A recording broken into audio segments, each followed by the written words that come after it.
Well, a very good morning to you all from Circuit of the Americas in Austin, Texas. This is the World Racing League. This is the U.S. Endurance Championship, and this is the 2025 WRL National Championship season finale on DriversEye Live. My name is Brendan Kazmarek. I am joined this morning by JT Tammy. Good morning, JT. Good morning. Our man Ryan West is here on site, boots on the ground down in the pit lane with a gimbal and a camera, which is what we're following along with now as the cars roll off the grid to begin their first and two pace laps. And Ryan will be joining us throughout the day up here and down from the pit lane as well. Of course, Jordan Worth is on production, round out our 2025 season as well.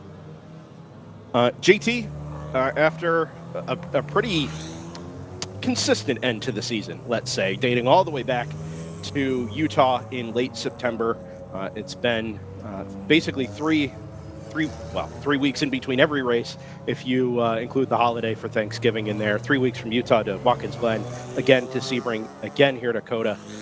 It's been pretty frantic, and I think we've all arrived at COTA ready to wrap this thing up and give WRL's 2025 season a good send-off. Yeah, absolutely. And judging by all previous races we've had here, it's definitely going to be a good one. Yes, featuring such classic hits as Mercedes and Coupe Frame Camaro to the checkered flag in 2023. And, of course, last year's national championship battle between Round 3 Racing and NFC Motorsports. Something of an end of an era this weekend, coming with the Trimtex Porsche program likely to end after the conclusion of this weekend here. But we've seen pretty incredible growth in GTU this season, tremendous growth, extreme growth in GP1 as well. Production classes have really delivered something special this year. The championship fight in GP2 has been tremendous, both the regional championships and our national championship. We wrap up here this weekend. We'll get into more of the details surrounding the national championship, the point structure, and that's both in classes and the overall national points championship as we get throughout the day today and towards tomorrow's 7-hour finale as well. JT, something of a slightly smaller grid than we would normally expect around COTA here. Typically, we max out right at 90 cars. We took a couple of late cancellations late last week, early this week, and then some attrition already this weekend, unfortunately. Some of the colder temperatures we had on Thursday and Friday. I think we're down in the mid-70s, but never mind that, because the grid quality is pretty tremendous right the way up and down all 4 of our classes. The production classes, the 2 Grand Touring classes. JT, if you've got the grid ready, we're going to run down the top 10 or so in each of the classes, and we'll set ourselves up for the green flag here at right at the top of the hour. Yeah, sure. So behind the safety car at the moment, leading us to the green flag will be the GTU class. On pole, the 247 from Heraflight. Lining up alongside them is going to be the Roberts Motorsports MB01 going for a shot here. Row 2, you have the 60 of Stratus Racing and the number 1 from Round 3 Racing. Row 3, we're seeing the newly entered 98 from Random Vandals lining up alongside the 58 of Stratus Racing. Row 4, both automatic racing MP01s, the 909 and the 908. And rounding out the top 10 is going to be the number 10 from Round 3 Racing. Starting behind them will be the GTO class. It is a Porsche Cup front row from Round 3 Racing with a 70 on pole. Next to them is 71. Off-leash Motorsports Ligier will be starting third alongside the 87 of Stoic Racing. Third row is going to see the 90 Supra from Toyota R&D Racing alongside the Supra of AE Victory Racing 119. And we'll see Kingpin, the 77 in 7th, lining up alongside the 82 from Random Vandals, BMW M4. Ninth will be the other Random Vandals M4, the 163, lining up alongside the 99 from GTR, also BMW M4. We're going to have the 188 Fast Track Racing, the 191 Charlie Hayes Racing, the 2 from ACP Tangerine, and the 410 ACP Tangerine as well. Continuing line of BMWs there. In GP1, it was Screaming Goat Racing in their BMW grabbing the pole alongside the 46 of Ginger Racing. Row 2 will be the 44 from PC Racing, and the Porsche of Fifth Gear Motorsports, the 550, line up in 4th. 5th went to HK Motorsports, and 6th being HQ Autosport. Row 4, 7th was Cajun Canuck Racing, alongside the 64 from Open Throttle Racing. 9th was Rapscallion in the 644, line up alongside the Porsche Cayman from S Collective Racing, the 140. GP2, we saw Garage 66 skip pole, line up alongside very bright orange livered North Loop Motorsport. The second row is going to be Palomar Racing 83, line up alongside the 779 from Laguna Tech Racing. Third row, we'll see Velocity Motorsports Club, the 141, alongside the 167 BSI Racing. Next row, we're going to have the HC Autosport, the 455, line up alongside the Miata from Kuka Racing, the 148. And then the fifth row's Open Throttle Racing with a 68 and a 69. Thank you, JT. As Sada call-us up friend of DriversEye Live says in the chat, pre-race first thing in the morning at WRL. Vibes are immaculate. The clock has reached 8 Central Time. We've got 8 hours on the clock heading towards the checkered flag. Time certain checkered flag at 4 o'clock this afternoon, or the completion of that lap. As GTU and GTO cars round turns 16, 17, 18, and then the final 2 left-handers and head for the start-finish line 2 by 2. Just as pretty as you like the formation. It's a bit chilly this morning with those GTU cars starting up front. Paraflight and Roberts racing on the front row. Bear in mind, these GTU cars take a little bit of time to get their tires up to temperature. There's a well-managed gap back to the GTO cars, self-managed, as they head through 19 and 20. So let's watch for a little bit of frantic action as the GTO cars work their way up to the back of this field of Sebico NP01s that head up the hill 2 by 2 towards the starter stand. The green flag waves at Circuit of the Americas in the U.S. Endurance Championship. The season finale for 2025 is green. Headed up the hill for the first time into the sunrise. Comes the GTU, then the GTO field. Round 3 Racing is going to get the jump on the GTO field in that Porsche 991.2 Cup. Looks like around the outside was... We didn't catch that, actually. They head down towards the... Oh, it's the team car, the 71, who will go up the inside. Still side by side in GTO, headed towards the S's for the first time of asking. The GTU leader is the 109 from Roberts Racing, trying to pick up where they left off with about 45 minutes left at Sebring, which was in contention for a class win. As the general production field heads up the front straightaway towards the green flag, it's a much more chaotic start in the production classes. You see cars ducking and diving out of line on the front straightaway, 3 and 4 wide over the grid hatch marks. Screaming Goat Racing will get the jump on Ginger Racing. 3 wide at the apex up at Big Red, and they'll all sort themselves out here. Well, maybe sort themselves out. 3 wide. Oh, contact! That's the 550 Porsche into the side of the number 44 PC Racing car. Looks like 3 cars going into a space made for 2. Headed there at the bottom of the hill, but all clear and smooth sailing for Screaming Goat Racing and Ginger Racing out at the front.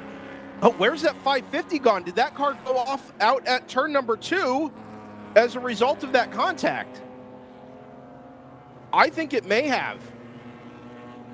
We saw a little bit of side-to-side door handle to door handle contact there at the back of the grid. I thought they were going to come out at the other side just all clean and green, but it doesn't look like that's the case as they make their way out of the S's underneath the crossover bridge here at turn 10.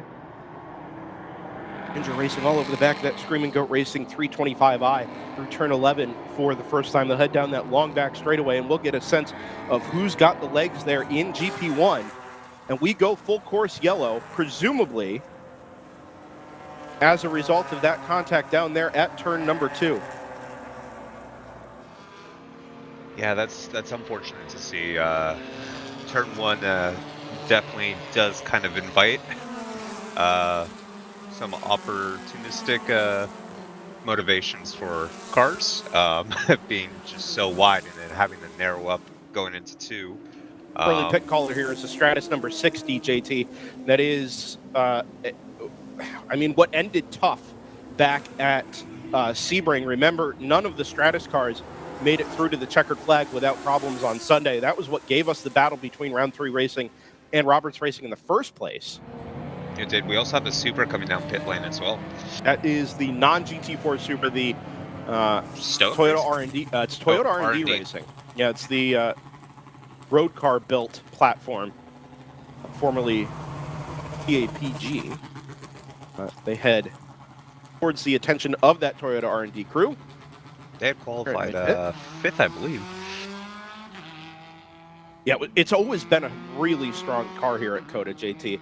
And when we think back to 2020, which we actually did remotely, they had a phenomenal onboard camera for us that we were able to follow throughout the course of the weekend. And I remember watching that car in some borderline wet conditions, just constantly sprinkling sideways everywhere, but always under control, and put on a show for us, battling for what ended up being a GTO and overall win opportunity there. Not the way you want to start, obviously, down in the pit lane, but look at that car sorted out and sent on its way. There's the 85 AOA Racing BMW M2 into the pit lane as well. Frantic here. Haven't had the numbers fully reported on the race control log as to what happened down there at turn number 2. We did see that initial side-to-side kind of bang between the 44 and the 550. Now reported as the 189 as well, which would be the HQ Autosport BMW. Ginger Racing number 53 into the pit lane. That is the BMW 1 Series.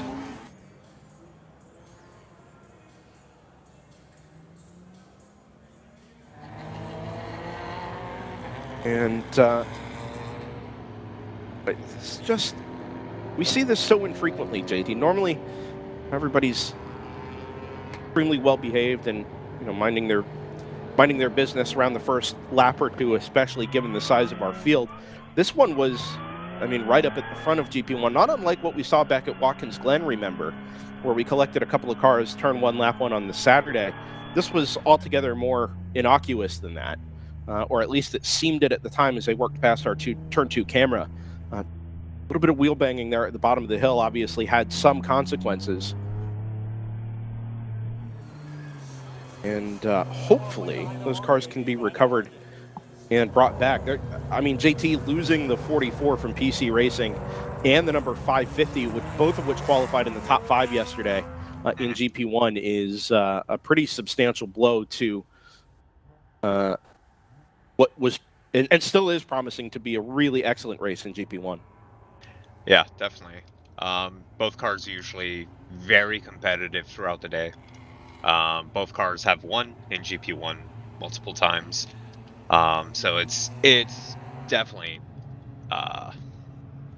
it kind of hurts to see. But hopefully they can get those cars sorted out and back out there for some decent running today. Yeah, Jordan, if we go back to the S's camera there, we don't have those cars in the shot anywhere, I presume. Way out in the background there. Looks like maybe to driver's right? Enhance. Get the manual PTZ spun up here.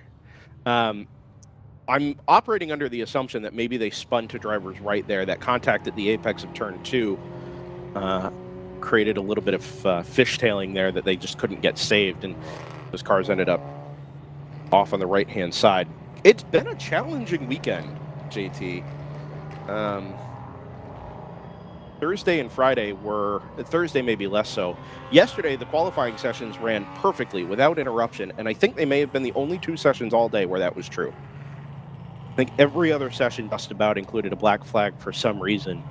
Whether it was mechanical issues or cold temperatures, cooler temperatures, catching out a couple of the cars. You will notice, I don't think we had the Ginetta G56 from Moorhead Speedworks take the green flag this morning.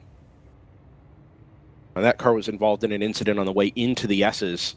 Like maybe it hooked the curb in the first left-hander and it just kept going around. Caught the wall to driver's left pretty substantially yesterday morning from memory. Obviously didn't make it out for qualifying. But yeah, it's been a tough weekend already here. Today, conditions headed for the low 70s. Altogether, the warmest we've had here this weekend. And having been here 2 weeks ago, as a matter of fact, for a different club race. Warmest we've seen since then as well. Bright and sunny today, which I'm looking forward to. Especially, JT, if you remember back to last year, I don't know that we had any properly dry running at any point during the 15 hours of racing. Oh boy. We might have. Maybe towards the end of Sunday, but Saturday for sure. I was setting up cameras in a thunderstorm in December. It was pretty wild. I think we had a lightning delay on Saturday as well. And we're getting that debt paid back to us here this weekend with the conditions we've got today. And again, tomorrow, the classic stack up is happening over at turn 20 there. You see the Wheelhouse Mustang there in the background. That is, and now the 41 who's come to a stop. And this is always the way here. The safety cars, I mean, it's really slow headed up the hill. Really slow. Towards turn number 1. And it's created this stack-up effect all the way back to turn 20. This constant accordioning, just like you'd see on the highway. This is not unusual here at COTA. I would say the speed of the safety car up the hill is quite unusual, actually. And I do wonder if maybe they're trying to build in some space for tilt beds and flatbeds to maneuver across the track down there at the bottom of the hill headed into the S's. Yeah, maybe. Because it is highly unusual for the safety car to be going that slowly. Normally, they like to keep a nice, constant pace. And yeah, staying far, far to driver's left there, I think does kind of confirm our suppositions as they get I think that's the 44 now loaded onto the flatbed and through the cut back there at the entry to the S's. New camera angle for us this season. With thanks to COTA, who moved some of the barriers around in the S's there to build a temporary grandstand for the WEC and Formula One weekends. It wasn't a grandstand, I think it was more a hospitality building. But anyway, got us a little bit closer to the track there, and we were able to move our camera off the crossover bridge and down to something a little bit dramatic.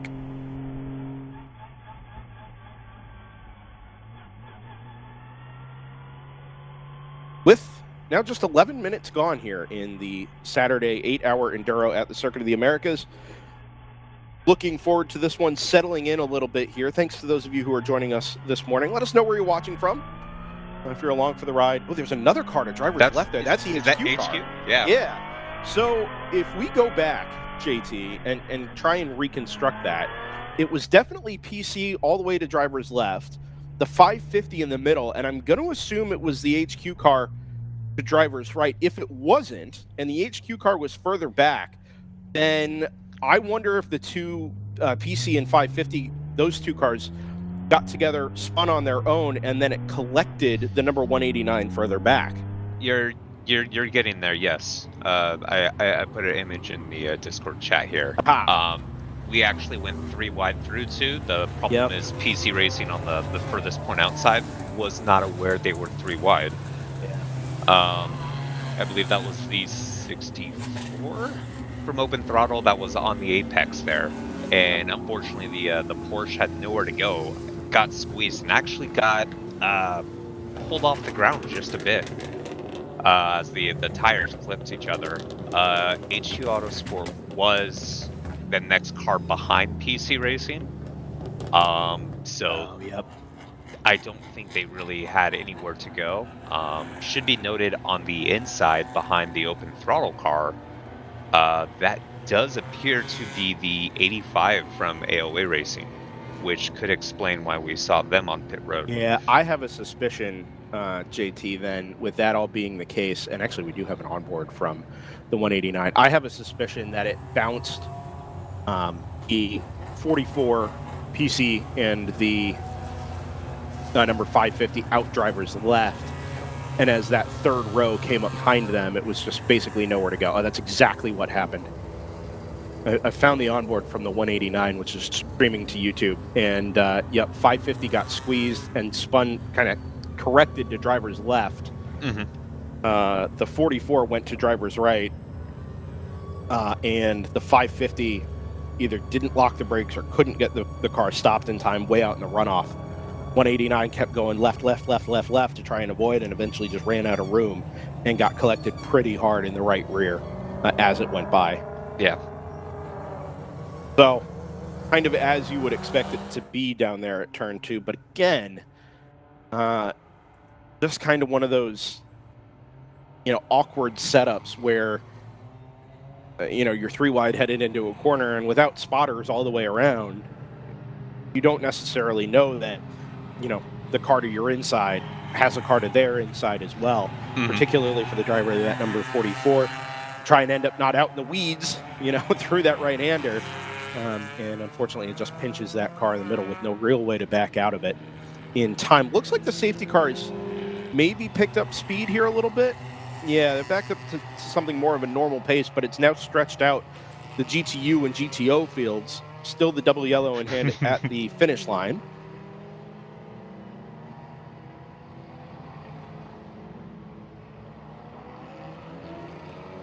Which means we're not headed back to green flag here on this lap at the very least.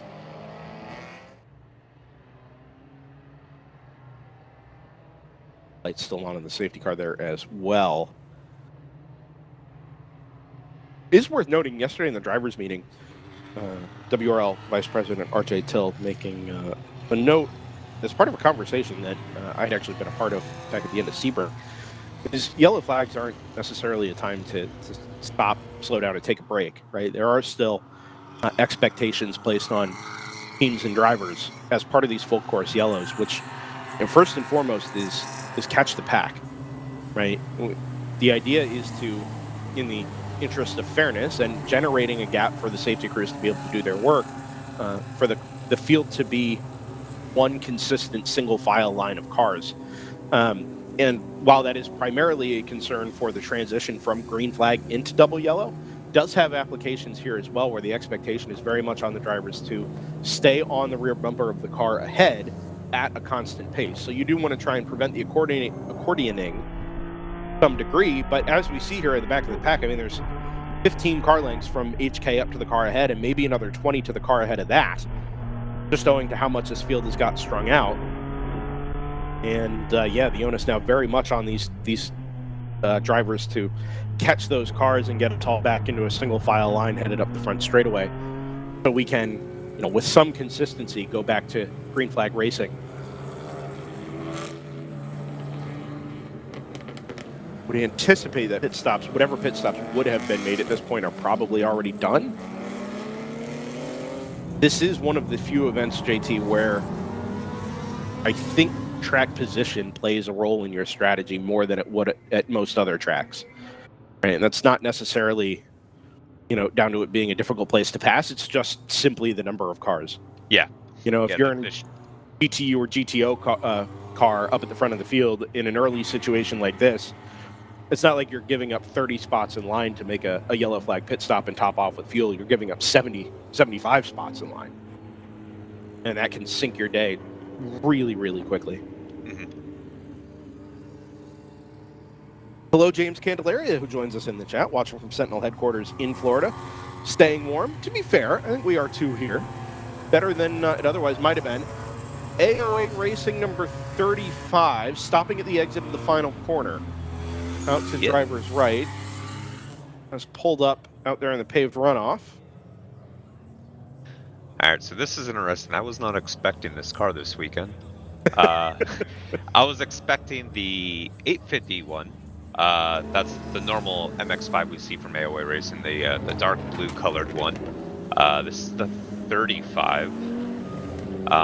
This one, I believe, is like a black livery with like a light, maybe bronze or something colored hardtop. Yes, it is. Okay. Beige, I would say. Okay, beige, yeah. Yeah. Not retirement beige, but beige nonetheless. Has restarted and carried on its way. Nice. In some ways, this isn't necessarily a bad thing, this extended full course yellow. As we said, we're headed towards the low 70s today. So every minute of running we get here under yellow is more temperature and more energy that's being put into the track. Okay, yes, the ambient is still quite chilly, but it's not like we're stone cold on the tires again, waiting to go back to green. every little bit's going to help here as we get back to racing conditions. I want to draw your attention here to GP2. Currently leading the class, the 69 from Open Throttle Racing. That had started 10th in class. Tremendous. Really hustled its way up to the front there. North Loop still second there. Garage 66 fell back to third. The 141 from Velocity Club in the Honda Civic SI. Also with a pretty good start, jumping up to fourth there.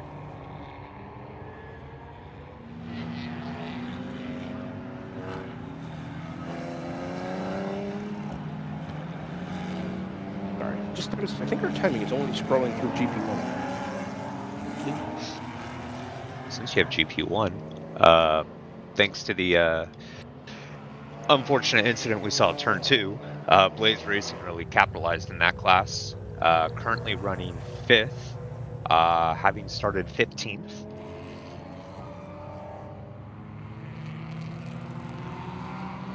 Likewise, the 62 from Open Throttle, I believe they started 12th. They're currently 4th.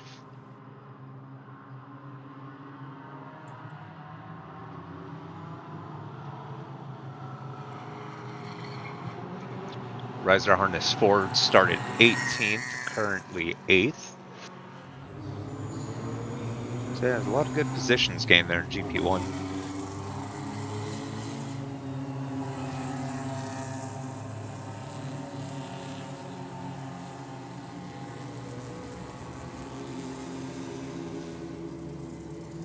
Obviously, we've chosen to continue around another lap under full course yellow here.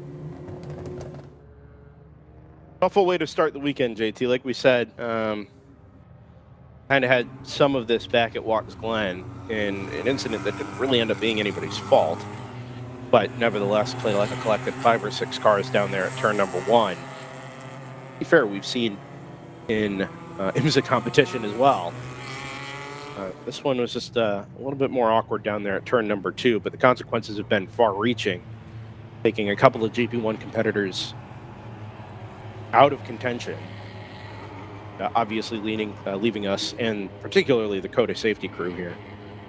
A fair amount of cleanup work to be done, and I think from the SS camera you can actually see quite a few flashing lights still in the background there to driver's right, where I think the 44 ended up.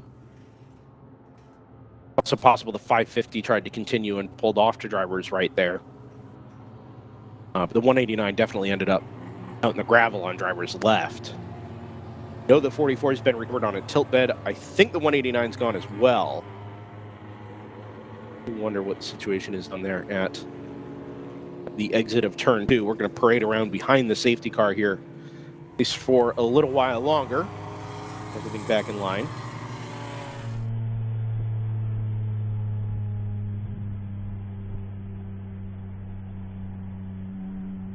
Some fluid, actually quite a bit of fluid cleanup there on driver's right. That'll be the root cause of our extended full course yellow here. And if you are noticing, yes, we do know the pylon on the left-hand side there is only showing GP1 cars at the moment. We have been working on some new integrations this weekend. First and foremost, we'll show you now. This loads the whole field or not. No, it didn't do anything. Okay.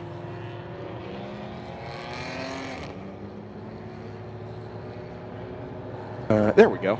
Full field rundown. So that is your overall running order there. We'll roll our way through the standings as they run now with roughly a green flag lap complete. The remaining, the balance of laps being completed under the safety car just after 8 o'clock this morning. Have everybody still on the lead lap here. Still works their way around. So this is new feature number 1 from friend Joseph Mudra, who's been busy behind the scenes, him and his AI buddies. getting this all pulled together for us. For some race recaps and rundowns throughout the day, a little bit of race break on occasion, also some new features for lower graphics that we'll be able to talk about a little bit later on in the day as well as driver ID integration for the first time, which should already be making an appearance over on Red Mist Racing. Yep, I've been getting some drivers. We know the top 3 in GTO: Josh Balicki behind the wheel of the number 70, Matt Guyver behind the wheel of the 71, having sold off their BMW M2, the M2 out of Zalus Racing. Matt's jumped behind the wheel of Porsche 911 991.2 Cup, which is very cool. Oh, Matt, can't hear me. Jason Marks behind the wheel of the number 87 for Stoic Racing. Don't have one for the AE Victory Racing number 119 just at the moment, but Owen Clark behind the wheel of the number 82 Random Vandals entry there as well. Also showing him behind the wheel of the number 2, so something's obviously not correct there at the moment. Fast Track Racing number 188, that's the Lupe Tortilla sponsored car, Dave Ogburn. Spec Racer Ford Extraordinaire. Dave in some of our SCCA live streams. Good to see him. Misha Goikberg behind the wheel of the number 78 for LML Racing. But scroll through there, and over on Red Mist Racing, keep an eye on who's behind the wheel of the car that you're most interested in. I have it on good authority, by the way, the 908 Automatic Racing NPO1. Just a 2-driver team this weekend. It's Ryan Eversley who's back with us in the World Racing League paddock, along with Patrick Wilmot as a pair, which I referred to this morning as Atlanta-matic Racing. There you go. It's mostly Team Atlanta there, which is cool. But Patrick's been great to us. Ryan's obviously been great to us, dating all the way back to our Thunderhill years as well. If you want a fan favorite, personality-wise, that might be the one. Oh, hey, Ryan. 60 back in the pit lane. It looks like this is just a quick top-off and send it on its way. Now, this is interesting. It was already at the back of the GTO field, having gotten a pit stop in quite early. But a second pit stop here is going to drop it right about in the middle or towards the tail end of the GP1 field as they head up the hill. Find a place to blend in here. He'd enter stage right here in a moment. Stage left, I guess? Stage left, yeah. Actually behind that Cayman. And right ahead of Cajun Canuck, the number 999. Let's do this, Jordan. If we can get a quick ad queued up here. Step aside just very briefly from Circuit of the Americas. Quick 30-second commercial break. Say hello to our friends over at Continental Tire. And pick it back up here on the other side as we continue around under full course caution in the first 30 minutes of the Saturday 8-hour enduro from the U.S. Endurance Championship at Circuit of the Americas. Be back in a moment. You can feel confident Continental is the smart choice in tires. And to handle extremes? Yep. Tested from the Texas desert to near the Arctic Circle. Really? Really. Anything for the guy who finds that one pothole? Yeah, road hazard coverage has your back. For real? Absolutely. Were they made by like a bajillion engineers? Well, closer to 100. Continental. Welcome to the smart choice in tires.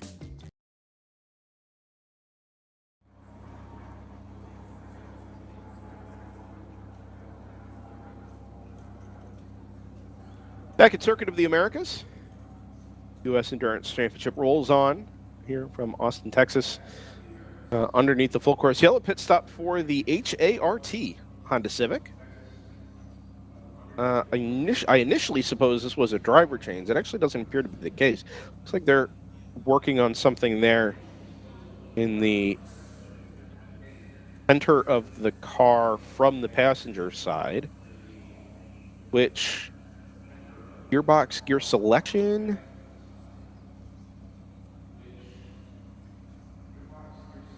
Quite early, obviously, so I don't anticipate this is particularly routine. Still working away there.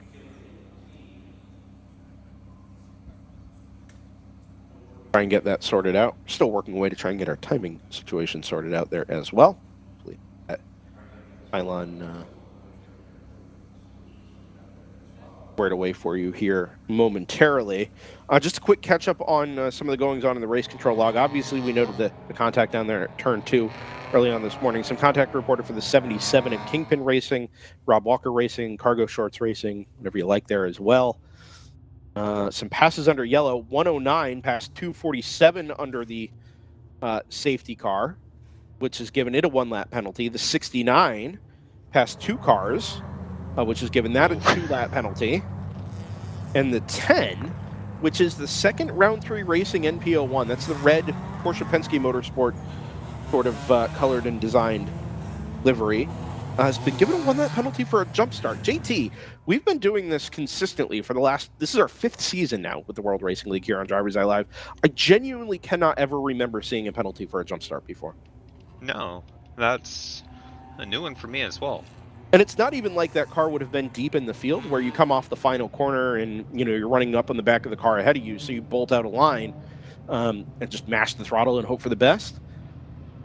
This would have been right up near the front of the GTU field with only a couple of rows of cars ahead of it.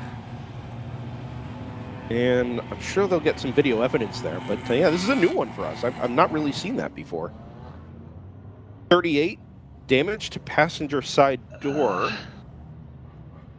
The 38, is that a Palomar entry? Yeah, it made it out there. It's the GP1 car. Yeah, so I had assumed because we didn't see that car in qualifying yesterday, JT, given all the problems they had back at Sebring, that car was not going to be ready to go.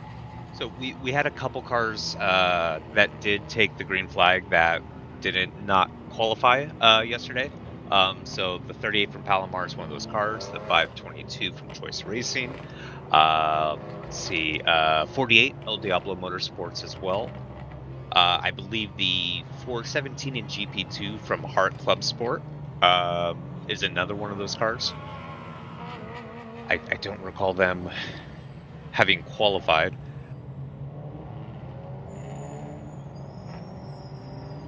Yeah, I wonder if yesterday's flag status has gone white.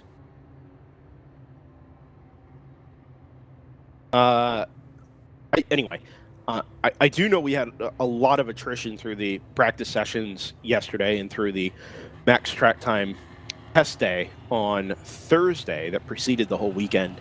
I wonder if maybe there were just some lingering issues there that the teams needed the rest of yesterday basically to get the cars back in order. And now that that's done, those cars were ready to go first thing this morning. Here around another lap of safety car. It is worth noting here that penalty for the number 109 from Roberts leaves them actually still technically on the lead lap because they're at the front of the field. It gives them the 1-lap penalty and hands the lead back over to the Heraflight number 247. But being that the 247 is directly behind them, technically that 109 is like 99% of a lap down. Mm-hmm. So if things go their way and they can hang out in front there, catch a safety car, they could very easily pull themselves back onto the lead lap here. Yeah. So as of right now, they are currently, I would say, 4 minutes and 48 seconds. Yeah. Out of the lead. I mean, at race pace, that's two minutes in, yeah. Yeah, it's something like that. Another pit stop for the 90 and another pit stop for the 60. 80. I'm sorry, 80, thank you. And another pit stop for... No, that's the 90, right? The T8... or the Toyota R&D? Was that the 90? Yeah, sorry, 90. Yep, and another pit stop for the 60 as well. I wonder if they're... This is interesting. I get the come in, top off every lap thing, but every lap they do this, they're losing track further and further back. Yeah, because previously they had come out around, I believe you said Cajun Canuck, which was 7th in GP1 at the time. They're going to come much deeper in the field now. Sorry, JT. I'm actually not convinced they're losing track position.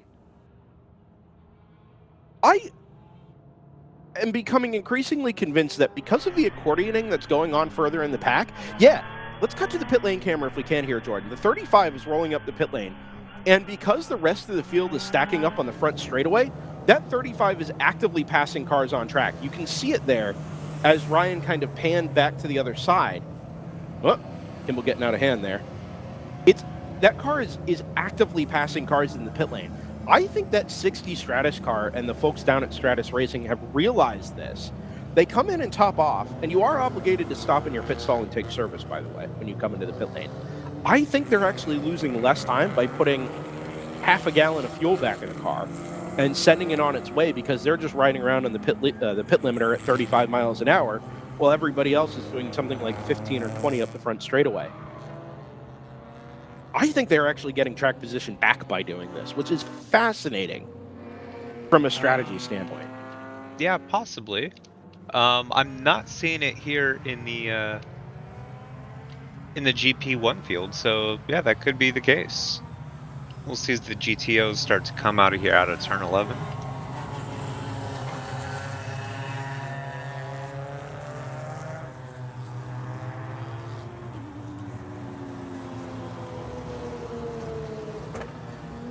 It's still in the GP1 field, to be clear.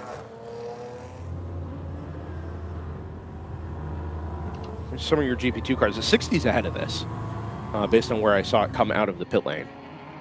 Cleared all of this. So then it'd be at the very front of GP1, because that's Blaze going through right there. Yeah, where it was in the mid-pack of GP1. I think it was tucked up behind the Porsche Cayman. Is it the 140? So the 140, that is S Collective. They were 6th, I believe. Yeah, so I think they've jumped all of that as a result of coming through the pit lane. We tend to see this at Code 35 tracks, JT, where the pit lane is often shorter by virtue of being to the inside of the track, based on clockwise, counterclockwise. Mm-hmm. And you are, like we said, still obligated to come to a stop in your pit stall, but it can cost you, fundamentally no time at all to come in and top off. Yeah, there is the 60. So it's at the back end of GTO. It's jumped something like, 10, 12 cars in GP1 in the running order? Again, 6 cars in GP1, but... So 6 cars. Yeah, fine. That's very clever. It's actually jumped a couple of GTO cars as well, because the 40 has come through there. The 669 Rapscallion comes through behind the 60 as well. So good work by everybody down there at Stratus Racing. It's very, very clever and very opportunistic. I'm a big fan of that move, actually. Safety car finally lights off and heads to driver's left at turn number 20 into the pit lane. Roberts Racing will lead us back to green on track. Remember that 1-lap penalty for that car. So your race leader is the 247 of Heraflight Motorsports. And for the first time since just past 8 o'clock this morning, we are back to green flag racing at Circuit of the Americas. Field 70, still 70-plus cars strong, heads out of the final corner. Green flag there at corner exit. Remember, we've moved the start line down to the bottom of the hill. 109 gets passed by the Heraflight 247 off the restart here up turn number 1. Not going to do that 109's desire to stay on the lead lap any favors, as one of the round 3 cars there way to 71. The inside at turn 2. It looks like one of the NPO1s, actually. Yeah, on the inside of the 71. Oh, okay. Yeah. Taking a bit of track position there. 70 and 71 leading the GTO field, with the Stoic Racing number 87 Supra tucked in behind. Terrible framing here, Brendan. What you get for setting up cameras in the dark, but they work through their way. It does, actually. They work their way through turns 7 and 8 up over the rise at turn number 9. And everybody takes a deep breath here. And let's get ourselves a couple of laps of consistently green running.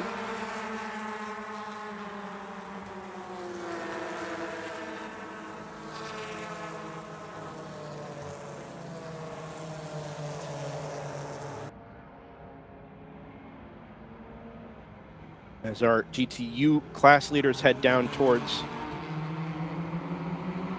turn number 12 for the first time in anger. I think we're close to being under full course yellow by the time we got to this point on lap number 1. Harley Hayes Racing in the BMW M4 up the inside of the number 188 from Fast Track Racing. Not sure that move actually got done as they work towards the end of the arena section here. It turns 14 and 15. Nope. Be able to catch them with, yeah, I don't think that, it looked like a late move there. I didn't think it was actually likely to happen.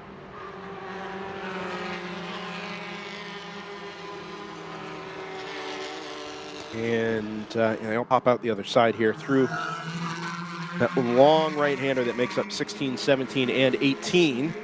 Heraflight now leads Roberts Racing up the front straightaway. Roberts has got a good toe headed up the hill towards Big Red. Up at turn, I don't know if anybody still calls it that actually, but it was the original name for turn 1. Up to the inside. Timing gets a refresh, so we're good there. Back to green. Thanks to Dave Daniel, timing guru down in race control. Good start for off-leash motorsports in the number 40. They're third or fourth in line. Has that car taken a penalty as well? Not that I've seen. Okay, why do I not see it on timing?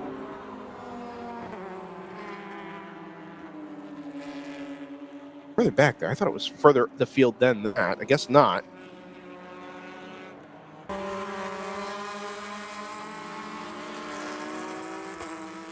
Yeah, it's very interesting because it is up. It is third in line in GTO. Yeah, that is interesting. Yeah, you're seeing what I'm seeing though, correct? Yes. Yeah, they're Mercedes AMG GT4 Yeah. coming through shot here. Green, Yeah. black. Yeah, it should be right in behind the Stoic Racing number 87 in GTO. Third, that car's third is the Stoic car that should put the off-leash car into fourth. It does still show on the lead lap, so not entirely sure what the situation is there. Very peculiar. Anyway, let's pick up the general production field if we can. Was obviously the topic of much of our discussion here early on as we get some evening out of the GTO and GTU classes there, at least as pace is concerned. Pretty evenly matched here around Circuit of the Americas.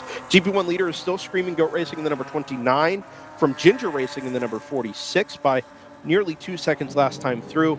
And then Antonio Abram behind the wheel at number 64, Open Throttle Racing, BMW, rounds out the podium positions there. Open Throttle Racing in the number 62 sits fourth, and then Blaze Racing in the number 118 with Matt Guyver showing behind the wheel there. So that's one of those two is wrong. Matt cannot be behind the wheel of the 118 and the 71 simultaneously. Not that attitude. That's a good point. More likely to be behind the wheel of the Blaze car, to be fair. It does seem a little bit more like Matt's speed. S Collective Racing, as you said earlier, Silvio Zucchet behind the wheel of that Porsche Cayman, running their P6 ahead of Cajun Canuck Racing in the 999. Riser Harness Ford in the 302 Ford Boss Mustang 302R. Good top 10 start for that yellow Mustang. HK Motorsports in P9 and the Magic Develop 37 in the number 10, or in the 10th spot, also being driven by Matt Guyver. All right. We knew this was going to take a bit of ironing out, but it does add a depth of data we didn't have before. So good stuff there to get us some of that information, and it will sort itself out as we go through the course of the morning, as the field is beginning to do itself as well. Ryan West has rejoined us and is just thrashing chairs around the broadcast booth at the moment. All right, Ben Keating, ball's in your court now. Right. That's a good point. Is Matt Guyver the WRL Ben Keating? People are asking. Absolutely. People are asking. GP2, since we haven't really touched on them as yet, North Loop Motorsport, the number 21, leads Garage 66. John Friesen behind the wheel of that Subaru number 214. Velocity Motorsports Club, number 141, sits in third, about 7.5 seconds off of the class leader.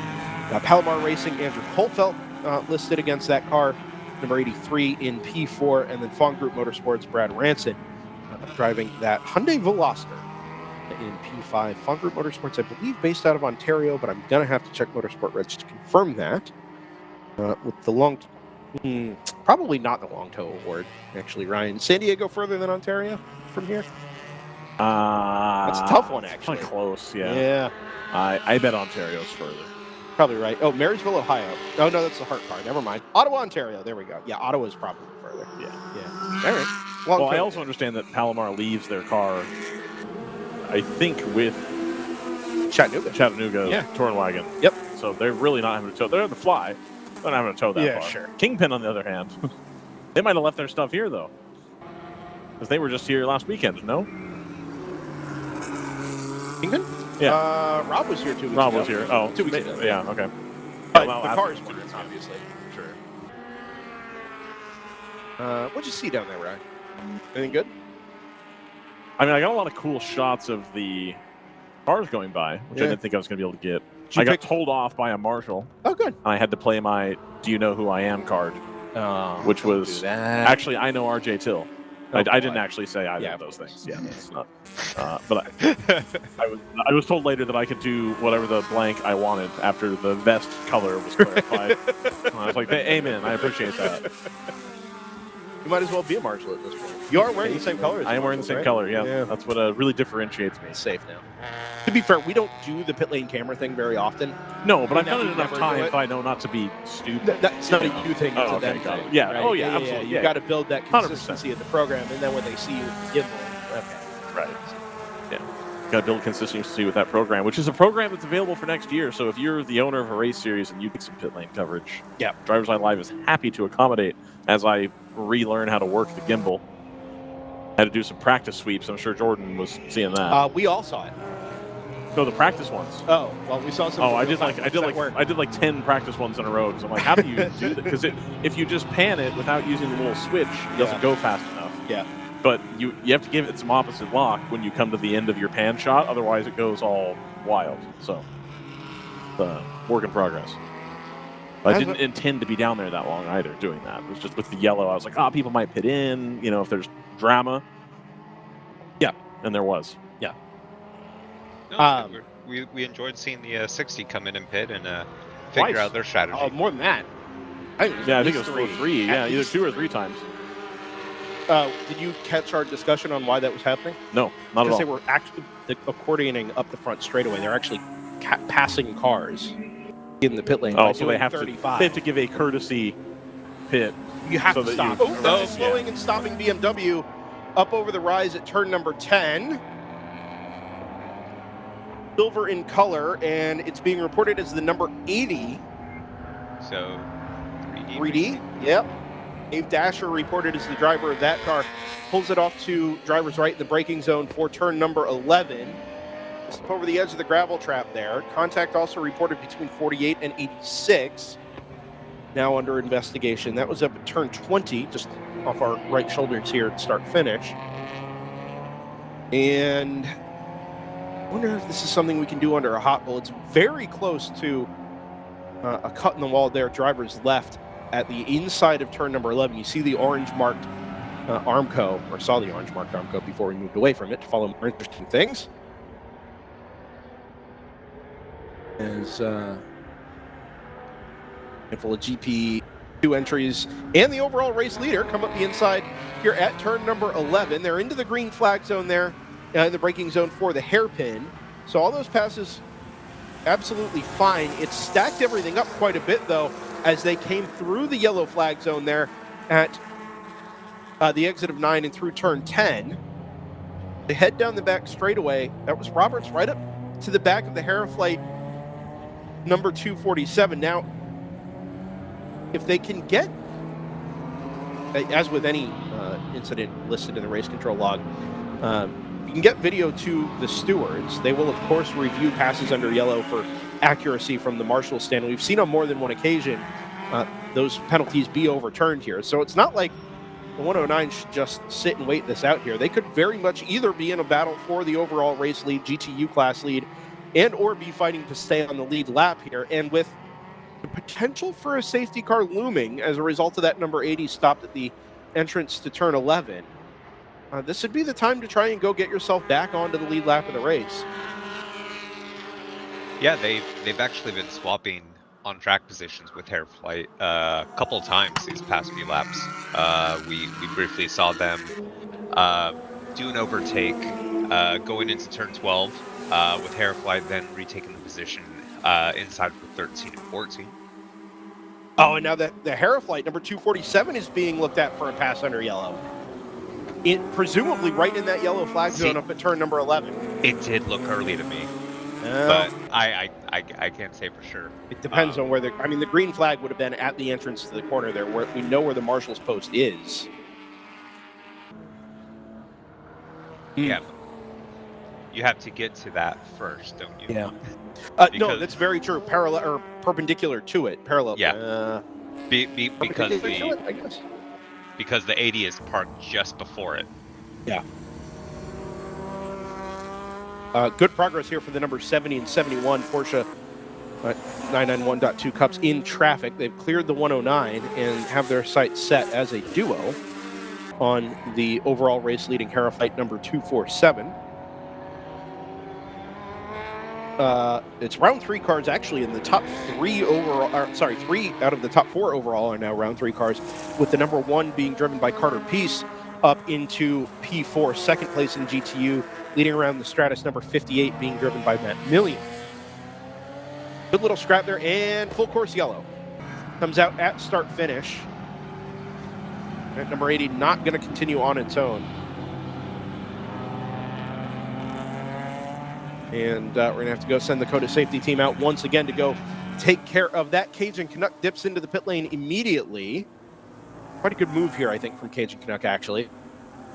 Yeah. And I would anticipate JT with 50 minutes gone. Yes, much of that was under full course yellow, but probably getting down towards something like half a tank remaining in some of these cars. Now would be an opportune time for most of the field, I think, to duck in here and get some pit stops taken care of.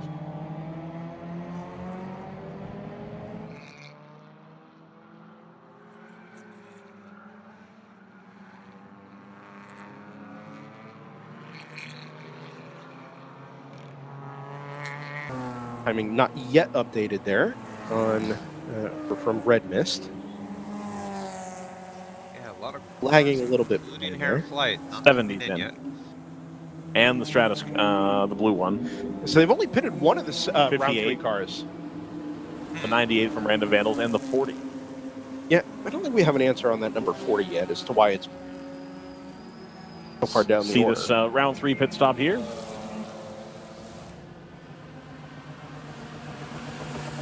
And the Stratus 58 pulling in. I think that's going to be the AE Victory Supra also coming down the pit lane. Yes, it is. So I think there's a timing issue with the 40 because I'm now showing it with 0 laps. I wonder if there's a transponder issue there. They're having to score it manually, or had been scoring it manually.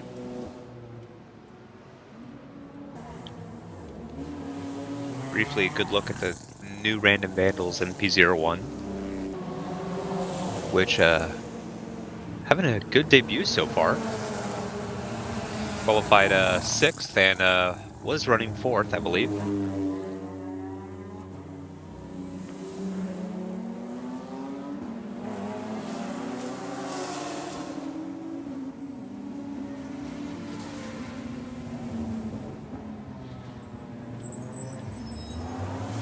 Finally sitting down here. It's been the better part of an hour. Need to try and get our timing and scoring situation updated. Screaming Goat not into the pit lane. It looks like none of the GP1 runners here are going to take the opportunity to get the stop made.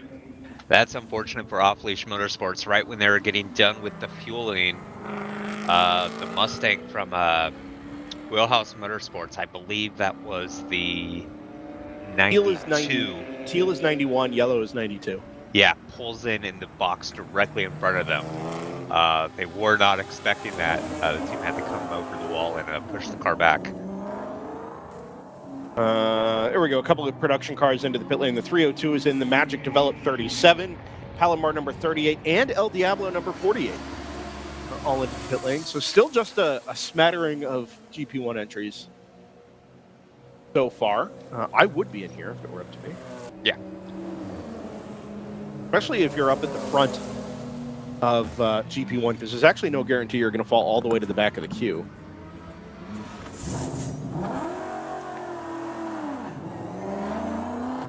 Good stop for the 302 here, angling the car forward and out. I think they're gonna be clear though. I believe that's the Mustang that would have been just in front of them.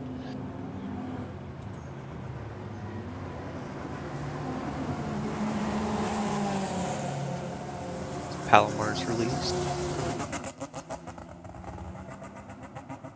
As is Magic Developed 37.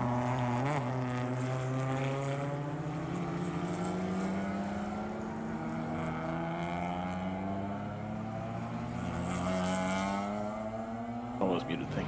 Well, I wasn't. Nothing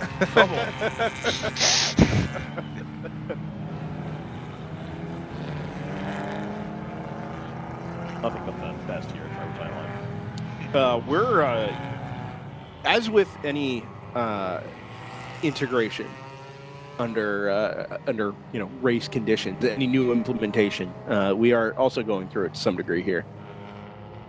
The upper left are jelly filled, by the way. You can have all of those. I don't think I want another one. Thank you to friend of DriversEye Live, Christine Foley, who has very kindly delivered us. We discussed this off the air before we got started. Real ones will remember way back in 2017 when we came to the U.S. Endurance Championship and the World Racing League for the first time as Endurance Radio. We were promised is probably a strong word, but I think that was the word that was used. Enticed. To give a shout out to Shipley Donuts as not official sponsors, but nonetheless, a company looking for some advertising. And if we gave Shipley Donuts some airtime, one of the teams involved in the event was going to deliver us donuts very kindly. And did you just house that whole thing? Oh my God! I'm trying to do a broadcast, Brendan. Oh my God! Take 20 minutes to eat a donut. Like, what are you talking about? He eats like he drinks, Brendan. Yeah, that's a good point. No, I'm just gonna chill here and eat my donut for the, you can do that while we're doing this whole pit cycle. No, we got stuff to do. We got things to do. We do. We are things to talk about. Anyway. Brendan's had this coffee in his hand for 4 hours now. It's still a third full. 3 hours. Brendan, you were talking about playing the long game here. That's correct. Anyway, we never received the donuts. 2 years of shouting out Shipley Donuts, and never have we had the opportunity to indulge in them until this morning. So thank you, Christine. We really appreciate it. Absolutely. Yeah. And because there's a dozen up here, or rather there was a dozen, there's now 9. If you would like to come up for an interview during this yellow flag period, or even into the end of the yellow flag period, if you want to come up for an interview and have a Shipley donut, they will be made available to you. We have 2 jelly, 1 cream with chocolate, a plain with chocolate, 2 chocolate. These are all raised. Do not make promises. There's no guarantee any of those are going to be here. I'm just saying this is what's available as of right now. There's no promises being made. There's 2 chocolate with walnuts. There's 1 standard glaze, and then there's 2 sort of Christmassy themed green with some sprinkles. So a good selection of donuts available here. If you'd like to come up and have a chat, we are as usual. Absolutely, we're in the building that's labeled, or the room that's labeled timing and scoring. It's timekeeping. Timekeeping. My apologies. Yep. If you're going to be accurate, Ryan, be accurate. That's true. It's behind the cubicle farm. You have to walk past Andy Suchek's office, turn left, and go up the elevator to floor 2, and then go all the way to the front corner of the building, all the way towards turn 20. RJ did make appropriate, I would say, guidance notes in the race, in the direct. Excellent. The drivers' meeting yesterday. Perfect. As to how to find us. So please, if you'd like a donut, come by, say hi. You are required to do at least 5 minutes of radio to get a donut. But people like to hang out with us. That's what fine. I'm told. So probably spend that time here anyway. You get friends in middle school, Brendan. You pick up donuts. Way to school. Turns out it's also how you make friends in air traffic control towers. Fascinating. Just buy people donuts. It works remarkably well. It's the smartest of the smart, the best of the best. They all love the donuts. Yeah, accurate. Beautiful view of turn 12 here, along with the Austin skyline. Yeah, I don't remember that big turn 12 pillar being there last year. I don't know how it wasn't here. Does COTA, do COTA corners need names? No. You don't think so? This is a Tilke track. They don't need names. Good point. If it's a Herman Tilke designed F1 track, which for the casual viewer is all of the F1 tracks that look the same, Abu Dhabi, this one, Bahrain, all the like modern tracks that go to all these places that are like, why do they have an F1 race? They're designed by Herman Tilke because that is the architecture firm that has all the safety stuff down and all the contracts in place. All the tracks start to look kind of samey after a while. I don't think any of those tracks need corner names. Fair. To be fair, Alan Wilson tracks also all look the same. But anyway, well, back to green. Sure. This time being led, well, on the road anyway, it was briefly led by the Ginger Racing number 53. Already the 71 Round 3 Racing Porsche has gone past. As into the pit lane quite late comes the off-leash motorsports number 41, the other Porsche 991 Cup team in the field.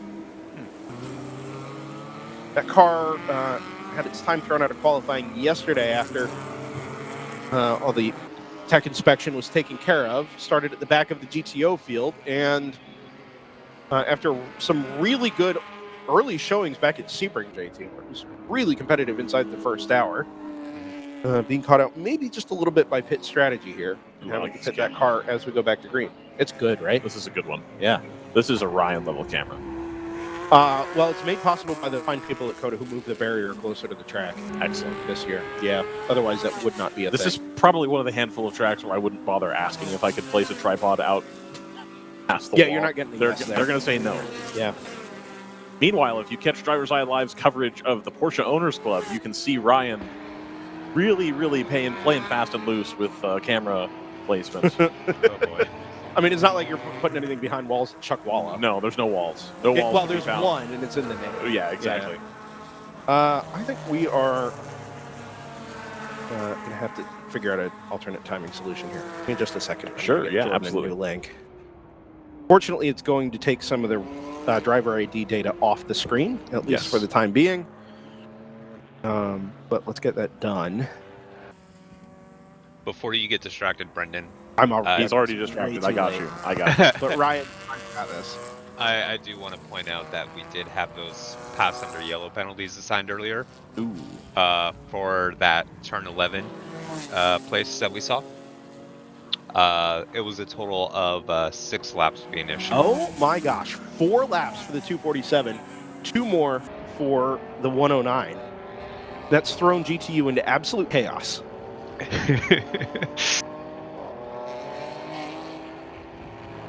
Yep, so once again, Stratus Racing's at the front of GTU, the 60 over the 58. Yeah.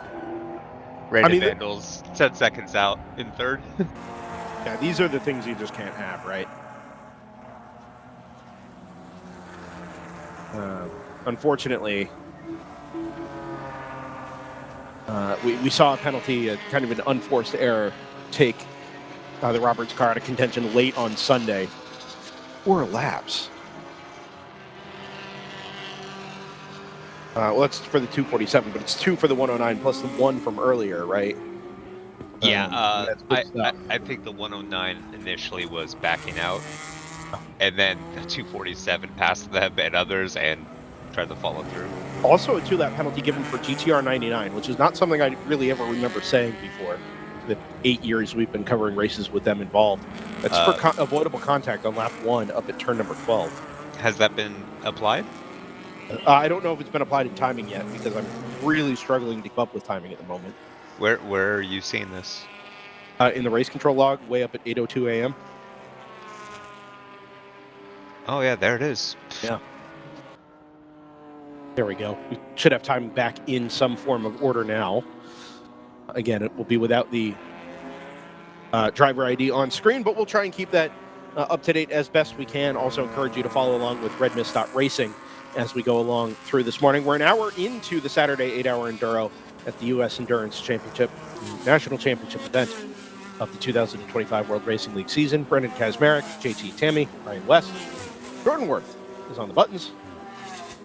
In terms of all the things. Hopefully settling nicely into a much more consistent late morning and afternoon of racing here at COTA than the first hour offered us. What a nice way of saying that. You work in politics. Do my best. The Acura TLX question mark? ILX? Integra? It's probably an Integra now. That's probably what they call it. They do call it an Integra. Anyway, that Heart of Racing. Honda, is it Heart of? No, that's not Heart of Racing because that's Just something Heart. else. It's just Heart, not Yeah. Heart of Racing because Yeah. that's Aston Martin. Heart. So it's an Integra. ART. It's a Integra, yes. 2023 Integra. ART. I do want to take this opportunity as a car guy to ask Honda if you have any product planning people listening to the broadcast. I'm sure you don't, but maybe this will get forwarded to you. What on earth are you doing pricing the Prelude at $43,000? Base price. Most of them are probably going to transact closer to 45, and then the dealerships are going to mark them up to probably 50. And then here in about 2 years, you're going to turn around and be like, "Oh, no one's buying it. I guess we have to cancel it." But what? Why? Two-door Civic. People would have bought it. What are you doing? Come on, get it together. You know, Ryan, it's very funny. I don't know that we've ever told you this, but back at Sebring while you were at Chuckwalla, Sure. JT and I made a comment about what a great job we did following the race because we weren't. Trouble on the front stretch. That's a car smoking headed up the hill towards turn number 1. That is an engine letting go. No, actively. Yeah, absolutely. I believe Bad and getting that's worse. Blaze. It was an E36. See here if it gets to the top of the hill. Virtually impossible to see anything. That's going to come to rest here. Oh, and that's black smoke there behind the crest of the hill. That's going to be a full course yellow. Fully let go. Yeah. Fully let go. Headed up the front straightaway. And that has, if that is Blaze Racing, which I'm pretty sure it is, we're going to get confirmation on that, obviously.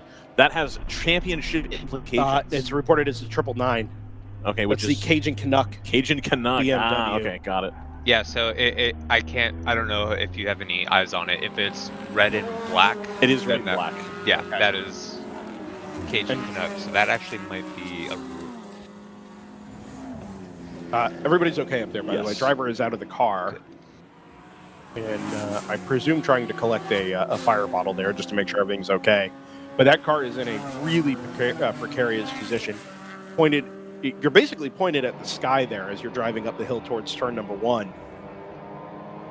into the sunrise. Oh, you can see, Brendan, you can't see it on the camera, of course, because it's up the hill. But there's a huge trail all the way from where probably the 8th position on the grid would be for F1, all the way up the hill to where that first line is. Yeah. So they're going to need a substantial cleanup on that. So we're going to see, with some degree of certainty, another full course yellow here to get that squared away, because that's unfortunately in a spot where you cannot have anything remotely slippery there because it's in the braking zone, more or less, for a lot of these cars. But of course, checking up here the safety vehicles. So we're going to have another round of pit callers here. Well, maybe.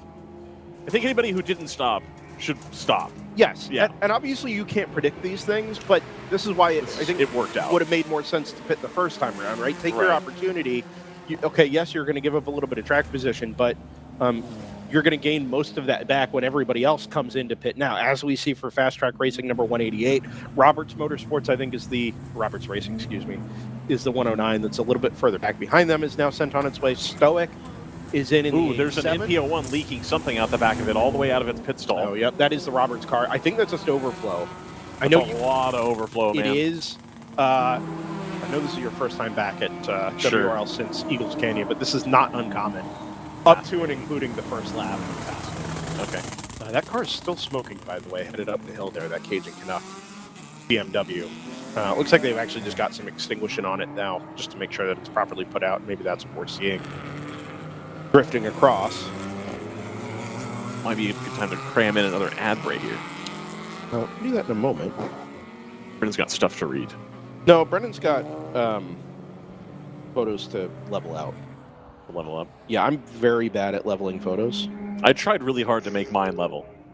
I tried really, really hard. I lined up the little line and everything, but I also understand that I took them in landscape mode like an actual professional, and we're trying to do these for the gram. Ooh, big man. Okay. All right. Anyway, this group of people absolutely agrees with me on that. Don't at me. I'm actually just learning how Instagram works right now. It's happening. I believe that. Yeah, I believe that. We are gonna go red flag. As a matter of fact, That makes a little bit of sense there. Yeah, I think they're actually having trouble getting that car out. There's another kind of big puff of black smoke headed up there. So we're going to send another track Yeah. safety vehicle up there. I was concerned it was actually kind of on fire to begin with, but you didn't want to say anything. More often than not, this is the cause of a red flag condition at a WRL event. And as Jordan just said in our ear, it never really stopped smoking, or smoldering, as the case might have been, I suppose, for that number 999. And I think they're going to have to send more than just the initial safety vehicle there to get this recovered. It's also not just that it is on fire, has been on fire. It's also in a really awkward spot. Yes. You are sighted at least. But, like the one good thing yes, is that people saw it because it wasn't on the other side of turn 1. Yes, like, everyone saw it coming up there. But you're also pointing into the sun.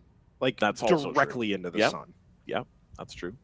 On top of that, there is obviously a trail of oil, some, what do you call that, Ryan? 150 yards it's long, 100 so yards long. I'm not kidding. On the racing line. It is from the 8th place spot on the grid. Like, it's so far. This is not how you want to start this. That being said, we know the driver got out of the car and was safe before any of this kind of kicked off. So that's all that really matters here. And the rest of this is just formalities, making sure that we can get this all cleaned up and taken care of in a timely and safe manner. I'm trying to find an appropriate mounting surface for my microphones.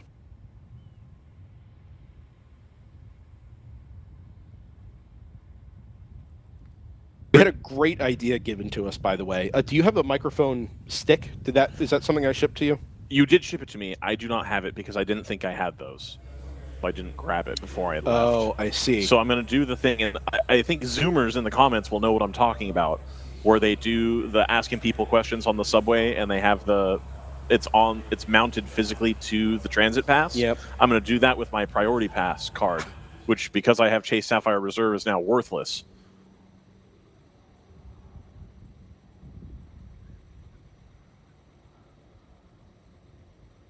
We had an idea for an alternative mounting stick for some microphones. I don't think it's gonna. I don't think that's gonna work. The magnet's pretty good. I don't think it's gonna be that good. Yeah. I reckon we're gonna have a little bit of trouble with the card here. I'm just gonna test it real quick. Hello to everybody in the YouTube chat joining us this morning. Christine Foley dropped off the Shipley for you guys. Enjoy. Thank you again, Christine. Really appreciate it. There has been a run on the donuts. Very good. They're very good. I gave one to the cleaning lady. It was very nice. Thielen Martell, as I'm going to assume how we parse the name out of that. Cade McKee, let's go. We do love a Cade McKee. I do also want to give a shout out to anybody who was in the car while I was holding the camera who did actually wave, which was probably 85-90% of the Did you get a wave out of Screaming Goat? I got a wave out. Oh, yeah, absolutely. I got waves out of Screaming Goat. All the relevant players. There was a couple people looking down, I think, trying to sort out their whatever. When I watch my Bundesliga team play, I become a Screaming Goat. Look at that. Yeah. Heck yeah. I'm stoked. Should I do 2 or just the 1? I think the 1's fine. The 1? Okay. Yeah. All right.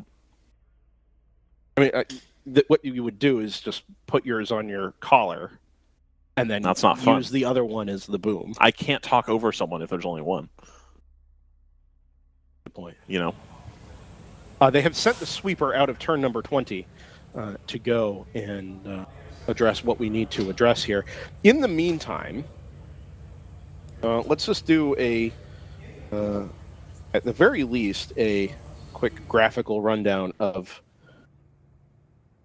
where we stand at the moment.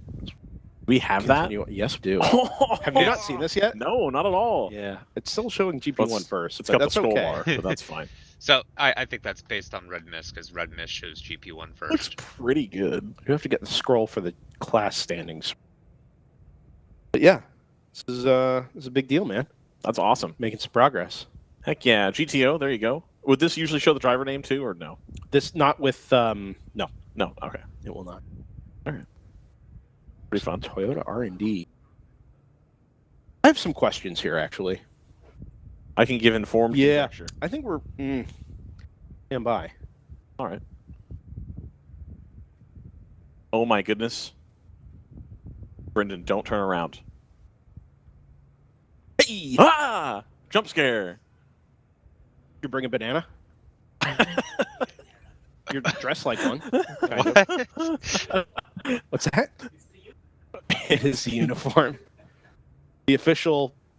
Not a pullover. It's just a fleece, I guess.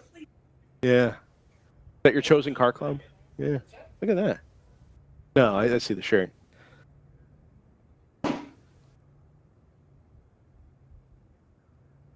It's Sadako Kalsa who's joined here. Nice. Ryan, don't give him yours. Oh, okay.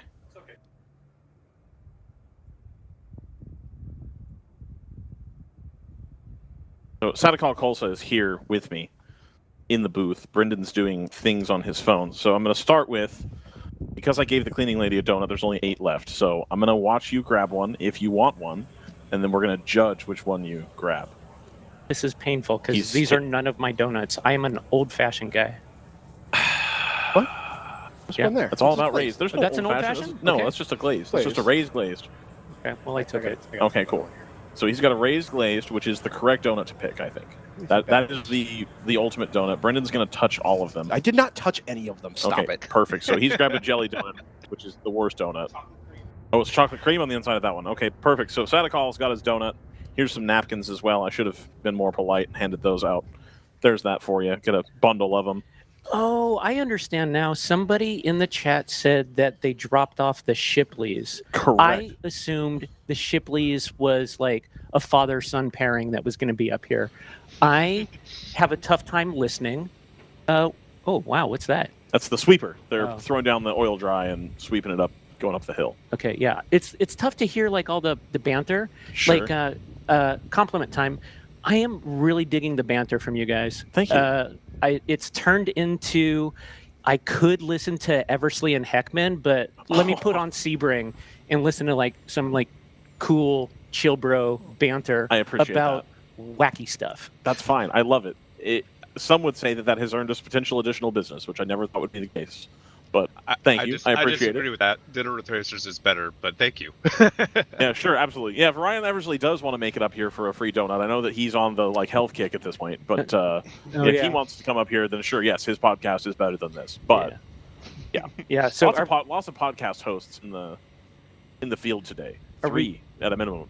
are we going to take pictures of us stuffing donuts in our mouth and then posting a story of accountability post? You know, look, I'm not going to require that as part of this. If you would like to do that, then by all means. If anybody else would like to accountability post when they're up here with the donut, I'm cool with that. Maybe tomorrow I can bring in a bag of carrots so that, that crowd can feel excited about coming up here. I hope that Patrick Wilmot is in the car right now, and then let's just keep roasting Eversley. All right, that's cool. I think we can get on board with that. Brendan, what's your hottest Ryan Eversley take? I don't think I have one. Okay, I don't think I have one either, which is unfortunate. I know that he's like a business big shot now. He was telling us about that. Yeah. How he's, not strictly a driver. Media mogul. He's basically the Kamui Promotional Kobayashi wizard. of sports car drivers. Insofar as he does. Way to use the their business own now. joke Yeah, I against know. them. What we don't have original content. That's the Yeah. thing. Like, I'm sure the casual viewer, if WRL has casual viewers, whatever. It's not true. I'm sure if the What casual. do you mean we don't have original content? What other organization gives you as much American-based VW Fun Cup content That's true. That's true. as we do here? So there's a new bit. I don't know if you've been made aware of this, Brendan, but there's a new bit with regards to Rob Walker, and it's not so much that we want him to do the VW Fun Cup, because we still do. No, we do. But the real one is we need to get him to rent a Craftsman truck seat for the San Diego race. Yes, That's what we need to do. So if you see Rob Walker in the pit lane, great guy, very, very quiet typically, but he needs to get a truck seat for the race at the Coronado Islands Truck Series. But nobody can NASCAR go. thing. No, but if you have what? Nobody can go to the truck race. Oh, it's going to be closed on Friday just for people in uniform and whatnot. It's the Juneteenth holiday, right? I believe so. Yeah. So No, the I base is thought it was closed summer except for solstice. staff and family members. So in any case, I would imagine that if you're a staff and family member, by having the rental seat, that you'll get to go. I would hope. So Sodacol would get to go. Yes. I would hope that most of the Rob Walker Racing San Diego crew would get to go. I don't know how many guest passes they give you for that kind of thing. But here's to hoping, right? Yeah. So after the drivers meeting last night, we saw a dude that was formerly a Chandler Lunny. Of course. Yep. We're like, bro, like, aren't you a NASCAR guy? Don't you work for Tony Stewart? Like, let's get my guy Rob a truck seat. And he's all, there's no truck seats. I'm all, heck, we'll settle for an Xfinity seat. He's all, those exist. Ooh. And I'm like, oh no, a Saturday drive instead of a Friday drive. That would be amazing. That would be good. That would be good. The Saturday. Ooh, all right. Yeah. So I don't know if I'm talking out of turn or like Rob Walker Racing plans. So if he does not land a ride for San Diego, the home race, sure, his closest home race is going to be Long Beach and Carrera Cup next year. Ooh, I think that's really, really cool. The Long Beach Grand Prix, the whole weekend, I think is the second best weekend of racing to go watch in the country. I'm going to stand on that. Just firm. Let me think. Okay, I'm into that. Separate from Indy, which has developed its own thing, which is fine. I think the Long Beach Grand Prix is the best race to go watch. Don't talk to me about spending $30,000 to go watch the Miami race. Word. I don't care about the Vegas race. I understand that actually this venue and the event they put on here is actually quite nice, but it's gotten a little on the pricey side. But the correct race to go see is the Long Beach Grand Prix. And if they're going to do Porsche Cup at the Long Beach Grand Prix, that's going to bang. That's going to be super, super awesome. I would love to see that. I love an event where you can just go to like your regular old restaurant, right, like your Chart House. I don't know if that's a regular restaurant, but they have like one of those Bubba Gump something or other burger places. Yes, they do. And you can be like upstairs. You can have like a tall one and burger and fries, and then like thousands of horsepower just zipping by you, blasting out your eardrums. That is such a cool hang. Super awesome. And then like you see all these like race fans walking around and you're like, oh, people like a thing. They like racing. And then, it is an awesome weekend. And if you're interested in going and having a little bit more access, it's one of the few events that I'm aware of where you can pay for photo access. It's like $700. But if you pay, like, they don't even give it to the regular media and photographer, like, credentials don't even get you access to the super photo. But just anybody can walk up and buy a super photo pass. That right? And oh yeah, I didn't know that. You can just buy that. It's cool. expensive and you have to go to the training and all the other stuff. But like, you can do it. Yeah. Does that allow you access to get the hairpin photo? Yes. You can stand There's a gantry there. You have to be. You're like up and away, as my understanding. Oh. But like you have a clear shot of it. Okay, I'm talking about like the hairpin onto the front straight where dudes are eye level and you feel like they could reach out to a GTP car. No. On the inside. You're thinking no, turn not 11 right hairpin. I was thinking of the fountain. Yeah, Which is not at all a which hairpin. is not a hairpin. No, I mean it. Boom, You're score going one all the for way Sodicol. Roundabout. It is what it is. Yeah. Look, man, I've been in Texas for 9 hours, so it's tough for your boy. It's quite the drive from Redding. It's quite the drive. Yeah. Can I drop a hot take? Yes. Okay. Always. This racetrack sucks. So here's my thing. Was it you who described it as just like a big autocross course?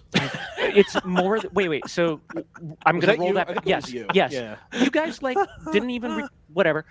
This is the worst kind of autocross where you have a course designer who has like loves the smell of his own farts so much he's just gonna make a trick filled just like I'm going to trick you here, and then this is a visual trap here, and that's all that this place is. It's just like all this, like, let me get the car off balance. Like, he's just trying to, like, flex his ability to make a really difficult to learn and difficult to drive thing. So to be fair, it was designed as a Formula One course, almost exclusive. So you put anything else on it, and it's just... So somebody told me that yesterday. I don't know how that's an excuse to have, like, a unfun racetrack. I mean, it's think designed to be fun in a different car. I think it's like a indictment of how terrible Formula One racing is, that they have to make a racetrack this just unfun and like yuck that it makes that racing better. Like that racing is so bad that they need something that's like so tricky, an excellent place for like people to like just spear and door other guys, or like a dude to like self-yeet himself out. Just yeet himself off the track. So what I'm hearing here, I have is a shortage of talent. I have a charitable take My on that. talent or the guys in the airplanes? I mean, to some degree, I'm gonna push back a little bit and just say that to some degree you got to race the track you're given, right? Well, I if you're don't disagree. eating yourself off the road on a regular basis, is it is a classic driver move to just blame it on the track. Like I keep throwing myself at the scenery because the track's terrible. I think the charitable explanation for COTA as it races with, club level racing is that there's multiple lines available. There's plenty of room to make passes. I think there's like one line available, except for a couple. As was explained in the driver's It's meeting, wide. Like your passing zones are 1, 11, 12. Everywhere is a passing zone. Everywhere else is not a passing zone. Everywhere is a passing zone. What? See, You were ready yesterday? Thank you. I'm on Thank the you. opposite of Sotocol There's here. room. I actually really enjoy this track. I think on paper it should be very good and interesting. Like the S's are obviously designed to be a reflection of Suzuka, right? Which people rave about. Well, you can't pass there, but at least it's an interesting track. It's not very fundamentally different. Look at this. What is this? That's not the fun It's a part of multi-view. Suzuka, though. Jordan's been hard at work. My understanding is that there's an a Cargo Sharks racing feed also. Is there? Is it available to us? It's on YouTube. I don't. I mean, We'll get with Tyler on that. No, well we can't. Well, Rob is Remember? listening right now from like a few No, we windows down. reached an agreement at Chuckwalla, I believe. Oh, did you? That was my understanding of Oh, it. Maybe specifically perhaps for we the didn't. 77. Anyway, this track was designed to be, it's 16, 17, 18. It's supposed to be Istanbul, right? It's supposed to be the 4 apex left-hander from Istanbul, right? So it's supposed to take elements of existing racetracks and stitch them together in a uniquely American way. What does But that they mean? But they did just specific to the terrain. What does that mean? It was an homage to other legendary No, that's fine, but it stitches them together. Okay, cool. In an American way. What is Just that? given what There's the ketchup on it. correct. Well, that's what the Forget there's you, the man. stripes and Ketchup's everything. delicious. Ketchup's nasty. I'm one of the few people. I know they talk about on the I bear. prefer ranch. On the but- bear, they made that joke where they're like, "No, don't make your own ketchup. Nobody likes it." And my soul was destroyed. I love it when people make their own ketchup. Yeah, Anyway, like making your own mayonnaise. that's good too. Just don't. Ugh. Anyway, Caesar dressing, same. Okay, so maybe not uniquely American, but it is specific to the terrain here, and you do the best with the platform you're given. But like people rave about the other racetracks that this place references, and then No, they you don't. put it all together, and people just complain about it. I don't. Drive the track, man. For my dollar, Suzuka's awesome, but I haven't been there. But in Gran Turismo, it's just like excellent. I love that No, place. it's that. So- You know what the best part of Suzuka and Gran Turismo is, which I'm certain is not accurate, is when you get that left-hander as you're coming up out of the S's, and then there's the 2 right-handers that in most cars you can just take flat, just flat, or like a little lift, get it up on the curb, and Yeah. it's bam, bam. Like I'm like, oh, that feels great. Degner curves. Degner curves. Thank Yeah. you. Yes, Whoa. those are fun. Oh, I know corner names, man. I don't know corner names. When you're as autistic as I am, you got to have that, Pat. Really? It's very. This broadcast brought to you by Tylenol. That's correct. Oh god. That's correct. So like Sotocol, it's How I many other believe people are putting iPhones up trackside and streaming them for 8 hours at a time? You mean these are iPhones? That's what people say. That's Some what are I saying. said. Some are saying. Some are saying Some that have they're said. iPhones. Yeah. Some have said they can do it themselves. More power Some to have them. said. More power to them. I've seen. I think we've got most of the cleanup done here on the front straightaway. Yes. Although there's there is a little bit of smoke drifting across from the Armco. Yeah. Not really sure what's going on there. Yeah, how If did they it get there? Spilled oil dry and it's like windy or something. Doesn't look that windy though. Is the thing. Can we No. get JT's reply to my lukewarm take? Yeah, there you Which go. one? JT had one. Yeah, we keep interrupting. Oh, sorry, JT. You're all good. Honestly, Suzuka is a fantastic track for hot lapping. I don't think it's super great for racing. Which is the inverse of this track, I think. Multi-class is actually pretty good though. But single make class track not where you so can't much. pass. Especially at Suzuka, there is one line. Like you're not passing anybody ever. It's you can do it multi-class, especially when you have difference in horsepower and aerodynamics, kind of like suppose. what The WEC red offers, that flag sort of has thing. been Yes, pulled we're in. gonna go back to Very yellow. good. All right. Yeah, JT, Yeah. get with the program. Watch the racing. Why are Okay. you just talking about random stuff? Come on. Jeez. So Man, JT Brendan, do you remember Sebring? That was a good race. I think about it often, JT. Sorry, Sonical, you were gonna say something. yeah. Give me your thoughts on this Austin racetrack. I enjoy COTA. There's quite a few corners where there are different lines you can run, where you can try to force an issue going too wide. I'm not a fan of, driving like the end of Sector 2 to the beginning of Sector 3. That stadium section is just awkward all the way around. But it is a good track for overtaking. There's, because we're not so reliant on super high downforce cars, there is a lot of different ways you can, kind of try to force a pass and do too wide through a couple corners. And it's especially good for, a series like WRL. Lots of pit takers here. Well, they were already in. No, there's a bunch came in on this round. 90, 78, 60, 58. But these are cars that would have been in on the first full chorus yellow, right? 60 was in multiple times. Yes. 90 was definitely in as well. Yep. That's the On board. R&D racing. We're on board with the R&D We did racing. see that on the multi-view earlier. Where's everybody? Gone. That was only 11 cars or something. Yeah, we really hadn't gotten the field packed up when we went red there. Not like there's a speed limit. Well, as you know, Sodacall, Pack them up. as you know, double yellows are not an opportunity to take a break. I actually listened to that part of the meeting. It was a very good discussion. Oh, that is a stopped Rapscallion. 669. Yeah, Rapscallion. The car has not continued from, I think, where it was parked up under the red flag. There's not a single part of that song that I can sing on the air and have. So we believe that is Tim Adams on board. They were 8th in GTO at the time. A good start for them. They're going to run an electric Ligier JS, whatever they call this series. No. Yeah, I read some press release about that the other day. In France? Or no, I'm sorry, it's not electric. It's going to be hydrogen, and it is in France. Intrigued by that. I am also intrigued by that. This is where they should be running that hydrogen LMP3. Did that actually get done? Did somebody actually eventually make a LMP car that runs on hydrogen? They've been talking about that for like 10 years. Garage 50, never. Can I plug my wife's livery and sticker and t-shirt business at robwalkerracing.com? Yeah. She has done some pretty cool liveries, but some of them are featured on laptops up here in the broadcast booth. So she likes what she's got on the 77, but the GS car, the 53, is really good. Last year, there was the Lambo Super Trofeo Whale Shark that was really cool. If you were here on Thursday with Max Track, you would have seen the Herbie livery on the 992 Cup.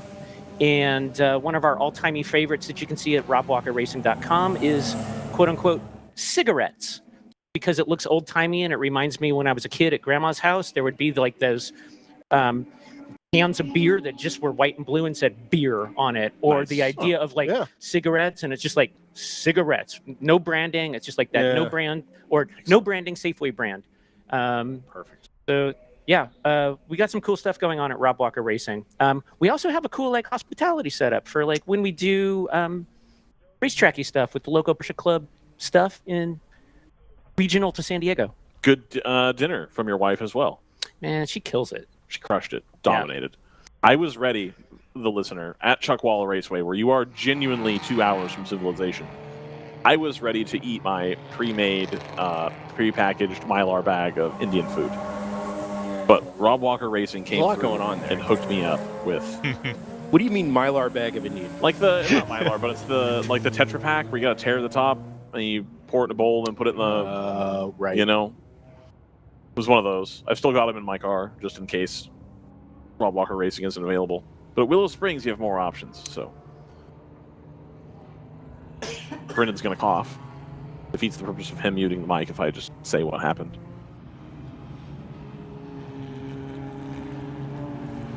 You have a koozie?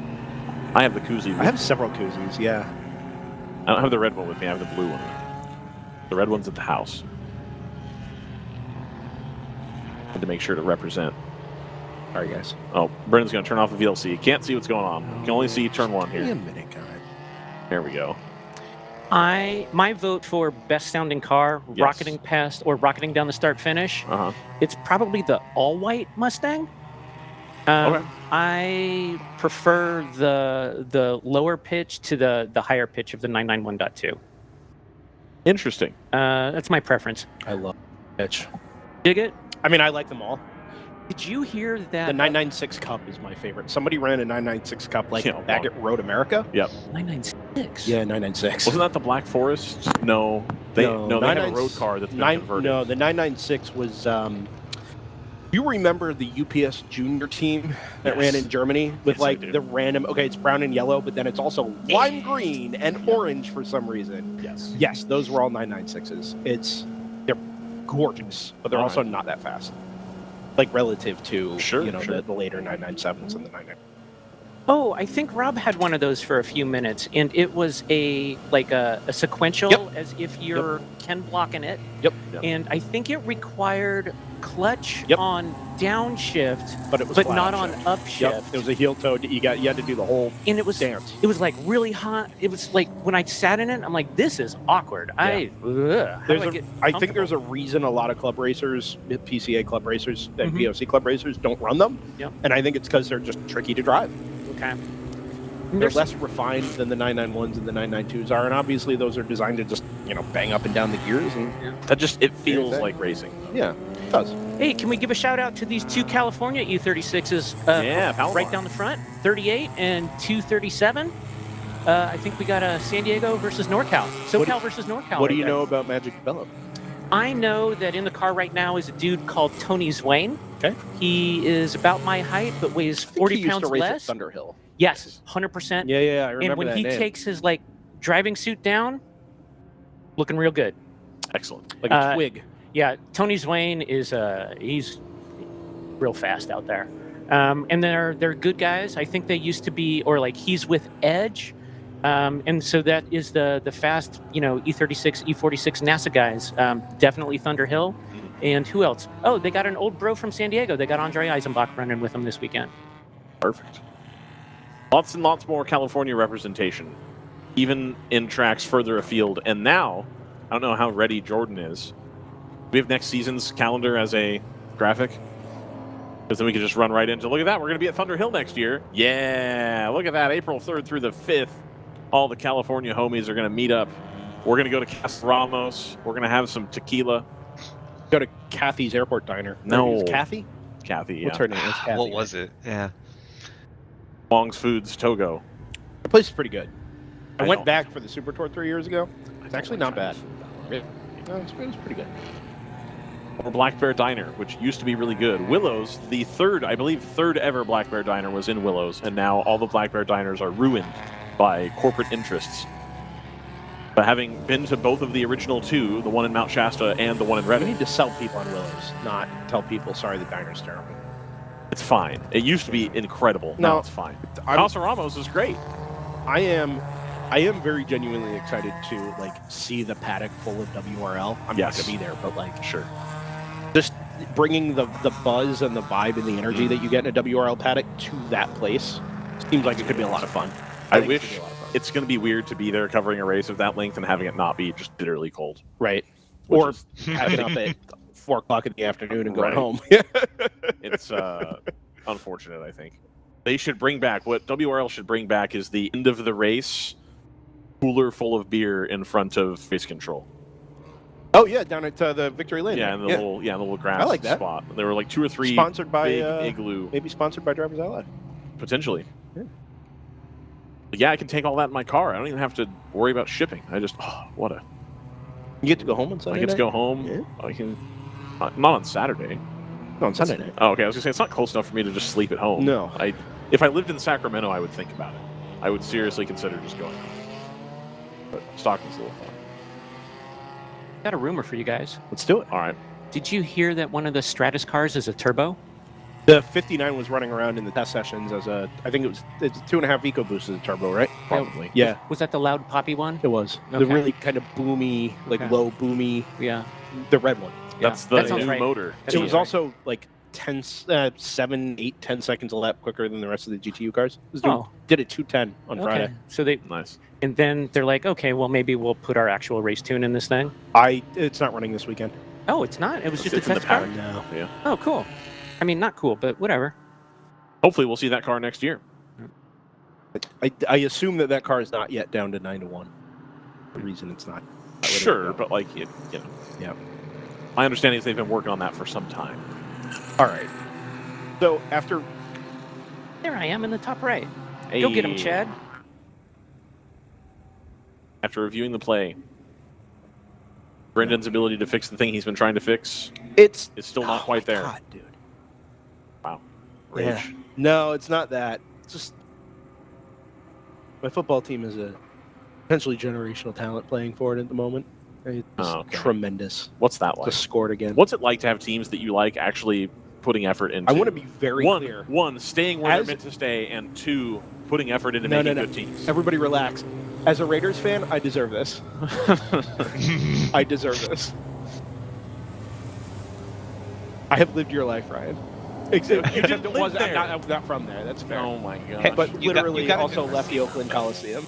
Imagine spending 15 years telling everybody how much you love the region and spending time and effort on all the nonprofits and telling everybody how much you love everybody, only to do a cynical ploy to move the team that everybody likes. Not enough people go. Like, sure, we filled that stadium 3 times before you left. It's got nothing to do with us not wanting to go. It's got to do with you being a cheapskate. By the way, prices at Old Navy have never been higher and the clothes have never been worse. Boycott Old Navy and Gap and Banana Republic. Don't go to any of them, ever. The man that runs it has no talent, no knowledge of business, and inherited it from his father. What an absolute clown. Am I just encouraging him by laughing at this? Yes, absolutely. I get about once per weekend I get on my soapbox about this because I'm still pretty angry about it. This is why we were able to follow the race at Sebring so well. We did a phenomenal job paying attention to all the little idiosyncrasies, and we drew it up to the fact that Ryan was Chuck Waller. He was on the other side of the country? Yes. Yeah, not calling that race either. Yeah. Yeah. You and Greg, man, could have been you. Well done, team play. Would have been real tough. Would have been real tough to do that one-man band. It was a 2.3 EcoBoost out of a Focus ST. Nice. That was the car, the engine in the back of the 59.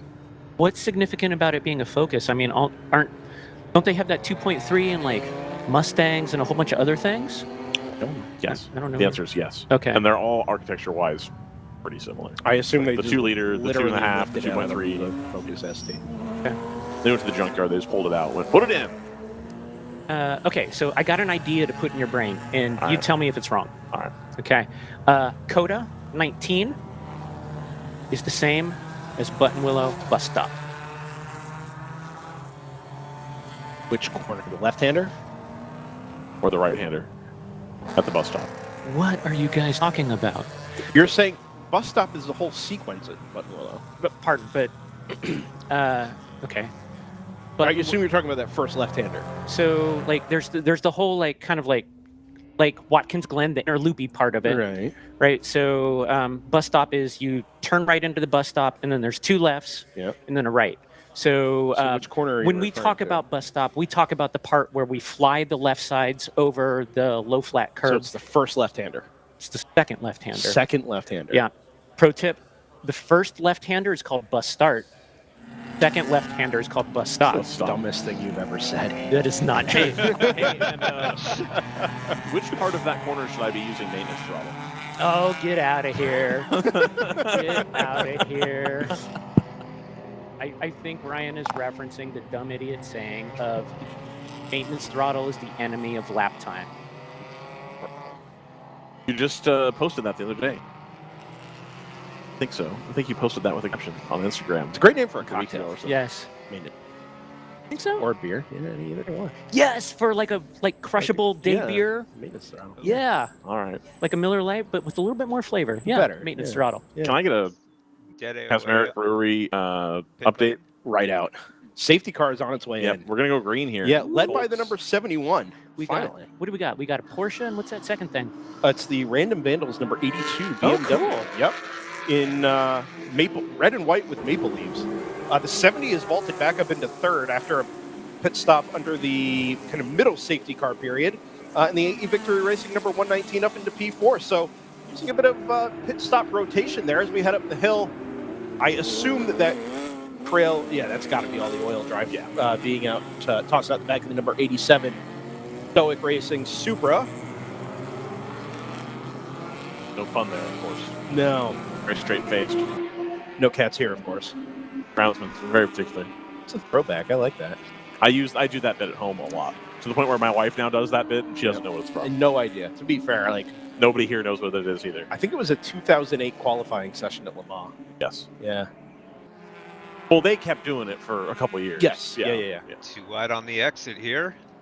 Yeah, this is where this new camera is really delivering there, because you do get a really nice picture of how they work their way through the S's. See, outside of turn 6, another good passing opportunity. Heck yeah. Totally agree. I am not saying that there's not places to pass around here. I like almost every corner for a pass here. My favorite is to pass around the outside of 8. I call it the Spanish Inquisition. Nobody expects it. Nobody, man. I'm going to get so many dudes around 8 when I get in the car after lunch. Man, that's tight. 3 wide, just up behind that 77. 77's out there, clear of the Screaming Goat number 29, the 10 from round 3 racing, the Wheelhouse Motorsports number 92, featuring friend of DriversEye Live, Jim Farley. Friend of DriversEye Live. Officially. Homies. He might not say that, but I probably would. Did you give him a business card? I did not.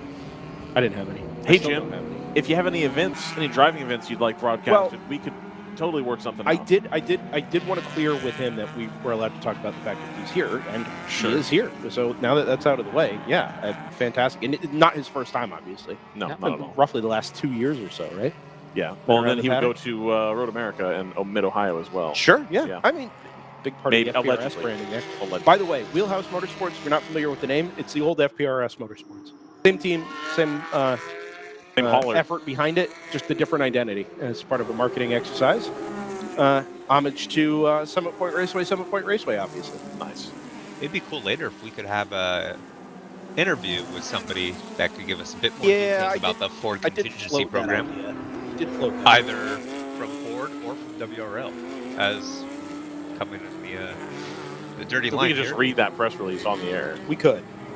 Is Rob Walker Racing considering switching to a Mustang GT4 to take the opportunity of the contingency money next year, Sodicall? Not to my knowledge. All right. But man, I would love to drive one of those thingies. Absolutely. Were they saying that the Dark Horse one, the one that does the 3-pedal car or the GT4 car? I think both. Both of them? Both were going to be eligible. So my understanding is any primarily Ford product. Yeah. Running in WRL would be eligible. So what about my GP2 Escort? I mean, you'd have to verify, but GP3 throwback, GP4 throwback. I'm going to bring a Festiva. I like that. You think they're still going to pay out on that? A Group A Escort from 1990. Yeah, there we go. That's probably going to be GT. Ford car. Yeah, Gino Manley just took a F-150 to a track day and had a great time. Maybe he could bring an F-150 to this. Round 3, back up to the top 2 positions here, 71 from 70. You could just say I have to go now. Sodicall calls says wants to leave. He's got things to do. These professionals up here in the booth are great at what they do, and I just weigh you guys down. So I'm going to step out and let the professionalism just like cream is going to rise to the top. And you guys are going to keep kicking butt today. I appreciate that, Sodicall. Thank you. We're hopefully we can settle into the race that's actually happening. And wouldn't that be nice? It hasn't developed a rhythm yet. It's really tough. Yeah. Timing's been reset as well, so we're waiting for the new data to be there. Sodicall calls. So thank you for joining us. Thanks for coming by, man. When are you in the car? I'm the 4th guy in the car. So if we keep doing like one dude does 2 hours, it looks like I'm probably going to take the checker or something. All right. Nice. Got to hunt him down. Finish strong. That's right. Is that Sodicall, Mariano Rivera, Alta? You know. Okay. Yeah. Thanks, Sodicall. Yeah. Thanks for having me. See us again sometime soon. Yeah, absolutely. for sure. Thank you. Always welcome. Thank you. Get the right one. There we go. Right. Sodicall Carlson. Always welcome in the booth. As indeed any WRL entrant, always welcome in the booth. He's come by, say hi, have a donut. We're down to 7? No, 6. We're down to 6 Those donuts. could last till tomorrow if we don't keep giving them away. I'm sorry. What? You want to have these donuts tomorrow? Do you not? No. It's fine. Brendan's probably one of these people that like makes a pot of coffee on the Thursday and then drinks it all weekend. Just reheats it, Cold. does the whole thing. Oh my goodness. One man leaves, another one returns. Mike Gorman, Easily the most famous Open person. Throttle Racing, the most famous person in his paddock stall. That's correct. Is here. I'm going to give him the headset. He's going to Can put it on. we just very quickly kind of reset the Yes. race? I Do- would love to. Sink Do into that while I give Mike Gorman his donuts. this? Yeah, let's just kind of do. JT, are you headed that way? You want to do Yes. that? Yeah, let's do it. GP2 is currently being led by Fawn Group Motorsports, the 418 in their Hyundai Veloster N. Driver, I believe, is Brad Ranson at the wheel at the moment. He's been pulling a gap to second place, which is now the 21 Northwood Motorsports, which has overtaken Brad Dorr of Open Throttle Racing, the 68, which has fallen back to third. About a half second behind that's going to be the 455 from HC Autosport. And then another 10th behind. That pass may have actually already happened. It indeed has. We see going through the Chavies's here. Palomar Racing, the 83, overtaking that 455 there.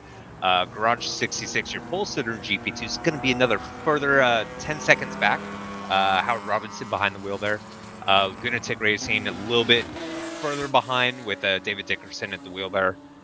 GP1, you still have Screaming Goat Racing, who I believe we've seen lead flag to flag so far in that BMW V8 diesel. So we go 3 wide into turn 11 here. Blaze Racing, the 118, about 7 seconds behind. Keep in mind they started 15th today, so great start for them. The 333 Bruce Innovations about another 6 seconds behind them. They had started, I say 13th. 38 Palomar started basically from the back of the GP1 grid up to 4th. Possibly Nick Romano in the car at the moment. And El Diablo also started at the back of the grid up to 5th there. GTO, you're seeing this great battle continue with round 3 racing. The 71 leading, the 70 getting around the 82 from Random Vandals. Now up to 2nd. We believe Josh Balicki's in the 70. Matt Kyver in the 71 at the moment. Maybe. What's that? Maybe. It's we're saying what we got. Random Vandals. Owen Clark in 82. Just real quick, JT. I think we're squaring Yeah. up to go full course yellow here. My goodness. Just gotta. Well, maybe not. All right. But the starter is ready, so carry on with the rundown, and we'll get back to it. A victory, 4th in GTO, about 2.5 seconds behind that BMW. As we mentioned earlier, the 91 Ford Mustang up to 5th, the 410 ACP, Tangerine BMW's up to 6th, Fast Track, the 188 with the Lupe Tortilla livery, I believe, bright yellow BMW out there, that's 7th. Kingpin, the 11 Supra, 8th, followed by the sister car, the 77 9th, the Random Vandals 163 and 10th there. GTU, it's the 1 from round 3 racing. We think Carter's behind the wheel at the moment. Yeah, I think so. That's the blue, white, and black livered MP01 going through shot there, nose to tail, with a couple other GTUs there. As we see the 109 go wide there out of turn 12. 60 should be in 2nd place, followed closely behind by the 58, followed by the 908 Automatic Racing and the 98 from Random Vandals on debut. They are quite close together out on track, I believe. Gonna need timing to update here to see the exact gaps, but I believe this is them coming through the shot here, nose to tail. Amongst the collection of NPO ones. Yes. Yeah, Heraflight some laps off So the that- class lead there, and then so that's there's round one. 3, Stratus, Automatic, and then I think that And then last Random car through Vandals. shot. Yeah, Yep, so that it is. should be the top 5 altogether there, as indeed it is. So 2.5 seconds covering the top 5 in GTU. Let's follow this on screen here for the time being, Jordan, while we allow Mike and Ryan to take center stage here for a little while. Center stage. My goodness. I love it. I love it as well. So, Mike Gorman, you've got a veritable fleet of rental cars here. We've got a What's, gaggle of green BMWs this weekend, that's for sure. 8? An Wait. octet? we brought 8 total. We always like COTA to be able to give kind of like a thank you to the crew for struggling throughout the whole year. So we brought a couple of cars to kind of just flog during the HPDE sessions, our backup parts cars that we bring. We prepped them and everything for track duty. So we had the blue F30 out, being a taxi yesterday, rolling 3-4 deep in the HPDE class. And so we brought those as we brought 1 backup race car and then 5 to race. Perfect. So we got 2 in GP1 this weekend, the 64 Cherry that we've seen all year. And then the first race for our new 235 IR. Our first WRL race for the 235 IR. Right. With a star-studded lineup in that car. And then we've got the 3 F30s in GP2 this weekend also. There's been, I think this season especially, a lot of turnover in car type. Are we settling into a F30 and 235 sort of run? Are we going to keep the M3s going? Yeah, we're going to keep the M3s going. So basically, this past season was all about building up a paddle shift fleet entirely. Right. We did somewhere, I think, in the ballpark of 26 engine replacements over the course of 18 months. Now, we do a lot of racing. So that's over 4 or 5 cars in 35 or so different race weekends per year. But we did notice a pattern there. Remarkably, we had 0 money shifts in the M3s during that same period of time. Who'd have thought?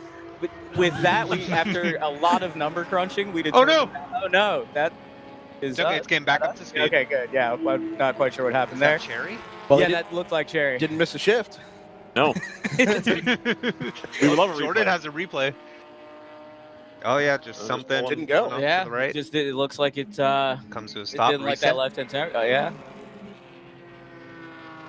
Look That's at Jordan, not ideal. That's a good replay graphic. I love Very, that. very safe though. It's very early 90s. Yes. Yeah. And I super still quick on the replay though. Jordan has a custom homebrew for his broadcasting for iRacing, a classic. It's either he has an ESPN one, and then there's a TNT and all that. Yep. Just wanted to do that one weekend. Just put that on our thing and see how many copyright calls we get. But anyways. So my apologies, but I digress. No, So we switched out the E46 platform and Miata Pro platforms for the paddle shift F30s. It took us a couple months of kind of figuring out the quirks of that chassis. But we've got them, we think, pretty well sorted. So first race for the new 68 car. That's the 3rd race car iteration of the F30 for us. So yeah, next year we may add another 235. We've been real happy with that. Just the turnkey element and the factory race car cleanliness and just kind of everything being where it needs to be. It's got a slight advantage over our homebrew cars. Sure. And this is on board right now with Tato Cederman, who's just absolutely crushing it in Super Trofeo this year. And he's piloting the 235 for us this morning. We're really happy with this platform, but yeah, we're absolutely still going to be running the E92 M3s as well as the F30s for the bulk of the work next year. So I want to talk about Tato in a bit here, but I've got one more question, and that's that the internet tells me that the F30 explodes. Yes. The cam phasers, or not the cam phasers, it's the timing chain guides. That's correct. Which luckily they get obliterated and you will die. And how dare you build a race car out of those? You're an idiot. 4 or 5 years ago, we heard the same thing about E92s with the rod bearings and things like that. So we tend to try and pick the platforms that are most known for catastrophic failure, and then try and figure out ways to make them not do that. We definitely blew up quite a few motors of the N20s early on. Obviously, the first thing that we did was timing chain and timing chain guides on every new engine that we put in. But then there was a couple different iterations of other parts that, once you start putting it through the paces, really show themselves as being a weak point. So now we've got a really good formula that keeps these engines alive. So is there a spec'd up timing chain guide, or is it just you put the factory one in and you don't run it that long? We put the factory one in, and then just obviously constantly check it to make sure there's not a ton of degradation on that. But yeah, we use predominantly just OEM BMW parts on most of these cars because they're good. They hold up for the period of time that got the car into our hands. Right. And generally the effects of racing will work themselves out with the car prior to the termination of the second version of that component. It's just tends to naturally work itself out like that. So now we've, somewhere around June, we think we'd figured out the formula. Okay. And so we built a couple of engines and then immediately went to VIR 24 and started stress testing them, and we've got the formula now. Perfect. So, I mean, to be fair, Mike, everybody always says, well, you can't build a race car out of X until somebody builds a race car out of X. Correct. And they figure it out. Yeah. Right? Like every race car in the history of racing has gone through a development cycle and process. Yeah. Eventually, somebody was going to figure out this platform, right? Correct. Yeah. Some cars take a little bit. Smoking Porsche here. Smoking Sorry. Car, yeah. Some cars take a little bit more massaging than the street counterparts than others for us to be able to make it into a successful race car. So yeah, the F30s have a pretty decent list of things that need to be addressed. Interesting. Yeah, it looks like looked low on the right front Right, there. Yeah. It actually looks like it's a toe issue. Yeah. The front wheel didn't look correct there, did it? No, it looks like it's trying to turn left. Yeah, exactly. Oh yeah, it's towed way out. Yeah. Steering arm, perhaps. Yeah. I think you'd call that a tie rod. He's honestly making pretty decent. He is. It's quite surprising how quick and under control he is. Even a three-wheeled Porsche Cup car is pretty quick. Turns out. Yeah. I believe there's 2 for sale right now. Anyways. Oh, that's such a great deal. Look at that. Isn't it? It's pretty wild. Is Open Throttle going to make an offer on the 70 and the 71? So I did last night, interestingly enough. I was trying to negotiate somewhere around the ballpark of like a 1% down, finance the balance from the owner.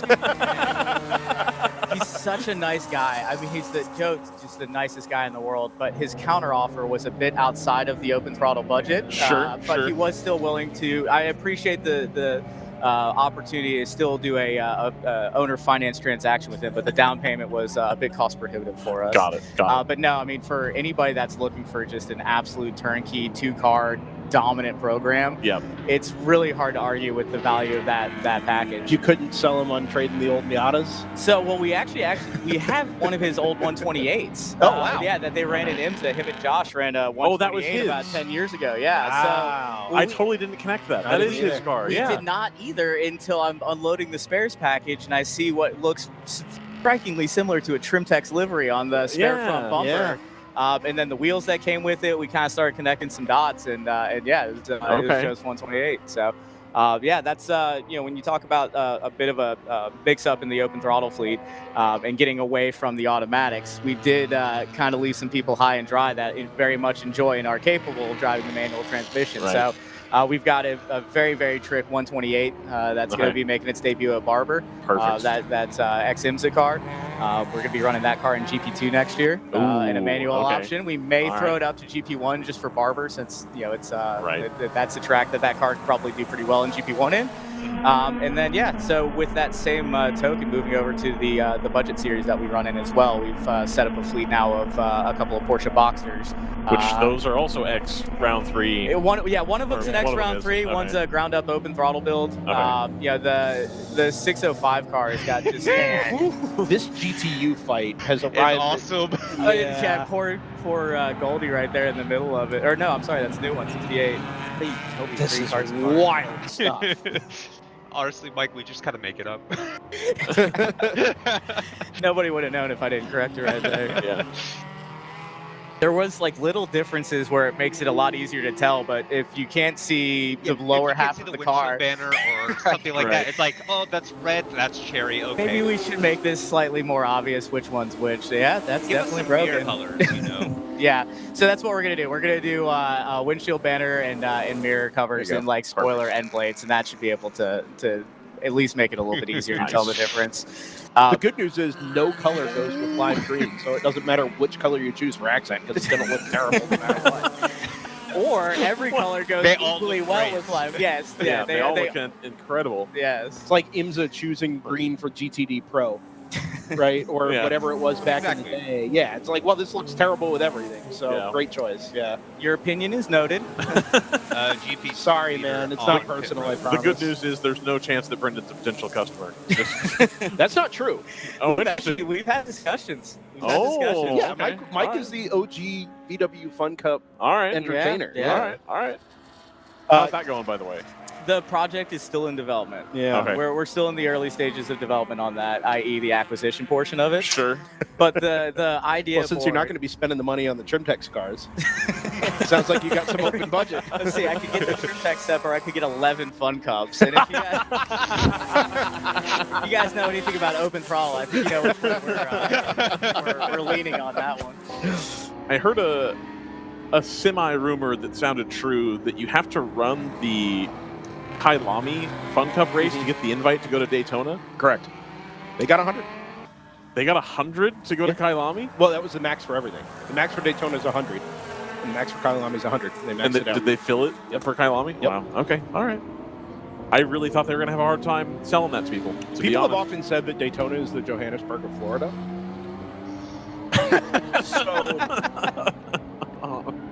So, I mean, you get two different kind of takes on the same flavor. Obviously. Sure. Yeah. Does Embry-Riddle have a Johannesburg campus? Prescott, Arizona is probably not far off. Well, okay. All right. Yeah. All right. Yeah. There you go. My goodness. Anyway. So, Mike, I was listening to a podcast the other day and was made aware that Tato Siderman hosted like a iRacing practice session. Do you know anything about that? Sorry. I don't know. Okay. I don't. Is there video of this iRacing? I don't think there was video. I was hoping you would give me some more insight on that, but my understanding was that Tommy Kendall was there, and I wanted to hear how Tato Siderman, who I understand to be a good sim racer, would have taught all these older folks how to work the iRacing. From what I understand, Tato is the coach this weekend for that. Excellent. So Good. yeah, now Okay. we obviously have a really neat lineup in that 235 this weekend. Obviously with Tato and TK in the car. Yep. And then we've got, of course, Matt and Johnny in there as well, which are just it's the amount of people that have come over and said hi, and you can tell the positive influence that these people have had on all these different people's lives. It's very, very neat to see. And then myself personally, I've been a huge fan of the drive and smoking tire for almost 20 years. And, yeah, so that's just really neat to have him in our paddock this weekend. Absolutely. And have that whole group of people. And we love Tato. We had his first race was with us at Sebring in Champ, and to see where he's gone in that period of time, you meet a lot of these young and up and coming drivers, and a lot of people do pick us for their first race, and there's some kids that you just know are going to go far, and Tato is not only just an incredible driver, but the personality and energy and just contagious smile he brings to the paddock is huge, and we really enjoy anytime we have the opportunity to have them around. You know, it's something that WRL has done a good job of, is finding these younger drivers and giving them kind of a stage to perform on where they can really develop and show the skills that they've earned over the course of like an 8-hour race. Yeah. And you got coaching opportunities, things like that. So you've Connor Zilic ran at COTA a couple years ago. Yeah, he did. Yeah, with BSI. BSI, yeah. So it's the opportunities have been there for ages. Yeah, absolutely. Ooh. Scream and go, guys. It's okay. Yeah, that's fine. Brendan jumped up. I was like, I'm pretty sure that's that V8. That car on the pit speed limiter is just, I mean, it makes me want to spend so much money on replicating that car. If that thing ever popped up for sale, I'd probably make a stupid decision, and we'd see it here in lime green. Perfect. It's just, perfect. I mean, that thing is just fantastic. We'll keep that in mind. On the younger driver thing, I mean, we've got quite a few this weekend. We've got, I think, 3 drivers under 18 this weekend that are in our cars. With our youngest being Peter, who's joining us for the first time this weekend. Peter Jarquin, he's 15 years old. Oh, wow, okay. Yeah, he's piloting the 68 car with us this weekend. Excellent. Exceptional job so far in practice, and just a real clean heads-up driving kid. Good. And he actually got his start in our the new owner of our Miata program. Had him in. He did a great job over there as well. Perfect. So came over, and he's super excited. Last minute add into the lineup for us. And it's going to be a GTU battle coming up into turn 1 here. I believe it is one of the round 3 cars at the front. Be the blue one. No, that's going to be the automatic and the Stratus. Yeah, so that's your fight for the lead. Yep, and then of course the gaggle behind them as well. So this might be a pass by the Stratus NPO1. Of course, Stratus racing the most experienced runners of this NPO1 probably in the country, to be honest. Probably have more miles on those cars than anybody else does, but certainly in WRL. And that car is hounding the back of the automatic racing NPO1. So I think a pass is going to be due there very shortly. Just going to deal with some traffic here. Ooh, there's going to be there was a window there. Yeah. Stratus car didn't quite want to press the issue. I don't necessarily blame them. So we believe that's either Eversley or Wilmot in that leading car. We think Matt Millen in the Stratus. Okay. Matt Million's in the Stratus? That's what we think? That is the name on Red Mist. Excellent. Or the 58. For the 58. Excellent. All right. So we'll keep watching that battle. It's the kind of battle that's been percolating for some time. This GTU field looks absolutely fantastic. Really looking forward to seeing that next year in WRL.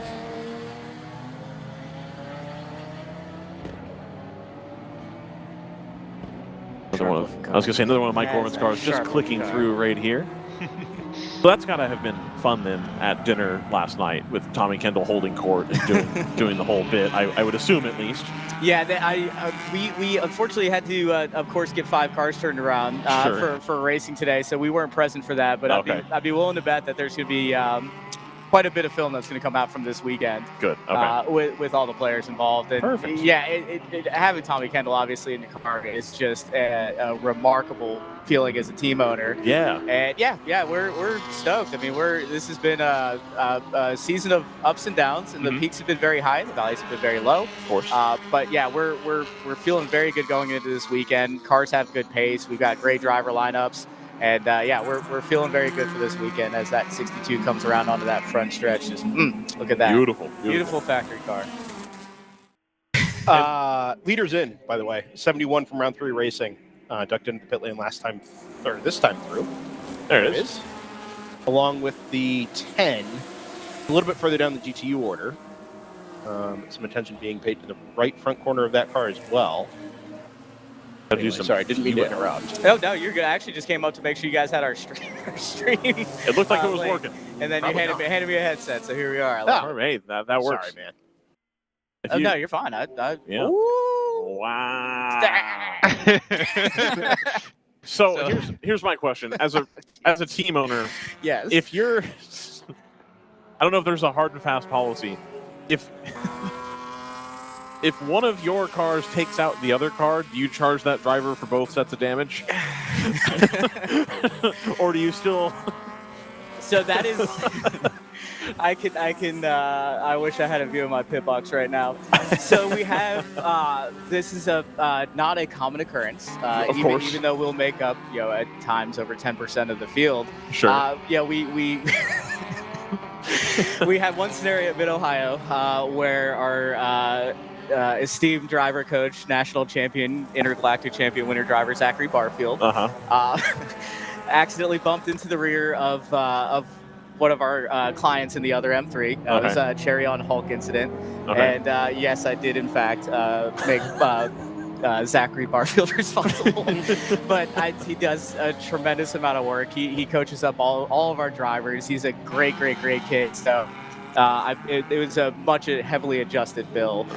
But it would be difficult to approach the driver on the receiving end of that and say, I understand, but based off of you being in the car and how the contract reads, unfortunately, we're going to need you to pay for it. So the green on green violence doesn't happen often. It's definitely something that we like to try and handle internally. But obviously, we try to avoid that when at all possible. Zach, I'm sorry, I love you.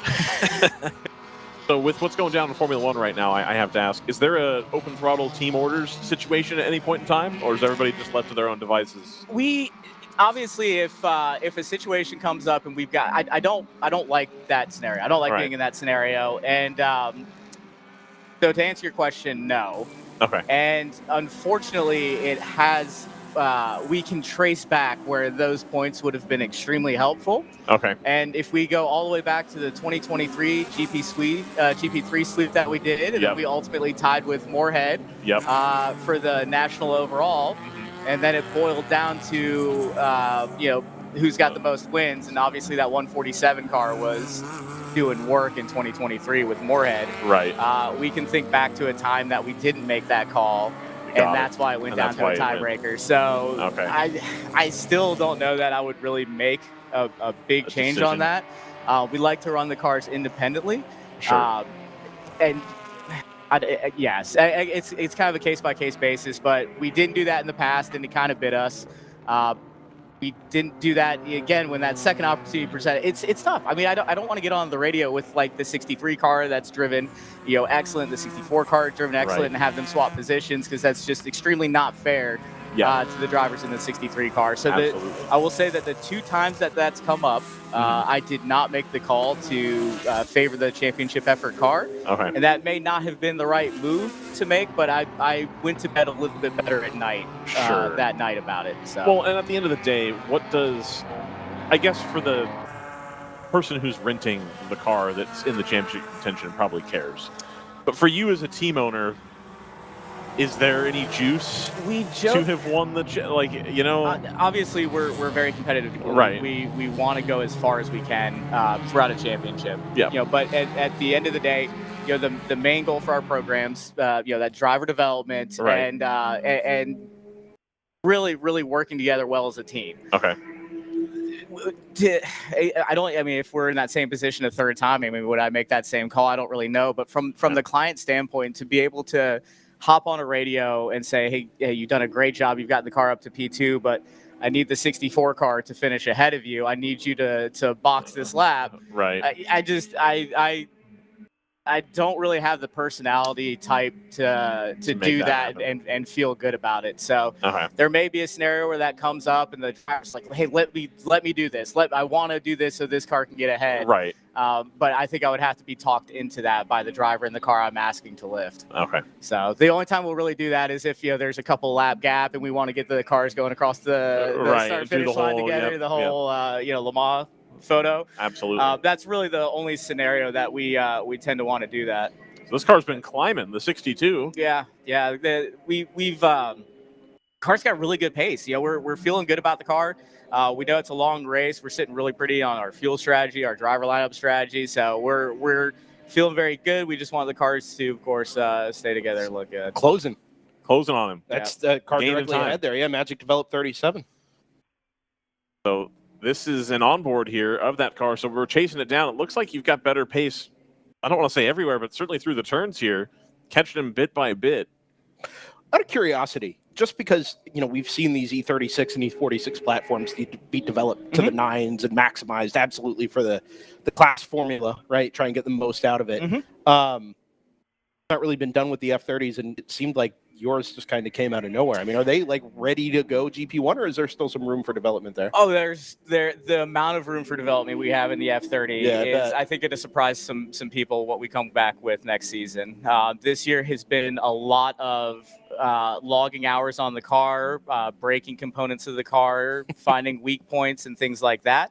Right now we're running kind of a suspension test between a couple of the cars. So we've got identical setups with the exception of suspension on a few of the cars, and we're trying to finalize our suspension for next year. And then we've also, there's a tremendous amount of room. Move up the inside. Look at this. Oh, that's the lunge. Let's see if he can make it stick here. Still side by stay side. Right by him. Yep. It's 237 will have the move up the inside here. Still looking. A 3 wide on the way in. Cut back. 99 sticks are up the inside. Oh, yeah. On the grass. Okay, good racing there. That is some great racing. Great heads-up driving, Tato. 237 will defend to the inside here, and the 62 will... get caught by some GTU traffic there. Yeah, by the way, JT, you mentioned the automatic 909. The 908 had vaulted itself up into the GTU class lead while all this was going on. Still there, I believe. Yes. They are. Ooh, a little sideways action from the GT4s there. Yeah, your top 3 is still within 2 seconds. Yeah, this battle, by the way, is for the 5th place in 1. Yes. Like standing like he's nervous or has to... No, I was just I got a text about an SD card. Making sure I don't have it in my pocket. No, it's... My apologies. No, you're good. No, you're fine. Yeah, you've got stuff you got to do, man. You're running Charlie, the SD card is at race control. That wasn't for the 68 and 69, was it? There's so many things that have happened this morning. There's who's to tell what it's and that's that pass done. It looks like. The way into turn 1. I think that's where a lot of the pace is coming out of that car. It's really good on the brakes, or it looks really good on the brakes. Yeah, or maybe the driver's really good. A little bit of both. Yeah, man. Going to keep after it here. Set its sights on the... I'm sorry, this is a battle for 4th place, not 5th. Set its sights on the Ginger Racing number 46. Yeah, a couple cars have started pitting. So I believe the 29 Screaming Goat did pit out of the lead. They're currently down in 12th place racing. Also was ahead at the time. They're down in 13th at the moment. Dropping just a little bit more, waiting for them to come across the line here. You start developing notes on who I'm going to go ask questions of now that my little mic thing is charged. Make a habit out of this. Enhanced race coverage. You guys gonna do some pit lane coverage? I did this morning. Oh, very cool. A little bit, and so trying to coordinate the live interview is tough because there's the delay is a little bit different going both directions. It's like, And so what I think I'm going to do, and we talked about this earlier, is if you watch Instagram Reels, you see the guy doing the asking questions on the subway. Yep. I'm going to do the same thing with my worthless priority pass card. Okay. And I'm just going to be throwing this out there and then having people just do it. Like it. And then I'll send it as an MP3 so that it can just be played out. We don't have to worry about all the text and everything. So I think this is now charged. Technology is great. This thing is, what was it, like $60, Brendan? For this lav mic setup? Yeah, like I'll take it. Now we have 2. Very good. Fun fact. So I'll leave this one here probably. So Brendan will have it in perpetuity. Random Vandals number 82 is into the pit lane out of 2nd place in GTO. Some 30 seconds off the class lead, but that'll put the AE Victory Racing number 119 into 3rd. Up into 2nd. Oh, 2nd. Oh, because the Vandals just pit. Yeah. It's worth noting as well, these pit stops for 82, for 71 earlier, these are all first pit stops of the day as far as we can tell. Yes. I believe for the 71 earlier, and now for the 82 as well. No, I think this will be the 2nd pit stop for these. Correct. This should be the 2nd stop. Yeah. So where did I miss a stop? The whole thing reset earlier. So that actually makes sense. One of the full course yellows, the 70 came in, the 71 stayed out a bit, I think. Well, that's why I was unsure. Also, we had the red flag. We had a bunch of full course yellow running. Yeah. I mean, 2 hours 20, I guess, is really long. But still, probably a 2nd stop then. That makes more sense. It was just now the first stop for Screaming Goat. When they came in, I think that was their first stop. Yeah, when you stood up and you're like, so these should be 2nd stops then for the GTO. Yes. Yeah, the GTO. Absolutely. Yeah, that makes more sense. Gotta get 38 laps in. Gotta get the AI machine going on that. Oh, I forgot all about that. Oh, do you have some immigration? Yeah, I gotta. Eventually, I have to get through that. I just haven't gotten through that yet. Wow, all right, that's excellent. The one advantage that AI has given us is all these just cockamamie plans that I have described in the past about data that we could use. I can now just put into the thing and make it kind of work, sort of. It has also turned our developer into a vibes coder. Oh, so he is still doing all that? Well, no, he's using AI for... Right, but he's... Yeah. Well, he at least knows enough about it. That's where those graphics came from. That's what I figured. Yeah. I wasn't sure if those were that or if they were from the guy that I have a whole control menu. Like, I can just pull up the gap from the 70 back to the next car behind if we want to see what the lead gap has been like in GTO. As somebody who's we find out. As somebody who's not a tech guy, obviously, so Rob Walker can tell me that I'm an idiot, or any other tech person in the paddock can tell me I'm an idiot. I feel like if you already know how to code in Python, but you just don't do it that often, using the AI as a tool for coding is probably extremely helpful and useful, because you do know that you could go back and check it if you have to. Yeah. I think versus me trying to do it like an idiot, and I don't know what I'm doing. Correct. I wrote one Java program one time which could alphabetize things. And I was like, that's it. That's all we got. I did that. I did that for a high school C++ class, and that's as far as it went. Yeah. Mine was first year at community college. Yep. Go ahead. It's good to see the 80 of 3D racing back out on track. Coming up in the turn. Oh, very good. After recovering from the schmozzle earlier. How was that earlier? Did any of your drivers see that? The incident? The opening, Yeah, no, we had a front row seat for some of it. That's awesome. For sure. Our GP2 cars had a pretty solid view, of that. Okay. And, the 62 car had a pretty solid view of the 44 being completely horizontal. Nice. And I think Cherry was down on the very inside, but I watched that about 6 different angles down at race control earlier, and it doesn't look like Cherry was at all involved. That's good. No, Cherry was as far right as possible, fully Correct. alongside. I'm not sure if you remember how the first lap of Watkins Glen went for Cherry. Yeah. But we were on the outside. Same driver. Oh, no. Yeah, same driver that's in the car. So I think he's a little, Antonio is a little prioritized on getting to the inside this time after that god-awful 15 seconds of our life. Oh, man. That was a tough one, like 6-car pile up, 150 yards after start-finish. And everybody comes down, you're there, and just, Yep, we went wide trying to avoid everything, and still, I think it was, I can't remember which car it was, but I think it was the 118, ended up just, it was just a chain reaction from that one car that got on the throttle with the right rear on the paint. It just kind of caused this, like, Forza multiplayer style of turn one that we don't really see that often, but yeah, that was an exciting moment, but yeah, no, I think Antonio, I think he's going to be glued to that inside line for a little while after that. Especially turn one. Exactly, especially on first lap, but he's such a strong kid. We've had Antonio for 3 years, and he's just an absolute ace. I'm just happy he's willing to take the green flag. Yeah. I think he wanted a do-over after the walk-in scenario. So, yeah. Get that redemption. I think I'm gonna. I literally just told everybody I was going to race control. Oh, yeah. I should probably head on back. Yeah, do whatever you gotta do. Yeah, that's totally fine. Paddock, but it's always a pleasure. And I'll swing back up at some point throughout this weekend. Absolutely. I think some of the guys from our box are come. Perfect. Man! Wow. Sorry. Side by side. 78. Misha's car. Yeah, it's grinding to a halt here at the exit of the final corner.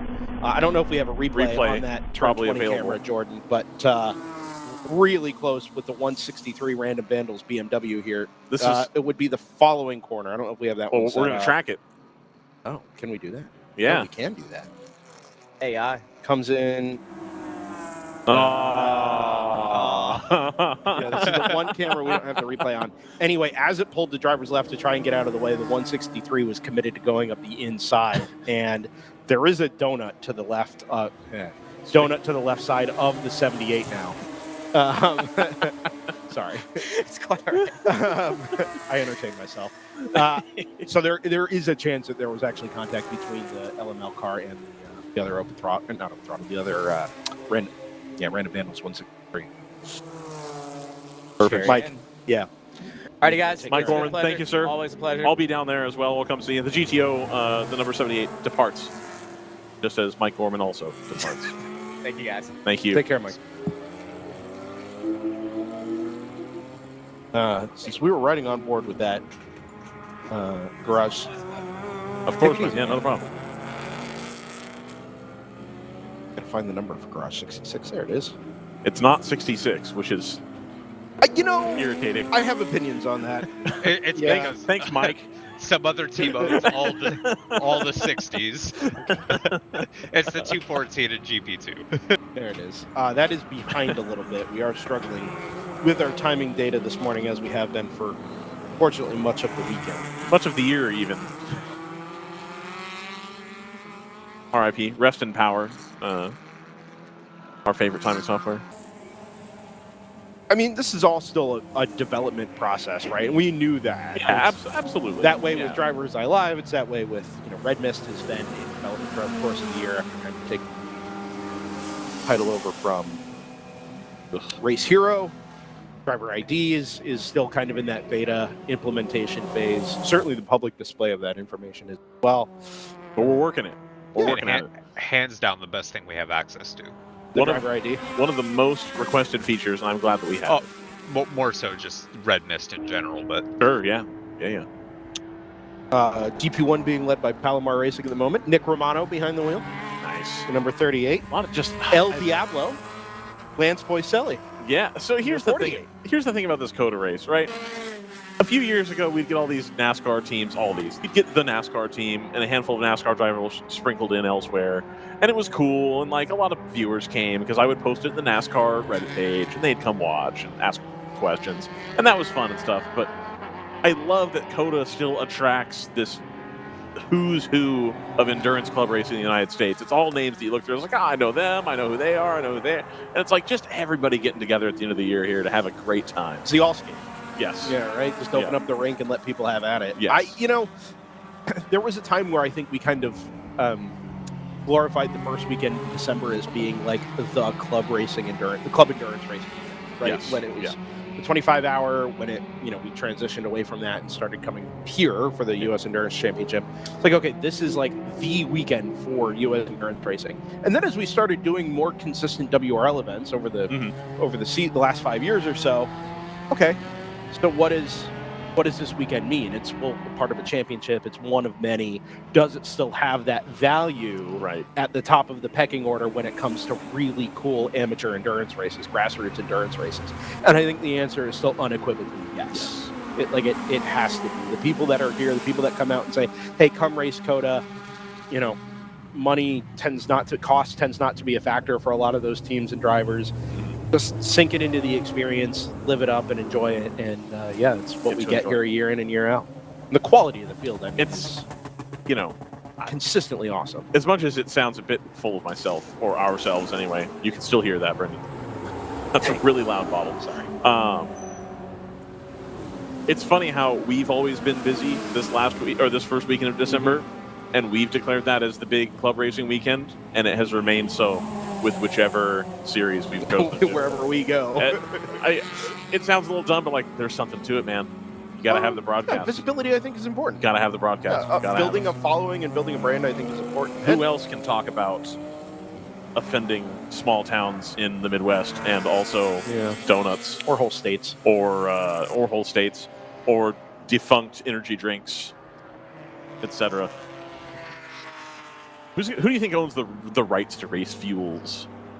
Like, can we get Liquid IV to buy the rights to race fuels and then just start making it again? No, Squatch Juice. Squatch Juice was the product we had the opportunity to try back at Daytona. That's right. It was really quite good.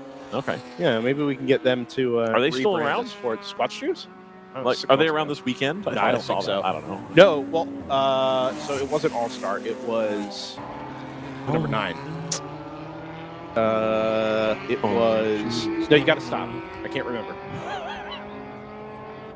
Amante Racing or Amante Motorsports. Break the mold. Sorry, I had to resolve the melody. No, that's fine. Yeah, we just couldn't do them both at the same time. The ice we skate getting pretty thin. The water's getting warm, so we might as well swim. 522 Choice Racing is in the pits. Have you seen Will Choice this weekend? I have not. I think he's been growing his hair out. I saw Will Choice Sr. Bill.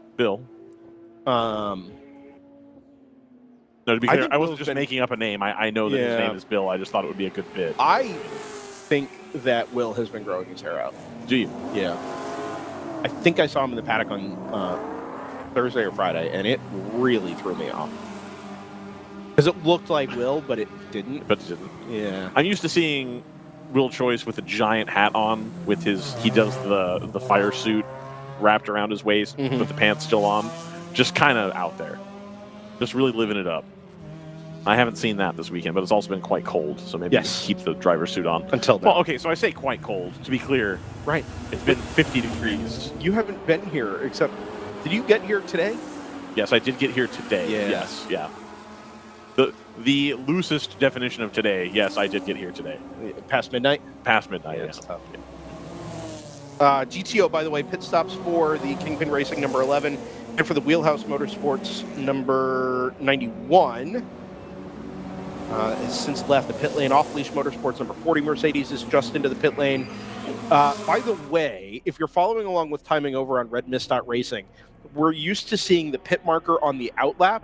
That's not the case here at COTA because we have the pit lane out loop. Pit loop. So when you see the pit flag come up on on Red Mist, that is the car actually physically between the beams in pit lane. Yes.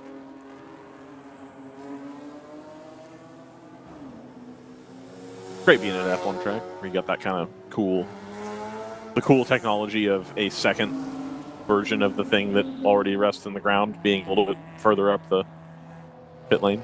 I guess it's not really that high tech, but it's something. Last time I was at Thunderhill, the with a sprint racing series, they actually cut a new loop for us. Nice. In the track, yeah. Nice. We just waved at Sadakal Kalsa, who's taking this opportunity to be in the Paddock Club F1. They rented out Speed 201. Did they really? 202, I think. That's the classic right there. We should have set up in there. Man, we got to talk to Rob about that. Incredible. Yeah, we walked past it last night going to the driver's meeting. Suite 202, Kingpin Racing. Nice. Yep. All right, timing should update itself here momentarily. I think we've now figured out the next layer of... We're always troubleshooting. You're not pushing the envelope. If stuff's working perfectly, it's time to start playing with it. Oh, that's a spin for the one! Oh, yeah, driver's left. Driver's right, left side of the screen. Yeah, just behind the pylon there. Get a replay of that. I'm sure we can. Nice. Watch stage right here. You'll see the blue, white, and black NPO1. Around the outside. Nope, that's not it. Them. It's here. Oh, it's Heraflight. There's contact. Yeah. Ooh. Yeah, that was it was 3 wide. It was just a different 3 wide with the big lunge up the inside from the 247. That could be an awkward plane ride home for Brad. That's a really good point. just a thought. 77 is in. Cargo Shorts Racing, Kingpin Racing, Toyota Supra. You forgot Rob Walker Racing. And Rob Walker Racing, powered by Ford. Presented by Fresh from Florida. I want more sponsors to say. That way, I think more sponsors equals more bits available. Yeah, it's generally the way as things go for us. Absolutely. Kingpin 77 in to take Chad Carnevale out of the car. Install somebody I don't recognize. This will drop that car to 4th. Is this Murray? Is this Murray Wonderly? Could be. I'm just going to say driver names. And then as soon as I get the right one, I'll have Sadakal give us a thumbs up. If he can hear me. I don't think he can hear me because it's quite loud. They did say they were going to...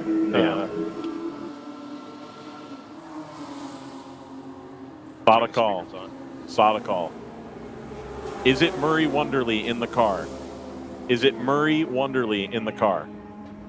With the long hair. Murray Wonderly with the long hair. There's a delay. Just give it a second. He's trying really hard to hear. He can't hear it. He can't hear it. It is what it is. We tried. Yeah, it's okay. It's all right. We'll find out here in a second when the driver ID thing updates.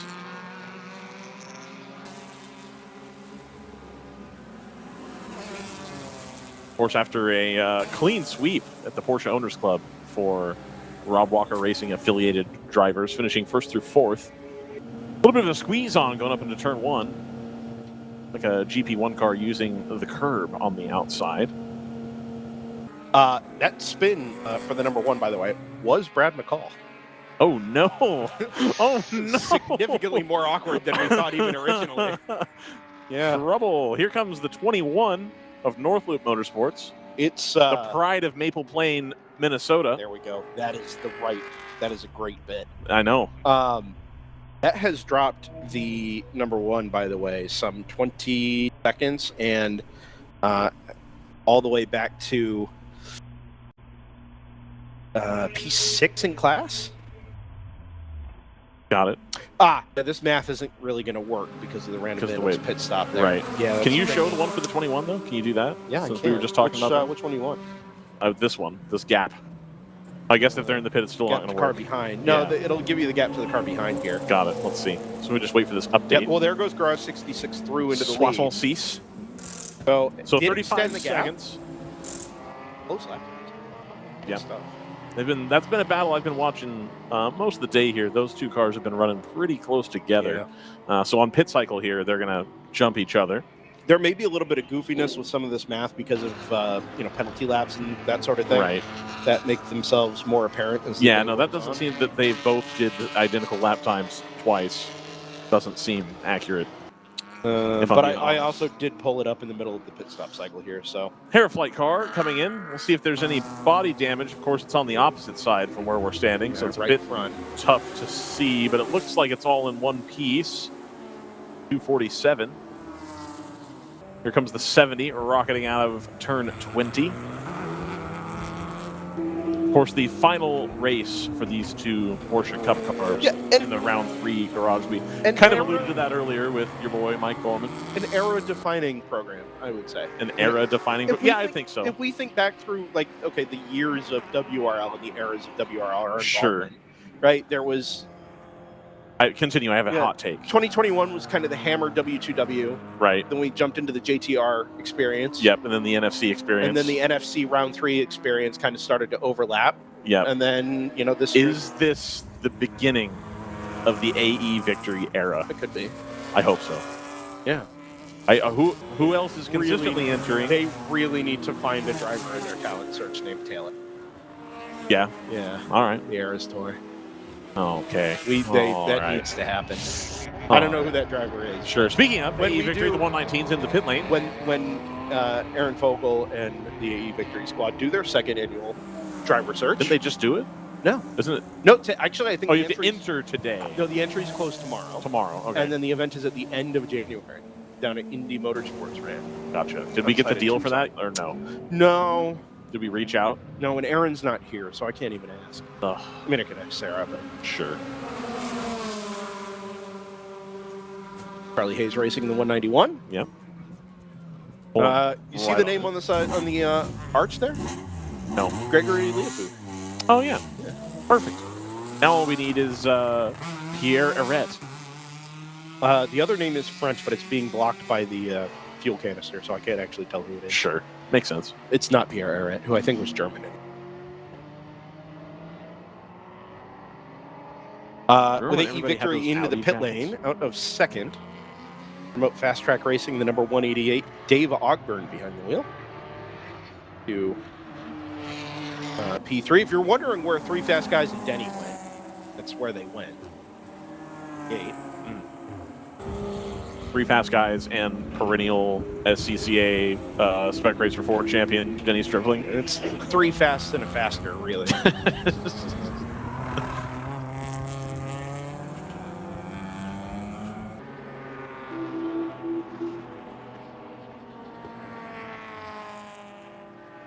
Who was the guy I was referring to the other day that races multiple cars in SCCA that's like semi-pro-ish?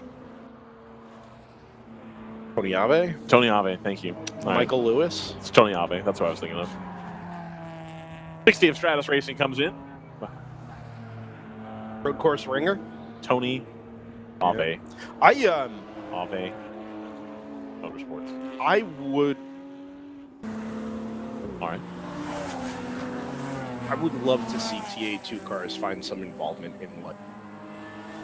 Not sure what that platform looks like, but I think adapting those cars to go endurance racing would be fun as heck. Brad tried, sort of. I know. I am aware. Good battle on here between the 92 and the 77. 91 and 77, excuse me. 91's teal. It's a battle for 12th in GTO, headed up the hill towards turn 1. 188, Lupe Tortilla. There goes 77 up the inside. Driver listed against that car is Clifton Lipple. Is he racing with them this weekend? Must be. The 909, the banana boat, is in. Is Ryan Eversley in the 909 or in the 908?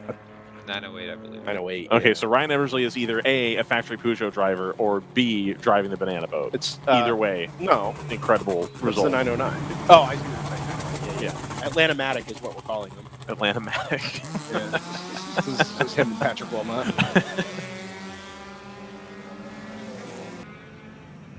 I'm always bummed that they don't ever link up with Tyler Hoffman and take the forest picture together. Because Tyler Hoffman on social media, anytime he goes to the Atlanta airport, when they have the people mover, oh yeah, it's got the forest design, sure, the green one. Yep. And so he usually takes a picture there of going to the airport to do the. He's going the places everybody else is going. There's not that many potential arrival times to the airport. Oh, there are. In Atlanta, every time is an arrival time. I mean specifically you, the person going to the airport to take the same flight as everybody else. Yeah. The Atlanta to Austin flight, there's only... so exactly. And so everybody was on the same plane in theory. I don't know. 70 is in. I have to say, Winds are out of the south today, which means planes are not arriving over the roller coaster. No, they were departing earlier, though. Right over the top of the track. That doesn't do much for our cameras. No. Really cramping my style. A little bit. I flew on the oldest A320 yesterday. This San Francisco to Austin direct route apparently is like not a preferred route at all. Like, you know, it's really funny you say that. So when I left here 2 weeks ago after the Porsche Club event, you just get an Airbnb for 3 weeks. Just no, that I'm doing that in Sebring in January. The monthly Sebring rental. Soul crushing, but it is efficient. You could just buy. This is a good point. It's a really good point. Closing costs are lower than anyway. Anyway, so we got on the plane, and the pilot was like, I'd like to welcome you aboard American Airlines' newest aircraft in the fleet. Oh. It was a 737 MAX they had for 11 days. Oh, never mind. 11 days, right? Not impressed. But it was so new. It was so new that my big dork app of choice, with all of the available registration information for the aircraft, still showed it as a 36-year-old A320.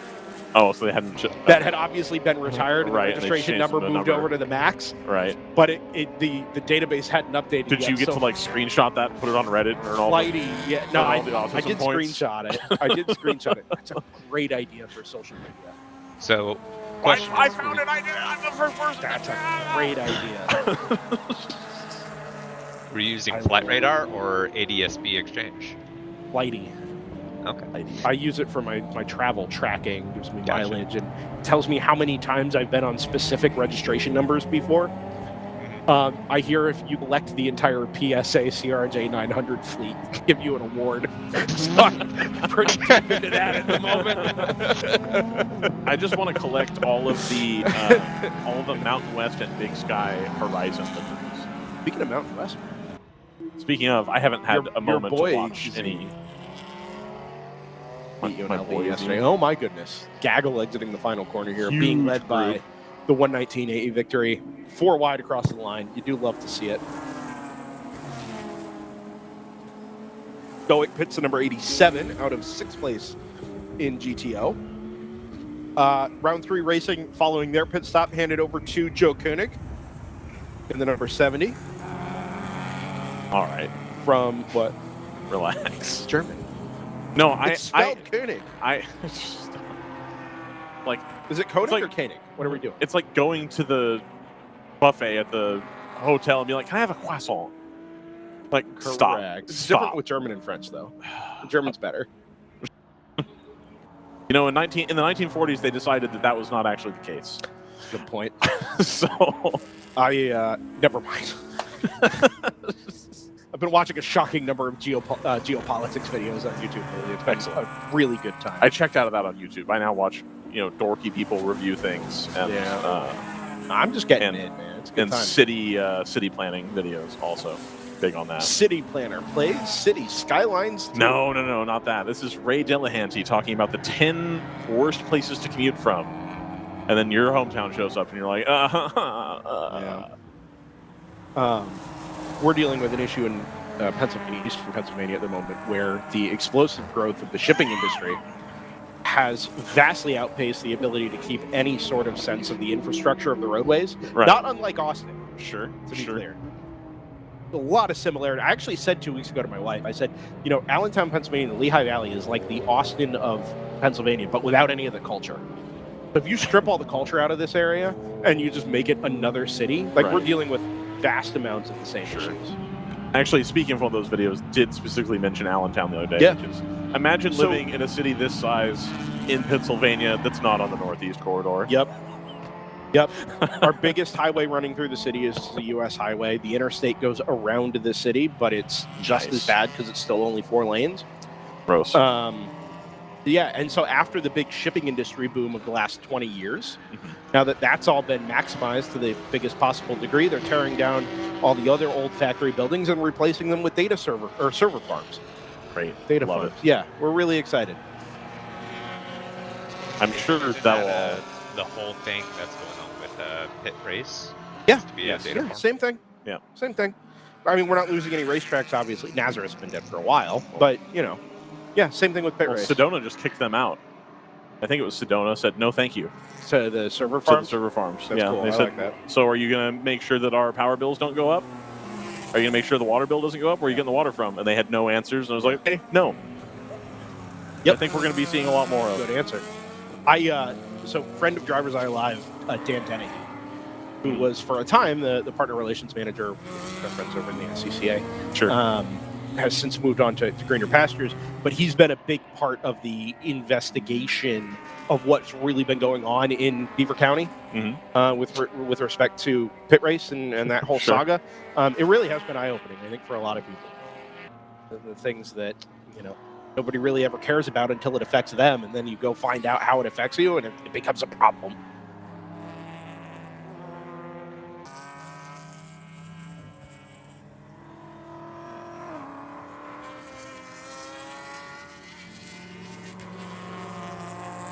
Anyway. Battle on for the GP1 lead. Palomar and El Diablo still at it. 1.3 seconds is your margin there. Where's the other Palomar car?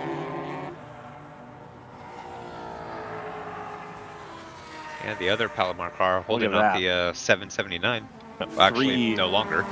Open throttle cars just pulling up on turn 20. So that's actually changed for position its lap in GP2. Oh, so it has. Yeah, so David Dickerson into second place. Andrew Colfitt falling back to third there. Andrew. I saw David Dickerson race Spec Racer Ford 15 years ago at Homestead. Nice. Down there to flag a national event. He's been around racing a long time. I think a Florida region member, as a matter of fact. All right. That's where I'm headed next. Florida region. Homestead Miami Speedway. Beautiful. The Miami-Dade Homestead Motorsports Complex, or whatever the name was. Presented by the Jimmy Johnson Southernmost Tunnel. Jordan taught me about. Homestead Miami-Dade Motorsports Complex? Homestead Motorsports Complex. I'm pretty sure they were both in there.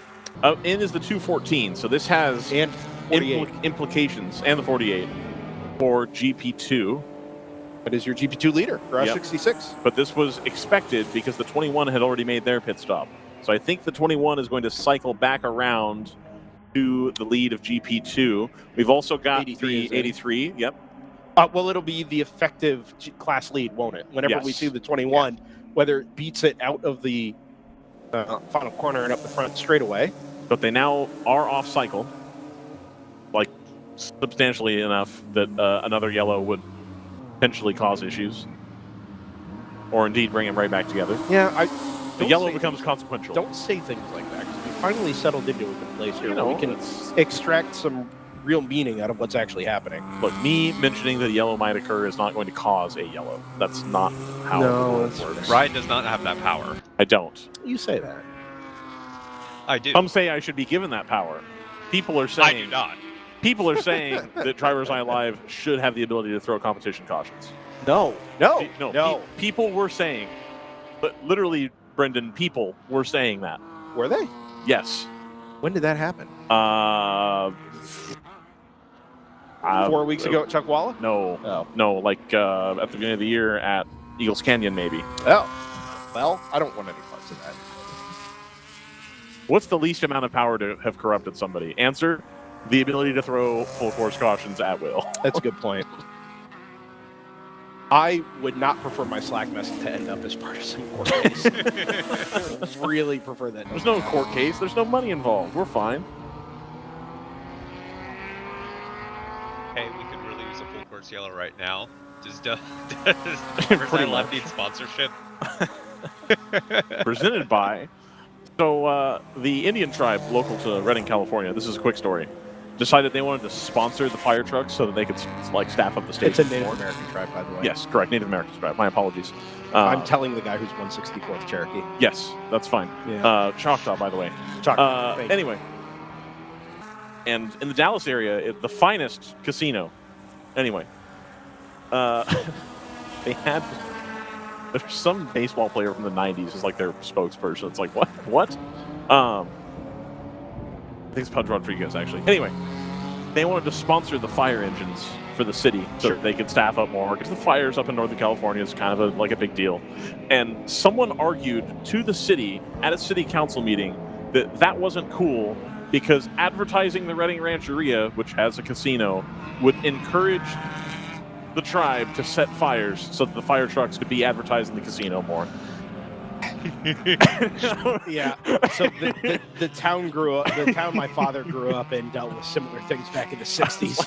What? You're insane. No, no one's going to do that. That's crazy. But they settled for like one of the windows on the trucks have the logo on it.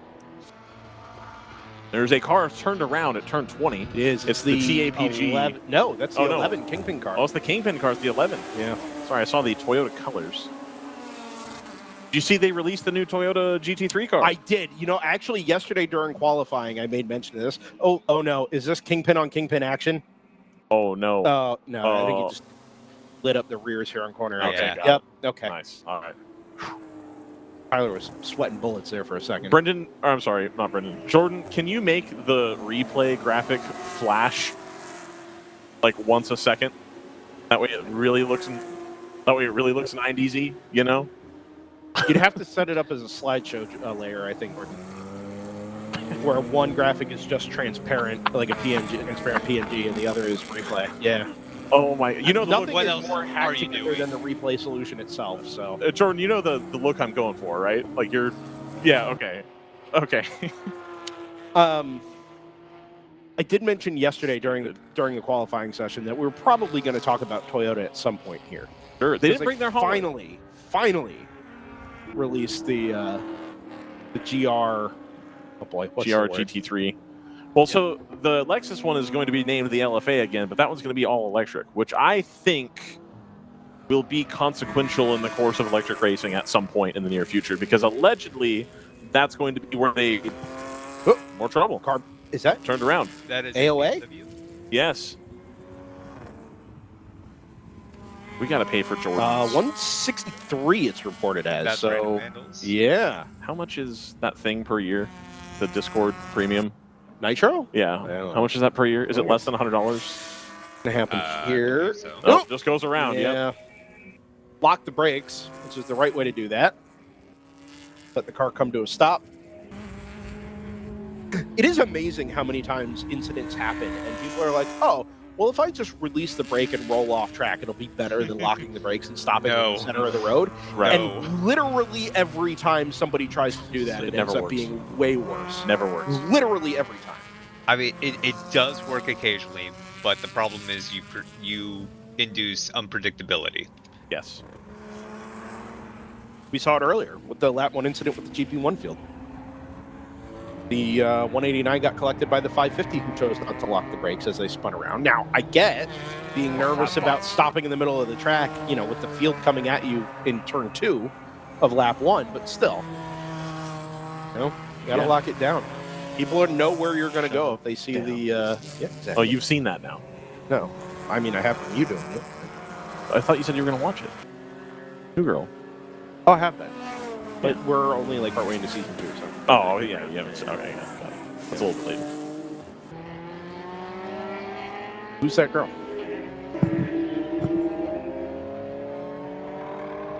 Almost 11 o'clock, which means we get a little Big 12 action, a little action as well. Yeah, Conference Championship weekend. Iconic. Ooh, safety truck lights are on at pit in here. Ooh. Nobody has picked up a yellow flag in the starter stand. Lots of looking is going on. Oh, I think it's a stationary car in the pit lane. Is that the Fast Track 188?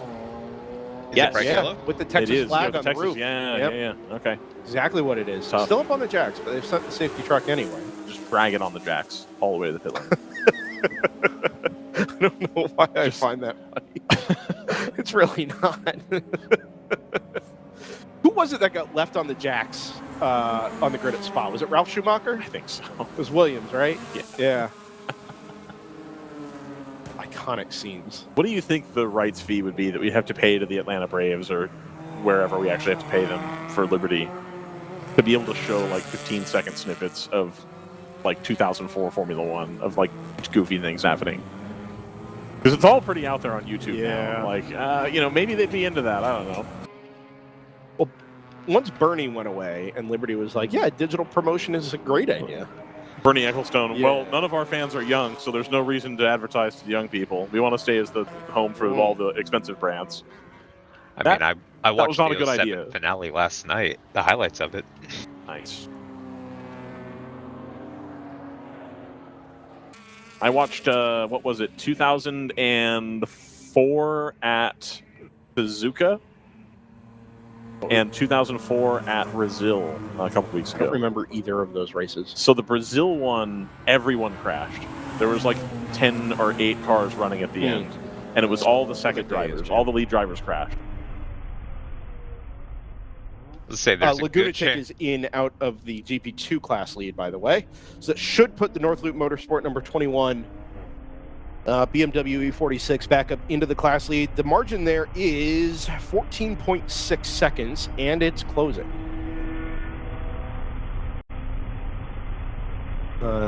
Jordan Musser. The superior Jordan, I think. At this point. Behind the wheel of that number 214, some 4.5 seconds quicker than the number 21 last time. 21 obviously is a little bit more established into the scene here. Sure. Jump on board the Toyota R&D number 90. So we got BSI, we got Lucas Lagoons, Lagunatics. No Kurdog. No. Hashtag not a GR Cup. I almost brought my Kurdog hat too, and they're not here. Now I'm. How'd you get a Kurdog hat? They gave me 2 That's really at nice. ECR. What'd you do with the other one? Also in my car.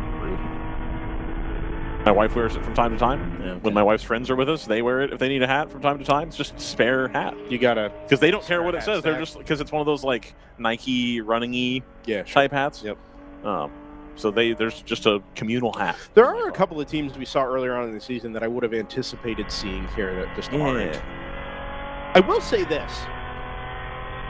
Whereas we did have an era of WRL where we would get a bunch of outside teams that come in, and they just, we've never seen you before, but they come and run COTA. Right. They're taking entry slot or whatever, it doesn't really matter. But then they, stack some pros in there and they make a big to-do out of it, and then we never see them again. Yes. I am genuinely enthused at the fact that we've got, almost 80 cars here this weekend, and I think all of them are teams we've seen before in WRL. A couple of them are people running an extra car, probably for people who want to be here. So what? But yeah, absolutely. Like even Random Vandals showing up with an NPO1. Okay, yes, it's the first time, but Random Vandals have been around WRL for last half a decade. Yeah. We reached 3 hours down. 5 to go. This is cool games. Wait, so can we go to COTA and watch this in person? It's a gorgeous day today. I cannot speak with any knowledge of that.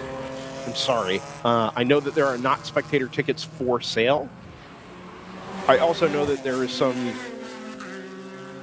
stuff happening over in the parking lot over there. COTA karting is obviously open on a day-to-day basis as well, and I don't know to what degree they're allowing access into any of the grandstands. You can call COTA, maybe call COTA karting and find out what might be available. But generally, this is not officially a spectator event. That's probably the official line there. Yes. Which I do think is a bit of a missed opportunity. It would be extremely difficult to secure this entire facility. It's very big. That's a good point.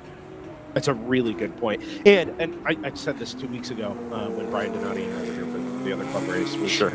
It is remarkable how much of this place was obviously designed to have permanent securable infrastructure. Like the fence lines and everything, the photo lanes, all the gates were designed in one way, and just little by little, they'll tear down a fence line to build a new grandstand or structure or something. Right. And then the fence gets replaced with temporary fencing. There's a lot of construction going on here. It really has changed since we were here in 2017 when nobody cared about F1 in the United States. 53 is in. That's the Ginger Racing 1 series. It looked a little bit wonky at the right front, and actually it's going to go past the Ginger Racing pit stalls and probably straight to the paddock. Is that a little white smoke out of the right front as well? Or am I seeing things? I don't know. Yeah, I don't either. GP1 class leader, car number 62, Open Throttle Racing. Nice. Love that. That's the 235i, right? Yes. Yeah. So with a driving lineup that has few low spots, if you could even call them that. Not really surprised. Do you know who's in the car now? Do we have that data? It still says Teo's in it. Well, I don't think that's likely because didn't he start the car? I'm not sure. Fascinating. All right. Well, guess we'll see.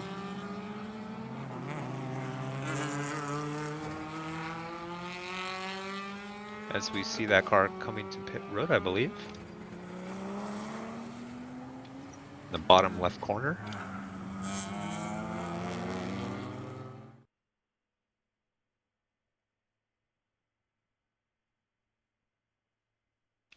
Does look like the driver's getting ready for a driver change, though. Okay. And yeah, sure enough, that is the 62. Anybody know what Tommy Kendall's helmet looks like? Anybody store that information away for future use? Not at all. Does it have a chicken on it, as we have a stop Supra? Or is it Rooster? That's the I 11. can't remember. That's the 11. It's the 11. Drama.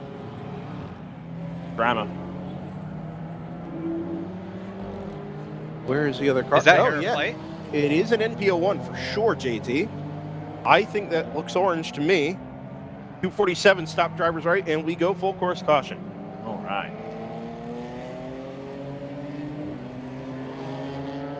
Gordon Worth. Unfortunately, we're outside the replay window on both of those. Unfortunately, that 247 has had a day. An incredible technical achievement, the way that we have the replay working. It's incredible. Brendan explained to me the specifics on that, and I said, wow, that is something else, man.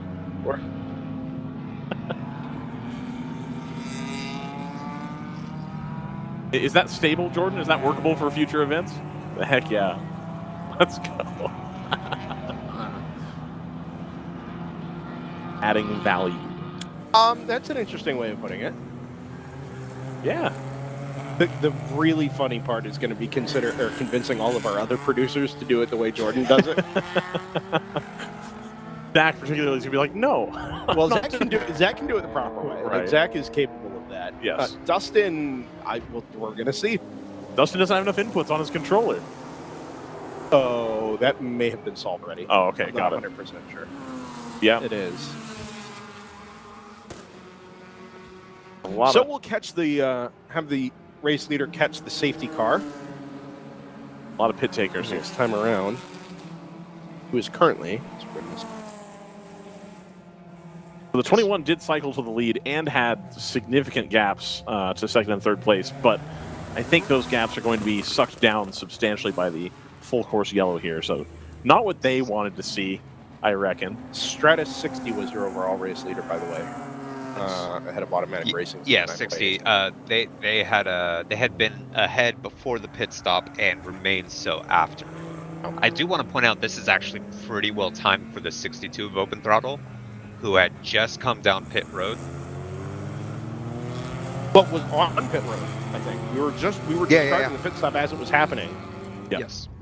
As more GTO cars into the pit lane. This is 82 and 70. Along with the 58.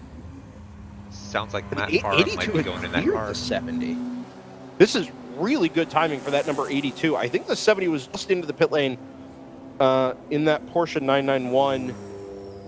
They were at lap 47, so the equivalent stop hadn't been made yet by the number 82. Jumped them. Now, that being said, I think the 70 will probably take less fuel and have do a quicker double stop stack here. on the 70 and the 71. No, they're not. They have separate crews.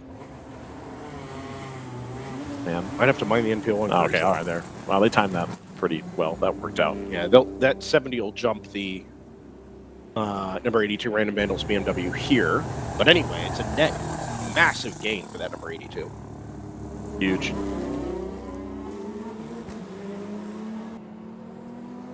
This is an awkward yellow time for the GP2 field, who all pitted within the last probably 5 or 10 laps. It's an awkward yellow timing for just about everybody, I think, except for that 82. Did I cause this yellow? Is this my fault, TM? I think most of the GTO leaders otherwise were in under green about 10-12 laps ago. Yeah. 119 is back in. Same condition as the number 70 there. They'll take a couple of cans worth of fuel and move on. I want a Carter behind the wheel of the 119. As it's listed, on board with S Collective Racing, who I insisted in my head on calling S Club Racing, with a shocking 53,246 RPM number. That's a lot. It really is. The oil temp's pretty high as well. I mean, those two things do correlate. All of these things correlate. I wonder if those are accurate. I imagine not. I am operating under the assumption that there are just some bad decimal points here, or non-existent. No, decimal points. I think it's set to max. Yeah. I think it's defaulted to total limit. Yeah, lap 0, position 0. There's some bugs to be ironed out there. Can we step aside here briefly and pay some bills? Have any bills to pay? But of course, Continental Tire is our. I have bills to pay. That's fair. Must be nice. Dual income, no kids, huh? What? The hard way. Both self-employed. We'll step aside here and say hello and thank you to our single tire supplier for the production classes, Continental Tire. Continental Tire. No, you can't do that. He's here. That's true. It's not safe. Why not? And on the back of this quick 30-second break, we'll rejoin you from U.S. Endurance Championship at Circuit of the Americas in 2025 WRL season finale. It's back in a moment.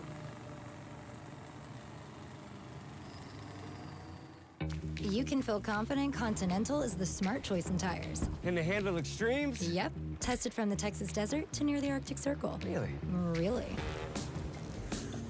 Anything for the guy who finds that one pothole? Yeah, road hazard coverage has your back. For real? Absolutely. Were they made by like a bajillion engineers? Well, closer to 100. Continental. Welcome to the smart choice in tires.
Back at Circuit of the Americas, just outside of Austin, Texas. Have we decided if this is Del Val or Elroy?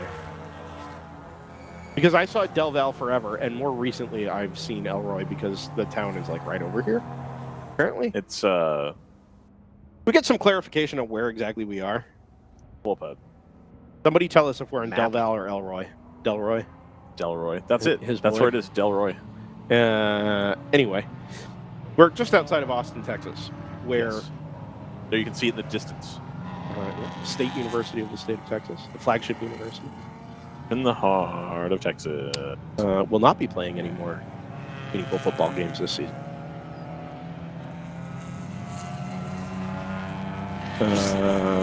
We roll on here. Sorry that the timing pylon in the upper left says green. We are obviously not green. We're doing our best here, but the timing data has been a challenge for us. Why didn't that refresh ever? Get David McGann on the phone. Oh, no, it's because I have to give Jordan a new link, I think. Ah. Blank. Does. Link Kiffin. Blank. Let a naysayer know. All right. Everybody relax. I will share that clip anytime. Green flag. Ooh, look We've at that. timed this well. Beautiful. 91 Wheelhouse Motorsports Ford Mustang GT4 is going to lead us back to green on the road. Your overall leader is now the automatic racing number 908, Atlanta Matic, who even after a pit stop has jumped the number 60 and taken the overall. Oh, nope. It changed back. Yep, the 60 jumps the 908, comes through now in second. I'll update here in a moment. There it is. Real quick, my last question. Should I do the post-race walkabout? Just do it until the phone dies. The 90 is into the pit lane quite slowly.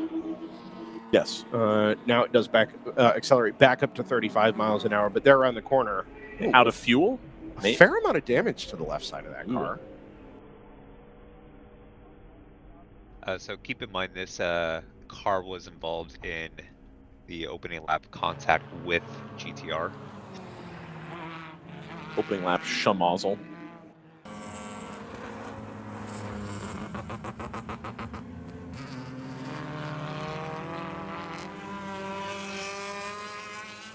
Once again, apologies for the graphic at the top left. It is not yellow. We are green at this time. Yeah, we've had to restart the timing service.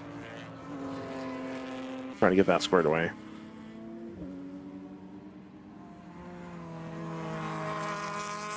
Pushing the limits here, you know?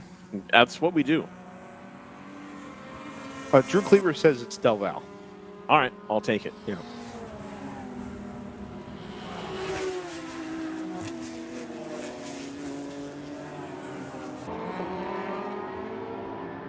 Oh my. Oh, well that's it. Okay. It's never happened before.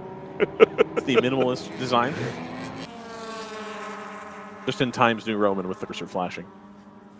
I like that. That's what we should do. Yeah. You just change it live.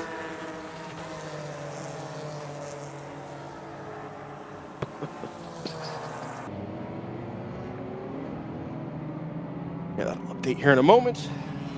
In the meantime, there's some racing action going on. 71's at the lead of this little gaggle here. You got the AE Victory. We had a Supra tucked in there. They are, of course, the second place car in GTO. They're hunting down the 70. It's about 10 seconds up the field, followed by the 71. So the 71 had gone around them. That's what we saw just now, is the 71 being in front of the 119. Alana Carter on board. Yeah, last year's AE Victory Racing Talent Search. Yes. Winner. And doing a fantastic job. Getting a TCR ride out of it. Yeah, the Hyundai ride, right? Yeah. Back at the Indianapolis 8 Hour? Yeah. Well, that weekend anyway. Sure. Yeah. Doing the work of developing female talent in sports car racing. Big shout out to Aaron Vogel. I feel like Sarah Montgomery's carrying a fair amount of weight there as well. So she's changed employment again. I saw. She came up at Watkins Glen and told us about like more specifics of what she was doing, and then changed jobs like 4 days later. Oh no. Turned us all into liars. Oh no. I wonder if like. Oh no. No. Okay. All right. Okay. No. Man, no wonder she hasn't come back for an interview. I think moved to Indianapolis too. That's what she said. Yeah. Cool. A little bit more central to the racing world, the racing planet, Racing World League. Is this the off season that we're going to start our podcast? We already do 15-hour podcasts every month. Just once a week. You just, I guess it was a good bit to see what would come first, our podcast or advertising. And for a time, it really was gonna. Nobody really knew, you know. Yeah. I think we can beat GTA 6. Probably. For the podcast, I think so. Yeah. I feel good about that. It's gonna be like a news rundown. I've tossed this around in my head. I think that I try to give the weekend's results in a 5-minute like news update thing on Sunday night is going to be logistically too challenging. Much as I would like to do it, I think there's opportunity for that to go poorly. But I've come back around to just do a regular podcast. But what do I know? Brendan's been staring intently at his phone for like the last 15 minutes. No, I just got an email I wasn't expecting. Oh, okay. Like a good email that you weren't expecting? I got upgraded on an upcoming flight. I also got one of those recently. But it was a flight I forgot I was taking. Oh. It's like, trip. A segment I wasn't expecting. Remember that? So, Brendan, of course, is welcoming a guest here shortly. I know that JT needs to take leave. How long do you have, JT? 40 minutes? 30 minutes? Yeah, about 40 minutes left. 40 minutes or so. Okay. Perfect. Well, we'll have Brendan anchor this coverage here in a moment. I'm going to, of course, offer a donut as I've been contractually obligated to do so. That was your idea, man. With a napkin this time. I've been giving people donuts without the napkins, and then they like look at me with their hand all. Yeah. I'm like, I'm sorry, dude. So there's your napkin, and then you can select a Shipley's donuts while Brendan introduces who you are. Green sprinkles. Green sprinkles done. That's we're doing this at Dinner with Racers way, where you get to hear the things happening as absolutely. part of the experience. I bite into it and make one of those noises. Yes, you can. Yeah, absolutely. It's Matt Guyver. Out of the, we saw you driver ID for 3 separate cars at the same time. So you're going to have to clarify. You're currently in the 71 of round 3 racing. You're 2.5 seconds behind the lead. Well done. Yes. Like multiple. This is something I haven't really let anyone know yet, but I've got skills beyond normal human beings. Close. I don't know. That's strange. Definitely have my driver ID puck sitting back in the garage. So something's strange with that. Fascinating. But yeah, I wish it was driving all 3 at once. That'd be pretty slick. So what car were you driving this morning? The number 118 Blaze. Very good. So, okay, that was one of the available options. So yep. Good to have the confirmation. We're right on that. We're out here this weekend with Blaze number 118. Trying to fight for that championship. Palomar is right up there with us. They're just 12 points behind going into this weekend. So got our work cut out for us. Car's a little bit off pace. We're trying to figure out why. I think Lincoln's in the car now. He's doing a great job. He's kind of staying up there with the lap times of the field, but we just are working a deficit a little bit. Played some different strategy cards. Didn't work out. Had contacts, surprisingly. This is, I think, one of my first contacts incidents in WRL. Just had a Mercedes kind of move through me. Didn't quite clear me on the pass attempt. So stewards are reviewing that. We'll see what they say. I felt like I had plenty of space on all sides of me, but he didn't seem to think the same. So hopefully he's all right. I think they got that car back out there, which is exciting, and we're able to continue. It didn't seem like, besides cosmetic damage, we're able to continue. So the team's working hard to keep the wheels turning on that. So very good. It was a bunch of really good races all right in a row for Blaze Racing, stretching back to earlier parts of the season. Yeah. Watkins Glen was a little bit tough, and I think Sebring also didn't go tremendously well. It was a tit for tat. We had a really great finish, I think, Saturday, and then a mediocre finish Sunday. Yeah. It was like second and seventh. Do you remember what the issue was on Sunday? I know we talked to Scott at some point, but I don't remember that we ever got clarity on. We broke a tie rod. That's right. Yeah, so tie rod broke during his stint. Palomar, our go-to for all things help, came through with another tie rod, and the team worked hard, got it back out there. So I think we lost 45 minutes in that race or something. Not bad. Right. I was going from like, oh man, what are we going to do, to like, found a tie rod, thanks Palomar, and back in the race was pretty amazing. Right. So I don't know if it salvaged anything for us, because I think it wasn't really a helpful drop. So this weekend, it's currently shaping up to be about the same. Like maybe, it's a long way to go. Lincoln's doing a great job. I think Zach and I will both probably circulate back through the car, but we're just keeping a real close eye on that. Really our race is Palomar, so despite not having pace, it's not something we're particularly worried about. And the field's strong at COTA. For whatever reason, that this track just brings out kind of the strongest teams and strongest drivers consistently. Yep. It's crazy to have, 42, 44 cars at Sebring, which I think is an amazing track and one of my favorite in this country, and 80-something at what I consider to be not the most exciting driving track in the country.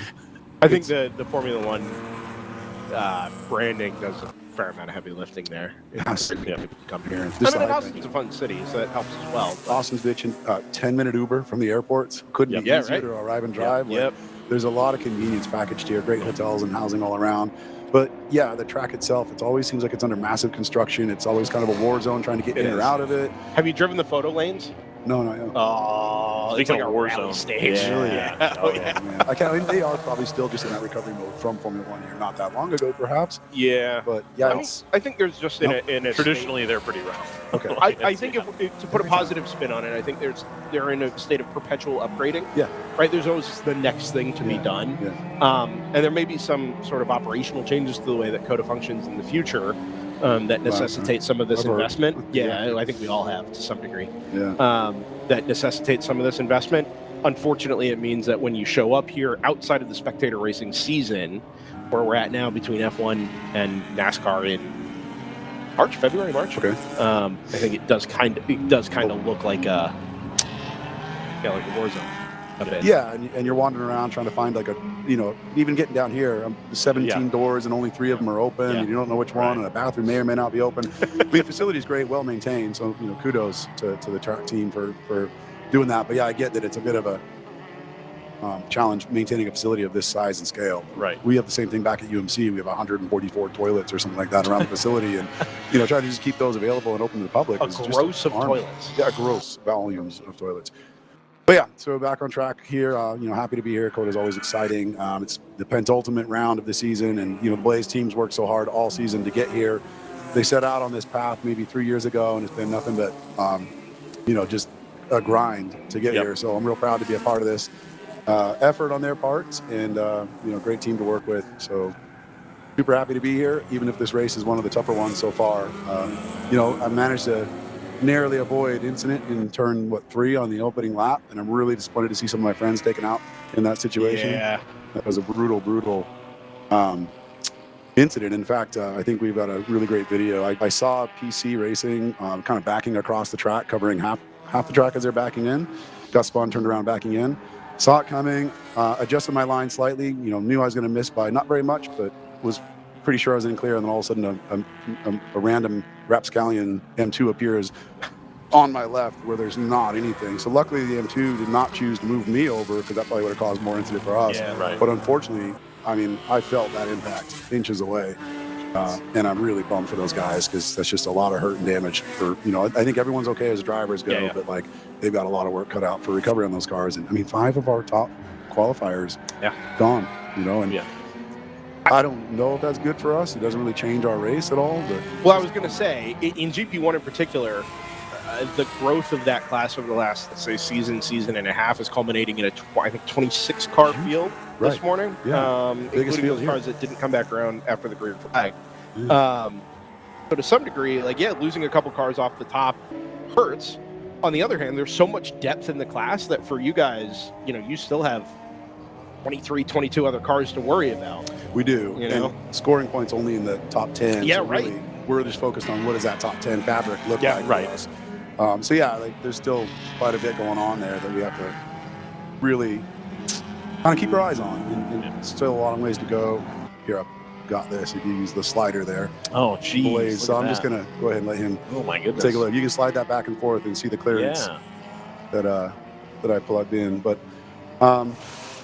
my goodness, that is, as I called over the radio, calculated inches. Yeah, that's crazy. My lord. Here, give that over to Brendan. That's a good shot, but wow, that's so.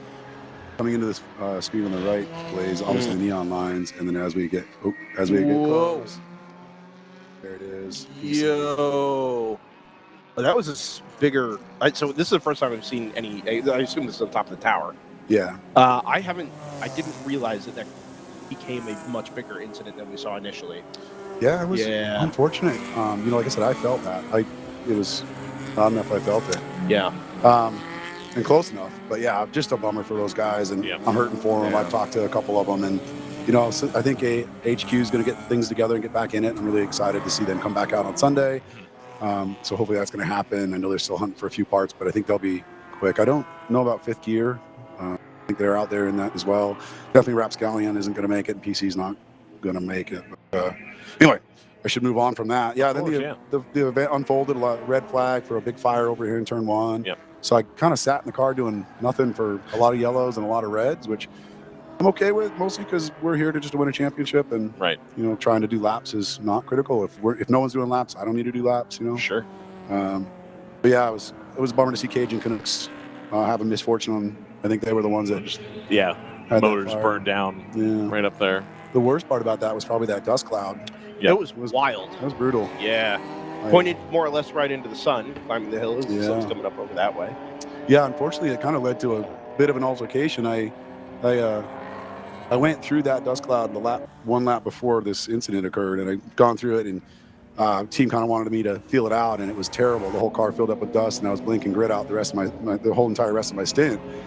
So on a following lap, I moved over track middle to avoid that dust cloud, and that's when the Mercedes drove through me. Got it. So I think they were setting up a pass for that middle lane, and I ended up occupying the middle lane, and so we found the same piece of tarmac. And, I hope the best for them. Like I said, I think they're back out, and we'll see what the stewards have to say about it. I felt like I gave him plenty of room on the inside and lots of time to make the decision, but obviously that's not.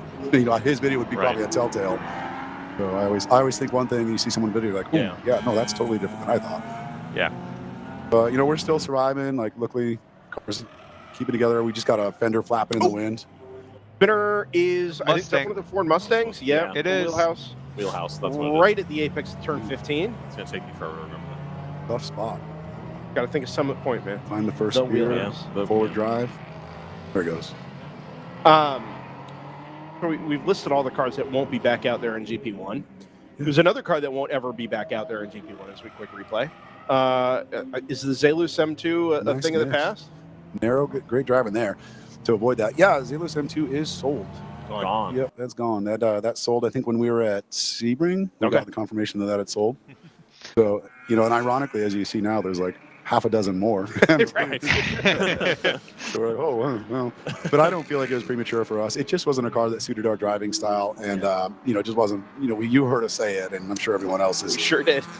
Wondering what we're doing. But, we just have a certain preference that we enjoy, and that wasn't one of them.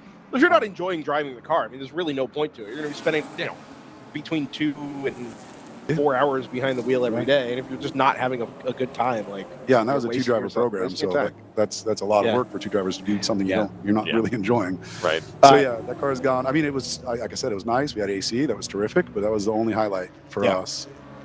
And one of my co-drivers, Zach, that we raced against at Utah, had a great race down to the finish. Oh yeah.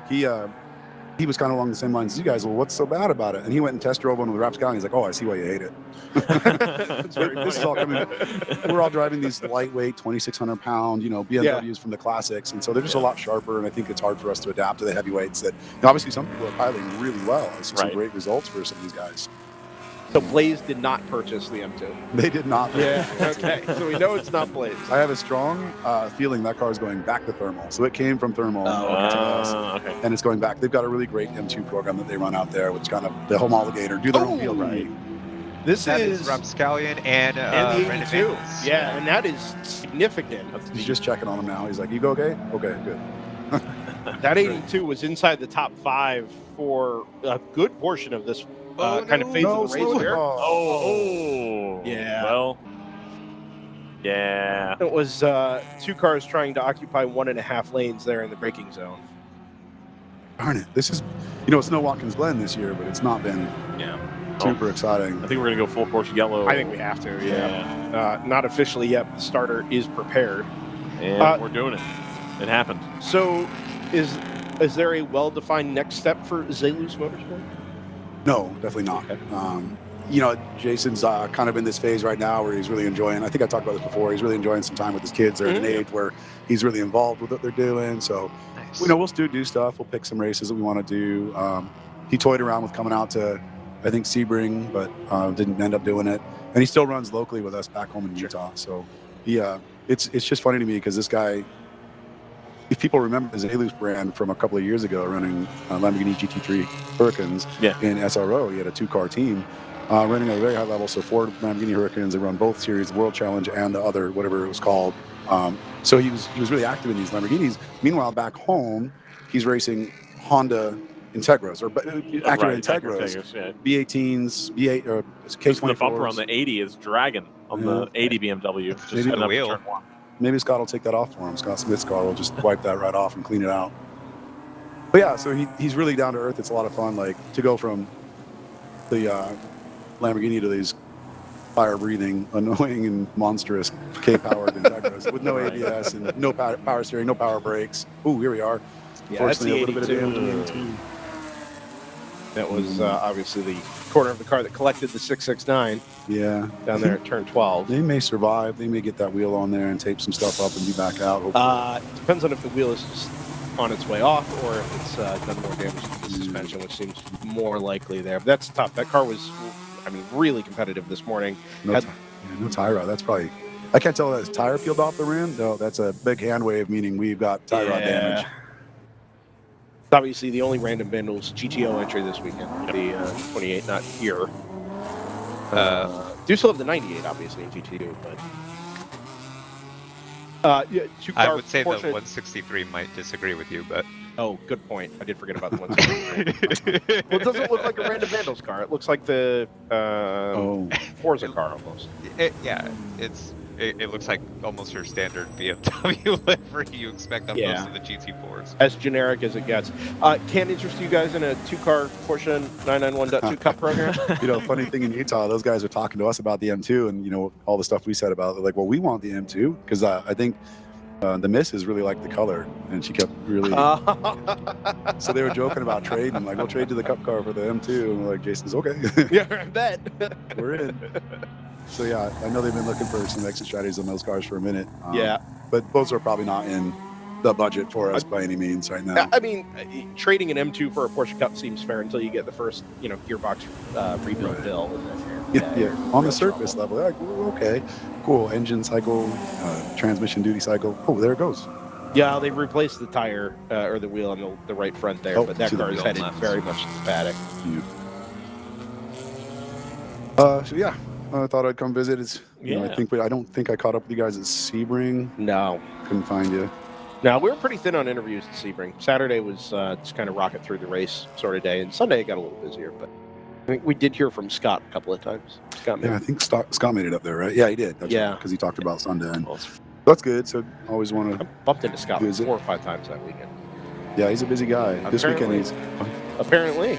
Yeah, he's running the program now. Like we've got Lincoln, Zach, and myself driving. So he was doing driver duty and crew back in Sebring, did a great job. And this weekend he's just kind of running the program. Yeah. Interestingly, another anecdotal story. While we're under full course yellow here. I think is it the Smoking Tire podcast? Yeah. One of the open throttle cars. Yep. They picked 62. Up. Yep, the number 62. They picked up a driver that I go way back with, Tommy Kendall. Yep. It's kind of interesting because Tommy was on a show that I was on. He hosted a show, a TV racing reality show I was on back in 2006. Which show would that have been? It's called Setup TV. So we ran these Pontiac Grand Prix, the Pontiac Solstice GTPs before they're released to the public. Yeah. It was super cool to be able to get our hands on those cars. This is the turbocharged, Kappa platform, and we did this sort of reality show elimination race thing where they took the top 10 drivers from a driver testing candidacy thing and pitted them against each other over the course of 10 or some odd races and just elimination. And the grand prize at the end was a chance to race with Leighton Reese and Banner Racing. Wow. Yeah. A name I haven't heard in a while. Yeah, and Kelly. It was Kelly and Leighton driving the cars. Kelly Collins? Yeah, Kelly Collins. Yeah. And I cross paths with him every now and then. He first in SRO, and now I think he's running in historic stuff, like kind of doing steward stuff. Oh, cool. Race director steward stuff. So I cross paths with him too. But yeah, we made it to the final round. I was stacked up against 3 other drivers, the top 4, and ended up having 2 cars have mechanicals. Punctures in the radios. I was one of them. So felt, despite having a pretty strong race, I think I was unfortunately taken out with mechanical. But it's kind of an interesting and exciting experience. Not something I ever would have done again. I try to tell people reality show is a farce, and they don't believe me. I remember one of my races, I was leading by half a lap or something like that. My crew chief gets over the radio and says, "Hey, you need to slow down." I'm like, "What? Why would I? What are you talking about?" He says, "No, you need to slow down." Scott Dillon was the producer of the show. He says, "If you don't slow down, you're going home." I said, "Well, that's nonsense." He's like, "No, I'm serious. Like, you need to slow down." So I start slowing way down, and then all of a sudden the radio crackles to life again. He says, "Hey, you can't make it look like you're slowing down."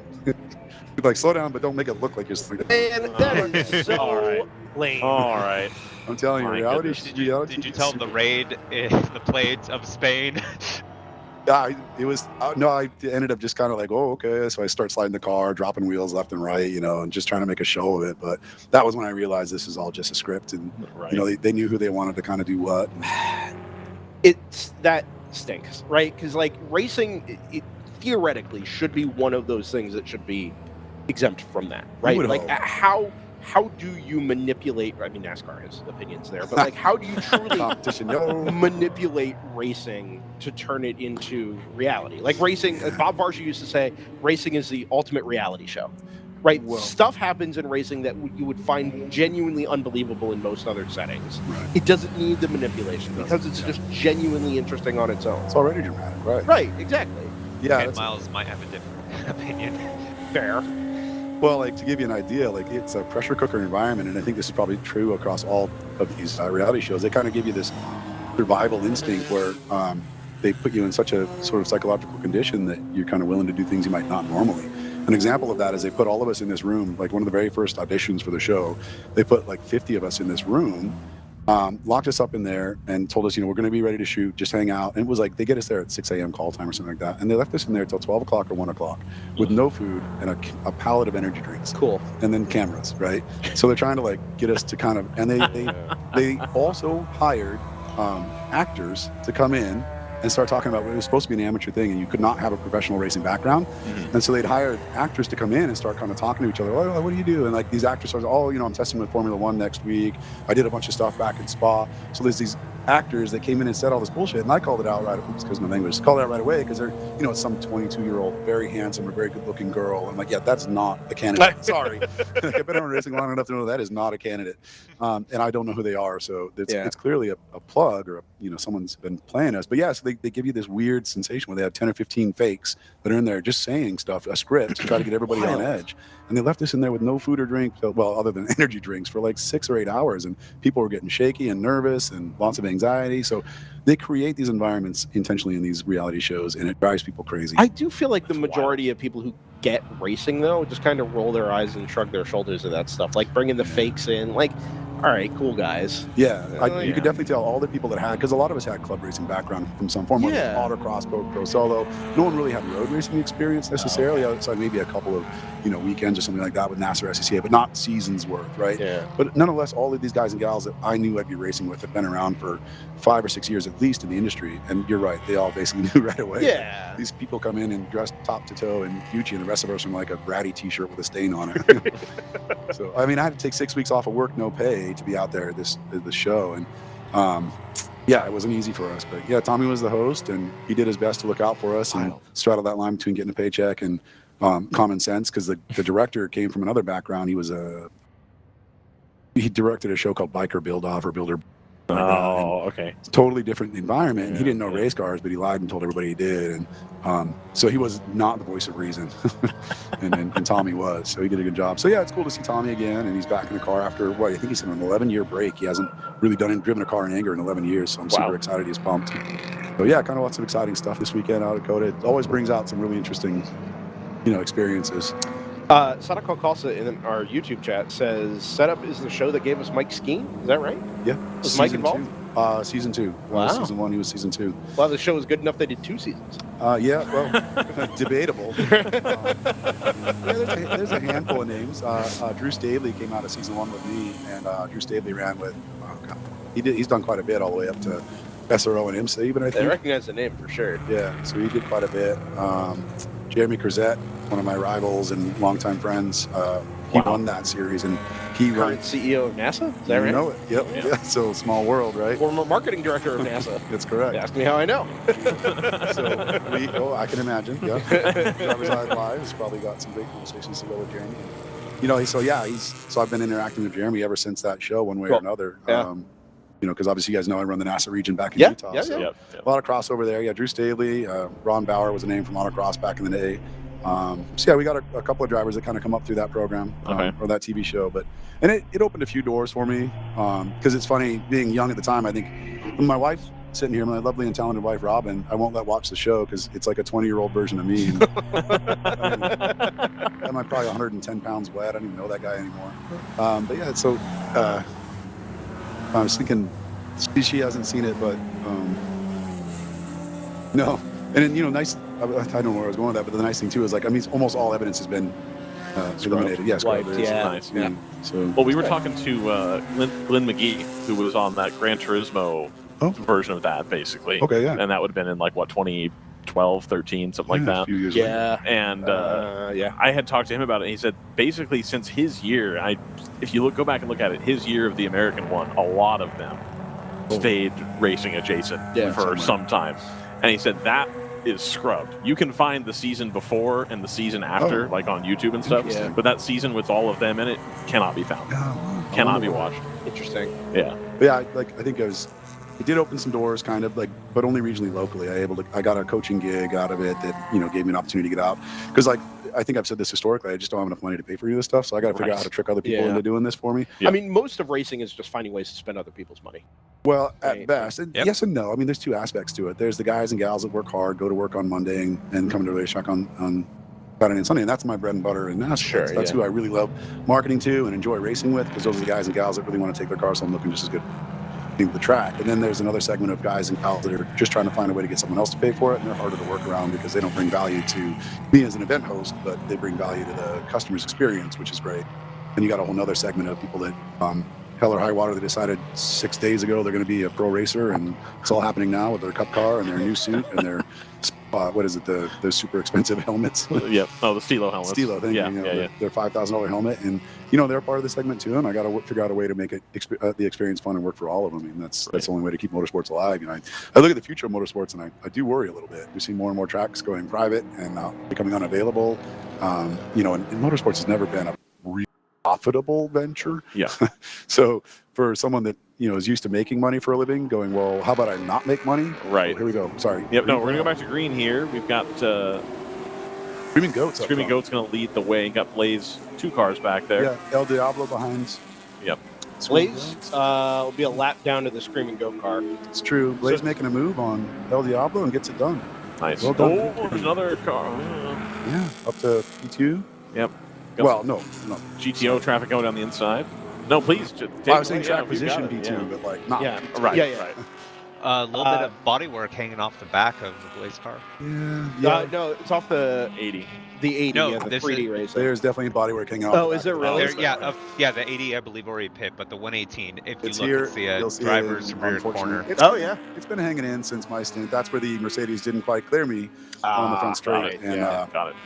peeled about half of it off, so I can see that flapping in the wind, unfortunately. Not too bad, but it's just annoying. Yeah. Yeah, the car drive's fine. We lucked out. Luckily, I think the other driver did the most they could to mitigate it and going and yeah. So, just to tie up the thought on, like you say, a little concern about the future of racing. We don't like to be doom and gloom, but we do like to talk about things. I have strong opinions on all of this. And so, like, you're probably the person to have this discussion with.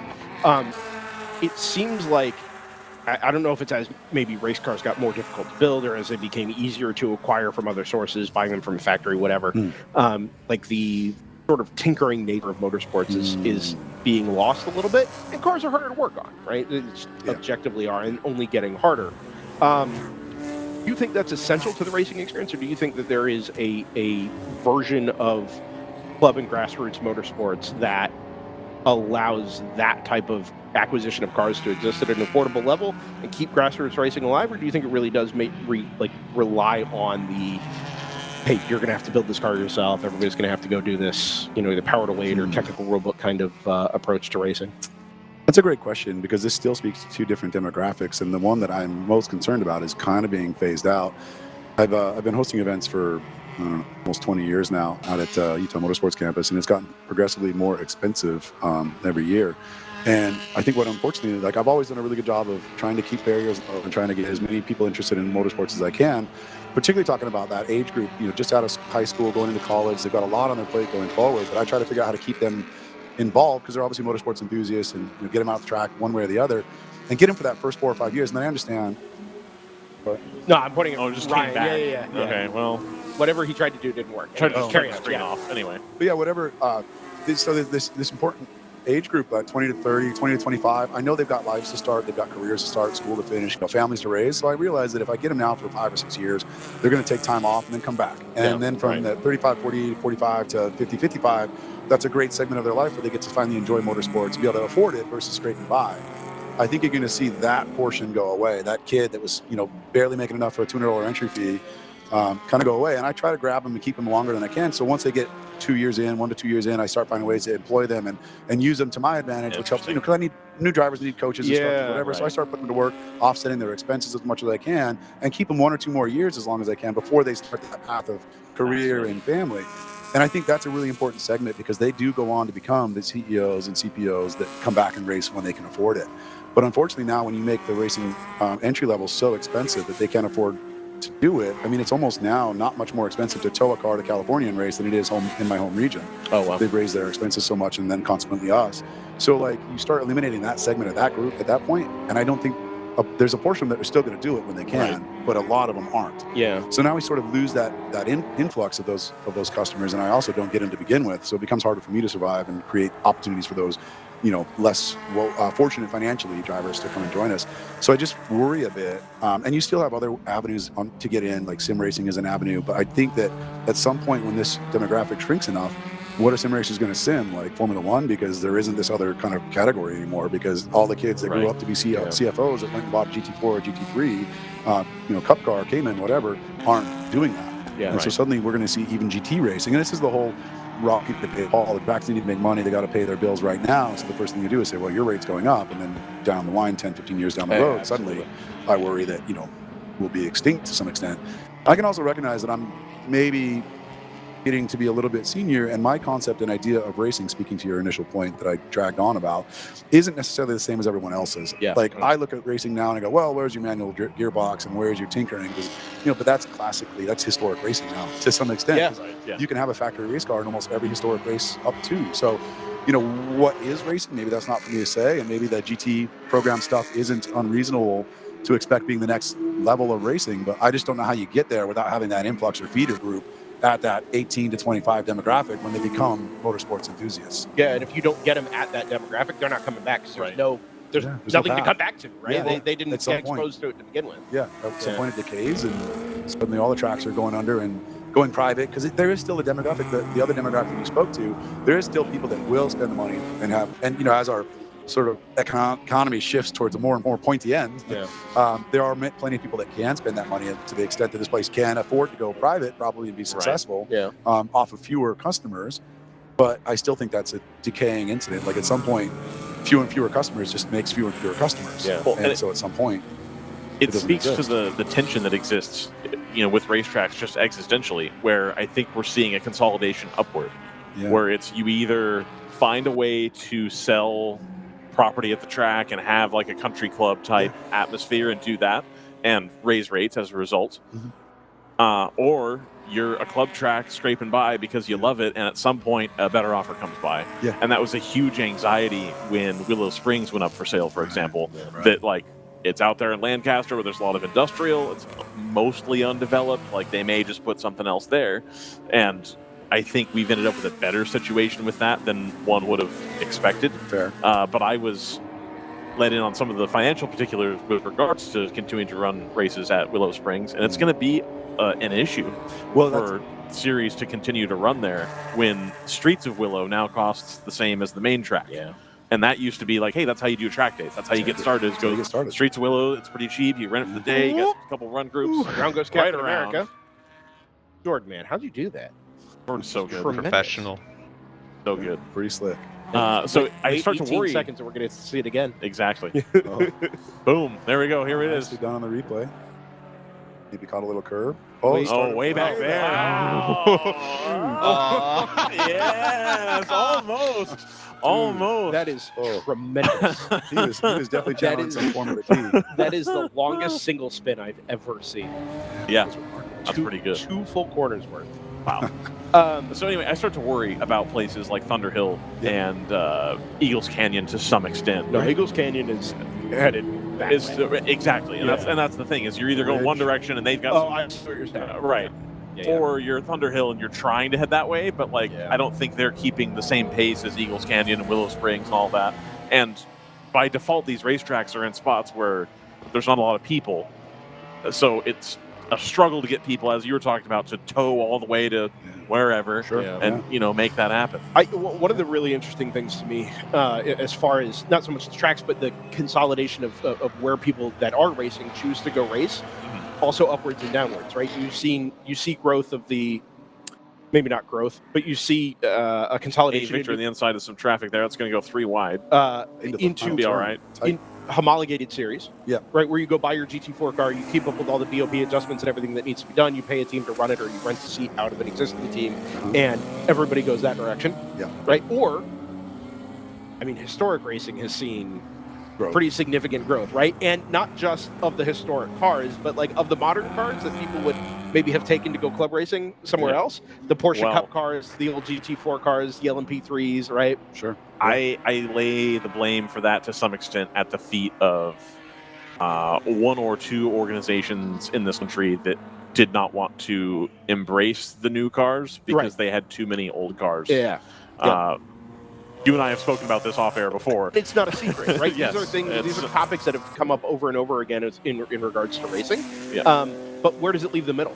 Like, what does the middle do that has an interest in this stuff? This is it. Yeah, right. We're here. Right. Yeah. But it's a thinning middle. Yeah. And until somebody kind of takes hold and says, no, this is going to be the future of racing, and identifies what that vision is, it's going to be a lot of this. Well, people are just going to go find other ways to go spend their money in racing. You know. Yeah. This is absolutely the last thing that we should be spending our money on. So making it the least desirable thing to do with that money is a pretty easy decision. Well, I'm just going to go get a boat and jet ski instead. Right. Exactly. Yeah. I get that, and it's always something I'm very cognizant of. So trying to make sure people are enjoying their experience and making it as economical as they can. It's just getting harder and harder. So doom and gloom a little bit. I mean, there's still opportunity. There's still great places. WRL's doing such a great job of reaching out, to some of this segment that I've really enjoyed lately, and keeping that experience to be really high with that price point, done right, to be quite low. Yeah. Right. Comparatively speaking. So there are still opportunity out there, but I don't know if I'm just aging out a little bit or just not willing to accept this new future. But I think the tracks have a tough job ahead of them. I can't imagine being in a position of someone that can choose to make money or choose to not make money, and choosing to not make money. Right. I guess I can. I mean, running NASA is a passion project. It's not like it pays my bills. I still have to go to work on Monday and pay the mortgage and. But we all do these things for passion projects, but I can't blame a facility like this that is so expensive, like COTA, that is so expensive to own, operate, and maintain, for thinking about chasing 10 very wealthy people versus 100 not wealthy people. So I'd rather, it's just much easier to put 6 days in a week or a month of work versus 35 days a week. The idea, can't say my words. The idea that I struggle with is that those 10 very wealthy people can fundamentally force out the thousands of people that do still maintain an interest in having an accessible platform to this stuff, right? The same thing is happening in the car industry more broadly with enthusiast cars in general, which I think plays a part in the ability to select cars to go racing. And it's that companies like Aston Martin or even Porsche or whoever have decided that wait a minute, I could build 1,000 or 5,000 of these $100,000 cars and make it really pretty good, or I could build 100 $3 million cars that are never going to get driven, that are this technological thing that I make a way better margin on. And work way less. Why would I bother? Why would I bother doing anything? Why is Aston Martin going to put any effort into making an affordable version of a Vantage when it's I can just print 10 more Valkyries out and pay my company mostly. Oh, and the youth, you're right. And the youth today is less inclined to be into cars than every generation prior. I mean, a couple of kids you talk to that are in that 18 to 24 demographic are why didn't you learn to drive a manual? I'm just going to get a Tesla. Right. Well, those need work and maintenance too. No, they don't. You just drive them, buy another one. And if you want to buy a cheap sports car, I was talking about this earlier as kind of a complaint. They brought the Prelude back to make it a two-door Civic, which is weird. Fine, I guess, but they want to make it $45,000. Or your other options are you can go buy an 86, or you can buy an MX-5. Yeah, two great cars. That's about it. Yeah, that's all you got. And so that's what we're starting to see here in GP2 especially is I guess we're going to do 86 racing now because that's the option. The Miata, probably the wheelbase, not quite what you want for GP2. Sure, yeah. So but it used to be you'd pick up a copy of Sport Compact magazine in the 90s or the 2000s, Man, and there's pages and pages of sports cars and all kinds of, and now you're down to 2 or 3. Yeah. It's just there's no choices out there unless you want to sit at that. We're talking about consolidating upward, and it's tough. It's really tough. I do think, and I know you've given us way too much of your time already. Yes, absolutely. Go do other things. But the last thing I will say on this is I think racing, just by its nature, is an aspirational thing. Right? And it's okay to have those things like, man, I'd love to go race at COTA someday. Yeah. Right? The newest, biggest, best, baddest facility. Like, yes, it's okay to have those things that one day I want to have enough money that I can go do that. That's great. The problem is it's vacated the middle that made racing accessible in the first place, right? So if you either only have the aspirational or you have the non-desirable, there's no pathway in anymore other than to slog through the non-desirable and hope that maybe you make it out the other side to go do the aspirational thing. Yeah. And in the numbers game, like, it's not enough to sustain entities like myself. Like, right, exactly. Yeah, exactly. Right, so where does club racing go ultimately in the end if the space that they occupy is being vacated for non-competitive historic racing, nominally non-competitive historic racing at the bottom, or the... Well, I'm not going to talk. I'm not going to knock any of the racetracks or anything. Right? I got you. Or just wait and hope that you make the money and you can go to the stuff at the top, go to your Lamborghini Super stuff like that, right? I hope that middle survives for all of us, not least for DriversEye Live, because that's kind of where we ride as well. That's where we live. Yeah. But it is a really tricky spot to try and convince everybody to work their way out. Yeah, absolutely. It's so I'll do my best. I've got 2026 season mostly planned with my partners, and we're looking forward to getting back out there. But for us, it's March, so we've got a little bit of off time to plan. Yeah. And then April, Thunderhill. Are you coming out? Oh yeah. Well, we'll see what 2026 holds for me. I mean, that's in a place I can get to. It's actually on my bucket list of tracks to go to. So that might be a Mito something else. A NASCAR or a NASA guy that didn't go to Thunderhill? No, I always wanted to, and the long story, try to make it as short as I can to that, was I was getting real close. I had a couple of Miatas that I had been working and maintaining and preparing for a while, and I had a good group of friends we were going to go do this in.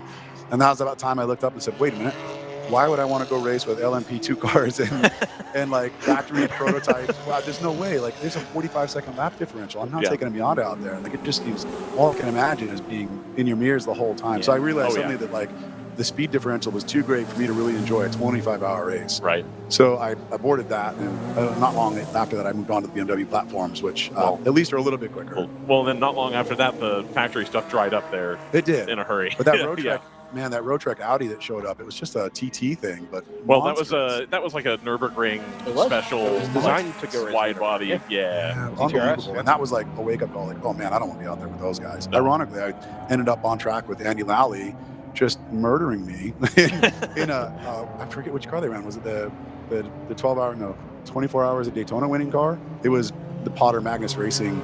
Oh yeah. Okay. Cup. Yeah, and I think it was the one they won, which is I think that. Yeah, it was the Audi. It's funny, I can't remember. I think it was the Audi. But nonetheless, like, ironically, I'm in a Miata circulating the track at nighttime, and every single lap for probably 15 laps in a row, he caught me in the exact same corner. Jeez. That's good consistency for both that's what I thought. And it was funny because it was kind of raining and the car was slipping and sliding all over the place, and he would put me in the worst spot. Like, he would go around the outside in turn 2, which is like normally not a real good place, right? I'm slipping inside, and there he is on the side of me. I'm just hoping he collects me if I go too far. And I remember I talked to him afterwards. He said he called up over the radio to his team. It's like, it's Groundhog Day out here. I keep seeing this Miata in the same corner every lap. So, like, ironically, I end up in that situation running my 6-hour weekend anyway. But that was a wake-up call for me not to go to 25. I could do it for an hour and a half stint, but not 6 more times that week. Right. All right, guys. I better get back to it. Well, thank you very much. Matt Guyver out of the Blaze Racing 118. Yep, absolutely. Thanks Best for of coming luck up. the rest of the Appreciate way. you. Yeah, thank you, man. All right, let's put us through to noon. Halfway. Believe it or not. Top of the hour, it's time to start from the bottom of the running order. We can look at GP2. Let's say old, what's his name from Fox News? Shepard Smith. Bottom of the hour, it's time for the top of the news. Rest in peace, Shepard Smith. No. What? Oh, replay. Oh, tough. Yeah, caught the number 221 HK BMW. That car was just into the pit lane, I think, as well. Got the 163. think it is. JT has left us, obviously, so Ryan, He you has. and I for It's a just while. us. So I can't go down and do interviews. Yeah, I'm not going to leave you sunk here. No. GP2. And a race catch-up for that. 214 Garage 66. Jordan Musser leading the crowd there. I think we're in the middle of a pit cycle. 418 Fawn Group Motorsports in second place, followed by the number 21 of North Loop Motorsports, the pride of Maple Plain, Minnesota. Fourth position, number 83 of Palomar. Fifth position, the 779 Lagunatic Racing, one of the 86s I was referring to just a moment ago. Sixth position, we got the 141 of Velocity Motorsports Club. Seventh, the number 68 from Open Throttle Racing, Richard Falco behind the wheel. Eighth place, we have the number 167 of BSI. Number 411 in ninth place, Velocity Motorsport Club with Blake Kelly at the wheel. And then in 10th position, we have the number 65 of Open Throttle Racing. That's your top 10 in GP2. GP1, we're taking a look at the 29 Screaming Goat Racing, the white and red BMW with the Chevrolet V8. Brandon Warwas behind the wheel. Number 40, the S Collective Racing GP1 car. They're in second place. The number 46 of Ginger Racing, another BMW, a long-time WRL entrant, in third position, followed by the 38 of Palomar Racing. In fifth position, the number 237, Magic Develop, number 37. Sixth position, the number 62 of Open Throttle. Shows Matt Farah listed against the car, so he is in the car right now. Just did a 232, which is good enough for the top bit of GP1. Not the... I'm sorry, he just did a... That was the ultimate lap. He's on a 237, so about 5 seconds or so to find there in the M235i. Seventh position, number 118 of Blaze Racing. Just had them up with us. Lincoln Larson shown behind the wheel. Eighth position, number 48, El Diablo Motorsports.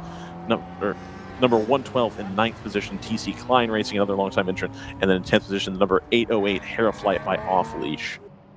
That's your top 10 in GP1. Down to the GTO field here. Number 71 of Round 3 Racing currently scored in the lead, followed by the 70 of Round 3. That's both Porsche 991 Cup cars. The 191 of CHR in third. The 410 of ACP with Tangerine Associates in fourth position. Fifth position is the number 119 AE Victory Racing. This shows Alana Carter named against the car at this time in the Toyota Supra. Sixth position, number 2 of ACP with Tangerine Associates. Says Ken Goldberg beneath it. Seventh position, the number 87 of Stoic Racing. Eighth position, the number 246 of TCB Racing. Michael Robbins behind the wheel.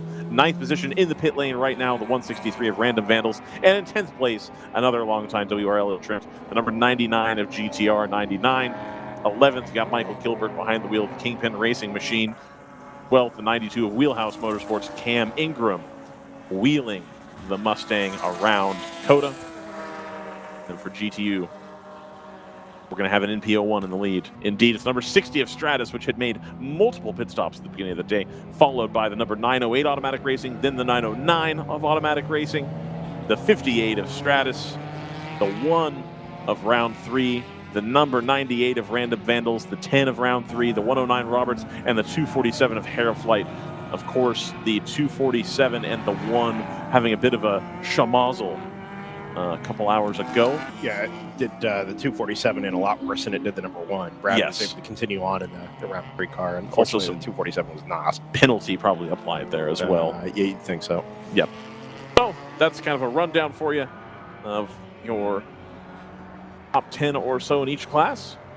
If there's anybody you're looking to get an update from, anybody you want to hear from, let me know in the comments. I'm going to try to make it down there to get some interviews that'll then be transmitted back to the booth live upon JT's return. I think we're going to have a change for second in GTO on this lap here. Round 3 Racing, the number 70 being caught by the 191 Charlie Hayes Racing M4 GT4. The orange and black M4, trying to catch that Trim Tracks car. I don't know if we can try and pick that up.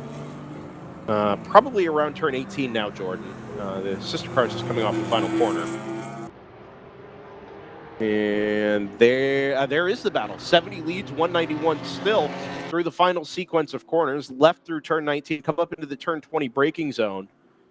Joe Koenig in that number 70 has done well to hold this position, but the charge has been pretty consistent here from that M4 G82.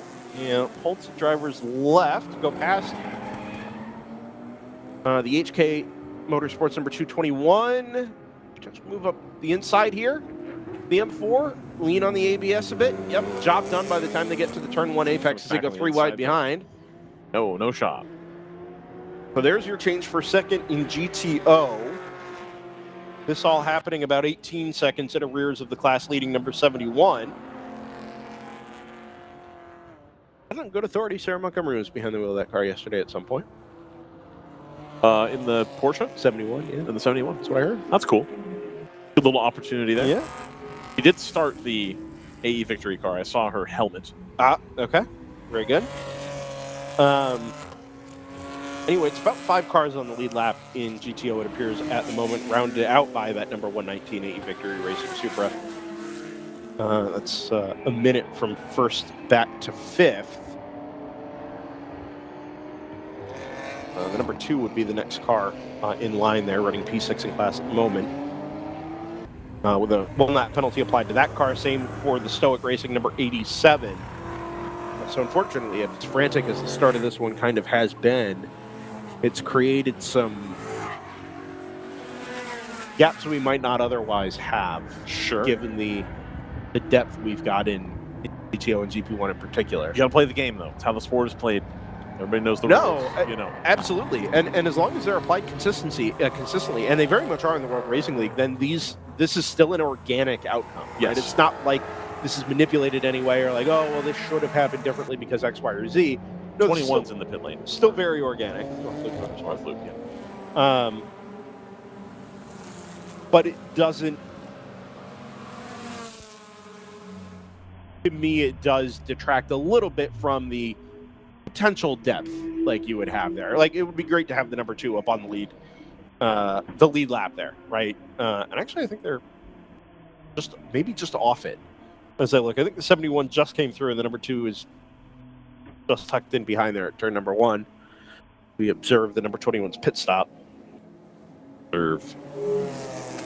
By the way, if we think all the way back to while we were sitting here with Matt Guyver a little bit earlier, Screaming Goat Racing, the number 29, led us back to green. Yep. At the front of the running order there. And I wanted to make a note at the time that the clear air for that number 29, I think, was likely to let it run out kind of ahead of the rest of the GP1 field. That's exactly what happened. What was a couple of seconds at the green flag is now 29 seconds even from them back to the S Collective Racing number 140 Porsche Cayman. And then another 8.7 back to the Ginger Racing number 46. They're all now lapping roughly in the 234s, 235s, but I think that clear air for the 29 earlier on gave it an advantage there that has allowed it to build on what it already had now up to something like half a minute. Brandon Warwish behind the wheel of the number 29, allegedly. We've spoken to. We have in the past. Brandon, Kate McKee. Yeah. Looking at anybody else. Screaming Goat. I have. Did I tell you I did a sim racing against Kate McKee once? Yes. Okay. Yes, you did. What about Chris Pies? Did I tell you I did a sim racing against Chris? Dang it. Well, I'm out of ideas now. I was in a practice lobby with William Power doing F4. What about his brother? Facebook recommended a comedy video of his brothers to me. Interesting. Yeah. It knows. I started the video as doom scrolling. The video comes up and it's like, oh, that guy looks like Will Power, kind of. And I was like, oh, like it is. It's not. It's not. It is. And I knew his brother was a comedian. Right. Like I knew that, but I had forgotten it because you don't think about it very often. Right. Not the sort of thing that you keep at the front of mind. No, I've got other useless knowledge that resides there. Yeah, indeed.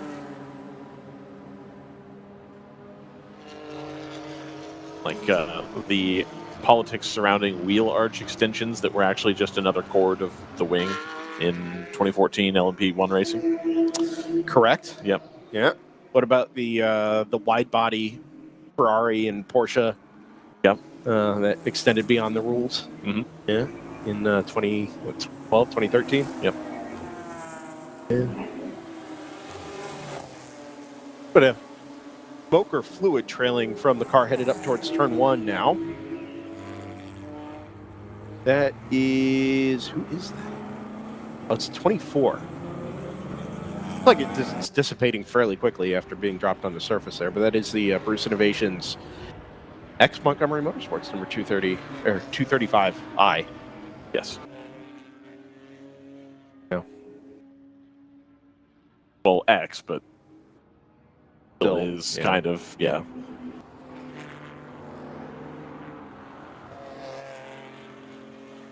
Just like letting it breathe a little bit, you know? The race? Yeah. Yeah. I think you have to some degree. We're obviously been...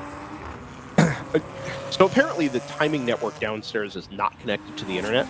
Like, it just never has been. They keep it completely separate, which I assume is maybe a security-related thing. I'm not really sure.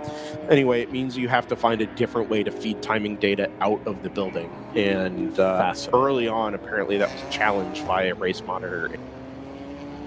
Some degree red mist. We have also had our own issues on the back end with the DriversEye Live implementation of that data. Resulted in things falling flat on their face for a little while this morning. That's all right. But the pictures are working. People are talking. This is true. The birds are tweeting, and you can too. Ooh, I saw your image, by the way. Yeah. How about your boy, huh? JKS. The true freshman. Yeah. TM. Gonna go play for Indiana? No. Who's the new head coach there? Oh, what's his? Yeah, the Oregon guy. That was time. Yeah. I mean, that sounds like it could be a lot of fun. It could be a lot of fun. In general, I think the Cal games are more fun, so sure. Continue to do that. Texas Tech leads BYU 10-7. It's Right. closer than I thought it would be. Western Michigan beating Miami, Ohio. 13-6. Did you see, I believe it was last weekend, a former Minnesota quarterback throwing like 4 interceptions while playing for the Vikings? Former Minnesota quarterback. Former University of Minnesota quarterback. What was that guy's name? Playing quarterback for the Vikings. I didn't read it. Was he the guy that played in the Mo Ibrahim era? Either then or right before. But just throwing, well, because they changed quarterbacks in the Mo Ibrahim era because they... Yeah. Brosmer, I believe so, yeah. Yeah, plays for the Minnesota Vikings. Not very well. No, clearly. It was tough. I kept seeing highlights of it. Jordan mentions they couldn't have done much worse than what they had, which is valid. Also, they had some discussions about what the catch rule actually means, which is the least cool part about professional football at this point, is this like litigation that happens anytime a pass is caught. Like, well, technically, was he making a football move while Isn't that falling? a lot of what we do here? No, this is more. No. But with the idea 2000s of like, and mid-2010 sports car racing rules? The idea of we're trying to relitigate what a catch is at every individual game is maddening. It's infuriating. It's almost as infuriating as watching basketball for me, where the last 2.5 minutes take about 45 minutes because everybody's got a foul, everybody's got to call a timeout. It's like, come on, man. It's a problem. It's almost to the point now where when the last couple of minutes of basketball games play out organically, it almost feels anticlimactic. Yes. Because you didn't have that 20-minute buildup, which is a real problem, like, to be clear. Like, if that's the point you're at where you need that 20-minute buildup for it to feel like you really finished it off, that's a problem. Can I get a W for light beam in the chat? Light the beam in the chat. That'd be great. Some W's for the beam. Alex Roy says you guys are the best. Thank you. Thank you. Alana Carter. I'm sorry, wait, hold on. Alex Roy? I assume it's Wah. No, is it the Alex Roy? I don't know. What does the picture look like? Is that the Alex Roy watching this? I don't know. Alex Roy, 8036. No idea. That picture does not help. If that's the Alex Roy. If Alex Roy is rooting for fantastic. Canadian, it's probably Alex Wah. Alex Roy, that I am aware of, lives in Miami. Set the Cannonball Run record in the 2000s. And I also went to when I went to the self-racing cars thing at Thunder Hill, he was there after having been on my podcast a couple months prior. And so I hung out with him there. And then also ran into him again the same year at the LA Auto Show. He is a fun guy. Maybe this Alex Roy is fun. Maybe. Maybe they're the same. We don't know. I don't know. I wouldn't think that Alex Roy would roll into the comments of this, but also 2 of his close friends are in the race. So Erwin Craven making some tea. Nice. I could use some tea right now. That'd be sounds good. actually pretty nice. Nice chai.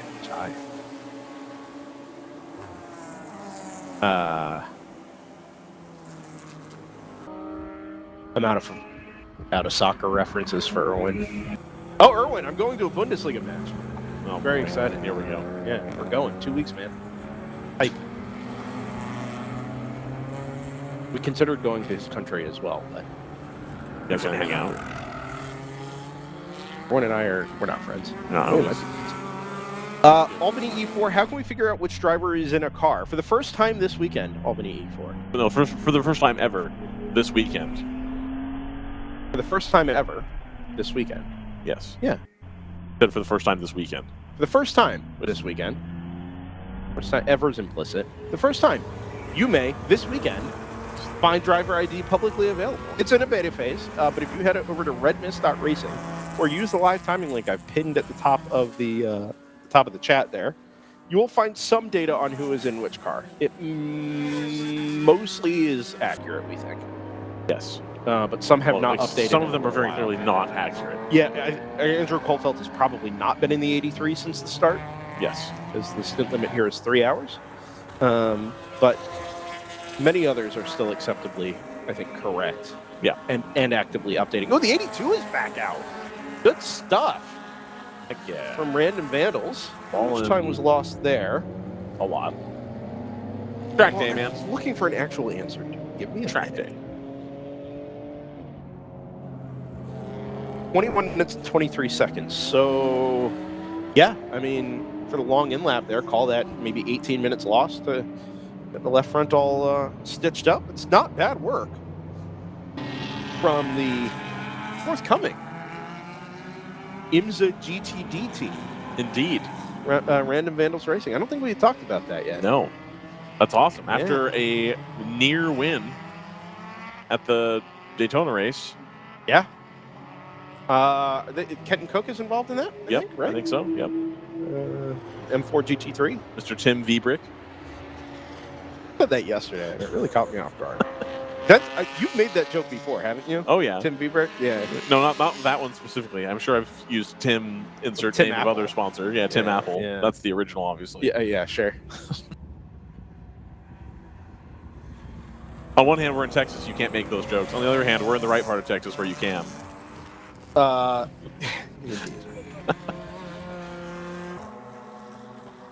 Your lead margin in GTU. What? Which congestional district are we in? All of them. I'm sorry. Anyway. Schrodinger's congressional. Stratus 60 leads automatic 908 in GTU by 26.2 seconds, but it's a margin that's coming down. Yes. Erwin, Red Mist does give some of that info. Again, it's an initial sort of exposure of that data for the first time this weekend. Yes. With not 100% success rate, but we are building towards that. So, some of those cars on redmist.racing do have that information publicly available. Did Erwin getting on Red Mist just crash Red Mist? Did Red Mist crash? I think so. Everything went red. No. So. Anyway, the margin for the GTU lead battle is beginning to come down just a little bit. So keep eyes on the Atlanta Matic 908 with Ryan Eversley and Patrick Wilmot. Atlanta Matic behind the wheel. Yeah, I'm going to ride that train as far as it'll take me. That's fair. End of the line. Now it says Sunday 7 hour. What? Click on. Oh, it does say Sunday 7 hour. Fascinating. That is fascinating. Remember when we had a timing system that just worked really well? And then corporate interests conspired to make it not exist anymore. Unironically, for no reason. I'm going to be really careful with this. Sure. Unironically, that whole saga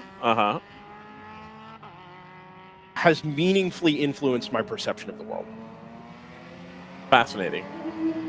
One moment, please, while I ask you a question off air that you might laugh about.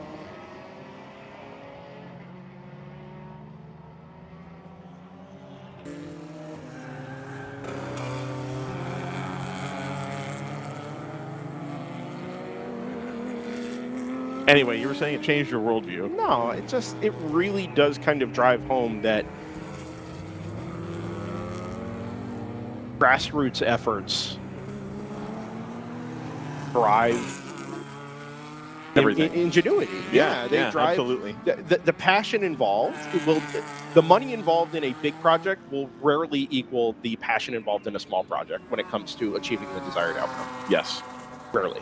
Yeah, like you can spend your way out of bad situations, but if you're in the middle, like right. I'd rather have somebody who really cares about the thing that they're working on. Like Matt Guyver said earlier. Yeah. A lot of this stuff is passion projects, and DriversEye Live was for a long time.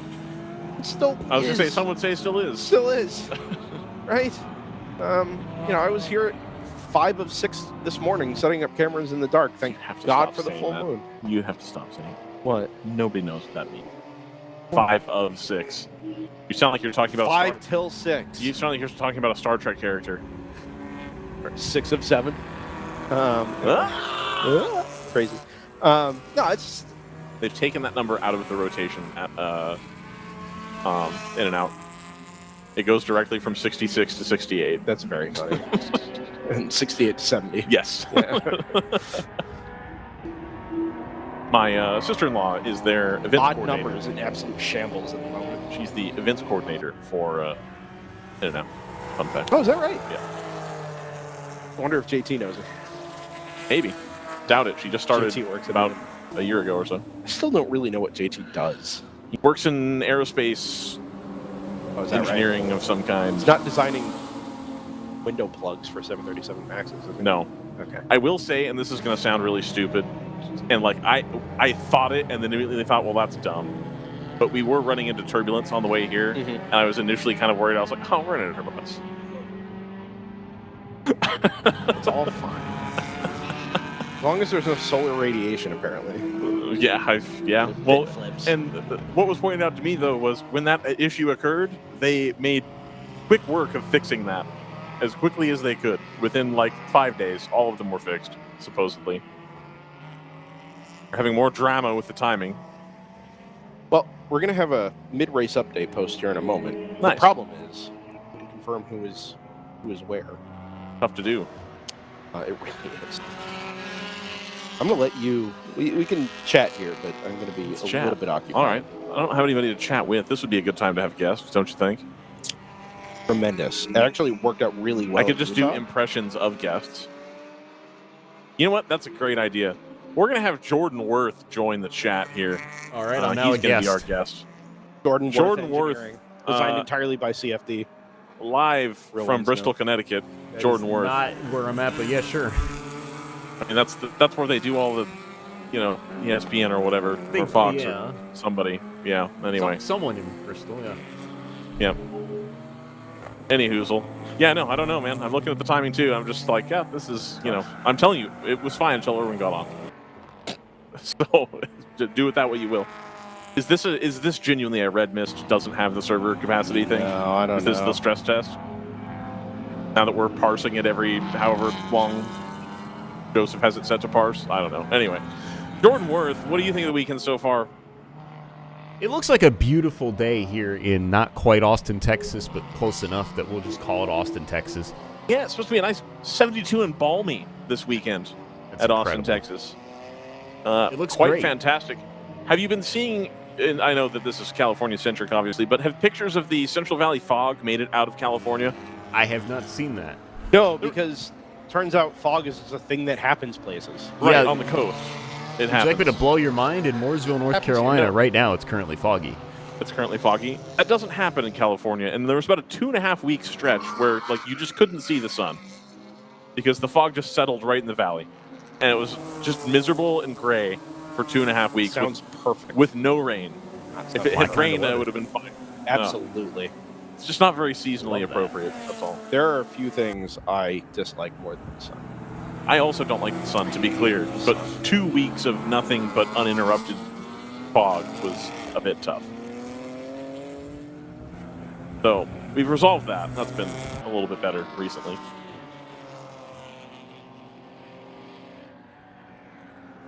Jordan, what other quirky, fun things do you think you could add to the broadcast for us? Tell me on using you next year as a producer. No, I'm kidding. You remember when we brought Jordan in as a commentator? Yes. Jordan, do you remember coming in as a commentator? I do. 2 years ago, this very At event. this venue. That was. Where we watched Zach Johnson play NASCAR 06. Picture in picture during Oh, the that's red right. flag. He was doing the Daytona street course. Yeah. Yeah. You just leave the track. Yeah. Go drive around Winghouse or whatever it is. The Hooters. I've The got Hooters, bad there news. you go. That wing house right off of 95 right there, gone. Closed? Oh, no. Thank heavens. I was in Drama. Daytona last week and I drove by and it said, "We've moved." That's good. Ugh. Forever. You hate to see it. No, it's important. You hate to see it. It's important that in 2025 you will consider closing a wing house off of 95 and ISP. It is very important that you do this. Jordan, do you find that you're missing Daytona? Like, I think your living arrangement is currently better, but do you miss Daytona generally? Yes, but since I go back every, 2 months or so, that's enough. Okay. That suffices it, that scratches the Daytona itch. What would you say it is you do there? In Daytona, just drive around. Yeah, like, what do you see do? See what's changed. Okay. Like the wing house That is a being good gone. pastime. Yeah, I do like 'cause- going to Reading to see what changed. Because Yeah, things change. Yeah. Roads get paved. Trees get Jordan, I pulled. heard that you're a content creator now on YouTube. Like you're like a cameraman for a big important cup driver. Is that? Am I really? Wow. I mean, that's what people were saying in your chat. So That's I figured that incredible. was the case. Is that the case? Are you now a vlogger? Do you help Yeah, make I would Carson, say, Mr. Beast, Hocevar's videos? Right, I contribute. Okay, all right. Like a contributor. A contributor? Are you like an editor? Or are you like a camera just a guy? contributor. Yeah, a little bit of Just a little camera, little contribution. Do you use that gimbal that I gave you to make the content? Ooh, that's a good point. The Well, gimbal? no, The white one. because I don't really. The white film one that we much. determined was useless, and then you bought one that was very similar shortly after. I have a terrible you gave it phone, away. so it doesn't I really asked work you, well. and you said yes. No, I don't. Oh, okay. Anyway. We have one now, so Yeah, that's fine. okay. Okay. That's all. Anyway, I'm sorry, Jordan. Go ahead. No, that's okay. I don't really film on my phone because I have a terrible phone. It's an Got it. iPhone 10 Wow, that's a little tough. 8 years ago. Sure. But it still functions. I can still make calls. That's important. Yep. Got to make calls. Got to make Yep. phone calls. That's good. You'll be pleased to know that the big gimbal I have now worked out in order, and I no longer have to read the instructions on how to set it up each time. That's good. I've got the process down to like a 5-minute process as opposed to 30 minutes of staring at it and saying, why isn't this working? I remember that because I was Yeah. doing the same thing. Yep. It is annoying that you have to unset it every time to put it in the box. It would be much cooler if you didn't have to do that. What if you just didn't put it in the box? I've considered that. The fact that they shipped it in that box and that the box is somewhat sturdy leads me to believe that they think you are likely to damage it in transit. Makes sense. I'm somewhat concerned. It does take up an inconveniently large amount of space in my suitcase. It doesn't weigh that much, which is nice, but it does just by volume take a bunch of space. That's a little tough. Do you have any strong opinions about this debris right here? I don't, because it's offline, and It is. I It's figure been there if for a you're out while. there anyway, you're making a mistake, and that's on you. And if you can't miss that as part of missing the turn anyway, then so be it. Well, guess what? If someone goes off there, I can get you a replay now. Yes, you can. Wow. If these were open cockpit cars, I'd be a little bit more concerned about a piece of debris that size Not getting eligible kicked up. here. I know. No Rush SRs here, of course. Groundsman is very particular. When is that car going to get to iRacing? Or indeed the NPO1? Here's my question, right? Stratus Racing is doing just fine. Do they have their own NPO1 simulator? Could they pay to get it put into iRacing? I would drive that in iRacing. That might be a blast, you know? Get either engine, fast engine, slow engine. Get the little... What's up with that? Brendan's not interested in engaging. Jordan, would you drive the NPO1 in iRacing, or would that still fit into your, like, I don't drive sports racers thing? I mean, I would try it. Yeah, why not? All right. Doesn't drive sports racers. No, Jordan doesn't like the view out of any of like the prototypes. Yeah, the view is very off-putting to me. At least in iRacing. Jordan didn't play Gran Turismo 5, and it shows. I did not. Not a big Automobilista 2 guy. Didn't go for the 2005 Endurance Pack. No, not at all. I am disappointed that new one appears to have really bad reviews. Oh, Project Motor Racing? Project Motor Racing. That's a whole thing. Yeah. Too bad. I was kind of looking forward to it. But Gran Turismo came out with a pack that actually includes practice and qualifying for their selected events. It was a DLC. It was $30. They didn't have practice and qualifying? No. The Gran Turismo DLC costs $30? Yep. Yo, the Spec 3 thing? Yeah. Well, no, Spec 3 is free. To get the thing where you get the practice and qualifying and all of the other stuff is $30. But you get 5 million credits also. I don't want the credit. Like, I'll play my way into the credits. Oh, I won't. I refuse to spend the amount of time that it... Like, I realized when I was a kid, right, and they just started coming out with DLC, I was like, man, nobody's going to spend money on that. Like, that's BS. Nobody does that. If you're doing pay to win, that sucks, blah, blah. And now it's like, oh, man, this thing popped into the Legends dealership, and I don't have time to sit here and grind to make $3 million. But for $20, I can just buy it? Oh, okay. And I just do it. I am now part of the problem. So... that was an unfortunate realization to have. But yeah, no, you get Spec 3, but the practice and qualifying thing is... yeah, no, Jordan, since 2000, since Gran Turismo 5, you can't qualify or practice. Just start at the back of every race. And so every race is a passing challenge, and you have to have a car that is an overdog, or you will never, ever, ever win. Because you can't qualify near the front. But the problem was on Gran Turismo 3 and 4, when you're a kid, 90% of the time you click skip qualify because it's just like annoying. Like, why would I qualify? I don't even remember qualifying being a thing. I'm just going to smoke everybody. I'm pretty sure on 3 you could still do it. But you only had 6 cars on the grid as opposed to the 24 or whatever they have now. So that's your sim racing update. Forza Motorsport is dead. Timing's back. Oh my goodness. Thank the Lords. We can check out some timing. Get a little update here now that we know what's going on. Turns out, I heard for a long time commentators talk about I could call a race just by having access to the live timing, which is true. Trying to call a race having only access to the video but no live timing, very difficult. We've done this before. This is true. You remember the year at Thunderhill? It was like no timing for like 2 hours? Yep. Yeah. All of this has happened before. All of this will happen again. Just started my Battlestar Galactica rewatch. 71, really? Probably one of the best dramas of the early 2000s. I understand. 71 of Round 3 Racing leads in GTO, followed by the 191 of Charlie Hayes Racing, and the 410 of ACP, Team ACP with Tangerine Associates. Did they change the name because they were tired of me being obnoxious? I think it might have been our Ever Just Associate Tangerines joke. So they dropped the Associates, and now it's just Tangerine. That's a slow BMW coming down the hill out of turn 1. Is that an open throttle car? AE Victory in 4th place, number 119, says Alana Carter's behind the wheel. That is an open throttle car, very much. The throttle does not seem to be... Throttle does not seem very open at this time. Very closed. Closed throttle racing. Wait, we're going to get a... Number 5 of 5th place, the number 70 of Round 3 Racing. Joe Koenig behind the wheel. Just at a 228, allegedly. Well, we just don't know. 6th position, number 2, Team ACP with Tangerine Associates. Ken Goldberg. 64 is a car stop to turn 2. Sorry, got it. That. Not a problem. And it is stop, which means non-zero chance of a... Indeed. Full course yellow. We can just reset this bad boy right as we get squared away here. Flagging people do not seem that concerned about it at this time. So there's no rush.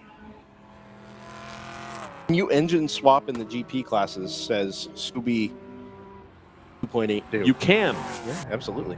In fact, you get a modifier for it, but you can. The GP1 leader. Is engine swap. swap. No, sorry, 2nd place.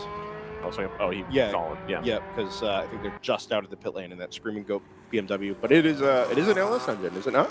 It is. Yeah. It's the work truck motor though. It's not the big one. It's the like 4.8 or 4.3 or whatever. Right into the front of a 325i 30. The engine that you can steal out of a U-Haul pickup truck. We don't endorse that here at DriversEye Live. I know Brendan's not a car guy, but you've heard about that, right? Where you rent a U-Haul because you bought the Jeep truck. Right. You rent a U-Haul for the weekend and you pull the 6-liter out of it and put that in yours. and then put the small motor in the van, and then send it back. And then if you do it right, nobody knows, but people know, obviously. It's like a old wives' tale. I'm sure someone's done it, but probably not successfully without getting in trouble. First place in GP1's number 38 Palomar Racing, followed by the 29 Screaming Goat Racing, which we were referring. Yes.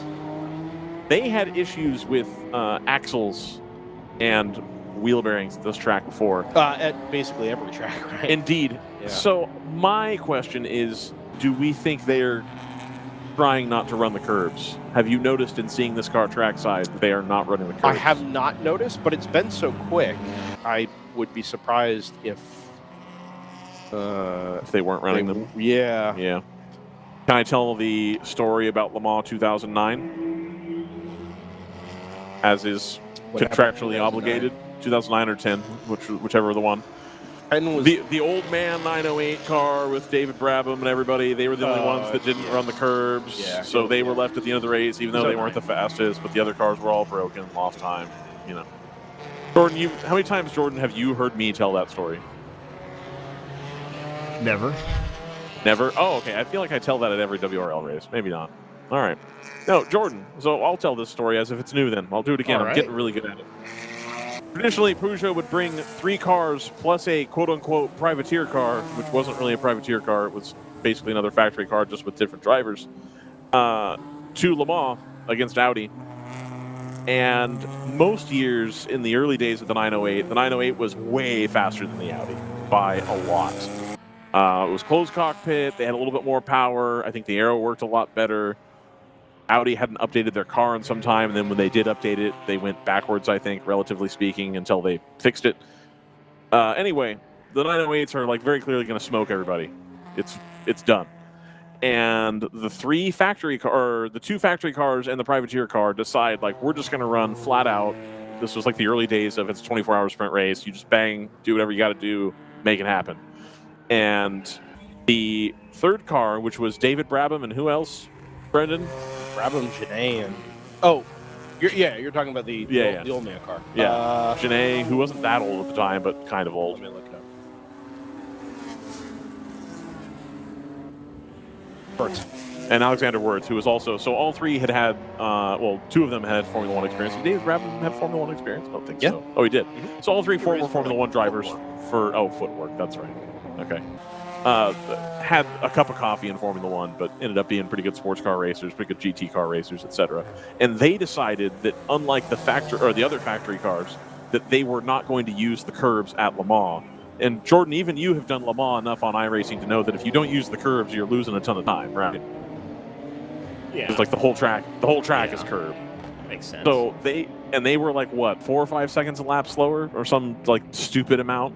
It wasn't that much, but it was a lot. Yeah, it was enough to like make a difference, and they were behind. And all of the other Peugeots broke suspension components over the course of the race. And I believe the David Brabham car, did they win or did they come second? But they were definitely the best of the Peugeots remaining. I don't know if they won or if they were second to the Audi that year. I think they won. In 2009? Yeah. Yeah, Peugeot won. Yeah, Peugeot won. That's what I thought. Yeah, the R15 was bad. Okay, so that was the R15 year. That wasn't the last year of the R8. Yeah. No. Okay, got it.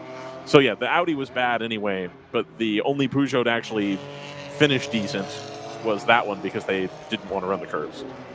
So such as to say that we're in an endurance racing capacity here with a lot of home-built cars. You start to think about, hey, if you have all these wheel bearing and axle issues on your home-built sports car, perhaps you should not run the curbs and not shake the car to death with a wheel much bigger than the car was originally designed for, with an engine much bigger than the car was designed for. But I don't think that is the case here. So if we see Cade McKee, I'll ask him. Like many endurance racing cars, I'll go through a development cycle. You say, okay, this is a great idea on paper, but it's probably going to break other things, and you got to go figure out what those things are. Look at Blaze Racing. Took them a year and a half, and then all of a sudden they show up to Utah and just perfect weekend. Yeah. Mike Gorman. Yeah. All these cars that don't run well, apparently, and they do. Yep. It just takes somebody figuring out what breaks and how you can fix it.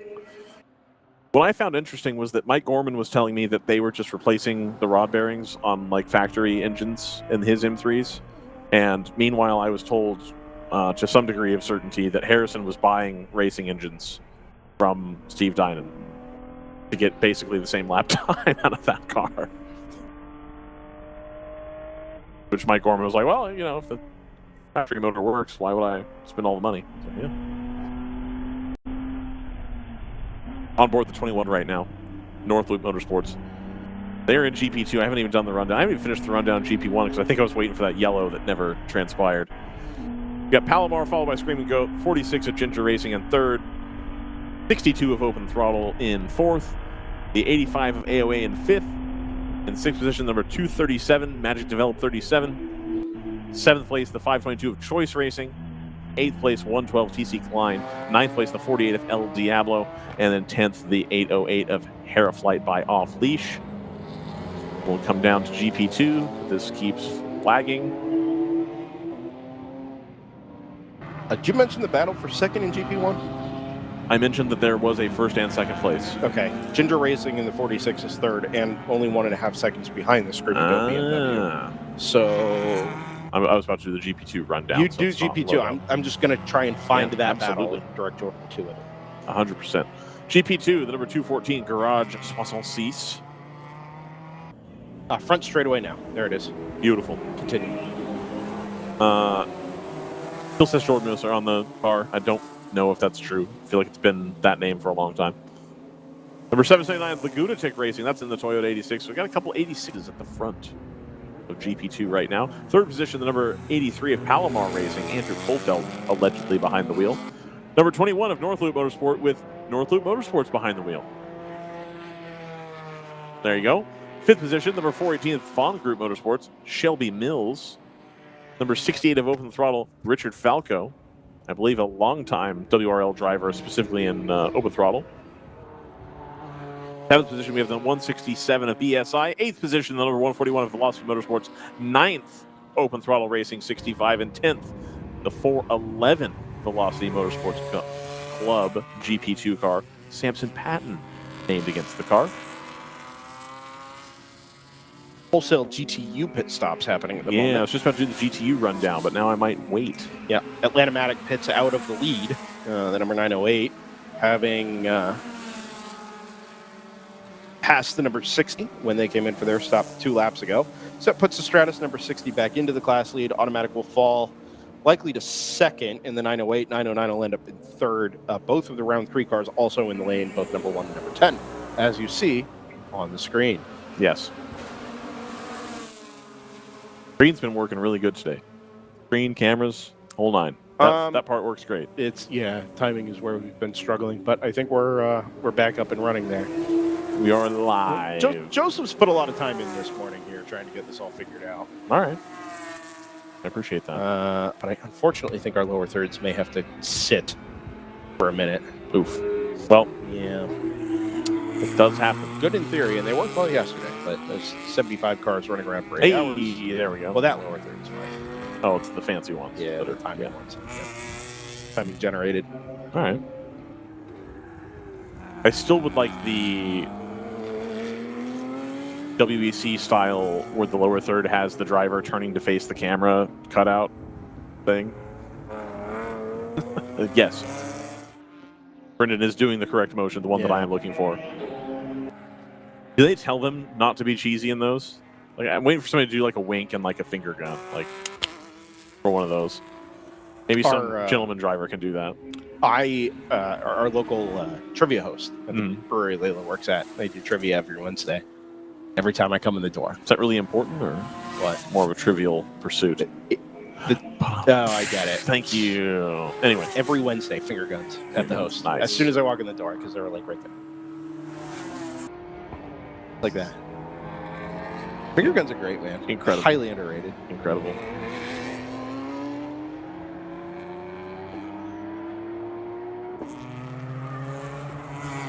Be grateful that you exist at the same time as finger gun. You got permits for those? Coming quick draw. 2026 schedule. February 6th through 8th, Eagles Canyon Raceway. You'll be there. We'll be there. I'll be there. I'll be there. Okay. Yeah. I think I'll just be home. I liked Eagles Canyon. That was a good time. I enjoyed that. It's a great track, man. I think it's so. I believed that Pit Race was probably the most underrated track in the country. R.I.P. Rest in power, Pit Race. Exactly. Rest in Pittsburgh. Even though it's Beaver County. Yeah, I think Eagles Canyon is probably next up on that list of underrated. Underrated, yeah. Yeah. Oh, I was gonna. Jordan, can you bring that back? Can we? Is that workable? Yeah, there we go. Barber Motorsports Park, the nicest grass in racing. It's live. That's true. You still can't drive on it if it's dead. True. It's the whole thing. Well, otherwise, it's not gonna come out. Yeah. Whatever. How do you know that Ryan grew up in Northern California where there's no water? Well, I don't know how to take care of grass. Not a clue. April 3rd through 5th, speaking of don't know how to take care of the grass, Thunderhill Raceway Park got even money that might still be dead from the winter or indeed really green. Could be one or the other. 50 ball. You never know. Yeah. It's a swing and a miss there, or it's a line drive to center. A ricochet off the wall. A little dribbler there. That'll be a good time. I'm really excited to have everybody in Northern California. It's a great time to visit that part of Northern California. Guaranteed to be warmer than Central Ohio. Yes. At the early part of and April also there. Probably warmer.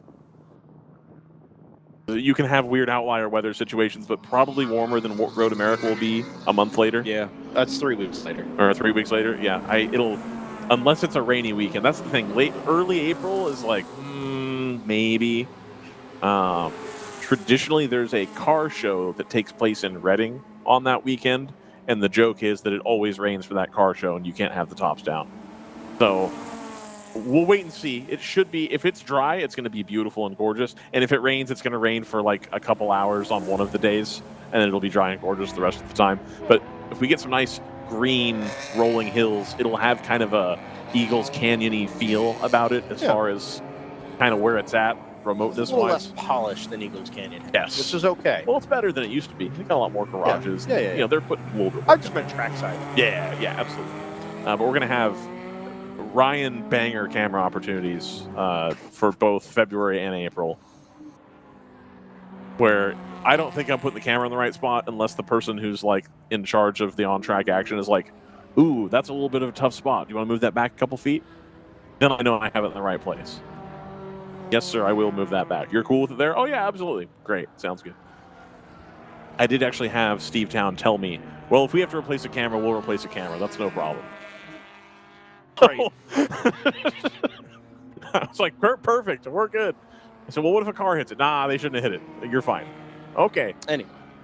April 24th through the 26th, Road America will be back in Central Wisconsin, question mark? Is that what we call that region? Yeah, Central Wisconsin. All right. Home of cheese and sausages, cheese curds, and a tasty little restaurant that I went to last time with the SCCA folks. Over there, like across from the track.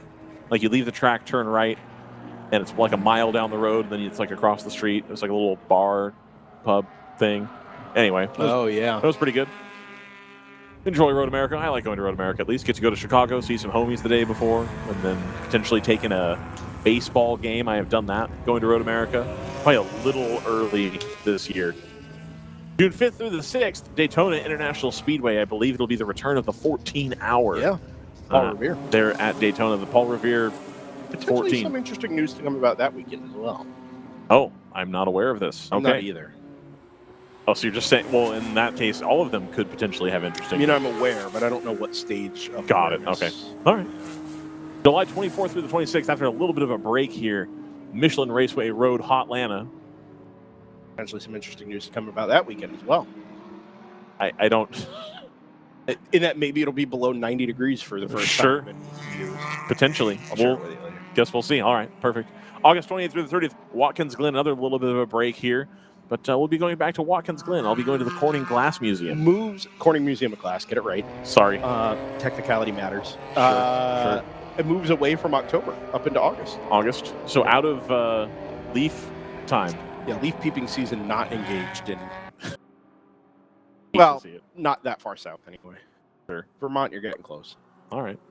I get some maple syrup. Syrup. Nice. I really want to go to Maine. Should I go to Maine? Yeah. I have a lot of friends. Portland bangs. I have a lot of friends that are West Coast people that go to Maine a lot. Yeah. And like I thought that was like a East Coaster thing. I was like, well, let's go to Maine. And all my West Coast friends are like, no, Maine's actually kind of sick. I'm like, okay. Yeah. I'll try to work that in there maybe. September 25th to the 27th, another little bit of a break there. Burt Brothers Motor Park, also known as UMC. I love that the head of NASA Utah still calls it UMC. I think everybody does. That's, but that makes entitlement partners are entitlement partners. Sure, absolutely. So Burt Brothers Motor Park will be returning there. It was a great event this year, right? It was tremendous. Just loved it. Yeah. It was fantastic. That's borderline driving range for me as well. Borderline. There's some potential there. We'll see on that one. October 16th through the 18th, Sebring International Raceway will be making our return to Sebring, not for Halloween, unfortunately. I think that was a killer event. I think we should do that more. But here we are. Sebring International Raceway, October 16th through the 18th. Let's bang the cars up. Let's get them nice and dirty. Have a good time. No. The one thing I'm going to say about this, the way this calendar shakes out, and I didn't really think much about it at the time. Sure. This stretch from late September to early December this year has been a grind. Yeah. Hashtag on your grind. I mean, not grind in like a, oh man, I can't believe I have to go do this again. Because any opportunity to go to the racetrack is a good one. Yes. But when you like really think back on just how much track time the cars, the drivers, the teams have had, the amount it takes to transport everything from race to race, get the cars turned around, ready to go. You've got the Thanksgiving holiday that was in there. 4 races with 3 weeks in between each of them it's a big effort. It's a big lift. Yeah. And I think contributes meaningfully to the reason we've got 75 cars this weekend here instead of 90. Right. It's just we're at the end of a thrash, man. Right. And something has to give in a lot of these cases. And unfortunately, this is kind of where it had to give. Yeah. I think taking one of those events out and allowing for a more gradual lead up to COTA here is a good thing. Lots of time to stew and think about not being at the racetrack. Or just to reset. Yeah, but you get to Thanksgiving, you're like, man, I haven't done WRL in some time. I really got to get to go on and do that. Is there any spaces left? Oh, there. Yeah, that's a good point. You know. Yeah. In general, I just think it's been it has been fun.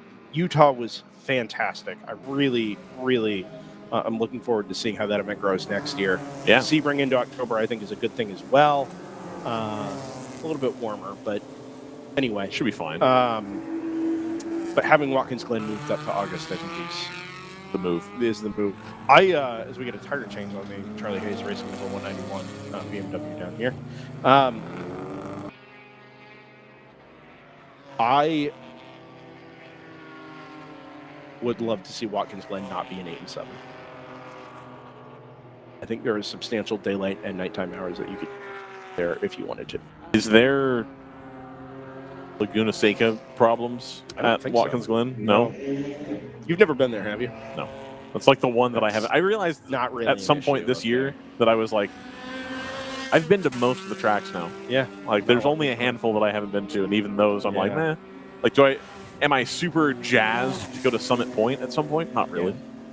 Am I super jazzed to go to Autobahn? Not really. Like, Watkins Glen, I think, is the only other major one. Cool. I do like going to Summit Point. Summit Point Raceway. Home of your boy, Greg Ginsburg. So we can have these discussions. We don't have to go podcast mode here because we're already deep into it. I am finding myself being aware of more of the racing. Being at 191, by the way, did pit out of the GTO class lead. The tire change probably puts a 71 back up front. Yep. Josh Bilicki is back into the number 70, and all of that change has vaulted the AE Victory Racing number 119 of Alana Carter, or being driven allegedly by Alana Carter, up into third, at least for the time being, until that Supra comes into play. Anyway, I do find myself missing some of the East Coast and Central area club tracks a bit. All right. Like, I think WRL type racing would be very fun at a Summit Point and very fun at a Hallett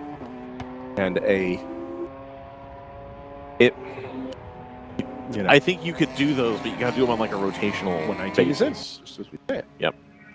And then it's hard to have any kind of schedule continuity if you're going to rotate through them, because then you don't know if your date's going to be available and all the other. Right. So and I get why that doesn't exist. Right. But if you want to run WRL type racing, there are series out there that go to those tracks. No, and that's a perfectly valid point. And you go where the demand is, right? And I think what has happened over the years with World Racing League is, right, if this is the best of the best, you go where the demand is. Oh, thank goodness. Oh, we're going to see this replay. Brendan very rudely took the chair to use as his personal backpack. Oh, I'm sorry. Holder.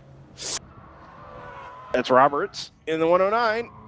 There's not as much runoff there as there used to be to drivers left. So good job to get that car back down. Hello.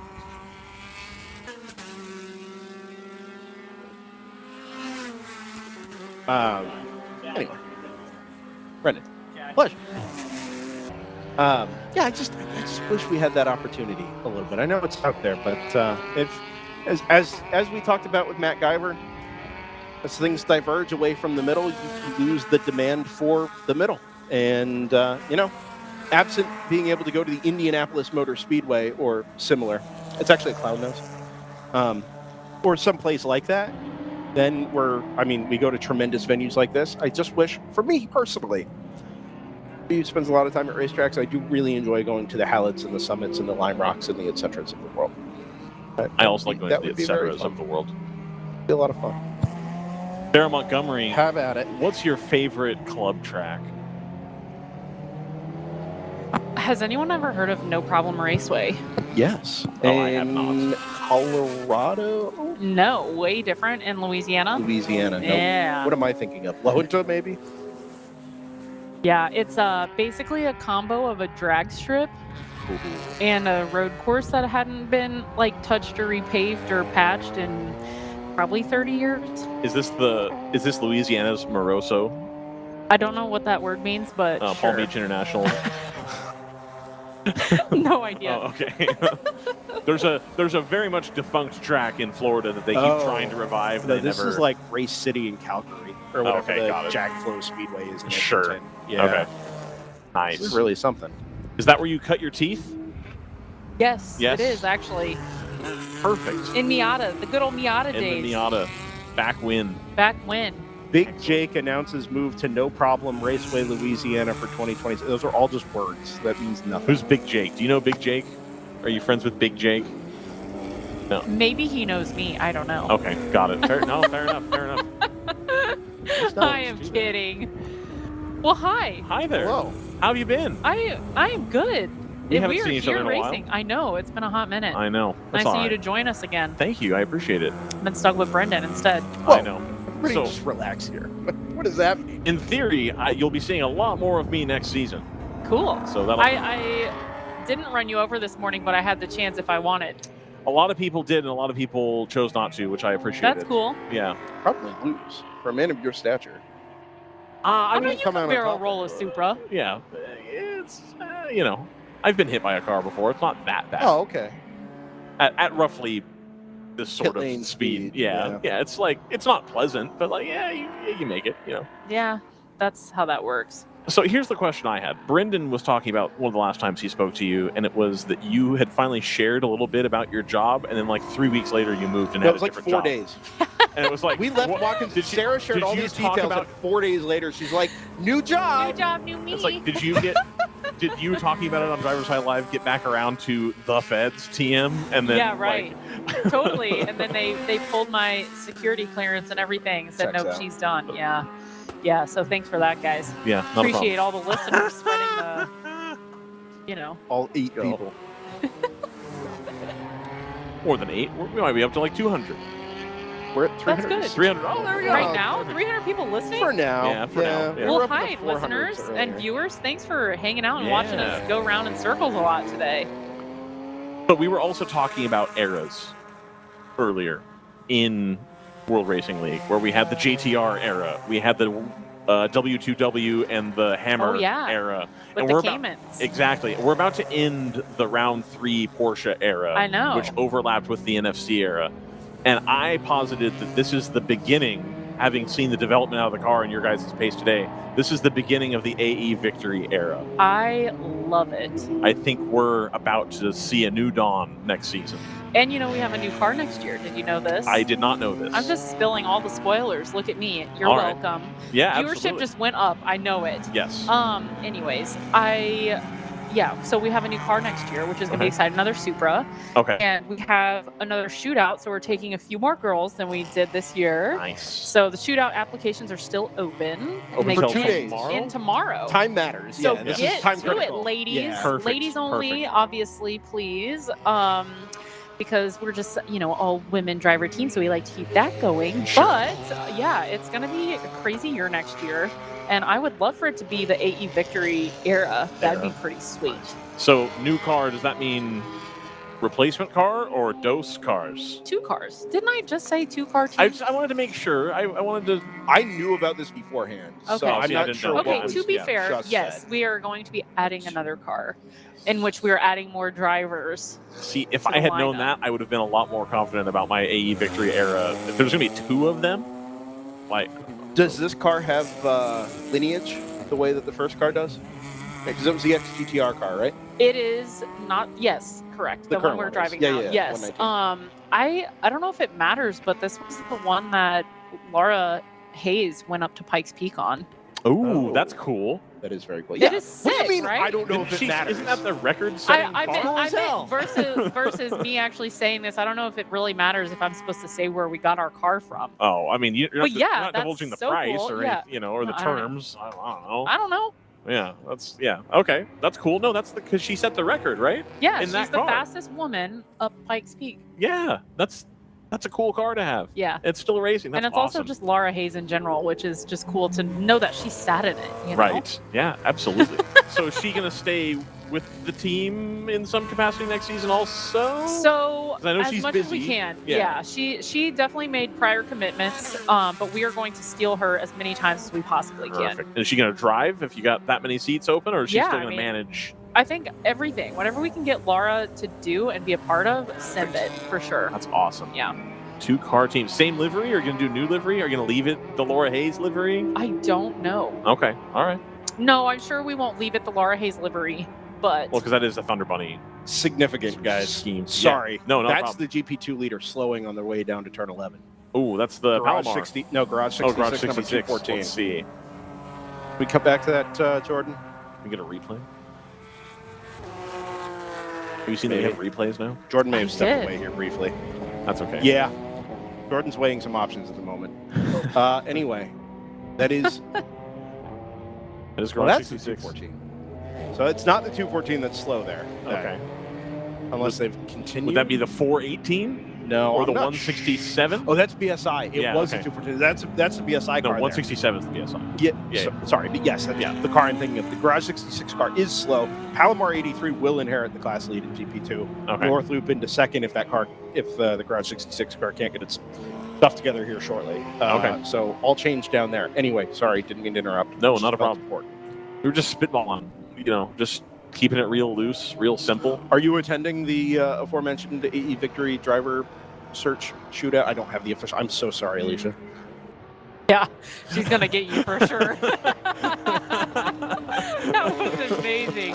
The AE Victory driver shootout Yes. Okay. is, I guess, what I've been calling it. I might be wrong too. Who knows? All right. Female Development Program driver shootout.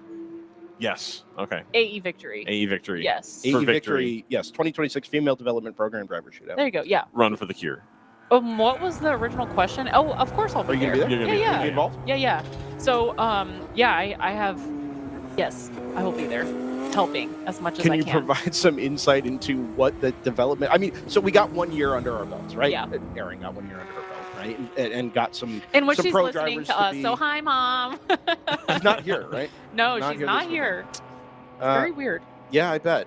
And none of you guys were at Sebring, obviously. Yes. So, been a minute for Erin since she's been at the racetrack. Anyway, got a year under your belt down at Indy Motorsports Ranch. Kind of figured the program out. Figured the week not weekend, but the 2 days, I guess, you guys had down there kind of out. And I mean, have you taken feedback from Alana about, you know, her experience there and how to make the experience better for new drivers next season? I mean, what does that look like from year 1 to year 2? I think it's pretty cool to, if I were in her shoes or any young driver's shoes, to be able to learn from like Ashley Freiberg and me, who've been in this series for a long time.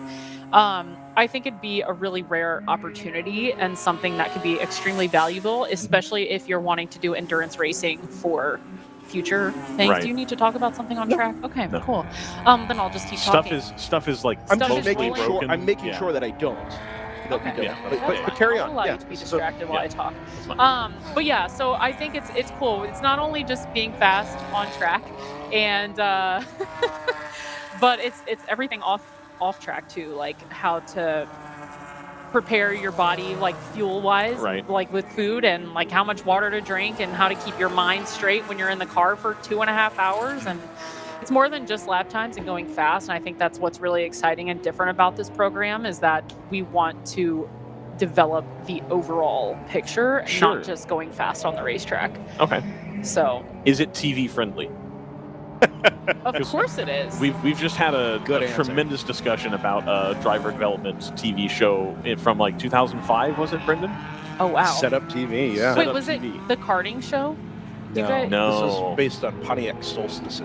Oh wow. Okay. Yeah, Hot minute ago for sure. exactly. And he was talking about how it was like just a drama. They were leaving drivers in a room full of Red Bull or full of energy drinks anyway for like 6 or 8 hours and trying to like generate anxiety and drama and all. I was like, oh, I'm sure you're not doing that, but like now, That's racing development horrible. TV show is now at the front of my mind, just in general because of looking Okay, at that well, story. no, we are definitely You're not not making doing people that. anxious, of course. No, not at all. I think Aaron has done a killer job this year of like putting the right people in places to make things work, obviously, as our results are showing. Right.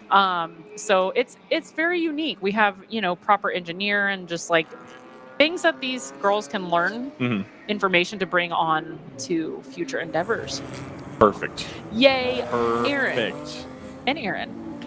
It is really interesting to me that WRL is kind of the next step, right? Like none of the drivers that are applying to the shootout are green, right? You're coming in with some amount of club racing experience, on track experience, right? So you understand the basics of how to hustle a race car around, right? Yeah. But now WRL is kind of that, like, oh, take the next step in your career. Here's a development opportunity for your career, right? Yeah. And I was sitting here thinking, like, oh, well, how do you go from the next step from WRL to the next thing? But like, WRL does feel like an appropriate next step for driver, like professional driver development, right? Yeah. Well, and I think our class, the GTO class, is intense. Like, you know, there are pro drivers in this series, and it is a Ashley huge Freiberg. step if you've never done something like this. So it's finding those semi-qualified people that we can groom into, you know, being with us for the future and getting better and better and wanting and yearning for that drive. What's the word? Yeah. Like wanting it. Yeah, you know, the So- desire, all that. which is cool. So I think it's very different, and it's a bummer Erin's not here, even though she's doing much more important things of like having a kid this week, probably. Sure. So This week, or next, or whenever the baby feels like coming. congratulations. Yeah. Yes. Go. I'm excited. I'm like calling her every now and again just to make sure her stress level isn't pinging because she's not here. Like no need for inducing early labor. So Sure. it's Absolutely. okay. Everything's fine. Everything's you're under good. control. Yeah. And if it's not, we'll still tell you it is. But it really is. It really is. Do you have somebody to send her a basket of snacks? No, but that's not a horrible idea. Okay, so my wife and I do this thing for people that we like know, where we'll do a Target pickup order is the easiest way for somebody to do it. You don't have to build it; it's just all Yeah. there. But like, there's other. I understand that that's a hot button topic. You can buy it wherever; it doesn't matter. But anybody we know that's having children, it's a basket with like mini waters and like power bars and little candies and stuff, and it's the basket that you set next to the chair in your living room. So when you have the baby on the chair that's asleep and you're sitting there and You you're just got sleep a bag of deprived, snacks. you've just got the basket right there, and then it's easy to carry because it's got a handle. And then if you want to carry it wherever else it's there. But then when you're sitting there by yourself and you don't want to wake your spouse up for whatever reason or whatever, it's really easy I can just do this real quick right here. It's very nice of you. We've been doing that. So I recommend that to anybody you know that is having a child. I highly, highly recommend. Everybody that we've done it for is like way more grateful than I think they thought they would be. They end up telling us like a year later, like, no, thank God for that. Like, that was fantastic. So it sounds like you're sending Erin a basket. I don't have any of her deets. I have no Erin Vogel details. Otherwise, I would absolutely do that 100%. That's hilarious. I don't think I've ever actually met her. I don't want to be weird, you know? Oh my goodness! Like, just send this random woman I thought I was dramatic. like a kind of intimate sort of gift where it's like, no, this is really about you and one of the formative moments of your life, and I, a person that I don't know you, I'm going to be a part of that. Like, branded DriversEye Live. Just hide behind the logo. You want to pay for that? Make it personal. Make it personal. Would you like blue and black flowers to go with it? Oh, that is so sweet. She would appreciate that. I know it. Black flowers. So, I mean, if it's branded, I mean, I don't know. Like, what? You got to do the dyed roses, like they do that, where you get all the multicolored ones. But you just do them DriversEye Live colors. I don't know what flowers cost. No, do them AE Victory colors. Oh, that works too. That probably makes more sense. Purple, orange, and white. Do a bouquet of both. Yeah. All right.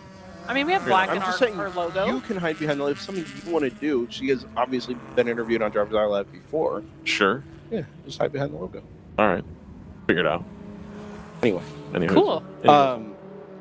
Ashley's in something of a battle out there. Yes. Is she? 1 second behind the number 191 CHR BMW for a podium position. What is that? What is that car? I don't even know. It's an orange and black and red M4 GT4. Oh, they're new. Charlie Hayes Racing.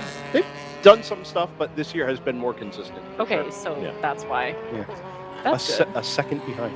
I know Ashley is gonna kick butt out there. Yes. Apparently, I qualified pole yesterday in the round 3 car, and I didn't even know it. That's awesome. Yeah. You didn't even get to start the car. Were you behind the wheel of the 71? No, I have never driven that car. Okay. The timing said I worked. He won yesterday. We did ask for some confirmation of whether or not you were behind the wheel, and I was told that yes, you were. And then I was walking along the walkway over here, the balcony. Yeah. That's what I'm looking for. And you were chatting with the round 3 people, looking at the Ford Mustang that was running around. Oh yeah. And I was like, oh, well, that would be confirmation then. If Sarah's just hanging out with the round 3 people, it probably did drive the 71. Wow. I was convinced you had laps of the 71 yesterday. I did, for sure. And the smell test on that was like, oh, they're about to get rid of those cars. Brad's having all the former round 3 people like get to take a little taste of it before it goes. You know. It all made sense. It's 100% what I thought was happening. Yep. Yeah. Well, I did qualify yesterday, just not in that car, different car. So. Yeah. Which car was that? The AE Victory car. I mean, come on. But yeah, we still did good, and we're doing well now, and Ashley's doing her thing, as we would expect. Perfect. Yeah. Is maybe this can't be announced yet, but is Ashley likely to return to the program in 2026? I think as much as she can. Got it. I think she will have conflicts, I guess, in other places, and just like Laura, we're gonna steal her as much as we can. Turn 1, Jordan. They're headed up the hill now. So sorry, we're picking up your battle on camera absolutely. here. Yep. Look at her go. Heck yeah. I have to still haven't seen her yet. Wait for it. There's Charlie Hayes. There we go. And then an AOA car. Boom. Moving. You can see. Boom. I am so stunned at how fast those NPO ones are here this weekend. There's a lot of medium speed corners. They are changes. in our face this race weekend compared to normal. Like, man, the first 20 minutes that we were actually green flagged today, there was a line of 5 NPO1 cars behind me, trailing me, and then all of a sudden they all come passing around me at the same time, and I am in a full panic because now we're passing GP2 cars at the same time. I think we were 8 wide and turned 12 at one point, and I'm like, this is not good. Right. But no one touched anything. It was amazing, and it was just chaos. The NPO1 battle this morning was tremendous. Yeah. It was 5. Yeah. I wound up in the middle of that at some point with like 4 other GP2 cars, and I was like, I'm trying not to ruin everyone's race. Please just go around me. Right. Can you, since none of your teammates ever come talk to us, can you shed some light, maybe on somebody else's behalf, about the progression from driver development shootout winner to Hyundai quasi-factory touring car driver opportunity? If I'm being totally honest, I don't know enough. Really? Okay. I really, and I'm not hiding anything. I don't know enough. I mean, 10 months, right, from Alana Carter driving a Super GT4 around 80 Motorsports Ranch. Yeah. And like, hey, opportunity to go run an endurance series for a season. Sounds great. Yeah. To, going and running a national touring series TCR entry. That is a not insignificant progression in a fairly short amount of time. Well, I think that's the whole point of what Aaron's doing is to progress girls to get to that point to where they have that recognition to succeed in what they really want to do. So it's I feel so happy for Aaron knowing that the hard work and effort that she's putting into this is being recognized by manufacturers, but it's been really cool to see that, and I know that's the whole goal. So, I mean, it takes a lot of opening doors there, right, in order to even be considered for something like that. And Aaron obviously has opened the door in the first place to allow, this tremendous amount of track time. Yeah. Lock up for the 60 there at the top of the hill. A tremendous amount of track time, coaching, working alongside you and alongside Ashley is tremendous as well. But then there's the next step, the next door to be opened. And I was just curious as to whether or not you had any awareness of okay, this is a step, this is the opportunity, but this opportunity creates ones in the future. Yeah. And I mean, I'd be interested to talk to Alana about that. It is really her cool. to find those opportunities. Aaron can only do so much and is doing so much, obviously, but. And I don't mean to imply that Alana wouldn't be capable of that by herself. Obviously, she is extremely talented and has that possibility. But I don't think anyone took it that way. But I think it's just, getting them ready for that and then letting them fly. Let their wings out and go for it. But have you and Ashley been able to offer some coaching there on that front as well? Oh, yeah. Yeah, I mean, our door is always open. So, give us a call. It looks like I don't know. They got flags in their hands. So the 214 Garage 66 car had resumed and was continuing. Low again, stopped on the back straightaway and is now again continuing. So they are just waiting and ready. Yeah, this BRZ is not well. Obviously, it against the odds did maintain the GP2 class lead over the 83 from Palomar Racing, but I suspect that will not be the case here when the 83 crosses the line again. Well, I might bounce out of here because I'm not sure if I'm finishing the race or not. Oh, okay. So it's been fun. Yeah. So you've already done one rotation of drivers, right? Yeah. Okay. And it'll be up to you or Alana to finish it out? Me, yeah. You? Nice. It'd be me. Well, Ashley can't make it to the end here, so. No. I think she got in before the 3 hour. I have no idea. It might be you. I just work here, honestly. I just kind of try and promote the good spirits of AE Victory to you guys. So, and it's great. It is one of the best things to come out of WRL for me.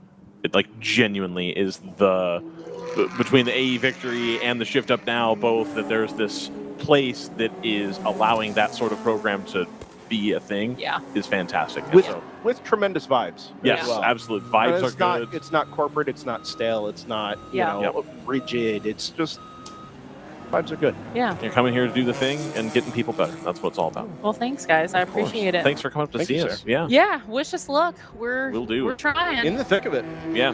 We're trying. Doing what you need to do. It ain't easy out there, that's for sure. Traffic is nuts. So it's the toughest race of the year. You've got I think the deepest field, and it's gonna take some trying. Real pro drivers here, so it's not easy. But makes it more worth it?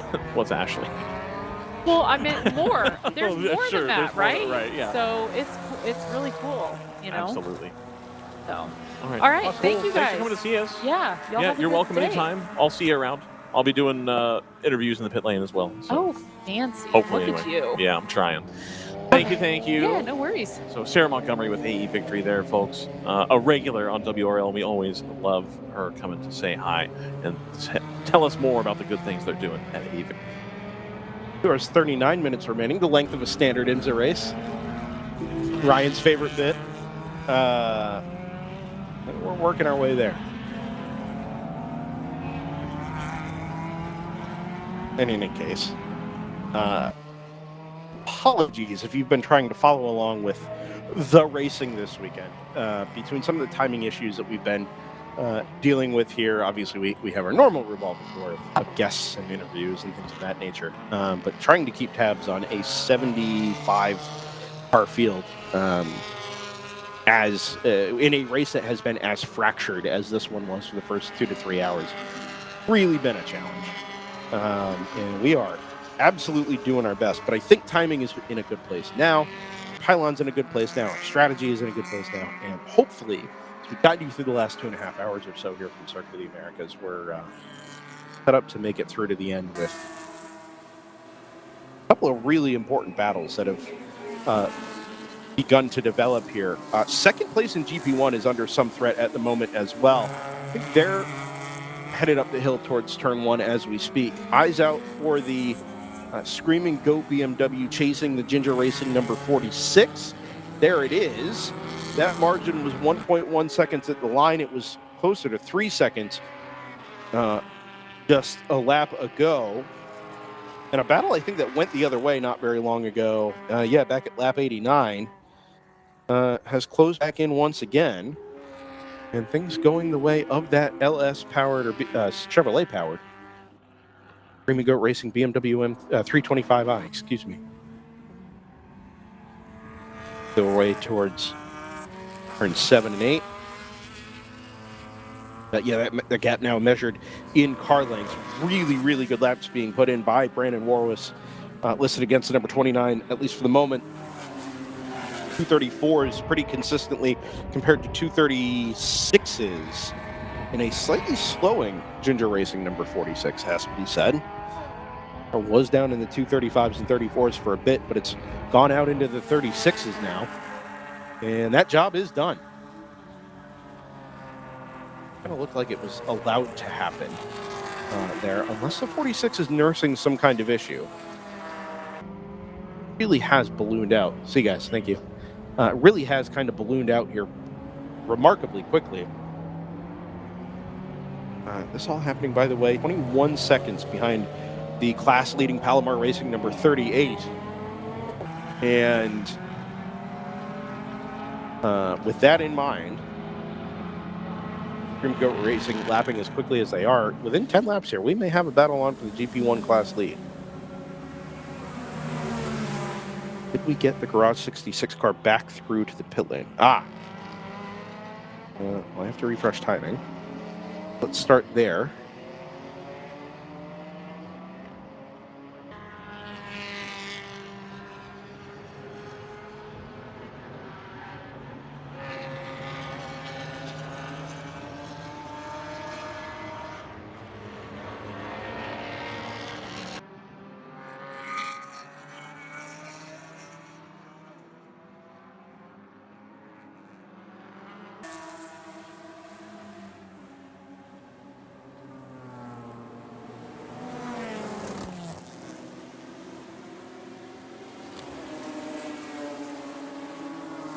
The meatball, I hope it's the 80 if they're still rolling around with the bumper like that. I don't love that, just as a trackside safety type thing. I don't love the bumper. It's the fact that it's been hanging for this long tells me that they probably don't need to be that worried about it anywhere. Yeah, but that would be the only one that sprung to mind as far as meatball flag is confirmed or concerned anyway.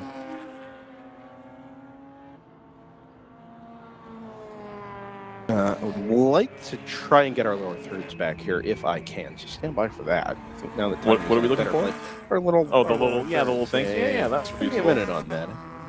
Be able to get ourselves there. By the way, I hadn't mentioned this before, but the Rapscallion number 669 that has that was collided with, let's say, on the way into turn 12 a little bit earlier, is now the Rapscallion 678, and it has been circulating. Excellent. We do still have a Ligier out there.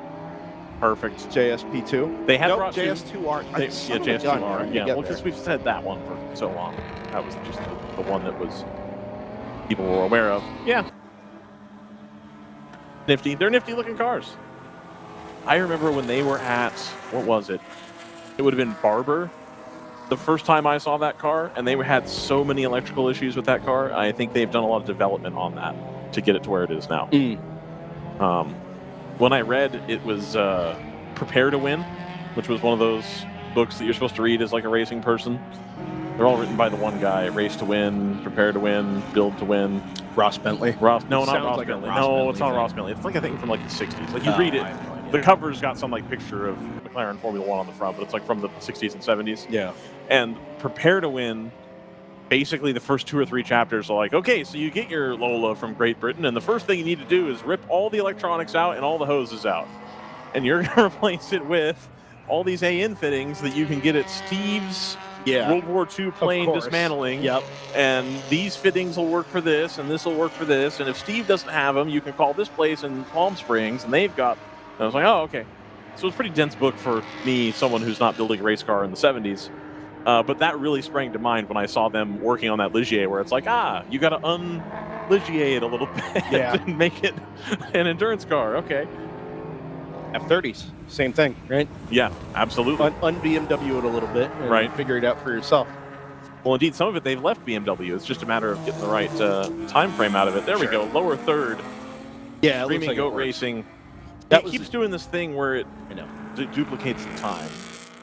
I think it's because of penalty laps, but I don't Got know it. for Okay. sure. Got it. Anyway, Ginger Racing 46 is into the pit lane. So that car that had been slowing, came through, did a 244 on the lap that it was passed, and now is stationary in the pit lane. So that is, in addition to having us having just lost the Garage 66 Subaru BRZ that was leading GP2, this is another podium position car in GP1, the Ginger Racing number 46 now in some amount of strife.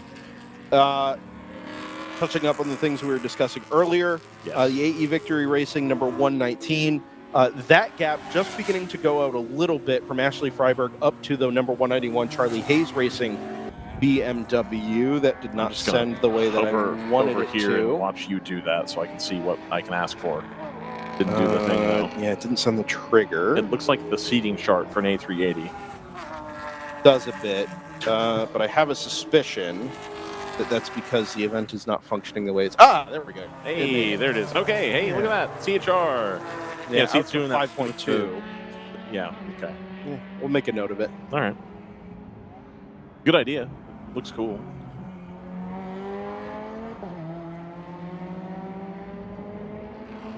You think that the roller coaster is staffed? Yeah. Yeah? Yeah, they were running it most of the last couple of days. Also, were you aware the Peppermint Parkway has moved to an exterior experience? Yes, I have. Which I think for us is better that the Peppermint Parkway is exterior. I think for people in the Austin area who want the experience of like getting closer to F1, even though they may or may not be able to come down and actually watch the race, not having it at the track probably sucks. I think that was probably a big draw. Oh, like through the track? Through the track, yeah. Like at the, Yeah. I think that's too bad. I will say being able to park anywhere near like the walkover bridge at turn 3 is nice because I don't have to worry about driving on the lights. Absolutely, for sure. Like for us specifically, it's great. Yeah. But I just think that for locals, it's probably less fun. Screaming Goat through to the GP1 lead. Beautiful. Yeah, but where's the 38?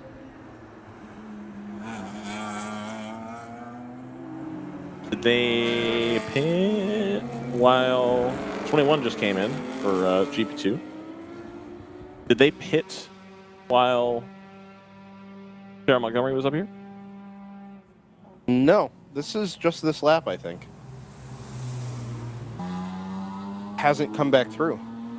Oh, it does say they pitted. So it's a long out lap. That's what it... Because we don't get the pit out flag for the whole lap. We have to catch it in real time. It's exactly what's happened. Yep. So Palomar Racing 38 in out of the GP1 class lead and sent on their way.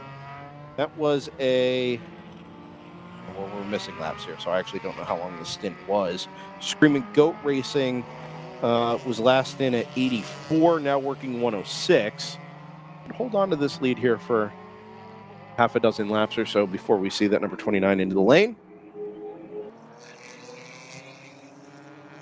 The Chaos Researcher, great view of downtown. It is a very pretty view, and after not being able to see really any of it last season, in the gray, in the rain, in the cloud, really nice to have it there.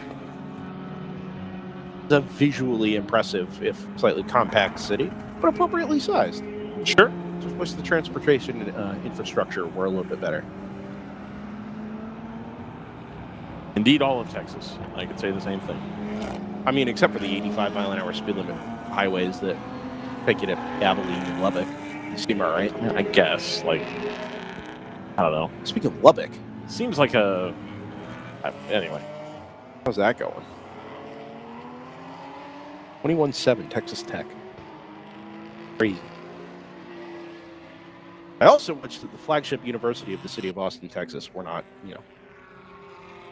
just the unlikable football institution.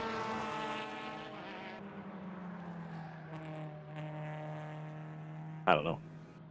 I'm I sure have, it was I quite a have scene here 2 generally weeks ago, positive feelings about the Manning family broadly. Yeah, it's fine. But I think that he's been largely overhyped. Yeah, which of is course. easy to have happen. Not necessarily their fault, though. I mean, I think that's something that just comes with the territory of being a Manning in a, overly media-centric world. Well, and I was sucked into complaining about it greatly, and then sent what I immediately knew what it was, and it was Andrew Luck's rookie season. Yeah, for Stanford. Like, the stats weren't that good either. Yeah. So I'm like, okay, and he ended up being. I still will say, sorry, Jordan, one of the best quarterbacks of all time who just didn't really get a fair shake at it. A 908 is a that is your race leader, your GTU leader. It's the Pescarolo entry. It was not. No, it is 16 and 17. I would love to see a Pescarolo liveried NP01. I think that'd be amazing. I still like the rainbow Orca livery. Wasn't it rainbow? Where it was like chrome, and then it had like a blue, yellow, red, like diamondy. Are you aware of what that design was? No. So it was an interpretation of the original Orca like factory livery, which was the Mondrian artwork that they put on the Courage originally, and then they adapted it to the Orca 01 that came out in 09. Right. And then they did another adaptation of that for the Peugeot. Okay. But they had the chrome, the reflective greenhouse on the car to keep the temperatures in the cockpit. Which makes sense. Yeah. I think that's the sickest livery. I like that livery a lot. It was cool. Yeah. I also did really like the Pescarolo one in 2000. Unfortunately, that race basically wrecked Pescarolo. Yes. Well, and then them subsequently deciding to put all their chips on this Aston Martin that was terrible. Maybe we can fix it. And then, that wasn't all their chips. I think it was just saying, well, there. They didn't do a whole lot after that. Let me tell you. They had they did two, didn't they? Didn't they do the AMR1 that they tried to fix and the Dome S102.5? That didn't go well I think either. it was the same season. Yeah. Yeah. I think it was the same season, 2012. Turns out not a winning strategy. Do you think they were in line to buy the Nissan also? I don't think nothing was saving that car. Because nobody else would have done it in the first place. 909 is in now as well. It's the second automatic racing NP01. Stratus number 58 still out there circulating. I don't know if the 58 has come through to claim the race lead as a result of that pit stop for the number 908. With 2 hours 25 minutes remaining here, pit stop timing I think is going to begin to matter some. Going to back time a little bit from the end of the race. 58 going longer than the pair of automatic cars. Nominally longer anyway, as Palomar 83 comes in. Of the GP2 class lead, inherited, remember, from the trouble that befell the Garage 66 BRZ, which is out there circulating. Yes. Ginger Racing back out there as well. Is that your second favorite racing team? It is my third favorite Ginger anything. Okay. All right. It sits above Ginger Candy. Sure. Okay. No, it sits above Fresh Ginger, I think. All right. So in order, it's JT, Lay Layla, Life. Yeah. Okay. Ginger Racing Team, Fresh Ginger. Candy Ginger. Actually, it might even be... I might even put Ginger Paste above that because I don't like working with fresh ginger, like in cooking. It's difficult and it annoys me.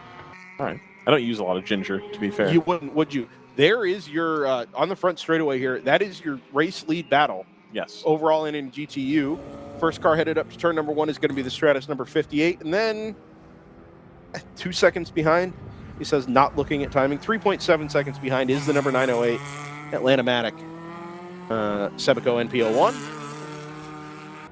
Driven by one of Ryan Eversley or Patrick Beaumont. Well, probably Some not. are saying that's the most likable driving lineup in the field. Some are saying. Could be.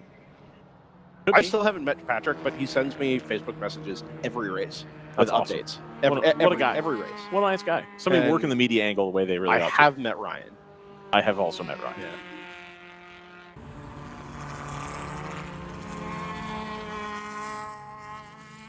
No Brad, huh? Haven't seen Brad yet. He's been in the car, though. Chris Bacola in the chat says the 908 you're referencing was the Matbo delivery. Yes. Yeah. Yeah. Abu.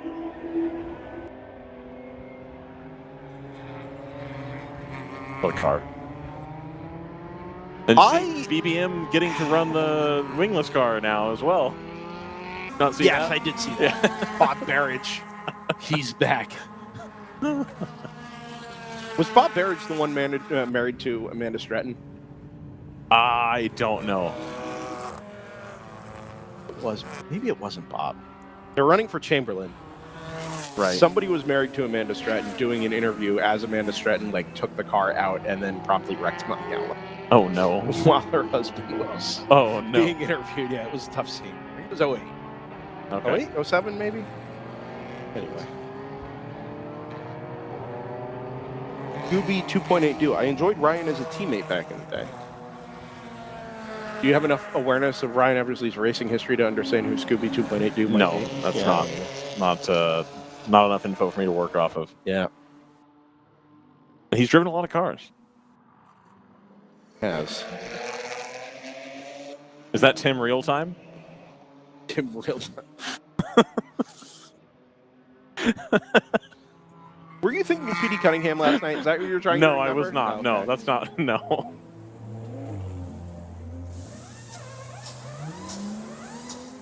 He ran the runoffs this year. Okay, makes sense. Did you see that runoffs winning car sold for 6 figures? That TCR? I don't even remember who won. The most expensive TCR car of all time. Just sold on Bring a Trailer for 150 grand or something. I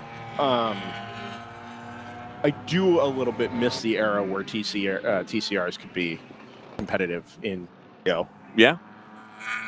Realize that GT4 cars kind of just progressed beyond that, and once you were finding pace in ways that weren't just 9-1, I think it would on the electronics a little bit more. I think there's an angle where you could get a TCR car in GP1 though.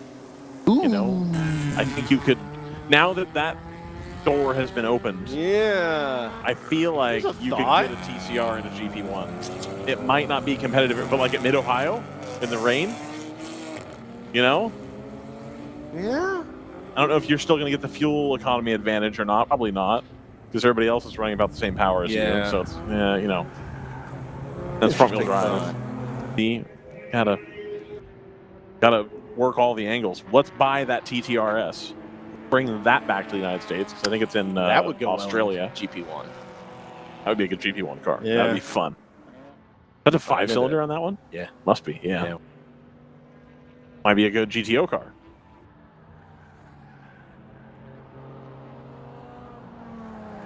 Check back in on the Charlie Hayes Racing AE Victory Racing battle for third in GTO. It's 1.5 seconds, so up and down it goes.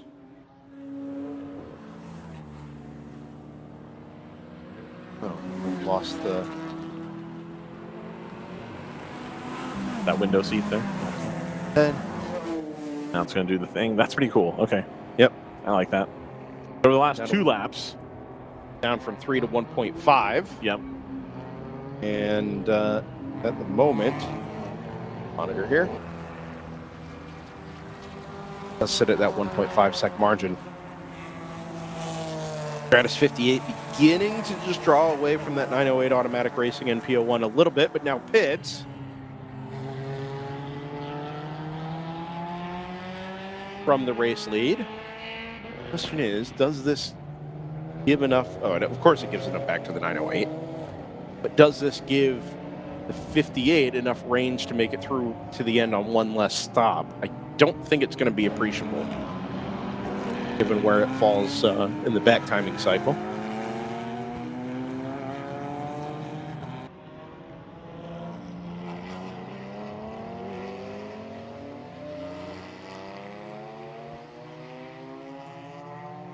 Stratus number 60, incidentally, kind of been a non-factor today. Well, they had that multiple pit stops at the beginning, which I understand was a strategy thing, but I don't think that with the additional yellow has worked out. Actually been in the pit lane now for the last 20 minutes or so.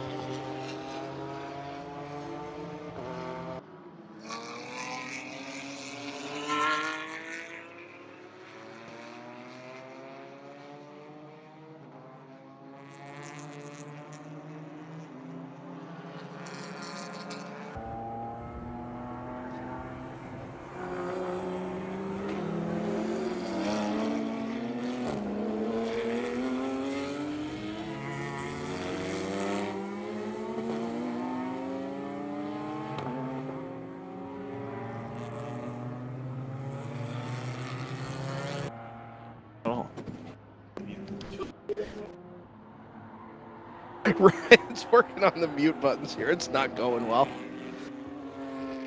We're going to let Ryan handle this one here, but until we settle in.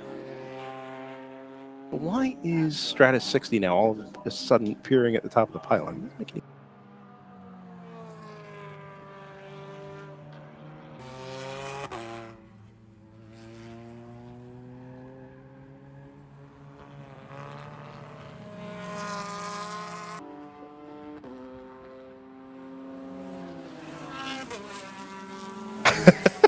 Hot mic? Hot mic. Yeah, now you're hot. There you go. Now Now I you can hear hear myself. Yeah, there we you go. What's up, Perfect. boys? Hey, so this is Matt Fair, everybody, from the Smoking Tire podcast, Drive on NBC. And Hola. Wow, you went deep cut, Drive on NBC Sports. Even deeper. 8 years ago. Here we go. I watched the first 4 episodes and was made aware of what Lemons racing is from watching the car show with Adam Carolla. Sure, that was my first ever race of any kind. Of any kind. First ever wheel-to-wheel race was that race. And where was that at? Was it Reno Friendly Raceway? Whoa. No longer exists. Yeah. It was the great track that could have been. You know, I think I don't know. It was my very first race, and so I have a fond memory of it, but it could have been the worst track on earth. I don't know. Yeah, it didn't matter. It's gone now. Now it's a Walmart or something. I believe Of course it is. It's better a Walmart than a data center. Just like this will be in a few years. No. I'm sure we're not far from a Walmart here. Certainly not be a Walmart. Every racetrack's pretty close to Walmart. I mean, yeah, look, every racetrack is about 2 bad years away from being a data center at this point. Absolutely. So we were actually just talking about that with another guest, and it comes up from time to time, and it's this consolidation upwards of tracks. And so I know that you're involved is probably a heavy word, but you're aware of the stuff going on at Willow Springs, for example. I am lightly involved. Okay. I'm lightly involved. Yes. Gotcha. I'm probably what you would call like a brand ambassador for the revived Willow Springs. Got it. Okay. My role there, and I've been very open about it. Yes, absolutely. Is to make sure that folks like you and the people who listen to your broadcasts, the people that go to track days and do racing, like for real, are very, very clear about the fact that it will not be a closed-off, walled-off private country club. Good. There will be a club element to it. Right. But there's 3 tracks there. Yeah. And so they're 3 distinct, totally separate tracks. And so just like you have at like Spring Mountain, people talk about the thermal club, but that's a bad example. Spring Mountain is a much better example where you've got multiple tracks and there's going to be a driving school going on one. They're putting a driving school there. There's going to be one will be for members that day, and then one will be for, HPDE or a club race or whatever. So if you're just a casual enthusiast, I mean, yes, the price has got to go up. It's got to go up. But like, it needed it though. Yeah, but you get it back. It's like it's like when people are like, one payer health insurance, but my taxes would go up. It's like, yes, but you wouldn't be paying for health insurance. Like, it's like, yes, the cost of a track day will go up, but if you say spin off the track, you won't total your car. Exactly. Like there is a value in a spin not being some kind of catastrophic. And potentially, injury, type of thing. So they're doing an enormous amount of investment in the infrastructure and the safety and all that kind of stuff. And For what So anyway, it's gonna be really fun. They've been flexible to deal with. So we did our first event with the Porsche Owners Club at Willow Springs. That was in September, May, something like that. In May, and I think it was probably one of the last broadcasted from the old style, quote unquote, was like us doing it. And so I'm going to go next weekend. We'll be there actually broadcasting from there. Are you guys on streets or are you on the big track? The big track. Okay, which so is the still big, the old The big stuff. track hasn't been changed yet, just so you know. But Like, it's still old. Admin There are a couple new buildings. There are a couple of like renovated buildings. The big one for me is going to be that house that was like at the outside of Turn 8. The house? Oh yeah. Because there was like a I'm covered. not sure. There was a covered deck up there, and it was the greatest place to mount one of our cameras. And then I could plug it into the house. I didn't have to mess Oh, with that's it. It funny. was I mean, the fantastic. building is still standing. Okay, I don't cool. know if it will be forever. Right. Because eventually they're going to put around turns 8 and 9 is going to be where the big like OEM level garages are. Right. Is going to be out there. So I assume that house will That'll- survive. at All some the point. RVs are gone. The extended Hugh family has moved on. You know. What about the pile of derelict old cars? Dude, they found so much stuff up there. I mean, I the believe kind of stuff that first off, they didn't, the people who bought the track, like, they didn't want any of that. Right. Like, so it was like they were fighting the people to like take it, like to just get rid of it, take it for free. And they offered me, do you want to come, you want a Camry? Like, there was like, like Stuff 7 like that, Camrys, right. and you're like from back in the like celebrity Pro-Am Toyota days, Oh, man. Can you imagine that as a collection? I have one of every Toyota Pro Race car. That's when like it's Adam Carolla's next move. There was all those Celicas. Remember those Toyota Celicas they were using? There's like 24 Celicas rotting over there. Yeah. So a bunch of that stuff just got scrapped. Yeah. Okay. But it's going to be great. The new streets of Willow. Oh, what did Brendan just see? What happened? The 78 LML Pontiac GTR came out into the fast lane basically, but right in front of the Magic Develop 37. Oh, whoops. Yeah. Gotta be No contact though, right? No. Yeah, the 37 got on the brakes eventually, but it was close. There for a second, it was really close. I like a pit accident, I have to say. I mean, because it's usually the safest way to low do it. speed. Yeah. No one gets hurt, and everybody gets to watch up close and point and laugh. I mean, how often are you, 30 feet from it? Right. That's living, man. And it doesn't have the same eeriness that you hear at a racetrack, where you hear the tires and then the thud, and you're like, or or the sound of cars just stops. Yes. Just abruptly. Just completely silent. What happened at the first turn of the race was bananas this morning, and all of a sudden, big start and then real quiet, and I was like, We haven't had one of those in a while here. Thank goodness. The WRL has been pretty, like this season especially. We probably only had one iffy schmozzle. Is that the term for that? A technical term? A schmozzle? That's the word I use. Who coined that? That's Dale Brooks. That's David Hobbs. That's David Hobbs. That's I mean, that's a Jew. As a Jew, I can recognize when another Jew has made up a Jew word. Fair enough. You can picture your grandma saying, absolutely. "What is the schmozzle?" Like you can hear that. One Jew to another, we really know our own. Yeah. Fair enough. But actually, who the schmozzle was really good for? Who? My team. Yeah.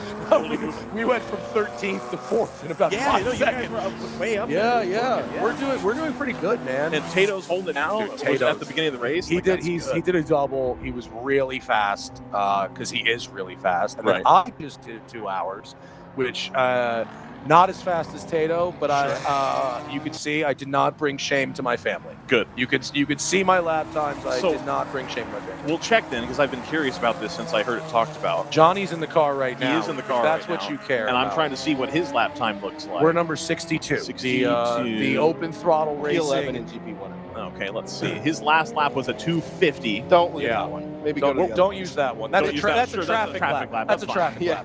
247.9. That's more like here he is. 247.7. Here he is coming right by there. us right here. Turn 1 or going up the front stretch. Going up the front straight. My best. 245 just now. Okay, there we go. That's not okay. so bad. Yeah. All right. What was your best lap? Do you want to know my best lap? Yeah, let's hear it. Don't say it. 245. Huh? 245. Don't tell you that out loud. We got to save it for my podcast. But just so you know. Here's the deal, Matt. Nobody's listening. we got like 350 right. people live. Yeah. Like it'll be all right. I did a 35, and Tato did a 32 in qualifying and a 34 in the race. Okay. My goal for my drive was bring the car back clean because it's I was invited here as a guest, and that's for number one is to wreck the car. When they ask you to come have a go, and number two must be Johnny for pride. Sure. And then for skills, it was can I keep it to within 2 seconds of Tatum? And I did.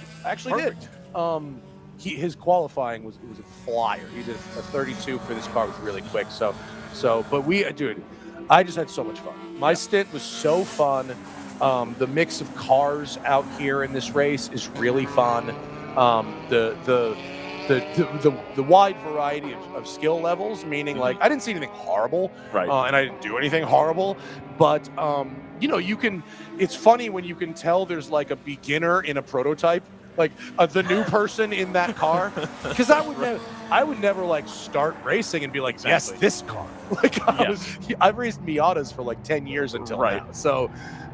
There's a Facebook group for WRL, and every now and then somebody will roll through hey man, I'm a front runner in Pro Solo, or I'm a front runner in Grid Life, or whatever, and I want to get into a GTO car. We're going to do GT4 racing, and everybody that's an entrant here gets on the comments and is like, don't do that. Don't do that. Here's a GP2 seat. You'll learn how to drive the car. It'll be much more. No, I'm really good. It's nah. You just relax. Yeah. It's the wheel-to-wheel equivalent of I need to be in the fastest run group. Right. Yes, exactly. Yeah. This car that we're driving, this 235iR, which is a factory-built car, is so lovely. It is a beautiful balance of power and wheelbase and front to rear weight distribution. Right. The steering ratio is fabulous. The brakes work really good. It's fast enough where your hairpin exits have the potential for wild oversteer, but not so fast that I can't go flat over the big uphill complex to the right. Corner numbers here, dude. I can take it through the lap on my head. It works. Uphill right over crest. No, after that. The long one. It's a big double apex. Oh, the one right back here? Yeah, back here. Oh, 16, 17, 18. 16, 17, 18. So in this car, that's taken flat. Okay. But if it was a faster car, you might not. Yeah. It's right on the edge of 50 more horsepower, and maybe you wouldn't take that flat. So, Brendan, Matt does a lot of the lap time testing for Road and Track, for example. I do some of it, yeah. And so they promoted me this year. I did lap timing last year. This year I do drifting, even better, which is an upgrade. But Matt's somebody that comes into this with a lot of experience driving fast cars on a quote-unquote street tire. Sure. Yeah. You've driven GT4 cars on slicks. I have. How much is using a 200 treadwear tire? Again, we're pretty loose with that definition here. Yeah. But it feels different. It's a little bit more loose. I love street tire racing. Okay. I think street tire racing is more fun. I think the cars move around in a fun way. I like fighting a car. I think fighting a car is fun and makes you a better driver. Right. And I think it does do some amount of equalizing. Right. There's only so much good your downforce is going to do if you're on a street tire. Exactly. And so and I think it's more inviting for newer drivers. Yes. Which I think is important for this kind of series. One thing that I'm going to go home with and remind my podcast listeners and stuff is how many teams there are that want you to contact them about an arrive and drive seat. Yes. And how many options there are. If you're well, that looks almost like pro racing. Right. It's almost it looks. It's going slow here. Yeah, that is not going. No, there fast. now it's going. All right, maybe they had a little issue. Is there a replay of turn 20, Jordan? Can you see if there was anything weird on that? Yeah, on the way out. Oh, we still don't have the. Oh, it's dead. Boo. Boo. Oh well. We'll sort that out. What was I saying about almost professional? Yeah, exactly. Well, hey, at the budget that we're at, I'm pleased. Dude, look, my live feed video went down halfway through my stint, and my radio went down about a third. I flew blind for about an hour and 20. It turns out it's my way of going in worked. So when I said, guys, I'm boxing in two, they were actually ready. Okay. But it's a good thing they didn't need me. Yeah, no, the arrive and drive has become a much bigger part of this. I think partly because it's a full-time job to maintain a racing car, and if you're not a mechanic guy or you don't have mechanic friends, there's one team down there, the Orange 21 North Loop. That's just homies in Minnesota. Sure. But you've also got open throttle where like it's arrive and drive. The issue I have is when you hear about arrive and drive, I always picture this like arrive and drive F4, and we got the RV and all of that, and it's like an expensive, like big to do. No, this is it's like open throttle's arrive and drive the way I would do it. Yeah, like, this is Jacksonville arrive and drive. And we're right next to my old friend Kevin Madsen and the guys with the Ligiers. Yeah. Oh, yeah. Yo, have you been down there? Not recently. Rapscallion? Rapscallion. They have a massage table. I believe that. They have a masseuse and a massage table, and it's right up front. I'm getting ready. I'm eating like a cold taco, ready to go do my stint. I appreciate the taco at all. Yeah. I turn around, this dude's getting a full body back there. Yeah. That's crazy. That's wild. It is fascinating the spectrum you get across amateur motorsports. Yeah. And it does seem to converge in the World Racing League, where you have the like open trailer, 4 tires on a rack, just load it up. It's send more, it out here. honestly, have you guys done a Lemons race recently? We haven't done any races. It's more disproportionately weird in Lemons. And especially like 10 years ago, dudes would roll up to a Lemons race with their like Ferrari Challenge haul. Like that they just like were using for their Lemons car this weekend. It was really because really rich guys do Lemons for fun. You know, it's like poor cosplaying. It is. No, it is. You laugh because you know I'm right. You're absolutely right. We got our start doing the Thunderhill 25 hour. Oh, yeah. Which was kind of the same way where you've got the like Miata guys from Petaluma just like making the drive up, like, whatever. And then you'd have literally an LMP2 race team car there on like shady tags. Dude, speaking of shady tags, that red M3 that Mike Norman has down there won HSR. What was that, 2 years ago? Won their class in HSR with that car. And I was with one of the guys that's like a Radio Le Mans pit lane reporter. I was just carrying a camera for him. And I said, that car is a road car. And he's like, what? Like, it's got tags, it's insured. I guarantee they'll drive it home to Jacksonville. And he like didn't believe it and interviewed the guy on. He's like, yeah, no, we'll probably drive it back. On that red car. I don't think they do it anymore, but it used to be registered and insured, and they would drive That's cool. That's the Jim Glickenhaus where you drive your race car to the race. Is Mike Gorman the Jim of E46 BMW? Yeah, no, he's got this little F30 like sedan out there, and it's his wife's daily, but it's also the parts car for the race cars. So like, if something's got to come on, I'm like, sorry, honey. It's one of my favorite stories. Honda Research West would run this team at Thunderhill, and they would bring it was like a NASA car for like a U.S. Touring Car Championship, we used to call it. And they'd bring these cars, and eventually you'd see one pulled in, and they had something broken. They're like, they're trying to figure it out. It's like, does anybody have an Odyssey? If I can get the injector off an Odyssey, it's the same. And you'd go over there, because I was doing pit reporting at that time, and they'd have like 4 or 5 different Hondas in various states of taken apart because they're pulling control arms or injectors they're just or whatever. Matching factory parts, exactly, because to get the car back out, and they would give everybody their parts back at the end. Was the whole hysterical. I raced against their Odyssey. Remember they had the Time Attack Odyssey? In one lap. I raced against that thing in one lap. It was pretty cool, actually. It's a cool program that I wish more OEMs would. Was that part of the same program that took it up Pikes Peak? Yes. With, was it Dumont who took it up Pikes Peak? No. Dumont? No. He drove the van? Somebody. Oh, it was Pagenaud. It was Pagenaud. Yeah. Drove the Odyssey up. Yeah. That little Veloster, that's faster than it looks. It's a TCA car. That Veloster and/or whoever was driving it when I was out there was mobbing it pretty good. It took me about a lap to get around that car. Okay. And I've got 150 horsepower on it, probably. Yeah. It used to be common that you would see like a TCR, like for a couple of years, the dominant car in the big class was a TCR Audi. And it was in the rain, they're unstoppable. And then like you couldn't get around them because they had the corner speed that you were just never going to match. Yeah. Oh, the roller coaster's running? Yeah, they just turned that on about a minute ago. No way. We got to go. I think it's open, or they're just testing? I don't think there's anybody on. I don't see anybody on it. They're just doing it. Maybe they have it on for the lights thing. So keep this, Matt. Yeah. They've changed it for this year, which is fine. It used to be that this Candy Cane Parkway, whatever they call it, Peppermint Parkway, they would run that on the circuit. So if you were trying to leave the track as like somebody doing this, you had to get in line with all the people who were paying to drive through at 25 miles an hour. Wait, to what? leave the okay, so behind this building, they've got one of these like drive-through Christmas light things. It used to be on the track. Oh, and well, so if you wanted to leave the track, you had to like get in line with all the people who paid to do that. So so last night when I left, there was all that traffic leaving here. That's for that. Oh, so we got to go the other way. Oh yeah. Do not go that way. Yeah, no. Go this way. Pro tip. Yes, Thank you very much. absolutely. Pro tip. Yeah. Pro tip.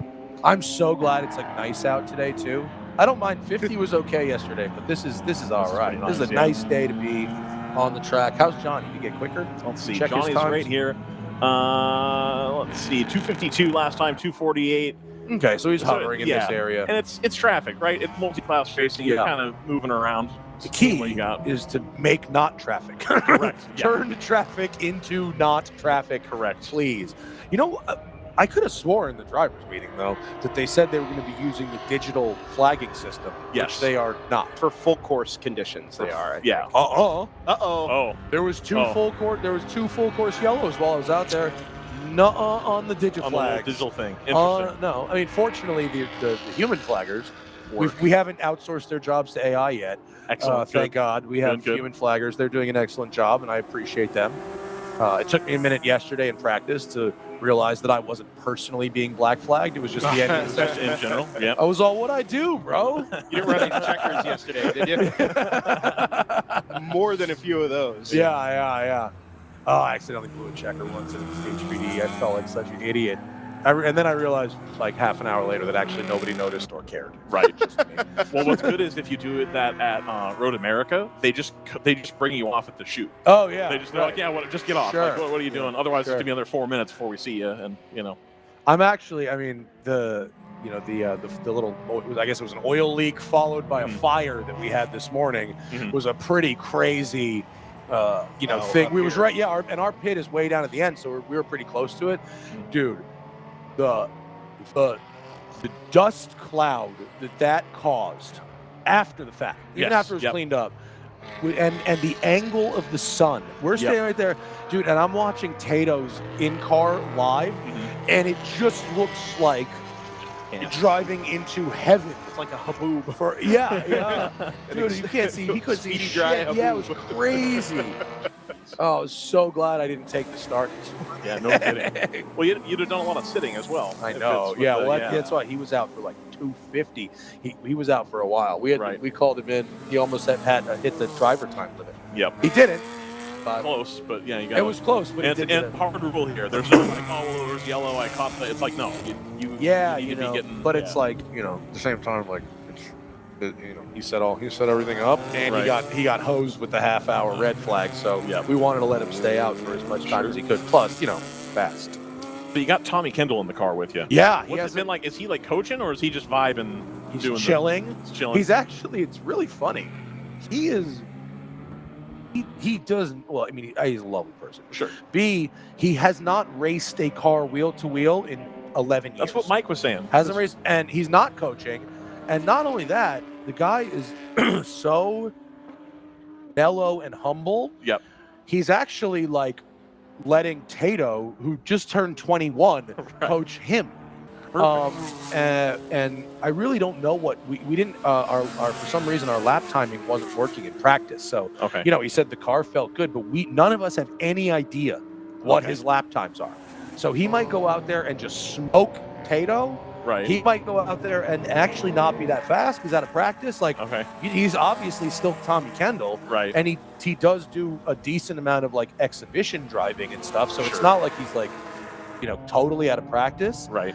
But he's not acting like a guy that has more trophies than like everybody in this field combined, pretty much. You know? Yeah, he had to do the new driver orientation. Yeah, dude. Like, all right. Yeah. Every now and then we get a. That's what on the way up the stairs. He's like hobbling up the stairs, and because his legs all fucked up, and I'm like, there's never enough trophies on your wall to not have to go to a rookie meeting. Oh, he's damn straight, buddy.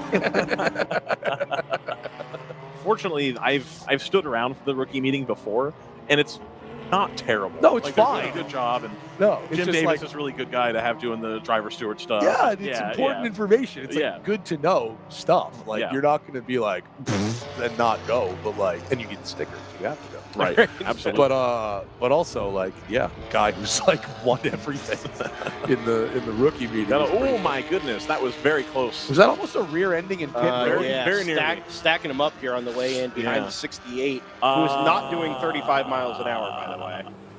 I don't think the 119 was doing. Oh no, 119 is. There's like that's like a real aggressive bumper riding for so there is some urgency here because the 119 and the 191, which is just pitted underneath our noses here, came in nose to tail battling for third. Oh, okay. In GTO. All right. So well, now battling for lead. So that other green car was a little bit rolling roadblock there. Yeah, and 191 being pitted early in pit lane obviously gets out from behind that and should be clear on the exit. Held up the 119 for a lot longer. So theoretically, that actually did benefit the 191 meaningfully. Right. Just because the AE Victor car wasn't able to do proper pit lane speed on the way up the hill. Yep. He saw me in the paddock and was like, "Hey, can you tell this green car I need a little bit of love here? A little bit of extra, a little bit of something." I'm not saying money was exchanged, right? But someone's buying drinks later. Meatball. Whoa, well wide on that. 46. I have to say, sorry, go on, man. No, go ahead. Sorry. I was just watching the feed here, and I think my proudest driving moment of today is that no one even attempted to pass me in the S's.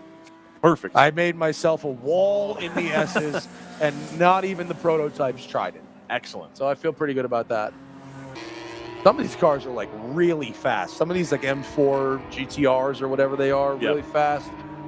That Mustang that Farley's in is really fast. I haven't actually seen him, Jim, yet today. But he went and saw Brendan. It was very complimentary. He went out of his way last night to come say hi and say thank you for everything you do for the broadcast. It was really cool. Super guy. He's all right.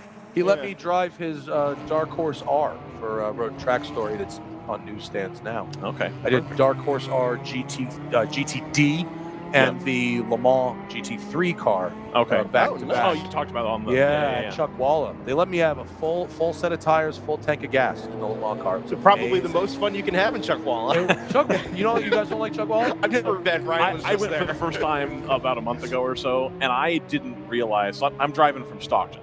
Oh, yeah. So I usually, it's like, Willow Springs, like, no, whatever. it's so far in the middle of nowhere. It's so out there. And I was originally going to stay in Indio, not knowing how far that was. Yeah. And then one of the series guys was like, hey, I'm going to be sick. You can have my cabin. And by the time I got there, I was like, thank God I had this cabin. Yeah, no, you have to have a cabin. But the track itself is fabulous. Yeah. And I love endurance racing there because there are only 2 hard braking zones, and they're both followed by long periods of like third gear sweepers. Okay. So it's a real easy track on your brakes. You're not going to have totally cooked brakes there, even on a very hot day, because you really get to cool them off before you need them again. Right. Which I like, and we film there a lot. Because it's cheap to film. It's cheap, but also the afternoon light there is amazing. It's beautiful there. I was out there late trying to set up cameras on the Friday, and even as the sun was going down, it just kept getting better and better. And even after it had disappeared by the mountains a little bit, the lighting was still tremendous. Well, if you're in one of them cabins, you get the stars. Yeah. There's instant stars. You get fire pits. We've actually, for one of our Road and Track Experiences events coming up, it's like these like luxury road trips we do where we have a track day and we have beautiful roads and blah, blah, blah. We're looking at renting all of the cabins. Okay. And having that be a stop and having a chef come out and do a big that thing would be cool. just out there. It'd be really fun. Yeah. It'd be cool. Well, there we go. Drag race down the straight. Well, that M4 is going to pull away. Look, right about there. There it goes. Those M4s are really fast on the straights. Oh, and then those are detuned as well. So did they explain to you the structure of how the classes work? Well, there's like a balance of power something or other, right? So it's either 10 to 1, 9 to 1, and if you want to do like in the GP classes, if you want to like add a wing or add a different, triple bypass shocks, there's modifiers that are applied. GTO and GTU are both 9 to 1. Yeah. Okay. So they're both 9 to 1 horsepower to weight, situation. But that M4, the Mustang, those are all GT4 cars.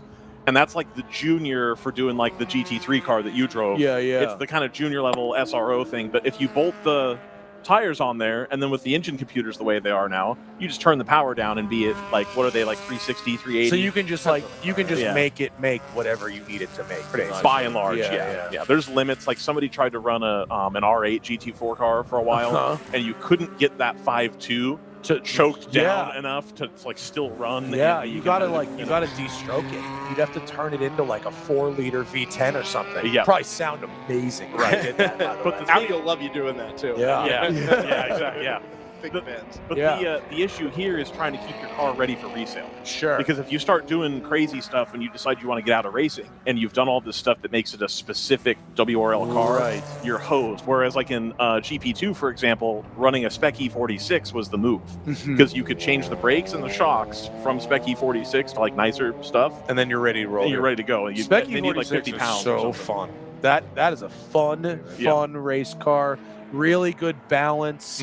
For a beginner, that's like the perfect first race car. Yeah. There's so much you can do with them. The endurance guys are starting to find that the parts are hard to find. Oh, really? And it's hard to get quality replacements, and that's why we're starting to see this sprinkling of the 86s in the GP2 Brenda. Which I can't believe that makes a good endurance car. I thought you were about to say something. I'm sorry. No, I'm just trying to stay plugged into the race here a little bit. Yeah, give us a little update, action. There's really not much to it. The CHR AE victory battle that was came into the pit lane as a battle anyway is ballooned out to 19 seconds. Oh, wow. Okay, so that ended up not being very consequential. Partially because they were stuck behind the BMW. Right. I think also partially because AE victory may have done tires. Oh, that'll do it. CHR pit stop was good, but it wasn't. You're doing tires in 19 seconds difference for not doing. So I think they were maybe quicker generally on the fuel than CHR was, but then lost that time back trying to use tires and/or driver change maybe. Got it. But we'll wait and see there. So anyway, all that work over the last stint to try and just hang on to the back of that M4. Now she's gonna have to go catch the M4 and do it all again. Has Mike Gorman let you have other things to do? To do? Yeah, like down in the pit lane. Like I actually any other jobs. I'm really I'm not good at standing around and doing nothing, and I'm not good at being like catered to. Yep. So I keep offering to do things, and he keeps going, man, dude, just chill and drive. Like we have people for everything. Right. And so I haven't had to do anything. You haven't had to. I don't think. See them spring into action, fortunately, because they haven't had issues today. But he is the grand champion of, hey, something happened and the car got smoked, first hour of the race, and they descend on that car, and those cars always get back out. Well, first off, I am not a wrench. Yep. And you don't want me touching the race car. Sure. I don't want to touch the race car. I'll make dinner while you guys. That's what I normally do on my race teams. I make food happen. Perfect. And I contribute to the transportation and the alcohol and drugs budget. That's where I rent a minivan. Okay. I'll do a $500 grocery run and do all the cooking. Okay. And I'll bring excellent weed and really good bourbon and wine and usually people, and then I won't crash the car. Right. And usually that's enough to be invited onto a race team. To keep going. Yeah. There's got to be a good hang, right? Yeah. The car and be a good hang. Yeah. That's pretty much it. They don't even care if I go fast. I'm the only person that cares if I'm fast. No one else gives a shit. Of course. So, Brandon, I have to ask, because I am the grand champion at this. It sounds like Matt, noted car guy, got a minivan, so I feel good about that. What rental car did you get? X5. That's okay. Oh, that's standard. I got a GV80. Whoa! Hey, all right. Did you just get auto upgraded? Or did you request that? No, I am national super duper tier, so I get to pick whatever you want as long as it's executive on a aisle. Yeah. Yeah. So I am also executive aisle. You convinced me to go to national, so I do national. Oh, you see, you're fully sucked in on that now. Why are you? What does national have that I don't know about? So if you have so for me, I have the Chase Sapphire I do card. too. Yeah. If you plug your Chase Sapphire number in, you're just instant. You're just instant, like high status. You just literally walk into the executive aisle and pick whatever you want. Grab the key and then you leave. Oh, that's good. I got the I got the Hertz Platinum. Okay. Which is like they got the scanner though. So that freaks me out. That's my first time getting scanned. And listen, I have gotten away with lots of what we would call micro damage. Sure. Right? It gets by the human. Right. But I am just 100% certain, and I got double fucked because they gave me a van with 100 miles on it. So now anything that shows up on this scanner, bro, I'm hosed. That GV80, I drove out of there with 9 miles. Whoa, brand new. I had a CX90 in Palm Beach when I went to Sebring a month ago. Same thing. I just got my favorite is the Pacific. For a rental, I love Pacific. Right. Not to purchase. You kidding me? No. But as a rental, as a purchase, I'm an Odyssey man. Okay. Die-hard Honda Odyssey till I die. Had one, loved it. But took my wife on our first date in the Odyssey. In the Odyssey. She was like, and so you're not married. I was like, not married. Not She's married. Like, why are we in this Odyssey? All this gear. Yeah. I'm a creator. And then the second date, I took her out in a Ferrari. I throw the curveballs. Right. But no, the rental Pacifica, I got one with 34 miles on it. Brand new, unbelievable. Excellent. It was fabulous. I'm not going to say publicly what I did in that van. Sure. But that new car smell might have been changed by the time I got back. Gave it back. Fair enough. So Gino Manley, who is a friend of Mike Corbin's, he's in the AOA 2 series or 1 series, whatever that is. He got some Instagram fame recently for doing a track day with all of the rental minivan options. They did the thing and did the lap we times. did that 4 years ago. Road and Track, we did Performance Van of the Year. Yep. We raced all the production vans, and we had Ross Bentley set the lap times for us. We determined that the short wheelbase Dodge Caravan Sport was dynamically the best minivan. Okay. The Pacifica is the best one if you want to rent it, but you cannot defeat the traction control. So if you want to set a lap time, you need a short wheelbase Caravan Sport because it's fully defeatable traction. Where'd you do the laps? Thunderhill. Oh, yeah, okay. That's where we do Performance Car of the Year. Yeah. Specifically, it's Thunderhill West. We use the little track. The autocross track. Yeah. It actually, for Performance Car of the Year, it works really well. Absolutely. Having a super long lap doesn't benefit us. Right. And it's really beautiful for photography. And most importantly, it's very, very deep. Yes. It's way up there for your LA folks, though. Trying to get all the way up there. So far, it's tough. I think Thunderhill is perhaps the most inconvenient racetrack in the country. The Glen might be the next, because where do you fly to go to the Glen? Rochester. Yeah, see, that's no good. Hour and 40 minutes away. Yeah, so that's a direct flight, and then an hour and 40 from there. Sebring is as bad as it gets. Yeah, and the problem with 2 hours Sebring from is everywhere. once you get there, it's actually hell. I mean, it is the Willows of Florida. No, the track. It's also the worst track in America. I hate Sebring so much. Flat and bumpy. Yeah. Is there a worse combination for a racetrack? That's terrible. It's historic. I don't care. I don't care. Things that aren't good shouldn't stick around just because they're historic. That's stupid. Fair enough. And are you team repave Sebring or are you team blow up Sebring? You know what's great is because I'm not a professional racing driver, I don't have to race at Sebring. That's a good point. I don't participate in any series that goes to Sebring, and therefore I can just choose not to go. So if people want to race at Sebring, pave it, don't pave it, I don't give a shit. Have fun. I won't be there. Right. That's Scooby 2.8 Duke posits Oregon Raceway Park as being maybe the worst for So Government Camp, Oregon. That's tough. Yeah, even so, I grew Is up. that the name of the town? Yes. Government Camp. Oh yeah, that's Government Camp. Government Camp. Boy, that name's a little too real, isn't it? Oh yeah. Oh wow. Some spicy ones up near 72. I just learned about. Yes, you did. Absolutely. Oh wow, you talking about Eastern Oregon? Oh bro. High desert. Eastern Oregon is very much where they make bombs. You go like 45 minutes east of Hood River. Yeah. 60 minutes east of Hood River. It's not pretty out there. Crazy. No, I was growing up in Reading, perhaps the best positioned person to have Thunderhill. I guess if you live in Sacramento, it's not Sacramento is okay. But you were there. That's about it. That's your option. It's a fabulous racetrack. Yeah, it really is a fabulous racetrack, and the driving roads near there are fabulous as well. You check out, and then I don't know if you know about southwest from the track. If you go due west, and I think you have to turn north on that same southwest road.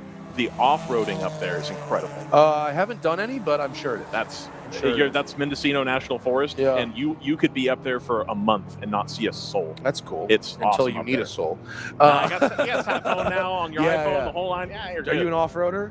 Used to be. Yeah. I've done a couple of those BDRs, the backcountry discovery routes, where you cross the state off-road. Right. They're really fun. They're not technically that difficult, but they're very fun. And some of them are really beautiful. The Washington one was stunningly beautiful. Right. Yeah. I'm trying to sell my wife on me getting a KLR, and then I want to do that. Yeah. Like that's kind of. I've done them in cars, but the next time I do one, I think is going to be on a bike. My friend wants to do on a bike so bad, but I want to support vehicle. Sure. I don't want to cram all your stuff on the bike. Nah, bro. You take the road. You meet me at the campsite. Set up dinner. You know what I mean? Right. We'll be there. It's okay. Yeah. Perfect. Is anything interesting happening in the race, or are we just laughing? Battle for the GP2 class lead at the moment is pretty good. 2.2 seconds from the Lunatic Racing BR, whatever it is, BRZ, I guess. I think it is a Toyota. It is a BRZ. Back to Palomar Racing number 83. And then Northup in third, and they're trying to find. Oh, it's on screen. screen. 31 There it is. seconds. Lunatic in the blue and black. Jordan's the man. What a boss. And Palomar in the yellow hooded E36. Now, to be clear, this looks better on YouTube than it does on here. This is our live. Yeah, it's like your 720p. Yeah. Would you believe I actually think it looks worse on YouTube? Dude, no, this freaks me out. Until I get home and watch it, I'm like, oh, thank God. Oh, I can't stand the YouTube. It might look worse like live and then process after the live stream ends. It's the other way around. It actually looks better live on YouTube, Oh, but seriously? still worse than this. And then the recorded version is just That's miserable. so funny. That's somehow the compression inverse. is so bad. Yeah. Is that part of why? So I keep. Well, anyway, that's separate. It won't. So, in terms of trying to find ways to get better, etc., we're trying to use the ChatGPT thing. It'll parse regular YouTube videos. It won't parse previously recorded YouTube live. Oh.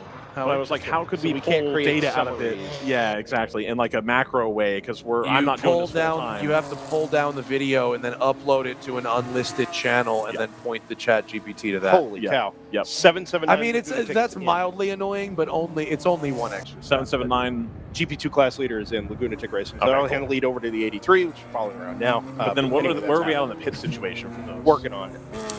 Because Can you guys- Loop was just in not that long ago. Can you guys tell us who's leading my class? I can, which is absolutely. GP1, and how far behind them we so, are? Screaming Goat in the 29, they have an LS swapped, but it's the work truck motor. Oh, yeah. BMW. They are Okay. leading. That's a fast car. Absolutely. They've been doing that a long time. Isn't You that guys this? are. Isn't that them? Yes, it is, 29? 29, yep. Yeah. You guys Listen to are- that thing, dude. How am I supposed to catch that? It's a machine. Yeah. Okay. You're a lap down. We're a lap down? A lap down. All right. Which for first time out, the fine. way the yellows have fallen too hasn't helped a lot of people. So it And happens. what P are we? 12. 12.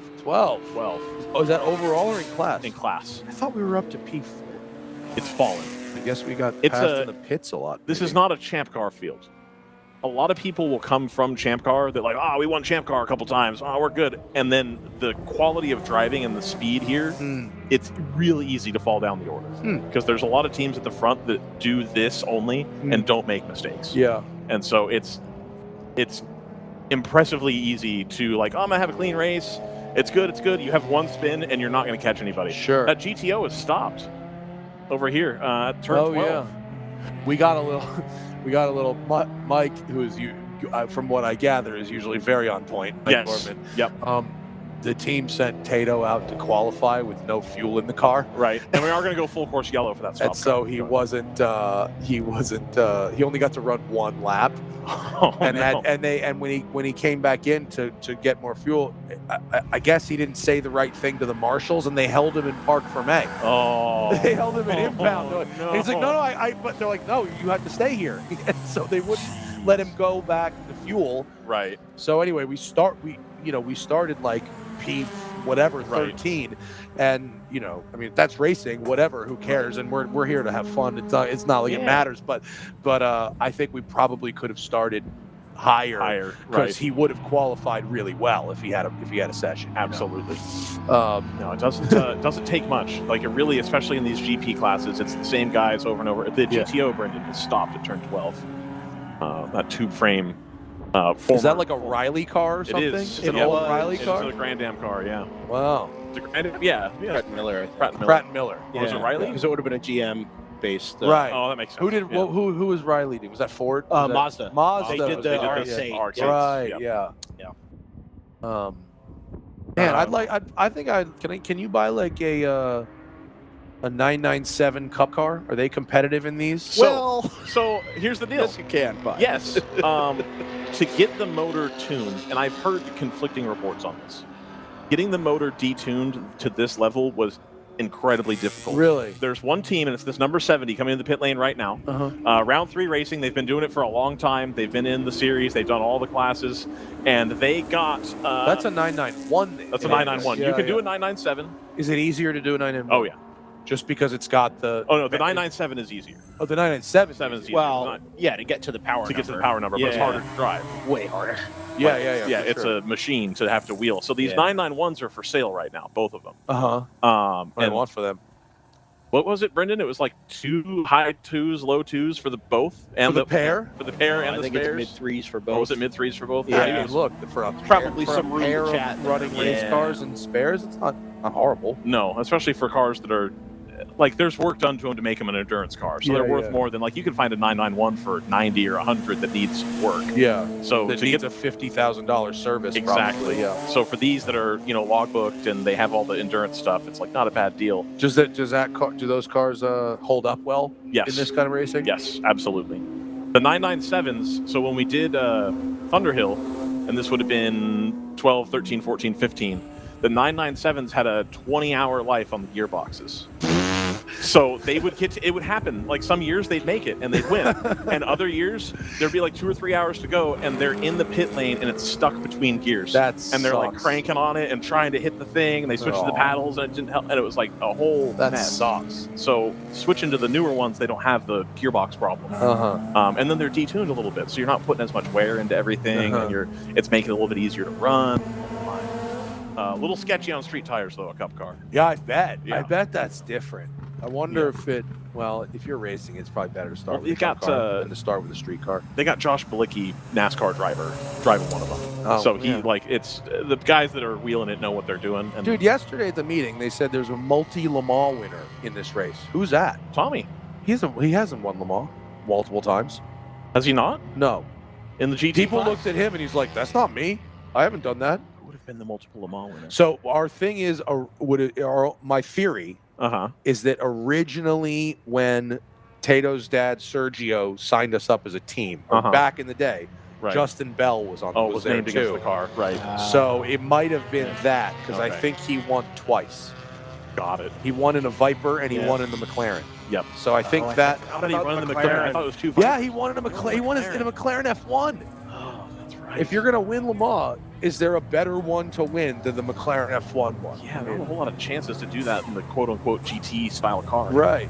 That's, Right, where you can win overall in a GT car. You had very few opportunities for that. Absolutely. It was like the Whittingtons, in '79. Yep. Running on cocaine. Yep. And this really. There you are. You're in pitting now. Hour and 31 to go. Is that going to be Tommy in the car? Are we? I just saw it coming down the thing. Are you sure that was our car? It said 62 on it. Was it? Oh, Is that it right there on the screen? Oh yeah. Behind the Ligier. Oh I guess. What do we got? An hour and a half to go. Yeah, Tommy's going in. All right. So it'll be Tommy Kendall to close out the 62. They're a ways down the order, but I would be surprised if he wasn't. Let's see, what does the gap look like? Working on it. Is this a top 5 potential for Tommy Kendall?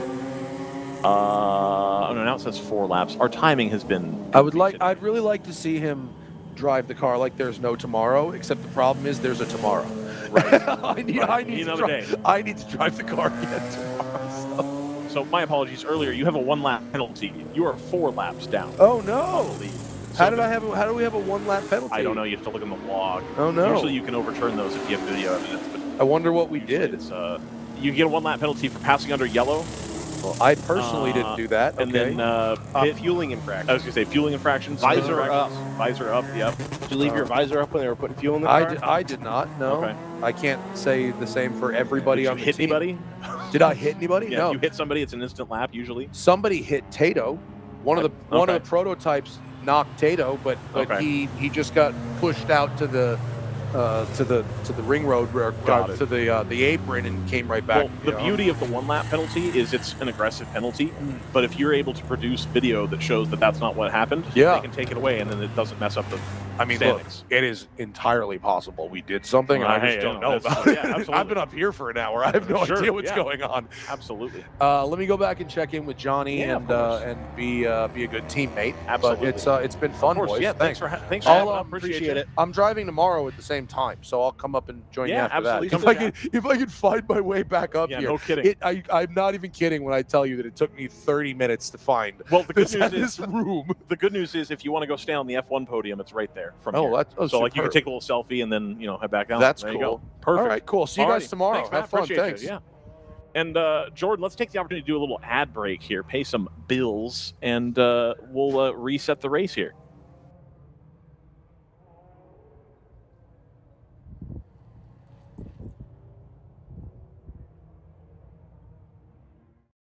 You can feel confident Continental is the smart choice in tires. And to handle extremes? Yep. Tested from the Texas desert to near the Arctic Circle. Really? Really. Anything for the guy who finds that one pothole? Yeah, road hazard coverage has your back. For real? Absolutely. Were they made by like a bajillion engineers? Well, closer to 100. Continental. Welcome to the smart choice in tires.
Welcome back to Circuit of the Americas World Racing League. It's day 1.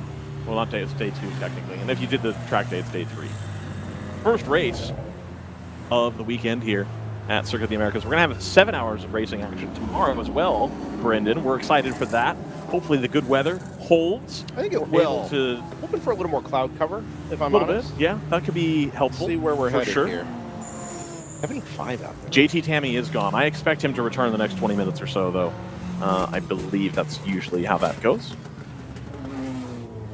Usually the last hour, right? Yeah, the last hour, give or take. So, that's been fun. We just talked to Matt Farah from the Smoky Tire. He's going to rejoin us tomorrow, it sounds like, for a little bit of time as well.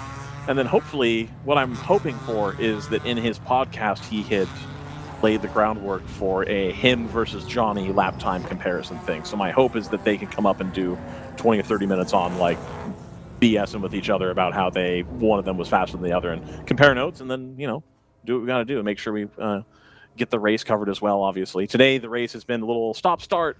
Got some... Well, let's walk this all the way back to the beginning yeah, of please. the day. Please. Right? Yeah. Today started fractured. Yes. And to some degree, it was a continuation of yesterday, right? Which was itself a very fractured day. It was cold. I believe you. Temperatures were low. Qualifying went smoothly, but other than that, I think every session was interrupted by a black... Every single session, I think, was interrupted by a black flag, right? Mm-hmm. So to some degree, this is a carryover from that. And in any endurance racing, there are cars that just aren't ready or up to the task, and you're going to have those kinds of or issues. timed out. Right. It's for the end of the season, These things happen, and I appreciate that. This has been tough to let this fall into a cycle that is compounded by the fact that there are 75 cars mashed into 4 classes. Right. Not mashed into, 75 cars only spread across 4 classes. And the idea of trying to take a bite out of 4 elephants of that size, it's really difficult. It's tough. If you can't let the race fall into a rhythm naturally. Right. So we ended up in this weird spot this morning where we're just kind of waiting for something to happen, but the only thing that was happening was stoppage. Yep. Right? And so we finally got there a little bit later in the day, and we're making some sense of the race, but we've also had guests, and we've had... Which, to be clear, I like having guests. Absolutely. It's not a negative. I'm just And we're going to saying, go back to green here. I'm just saying that the race today, the race experience today has been... Palomar's coming in under, just as the flag goes that's green. the 83. The That 83. was the... When did they last pit? There's no way they're due. That's out of the class lead. They were last in on 106. No, they were only in on 106. Oh, wait. 106, 127. Why would you wait to come in? Fuel window, hour 22. Yeah, but coming in a lap earlier.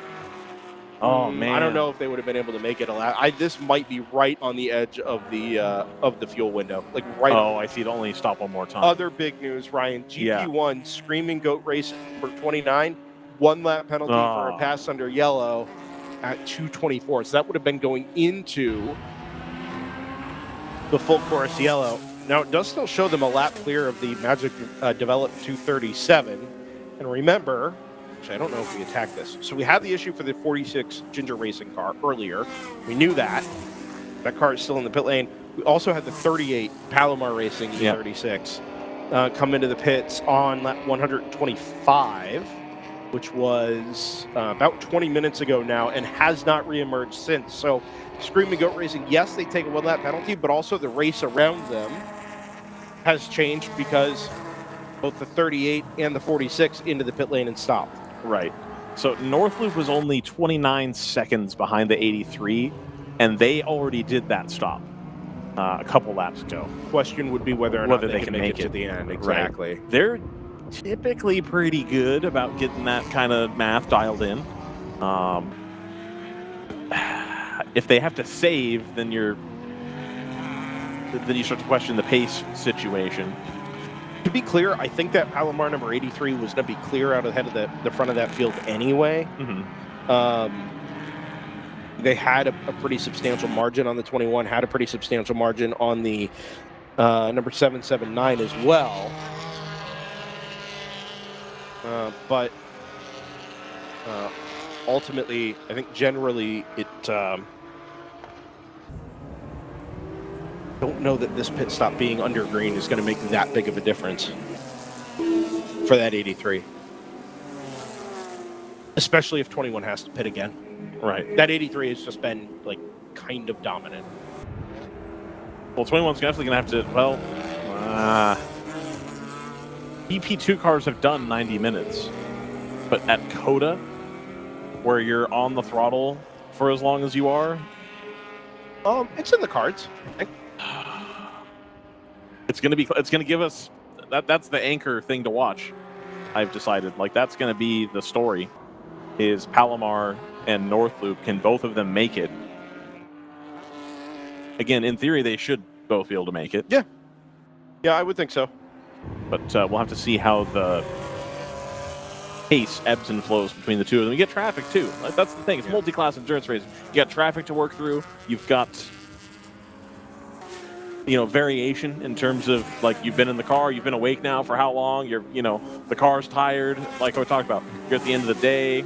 You're at the end of the racing season, so the car's tired, the tires are tired. What do you have going for the rest of the race? How is it going to develop over the last 80 minutes or so? I mean, the good news is it just kind of puts us in a place where we can just kind of digest this as a little morsel, Yes. and really does kind of reduce the race to strategy and fuel mileage, Right. which we do like. 83 is back through start finish here. Let's keep an eye on the lap times there as well, because the margin, actually we won't get a margin update until they both come back through again. Also worth noting that full course yellow benefited everybody currently racing 191. Initially, I was going to say that's just the 119 of AE Victory Racing and Ashley Freiberg. That margin, remember, was about 19 seconds after the pit stops. It's now 7 seconds. ACP Tangerine number 410 is 3 seconds behind the Freiberg Supra, and then 9.5 seconds behind that M4 is the Stoic Racing number 87. 12 seconds further back is the number 2 ACP Tangerine. So now, instead of it being just head-to-head 191 versus 119, it's a pack of 5 GTO cars chasing that 191 M4, having all been grouped up vaguely together underneath the full course yellow here. And so all those cars are going to have to do one more stop, just square. Like, they need a stop. Yeah. Yep. And you're going to have not Ashley Freiberg. She's going to get out, and you're going to have Sarah Montgomery getting into the AE Victory, it sounds like, whereas Cole Lofsgaard has been in the 70 now. Is second place in play, or are we playing for third here? I don't think it is. I think they're for third. Yeah, it's the battle for third. Yeah. Okay. Yeah, Charlie Hayes Racing, the number 191. That's the car to catch for those that are behind. We're going to go down and check on which is Automatic, followed by Stratus. Stratus 58 also has Cole Lofsgaard names against it. I don't imagine that's the case. Automatic just stopped during the yellow. Stratus 58 also stopped during the yellow. So they're square, and Automatic has 49 seconds. The Atlanta-Matic team. Atlanta-Matic, yeah. 49 seconds ahead of the 58. I would imagine they have one of the two of them in to finish. Would be. But there's only 2. There's just 2 drivers for that car? Ooh, Patrick and Ryan? And that's it? In the 908? There's no third driver? Yeah. You didn't know that? No. Yeah, you may have been down in the pit lane when I mentioned that, but Patrick Wilmot sent us a text message up here, a message anyway, and said it's just the 2 of us in the car, me and Ryan. So I will probably have to go seek out Ryan Eversley or Patrick Wilmot. I'm not gonna. They're not gonna come up here. That feels right. Yeah. Okay. Yeah. That'll be on the docket for tomorrow. We'll go find Ryan Eversley and get a soundbite. Yeah, I mean, there's a non-zero chance here that the 909 from Automatic Racing actually could make this a 1-2 battle in GTU. That is on the table. Last lap was a 226.6 for the 909, 228.8 for the 58. That's another. And that margin is only 28.5 seconds. Well, that's the margin to P3. That's not what it says. It says that's the margin for P1. And it says the gap is 36, 17, 940. Yeah, exactly. Yeah. There's something weird's going on there. On timing? Surely not. Rest in power. Race hero. Truly was a hero. All right, let's try that again. Let's wait for the timing to update. Got to do we're back to that issue. Down to 10 seconds. 908 to the 58. Maybe it just hadn't updated yet, and now I'm getting the updated everything. Did you refresh? Hit refresh. I did. Oh, okay. Oh, I wasn't sure which one you were. Yeah, okay, on. it's 10 seconds from 908 back to 58. And then another 20 seconds back to the 909. Does that feel right? Sorted by class. Yeah. Yes. Okay. Yeah, that is a lot more correct. Yeah, cool. So that's up for grabs. First place is very much in play for the 2 automatics and the 58 of Stratus Racing, the prior championship winning car. I'm bummed for the 60, man. I was hoping the 60 would get, a championship. It's the 3rd car. It's never won. The 58 has won. The 59 has won. The 60 may have already been. I don't think the 60's ever won the championship. They've had wins. I think the 60 has been the dominant car this season, actually. Not the whole time, though. Because there's been races where it's like, they were right there at the end and they didn't quite. Yeah, it was 4 points clear of the 58 car in the GTU National All right, so we're hoping, but so now they're not going to. Not dominant, and they're thereabouts. If they're having a bad day today, that's not going to. That'll help the head towards the Yeah, that's too bad. Favor the 58 anyway. Right. Dang. They're all 2 cars. It's all Stratus. No, but in my head, the 60. I'm more interested. I mean, there's a season-long discussion topic to be had here about, the NPO1s, the GTU class development. Mm-hmm. I think we all kind of knew coming into the season it's going to be, Stratus at the front, and then round 3 racing and automatic racing, we committed to the full season. Mm-hmm. We're going to have to kind of figure their stuff out with a new platform, a new car to them, using the baseline that they got from Stratus and from Sebico. And I mean, at least from the looks of things, I think if you really draw out the season, okay, yes, round 3 got the win at Sebring. Right. But I feel like we've seen the automatic cars a little bit more consistently in contention at the front, taking the fight to the Stratus entries. Random Vandal have jumped right into the conversation now as well with the number 98. Do you see who's named in the 58 right now? It's not. It's not. No, it's that's not at least the 4th name in the last 4 laps. So no, I don't think that's him. That's him. Is that the? We have this discussion every time the name comes up. I still don't know. All right. A lap ago it was Jason Parks. A lap before that it was Ashley Freiberg. So I think there's something there. Changing it up. Sure. Got to keep them guessing with the strategy, with the strategy. Strategy. I drive a Stratus Racing. I miss the Super Touring Dodge Stratus. Do you? The North American. I miss everything. Nobody has ever said that before. That's not true. That's absolutely not true. I at least have said it before. One of my coworkers at work is a big IROC fan. He's got a lot of IROC merch. When it rains, he wears his IROC Indy hat. I mean, you could probably still find old IROC merch. I think I would be hard pressed to find 1996, 97 North American Touring Car Championship merch. I think that might be hard. I attempted to find 2005 Renault merch. I had a hard time. World Series by Renault? No, just Renault. Formula One. Formula One. I did not have the space in my bag to bring my Tequila Patron Scott Sharp fire suit jacket. Would you believe that I still have a bottle of ALMS era Tequila Patron? Wow. Do you have a bottle of ALMS era muscle milk as well? I do not. No. The tequila is going to keep a lot longer. Handed to me by an ALMS race director. Ooh. Which would have been? Who would have been? Take a guess. Not Brian Barnhart, the other one. The other BB. Yeah, that's exactly. Yeah, whichever. It was Bo Barfield. Bo Barfield, thank you. Yeah. Wow. Were you like worker of the weekend or something? He happened to be listening to the Porsche GT3 Cup Challenge race on the Thursday or Friday before Sebring, and I had some radio call he really liked. Nice. I was pretty important. Almost 21. Yeah. And that it's put you on the path to greatness. I mean, here we are. Unironically. Okay, so unironically, forget the path to greatness because it's obviously not. But I will say that my time as flagger, as a volunteer in racing, did make racing altogether more accessible. Like the idea that you don't have to have special credentials or know somebody or anything like that. You could just go do that thing, and if you do that thing well, go pursue others. You know. Do you know what frustrates me? This is going to be a spicy take. I have heard from more than one person that went to the Las Vegas Grand Prix and was a quote-unquote marshal or a flagger for the first time, quote-unquote. I mean, I think that's true at most professional racing events. Really? Yeah. I mean, are there not SCCA people that are killing to try to get into those spots, and then like some casuals like, oh, I want to try F1? I think it's that it's not worth it for SCCA. So there was a time when you only had a handful of Formula One events in the United States, or one even, or one a year. There were 0 for a while, but then, then it was 1, right? And all the marshals flocked that. There's limited spots. Everybody wants to go get it. Now you've got Austin.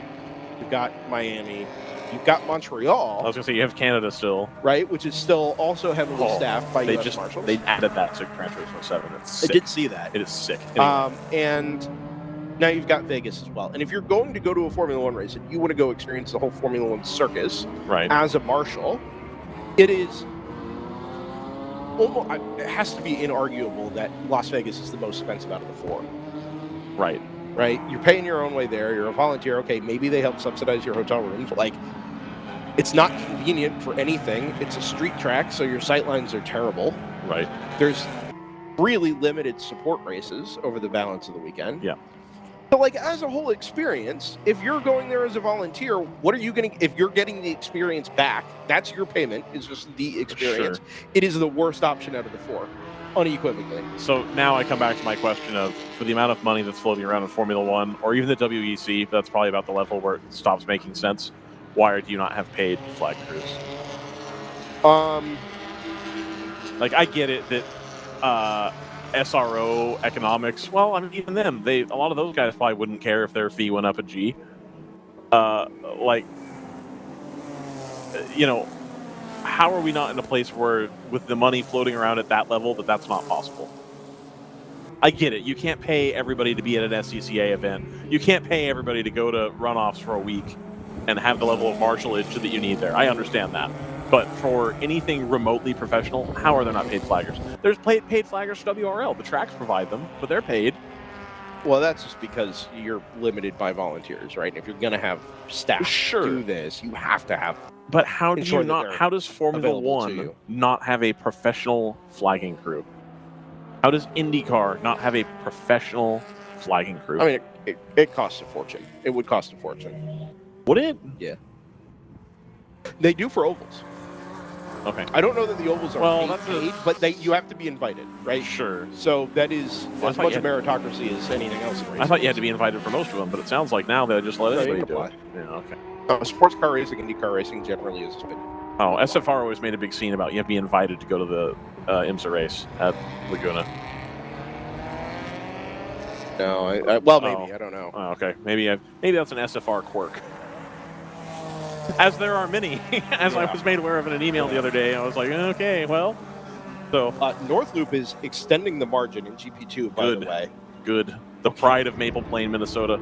I've had many an excellent Mexican meal at those at the house. Consistently in the 239s and 240s, the Palomar 83 out to the 241s, 242s. So even after this most recent pit stop, it wasn't just the pit stop. It looks like that the driver changes, at least at the moment, favoring the 21.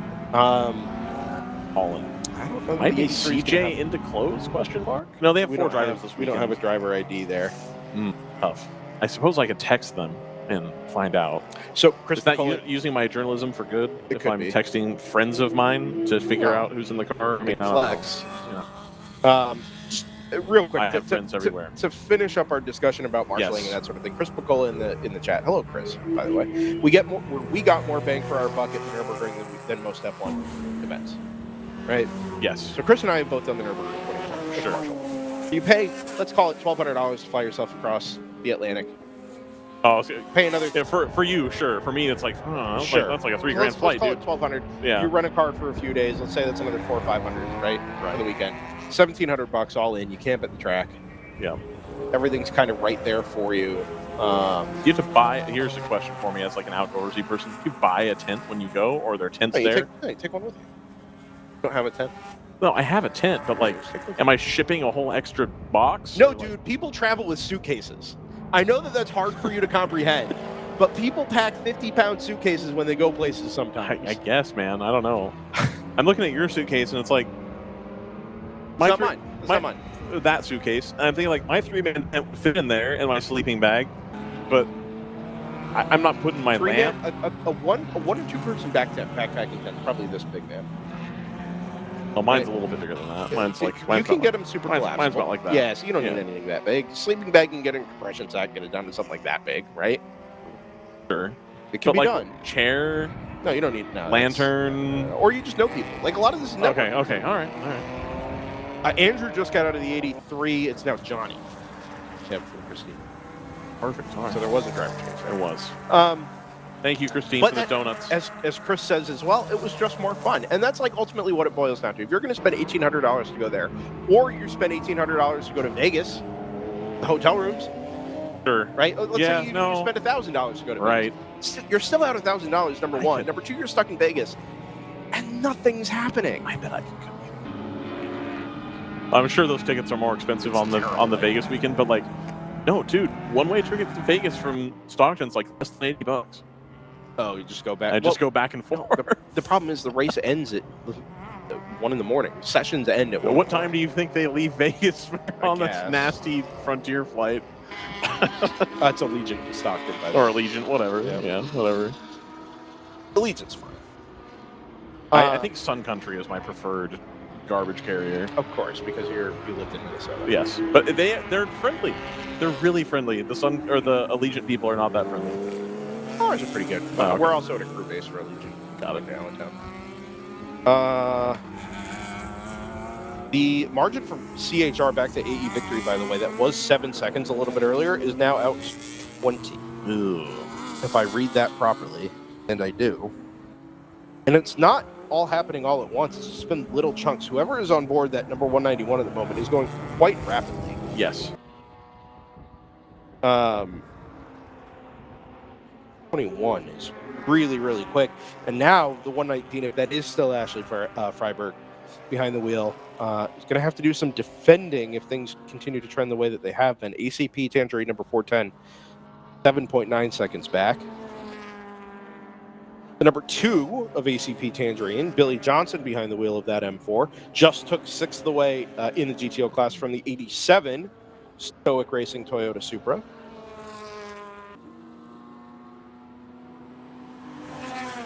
Elsewhere in the field, just for what this is worth. 188 is in. Yes.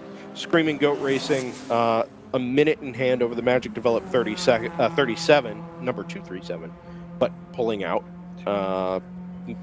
5 seconds on the last lap. So that 1 lap penalty hasn't really hurt the 29 substantially. El Diablo Motorsports in 3rd. Nice. 235.2. I think they'll be at Thunderhill. Full lap. No, but I have news for you, by the way. Oh, okay. A minute 48.1 from El Diablo to Magic Develop 37. That is a long road to hoe there. I saw on the entry list that they were from Moraga, California. Is that right? Which absolutely confirms that it's the same people. Yeah. Yeah, okay. And they're not going to be at Thunderhill? For what? Oh, for this? For this. Yeah. Okay, yeah. You said no, and I was like, what? I thought you were talking about something else. No, okay.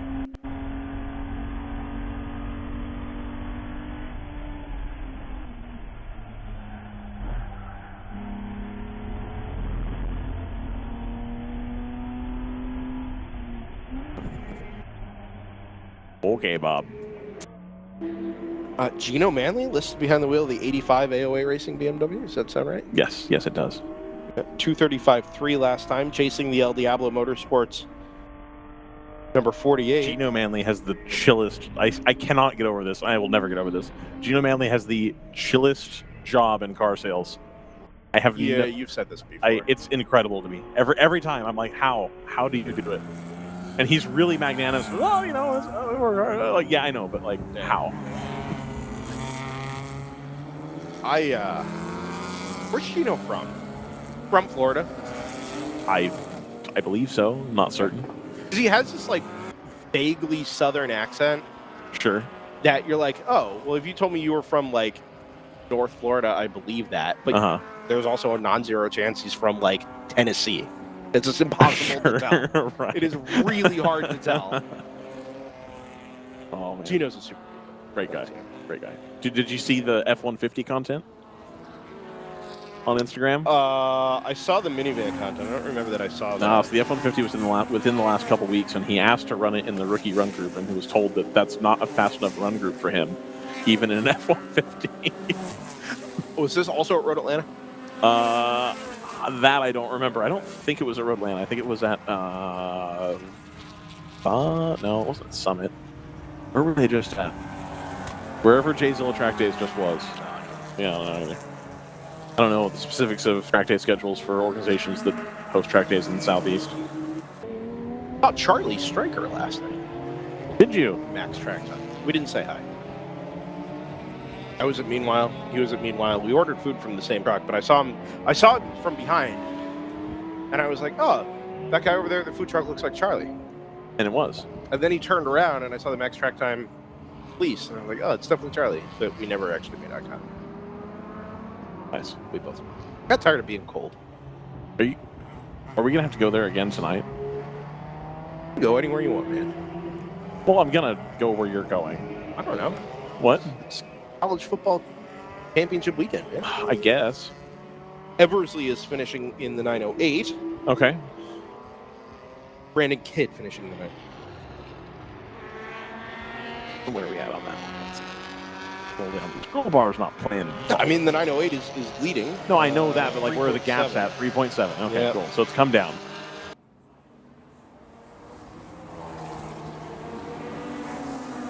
That 58 is going quite rapidly at the moment, though. Although that 225 from the automatic car is, I think, mostly traffic induced. It just clicked to 54? What? 28 last time for Stratus, 58? It says it's a 54-second gap. It just said that it was like a 3-second gap. Okay. We're gonna hit refresh again.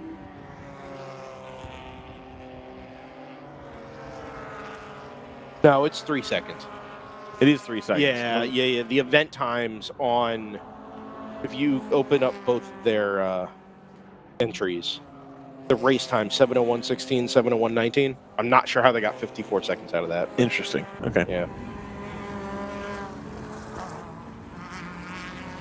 In any case, the GP1 situation right now is actually pretty fascinating because basically everybody's in the 234s and 235s. Is that your wheelhouse? Talking about GP1. Are you just saying that because the wheelhouse Mustang went by? Yes. Yeah. Like everybody is right in that same bracket except for the Magic Develop 37 that sits in second. All right. It's a really interesting way for that all to go. Sure.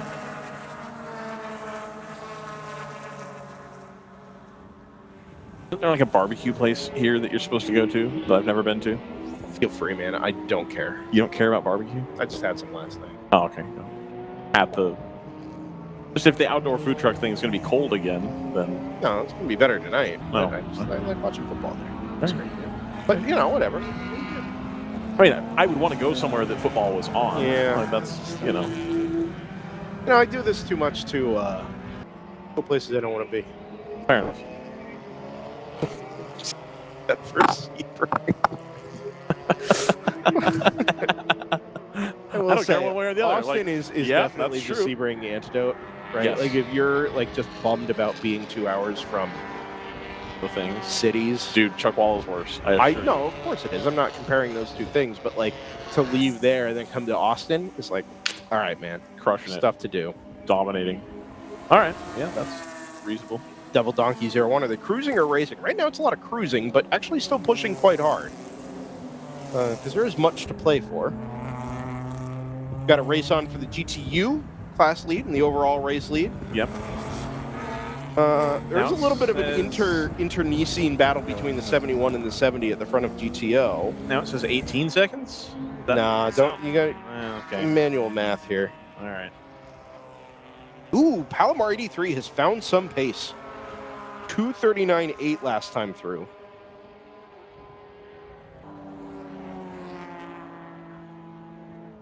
Try and do some work here to catch that number 21. I also do wonder a little bit if we have the maybe, 21 on board. We'll start with that. And then... I do wonder a little bit if maybe that 83 had to save a little bit of fuel. No, on board still. Maybe had to save a little bit of fuel. try and stretch this thing to the end, bearing in mind we know they pitted at the absolute limit of their fuel range. Otherwise, why would you have pitted? I wonder if Northloop knows they can't make it. Oh, there we go. There it is. Whoop. Still there. That is chasing the Magic Develop, not chasing, but in behind the Magic Develop 37. Yep. I have put chill-out fluid into this car. Ooh. Wow. TC Klein scoots up the inside there, late.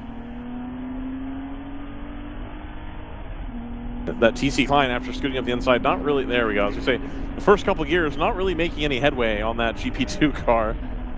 Screaming Goat number 29 is into the pit lane from the GP1 class lead. Boom. Better in the shadow than it does the full sunlight there. Here's my question for the viewer and for Brendan and Jordan. Tomorrow, would you like me to attempt to sit in the back of the pace car to video the cars, or do we like the grid? People enjoyed the grid, but also the back of the pace car might be an interesting option. There's nowhere to mount a camera on that pace car. No, you'd have to hold it on the gimbal out the sunroof. Or out the window. Out the window. I think I'm going to do the full, no, maybe head the out. Maybe the grid's the way to go. Okay. All right. Yeah, that might be the way to go. All right. You know what's interesting?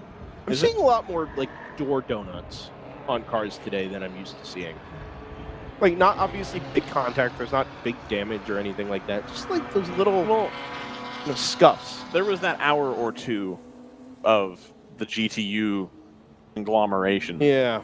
I don't want to say clogging up, because that implies that they're doing something they're not supposed to. But when you have that many cars in that tight of a space, sure, yeah, and then you come up on traffic, it's not flowing the way it's meant to flow. True. A Garage 66 is lapping rapidly as well, 237.3. That is what we know that car is capable of, but for a weird 3-lap window earlier on in the race where the car just kept slowing and stopping, right there. BYU out. Yeah, it wasn't pretty. But Texas Tech is obviously the better team, so it doesn't matter. Yeah, but Texas Tech is a West Coast team. BYU is in Utah. More West Coast than Texas.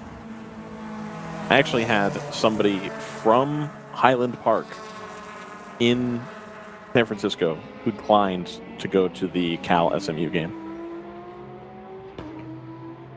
I mean, at the time, I said they're geographic rivals, according to the NCAA. So, ACC West. Pit stop for the split 5, number 315. Oh, change for the race lead. The 58 has gone through on the 908, who's going to try and fight back, headed up the hill towards turn 1. 58 fades back to the left. Stay with them. As they reappear here at crest of the hill. JT Tammy has returned. Ryan Wade will try and set up the exit here. That's Ryan Eversley behind the wheel of that car. And right behind there, less than a car length to choose between them, but it has just been consistently that little bit quicker over the last dozen laps or so. Wow. Committed around the outside of turn 7 there as well. 908 held up in just a little bit of traffic. I'll have to go around the outside there of what I think is the Charlie Hayes Racing number 191. Yes. Bearing in mind also, we're now at 7 hours, 10 minutes deep here, and I have a suspicion that the marbles over there in the S's are really something. You'll flag, David. Indeed. Oh, that is a stopped number 302. Yeah, it's the one I said Must like a minute ago. Oh, I didn't hear what you actually said, JT. I just heard you came back while we were following the battle there. That is the riser harness Ford. And does this throw a little wrinkle into things?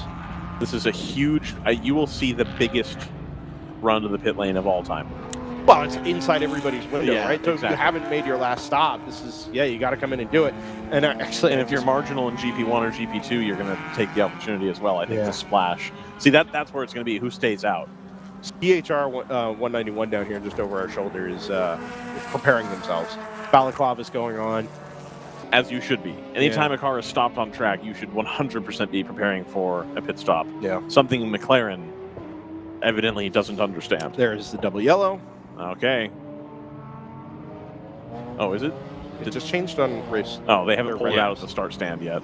He has it in hand, or she. I think it's a she. Yeah, it's a she. They. Nope. Well, maybe. 58, straight to the pit lane. Smart. You have to. You literally have to. Yeah, I'm actually surprised the 908 hasn't here, bearing in mind they are caught up behind a GP2 But they're car. still under green right now, though. Are they? Yeah, they have not put the flag out. Oh, yeah, not at turn 20 either. Well, ooh, this is weird. What's going on? They haven't actually called for the full course yellow yet. To the marshals. Yeah. But timing is yellow. The 118 and is in nobody's as well. passing, which means potentially also Flagtronic shows yellow as well. Yeah, is that flashing yellow I see on the fence over there? Over the shoulder of the Mustang? Or is that something else? That might be for the local yellow, though. No. So you have, steady Flagtronic yellow says on the flag. Now the flags go out. Okay. You see on the dashboard here. Yeah. Yeah, no, just now did the flags actually come out. So these people have caught it just perfect. Everybody who had to come in a little bit earlier lost a bit of time. I think the 908 made the right move. No, I absolutely do, because they're still going to be able, they're halfway around the lap. They're going to be able to come around and stop under the yellow. It doesn't matter. They were still stuck. come out They ahead. were stuck behind a GP2 car because Flagtronic said yellow. We just saw it on board there. If everything except the corner stations are telling you double yellow, why would you risk the pass under yellow? So you sit there and you sit there and you sit there. Absolutely should have been it. 908 should have been it. Mirror the 58. Was it a... Okay. All right. Because you're not gaining it. It's not like you can go out there and do race pace. Well, they were. That's the thing. They were doing race No, pace. they were doing GP2 race pace. Sure. Let's see what happens here. But All right. I have a suspicion that this has actually hurt the 908. Through no fault of their own. No, absolutely. I mean, Well, it's we down don't know to what pure happened. luck. We don't know what the situation was either. So it's, you know, There's some sort of miscommunication between we don't really know, JT. flag stand or whatever's on a dashboard or whatever, because there wasn't There passing. were absolutely inconsistencies. We don't know Right. the full story. That being said, True, but we that can being still call said, out that there were inconsistencies. the driver information appeared to say full course yellow, and at least in terms of the battle for the lead, well, the one that that I know it didn't pass. the one that we saw said yellow. It didn't say FCY. It just said Y. They don't steady. They don't. Oh, they don't. It's only full course. Okay, got it. Flag conditions. Yep. Got it. 71's in. 38's back out. Yeah, the 71. I mean, they were neck and neck with the 70 basically. So I don't know that this is well. 70's already been in. The lap late. Oh no, they have. A 1 lap penalty for the 70. Oof. Where did that come from? Is it passing under the It was contact incidental at 223 With the Miata. with the number 148. Yep. Okay, so the 908 is in the pit lane now. Now the 70's in. They're right ahead of the 70, or they were. Now the 70's pulled in. The 908's all the way at the end of the pit lane. So this spits that 70 smack in the middle of the 191 and 119 battle. That CHR AE Victory Racing scrap. Nice. That we've been following for the last 2 hours or so. It puts the 70 right in the middle of it. Like, that's no fun for them, obviously, but like that makes that race a little more spicy. Yeah. Now it's a battle for second. 191 is in as well as that 70 car. So actually we'll wait and see what happens on the pit rotation here. We're watching for the 58 to come around. Should be your overall race leader. Yes. Here it comes. 70 has gone, 191 has Oh not. my, I think they did it. I think the 908 has done it. Because that's them going up to turn 1 right now. The 58 is still on the front stretch. Yep. All right. Dang. That is a good turn of fortune there. Aided by the 58 also being caught up behind a GP1, GP2 car. Yep. Yeah, so it actually just bit the 58 worse than it bit the 908. And they're going to have something like 5 or 6 cars between them. Yeah, 58's at the back of this line here. There's the 71 and the 70 who are back together, but now remember, separated by a full lap. Hopefully 908 got enough fuel in instead of trying to beat the other car out. Nah, there was enough it was of a margin clean. there. They could have waited if they really wanted to. Yep. And I think the 70 is going to beat out the one. Well, I know it beat out the 191, but I think when they come back through on timing, it's going to show 71, 1 lap down, 70, and then the CHR car will be tucked in behind there on the same lap as the number 70 Porsche. So it's not smack in the middle of the fight anymore. It'll just be out ahead of it. But we'll wait for confirmation of that. Will they cycle back through? Boy from New York. Hello to the guys in the booth. Hello, boy from New York. Hey. Welcome along. Got the regulars. Yeah. The mythical creatures of YouTube endurance racing chats. Like a cryptid.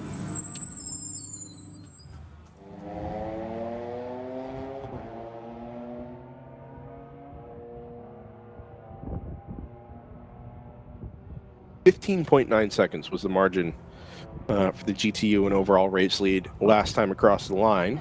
302 is now back behind the wall. There should be a quick recovered good. Recovery. Recovery in yellow. Recover early. Yeah. Ryan Recoversly. Recoversly. Yeah. Racing for Atlanta Matic Racing. Yes. Here comes the 678 of Rapscallion. I think that car, like, that's in the sort of automatic livery. I think it's a livery that suits that car really well. More than the red and the black? Yes. Fair. I liked the color shift, though, on the LMP3 car, or whatever, LMP4 thing. Did you ever see that? The Rapscallion, the 739 Racing by Rapscallion? Yes. It was like a green and purple color shift. Yeah, so the, green, purple, the different panels, because of the way an LMP car looks, would look really different. It was kind of tight. I was into it. We're going to get one more lap under the full course yellow here. As I look to my right towards the exit of turn number 20. Sure. As you Did we ever find out what happened to that car? To whom? The Ligier. Oh, this is the replacement car. Yeah, I don't know. Well, no. Are you talking about the 739? Yeah. No. I mean, we interviewed Landon Lim back at Barber. Yes. And the goal was to have that car back through most of the season, but I also got the sense that maybe it was a little bit reliant on finding people to rent the seats. It just didn't seem to go that way. I also think they were waiting for the potential GTU rebalance with the turbo motors, so that they can run that car more in the window. Really competitive. In certain circumstances, it had to be hammered, like absolutely caned. It was on the pace, but it was tough to get around. It wasn't making moves on people. I think so. I was under the impression that when they got to Road America and Daytona, that car was really supposed to have come into its own, right? And it didn't really make it that far. Yeah, we never really got a chance to see what that Ligier JSP4 was capable of. That one is. It is.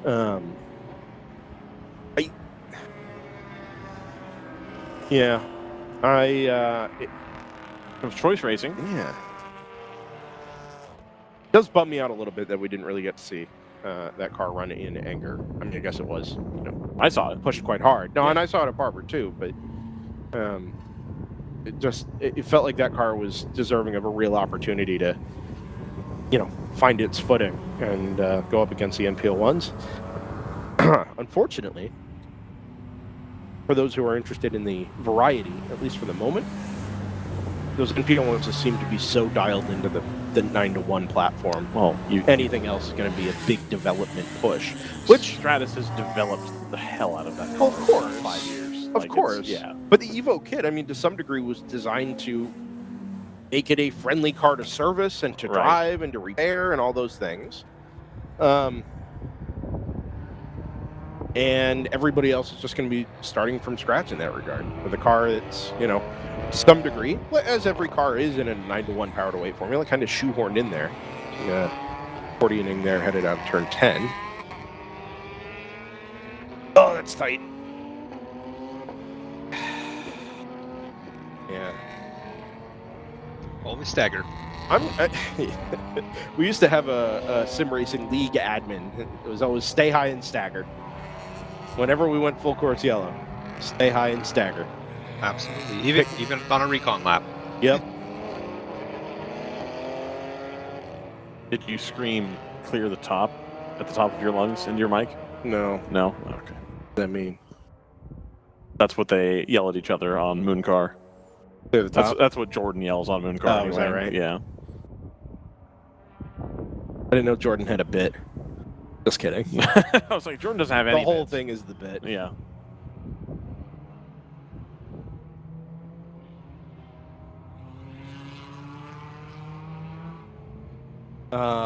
It appears... There it is. It appears the gap under yellow between 908 and 58 is 33.9 seconds. Oh, but they haven't come back through. Right, yeah, okay. Flags are down at start-finish. Ooh. We are preparing to head back to green. You gotta hold the mic right in your mouth. Like, literally in your mouth. No, don't do that. And then Please yell, green, green, green. Please don't do that. Green, green. So is that, when they play that on TV, is that a spotter or is that race control? I assume it's a spotter. For whom? Anytime you hear them on the broadcast, green, green, green. It's probably a spotter. Probably a spotter. Okay. Or they just got an effects guy, you know. I would buy that. Yeah, I would too. I would buy that.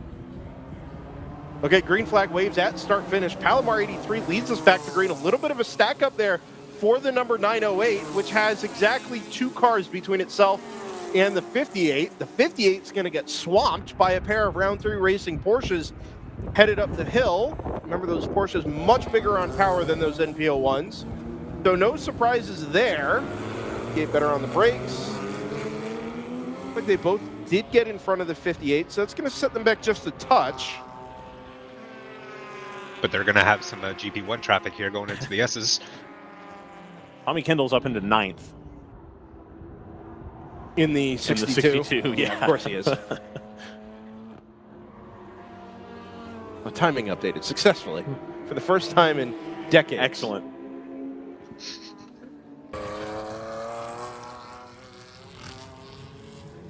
On the outside of the Porsches. Why would you unmute before you hand him the headset? I don't know. I want people to be ready to rock. You know what I'm saying? You know, it's what it is. Sheesh. Cade McKee's going to come vibe with us for the end of the race here. What's going on, boss? Not much. You should introduce him as being out of the Screaming Goat Racing number 20. Regular viewers know. Real OGs. I haven't seen Cade. It's been a long time since we've seen you in a booth. Maybe Barber? Real WRL heads know it. It would have been Daytona because that would have been the last race we ran. So, did you come up at Daytona? Oh yes. Yeah, you did. Yeah. That's right. Yeah, early on. Yeah, get a load all of the this way guy. across. Whoops. And the pass is complete for that GP1 lead. I think, in fact, at Daytona, you finally admitted it wasn't orange and was red. That's me. I did it. I had to yesterday during qualifying coverage. Yeah, so the pass occurred. Ooh, they're right there, side by side. 908 on the outside, 58 on the right-hand side. They're going to go 2x2 here. And 908's got the track position down to the apex there. They're not going to run them a little bit wide, but not too bad. Elbows out just gently. a touch there. Yeah, yep. On the way towards turn 16, 17, 18. Oh, they're too wide again? Bottom of the hill. White nose on the 908. Just edges ahead of the Stratus Racing number 58. So at least for the time being, overall and GTU lead held onto for now by that number 908 Automatic Racing. 71 is traffic, though. That's going to be an awkward car to pass. They're going to come out of the front stretch here. Anyway, Cade. Yes. Solid day? Yeah. Pretty solid. I mean, We're in the lead by a lap, so. Yeah. And that's even with your penalty has been removed. Yeah, that Miata was going 30 miles an hour around the whole track, and we got the penalty when he pit. We passed him when he pit. Oh, fascinating. Okay. Well, that's why it works the way it works, so that you can make the change. You guys even had a second in hand, or a minute in hand, even after the penalty. Yeah. Right. So you guys are doing pretty good. Kind of, yeah. So here's my question that we were talking about earlier. You've had axle and wheel bearing issues in the past. Are you running the curbs here? Yeah. We this year we haven't had issues, and we've went to stronger axles. Okay. But we've also been we've been through the hubs, and we've started repacking them with higher graded motorsports grease, and also trying to get some air onto the hubs and axles underneath the car. So development occurred. Yes. And now we're confident in them more so than we were previously. Okay. So excellent. Is Brett Mitchell behind the wheel of the number 29? Yes, that'd be correct. Driver ID wins I was going to say, is their driver ID the one that's working flawlessly? Yep. Well, there was one issue. Oh, okay. When Max was in the car, it wasn't picking up as Brandon, but that's still everybody else has been picked up. So okay. And we're working with it. We're working here. The Hart Acura is slowing down on the front stretch. Yeah, he's been doing that a couple times. I don't know. Well, they had the laptop out with it this morning. Yeah. For a while. I wonder if they're having to cycle the car every once in a while. It was making noise. So I think it's it was making noise and then started coasting and then started going again. So I'm thinking they're having to recycle a master. They're probably. I had to make a guess. All right. Unfortunately, it now has 3.4 something miles to do to get home. Yes. But now it's downhill. Gone past the start finish. Well, no, it started driving again. It picked up pace bound up the hill. Yeah, so. it wouldn't have made it up the hill if it had been. Yeah. Fair enough. So you guys have been. You said the last race you did was Daytona. It's 6 months ago. Yes, yeah. A long time you guys are away from world racing. Yeah, that's been our longest break ever, I think. But what's going on? Where have you been? That just happened to be. That just happened to be the way the schedule worked out. The races we wanted to run, we could only run 4 races this year, but the races we wanted to run were fairly front heavy with Eagles Canyon, Barber, Daytona. So it just ended up that we had a 6 month gap. 58 got the 908. At least for the time being, 908 is going to fight back up the front straightaway here. Oh, he's going for a move. Going to show Send the it on the brakes. Inside. Oh, what a move. Is he going to be able to hold it, though? Ryan the Axe. Ryan the Axe. On the brakes into turn one. Inside. Crossover. Out of position on the outside of the S. Yeah. Do you hang it out there on the outside, or do you give up the spot? I think that's 58 Backs up the out. inside that time. Yep. Ryan the Axe to Ryan the backs out. Around the outside of 6. Wow, he's hustling the car. Well, I got 32 minutes left. You got to make it happen here. Yeah, I think this is. There's not much to conserve here anymore, right? No. Fuel not an issue. Tires not an issue. I'm fairly sure most people should be good on fuel unless they have her off strategy. So So you guys have won here at COTA before, right? Yes, I believe we've won once in GTO and once in GP1, I believe. I did forget about the GP1 win, but I knew you guys had picked up a GTO win. Yes. Back when the pre-25 I was figured to run in GTO. Do you guys miss GTO, or are you much more happy in GP1? Part of me misses GTO for the level of competition, but I also the way it's evolved and the current pricing structure and how much teams are spending and how many factory cars are there with the tires. Right now, it just doesn't make sense for us to try to compete. Right. We could maybe compete, but we'd be at a significant disadvantage, both from a car standpoint and from a budget standpoint. Absolutely. So it's really fighting uphill there. Sure. Whereas GP1, we obviously feel like we're on a much equaler playing field. I agree, and I understand the sentiment there and wanting to go out, and we always talk about like fun per dollar. Yeah. Right. You want to be able to go out there and have a good time, but there's like a tiny part of me that's like, yeah, but you guys crush it on that budget, and maybe that'll encourage more people to go into GTO and crush it on that budget, and we can get cooler GTO cars. But it's you got to do what works for you guys. Yeah. I'll put it this way: when we were in GTO, we even with us doing well, we still saw a significant rise in those factory cars coming through. So Yeah, it happens. It is what it is. There's an ebb and flow to it, and in a couple of years that'll stop being the convenient thing. It'll come and go.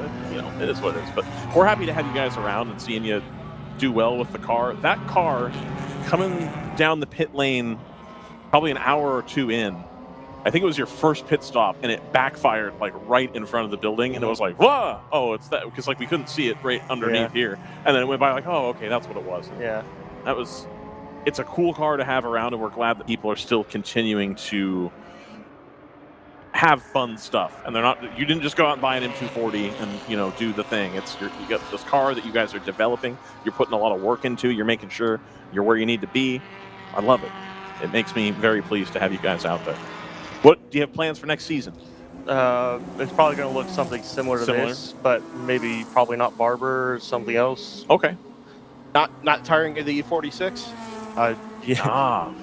The budget constraints mean it's probably pretty hard to move on to something else. We're always looking around, thinking about what's possible. Yeah. Especially with the Ford announcing their contingency deal. It was interesting to look at. Sure. Yeah. And obviously, sort of would help subsidize if you were going to move somewhere. Right. Yeah. So that was interesting to note about. But for now, it's still planned on being an E46. So Mark Rushbrook and Jim Farley are here. You could lean on them. Like, listen, I'll put a 5.0 in it if you're going to give me the.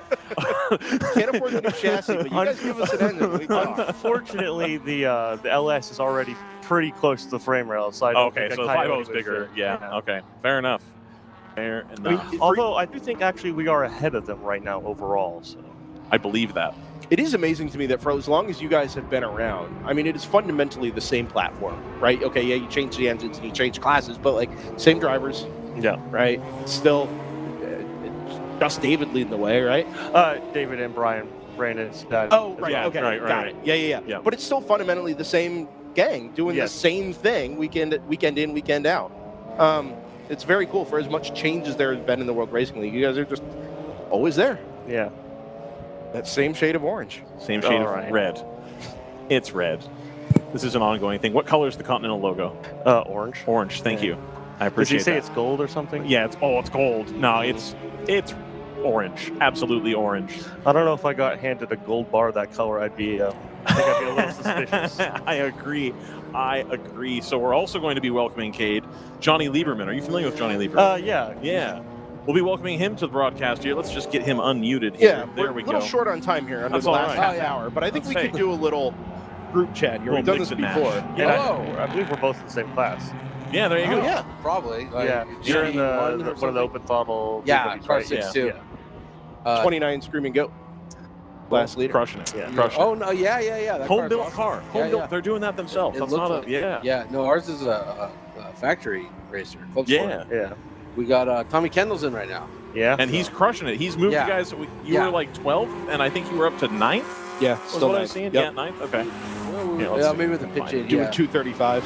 Yeah, I got us down to 10th. Heroically, but hey, that's a top 10 effort, man. Hey, man. Yeah, absolutely. I'm they said bring the car back, and I brought the car back. So That's what Matt said, too. And to be fair, it's tongue in cheek, but 10 out of 26 for the biggest class in the field is like, unironically still a result. I mean, look, Matt's much quicker than I am, but we got this guy Tato Siderman. I don't even know. Yeah. He climbed out of the car this morning, P1. He's just one of those kids. He's got it, And then me and Matt are, old fat journalists and whatever. He's been faster than I am. Much younger than me. And then Tommy Kendall, like Hall of Fame race car driver, right? Pretty good anchor guy. So, but we had. First of all, what a track! Like, just we've had a wide variety of opinions on that. Oh, really? A wide variety, yeah. So, is there anybody that really dislikes this? Yeah. track? So the guy that just walked in here about 5 minutes ago. Kingpin Racing and Rob Walker Racing, Cargo Shorts. So they run SRO and IMSA from time to time, and Sodicall hates it. Why? He says it's kind of a. All the corners are designed to get the car off balance. It's wide, but there's still not that many line options, and it's just not. Means the track is difficult, and means driver skill matter. Yep.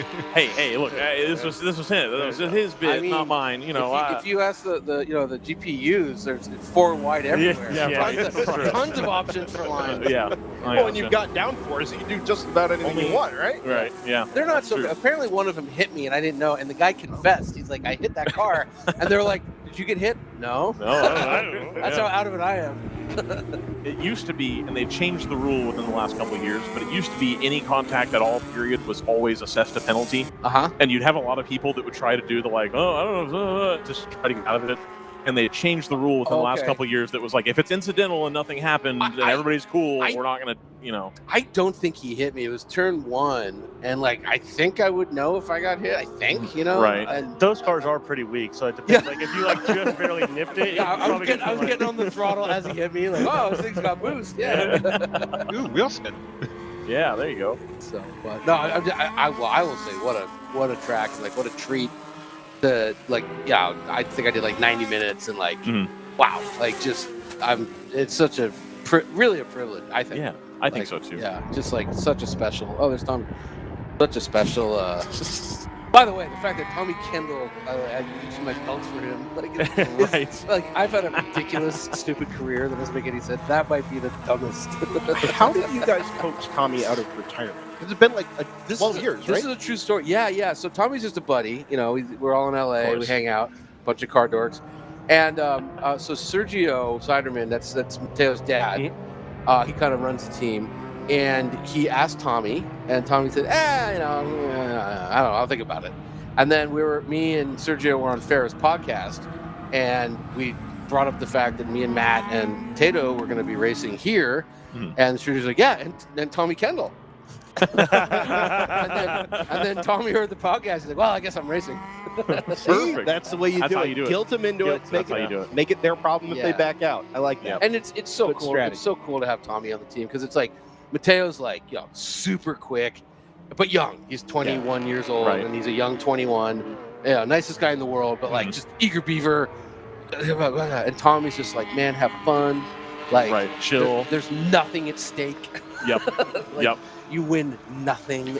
Well, I feel like that could have gone two ways with Tommy, right? If you've not been behind the wheel for a while, there's some like, oh, well, I'm getting back into it. Like, I got to perform. Like, I got to see if I'm still any good. And if he's just, I think, chill as ever, that's kind of cool. Being a Hall of Fame race car driver just means, if I do that, you've done your proving. Yeah, exactly. Yeah, I mean, I think like his like relaxed 7/10 is like everybody else's 10/10, Yeah. So he's just, and he's he's still got it. I drive with him, from time to time, and he's amazing. Right. So, but it's just cool to like, got guys. I think he's almost 60, 59, and a 21-year-old. Me and Matt are in the middle somewhere. It's a fun dynamics, and again, we're all just loving the track. Like me, Matt, and Tato were just on the bridge, just like, look at that. Oh, what about right there? That double apex right here. Oh, cool. Did you break your lift? Oh, just lift. Right. It's so much fun. It's not your first time here, is it? It's my first time racing here. Okay. I've done a bunch of laps, like a lot of manufactured launch cars here, and then I got to drive the Pagani WRL. They brought it to COTA. A little bit faster than the That's a little bit faster. Probably on a better tire. It was on really good tires. Put it on the 200 tread wear to see what happens. Yeah, that was fun. That was good. But yeah, I've for today, yesterday, probably half dozen times, and maybe like I don't know. One time I was here with Cadillac, and they had all the second gen CTSVs, like coupes, wagons, and sedans. We had all day, just open track day. So I have no idea how many laps I did, but like many. Lots. Yeah. And that was cool too. They had Johnny O'Connell and remember that it was like the ATV race car. Oh yeah, ATSV. ATSV race car. Yep. So Johnny was giving hot laps, and it was like going through the S's with him, where he's just like, you want to like bounce off the yellow thing to get on two wheels. That sets you up for his GT3 car. Yeah, exactly. I mean, he was just like, wow. There's no need to be that aggressive. But I always thought it was a good bit that once you've been a Corvette driver for a while, you get offered the Cadillac seat. Yes. It's like, you're old now. You deserve a Cadillac. It is funny to me that like there is that era of driver that still hangs around racing like at this level. Yeah. Where, okay, maybe they're not taking it as seriously as they did their pro career, but there's no fear in anything that they do. So they'll just show up and do it because, well, I did the Trans Am thing in the 90s, and that was, right? Like, not racing for a contract. Yeah, exactly. So I'll just push the heck out of this thing because I'm here and it's a car and have some fun. See what happens. Yeah. No kidding. No kidding. Go ahead. How much wheel-to-wheel racing have you done before this? Oh, I did a WRL Watkins Glen last year. And wheel-to-wheel, I did a lot of like lemons and stuff like that. And then the only other race I ever did, I did Pikes Peak in 2022. Oh wow! And that was really fun. In what? I was in a Cayman Club. It was Sport. in that club class. Yeah. Where it's all so this, I forgot about that. So I was in Tanner Faust's car, and before Tanner, I think Travis Pastrana drives. So once again, right? Like I really brought the what am I trying to say? The pedigree of that car. I brought it way down. Yeah. Well, that was the year that Lonnie did it, I think, too. Yes. Lonnie was in my class. Yeah. So yeah, it was a bummer. It was super fog. So we was it a half year? Well, no, we ran the whole thing. Oh, you did? Okay. But it was just like I can show you my phone. Like we were racing in fog. Like your visibility was about 25 feet. Right. And it just sucked because like in practice, like I was like third. It was Cam Ingram who's actually racing here. Yep. Lonnie, me, and then just like fog. What do you do? And I got fourth instead of third. Gotcha. But whatever. It was fun. And like, yeah, if you ever get the opportunity, I got real lucky with that one. Like, wow, that's cool. It's a heck of an event. Yeah, it's just like I remember that. So there's 3 sections of Pikes. In the upper section, the first time we practiced it, we got back to the garage, and David Donahue was running a Porsche. All the Porsches were at Porsche Colorado Springs, and I looked at him, I'm like, dude, the upper section. He's like, can't describe it to anyone unless they've done it. It's undescribable. I was like, yes. Because it's like it starts at over 13,000 feet, and you only go up to 14,000. So you have 4 miles basically flat at 13,000 feet on the spine of a mountain. Yeah, interesting. It's just wild. Yikes. Yeah, it's just like, and there's a lot of downhill. It's crazy. Yeah. So I tried to pitch a couple years ago that WRL, because we had an event at High Plains, which is like way out. No, I've driven High Plains, sure, yeah. And it was like, if we could plan that the week before or the week after Pikes Peak, and send these GTO cars just as like a fun, like, yeah, we're already here, the car's here, like, go send the GTO car up, just roll with it. And never went anywhere. Registering for Pikes is complicated, right, and long and involved. But tell a good story, they'll take you. Exactly. They just want good stories, really, and good racing. And this was when Laura Hayes, who used to run here extensively, because she's with AA Victory now, but she used to run with Thunder Buggy. Not TCP this year. Yeah. TCB this week. Yeah. Okay, got it. Yep. But that was when she was about to set the record there too. So I was like, we got all this synergy going the right. Okay, that might have been when she was in a BMW the year I raced. Yeah. And then she set the record in the Supra. Okay. Yeah. Right. That M2 actually was a WRL. I believe that. That's the purple and black one. The purple and black one. Yeah. Okay, that would have been the one that they had. Yeah. So she was. Yeah, it was cool to race with her. It's cool. But yeah, that's about my racing career. Yeah. I'm an amateur. I'm friends with them, and they're like, "Hey, want to come?" Sure. on that idea of having WRL cars go up Pikes Peak, there was back in the 90s, late 90s, when IMSA had its what would now be Pilot Challenge, those showroom stock. They had a round at Pikes Peak. It was just whatever up the hill or around the road. No, round up the hill. Wild. Wherever you placed in there counted as your place. I mean, for that event. Oh my goodness. That's I saw that and I was like, what? Well, you could do that now. It's paved. Like that's my whole thing. Like it's paved. Like let's do it. Well, remember, let's, make it happen. So everyone's like, oh, yeah. My coach was Jeff Swart. Yeah. And he's like, yeah. He goes, I still race all the dirt things. He's like, it's much faster on pavement, like way, way faster. He's like, don't be fooled. Like it's not easier. You're really at speed. We've lost an era, though, at least in the public mind, because I think everybody knows Pikes Peak and everything else kind of falls by the wayside. We've lost an era of like the Pikes Peak special hill climb car that's built for both. You don't see that anymore. Now it's like, oh, well, we'll just bring this, time attack car. There's still a couple. There's still, what's the kid? Not Dumas. He's always like King of the Mountain. The British guy, Robin. Yeah. So they always have like some home-built weird formula thing. Right. And then they don't get a lot of media because they're kind of like the locals, but there's a bunch of home-built cars that run. Okay. And they run quietly, but they're good. They're really, really good. Yeah, there's a bunch of those open wheel, but they're like tube frame. Yeah. Almost like hot rods. Weird. They look like those those circle track. Like a modified almost. With wings and big tires about this way. Yeah. And then every once in a while, like Bentley, the year before I raced, Bentley built a GT3 hill climb car for Reese Millen that was rad. I got to drive it at the actual track.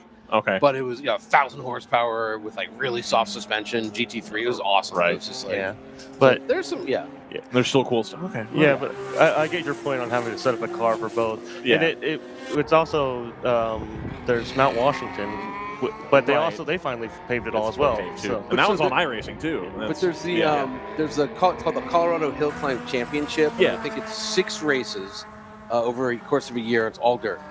And so a lot of the locals who are like, the other thing is like, I think the year I did it, 24% of the field was Porsches. So like locals are like, rich guys, right? But so the Hill Climb Championship is still dirt, still very local.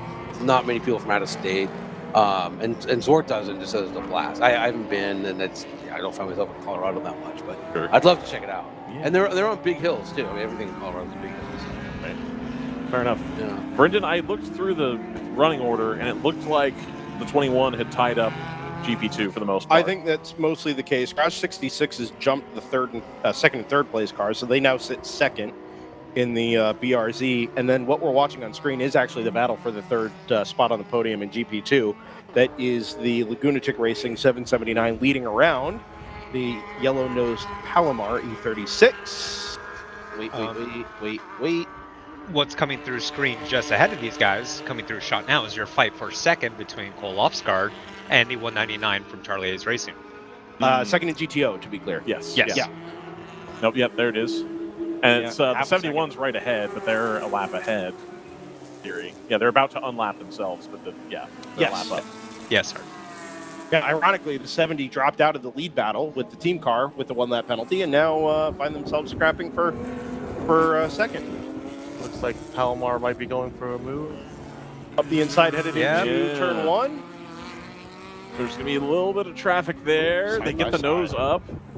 Has the nose up the ACP inside. cars, that'll be fine. There's no worries there. 779 should be able to come into the throttle a little bit sooner. Still side by side. And now if the 83 can keep the nose in here, headed into the S's, it has the track position. Way I think they're going to end up Are they still side by side? Yeah. No.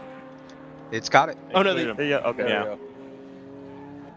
Difficult to tell in this lighting. Yeah, absolutely.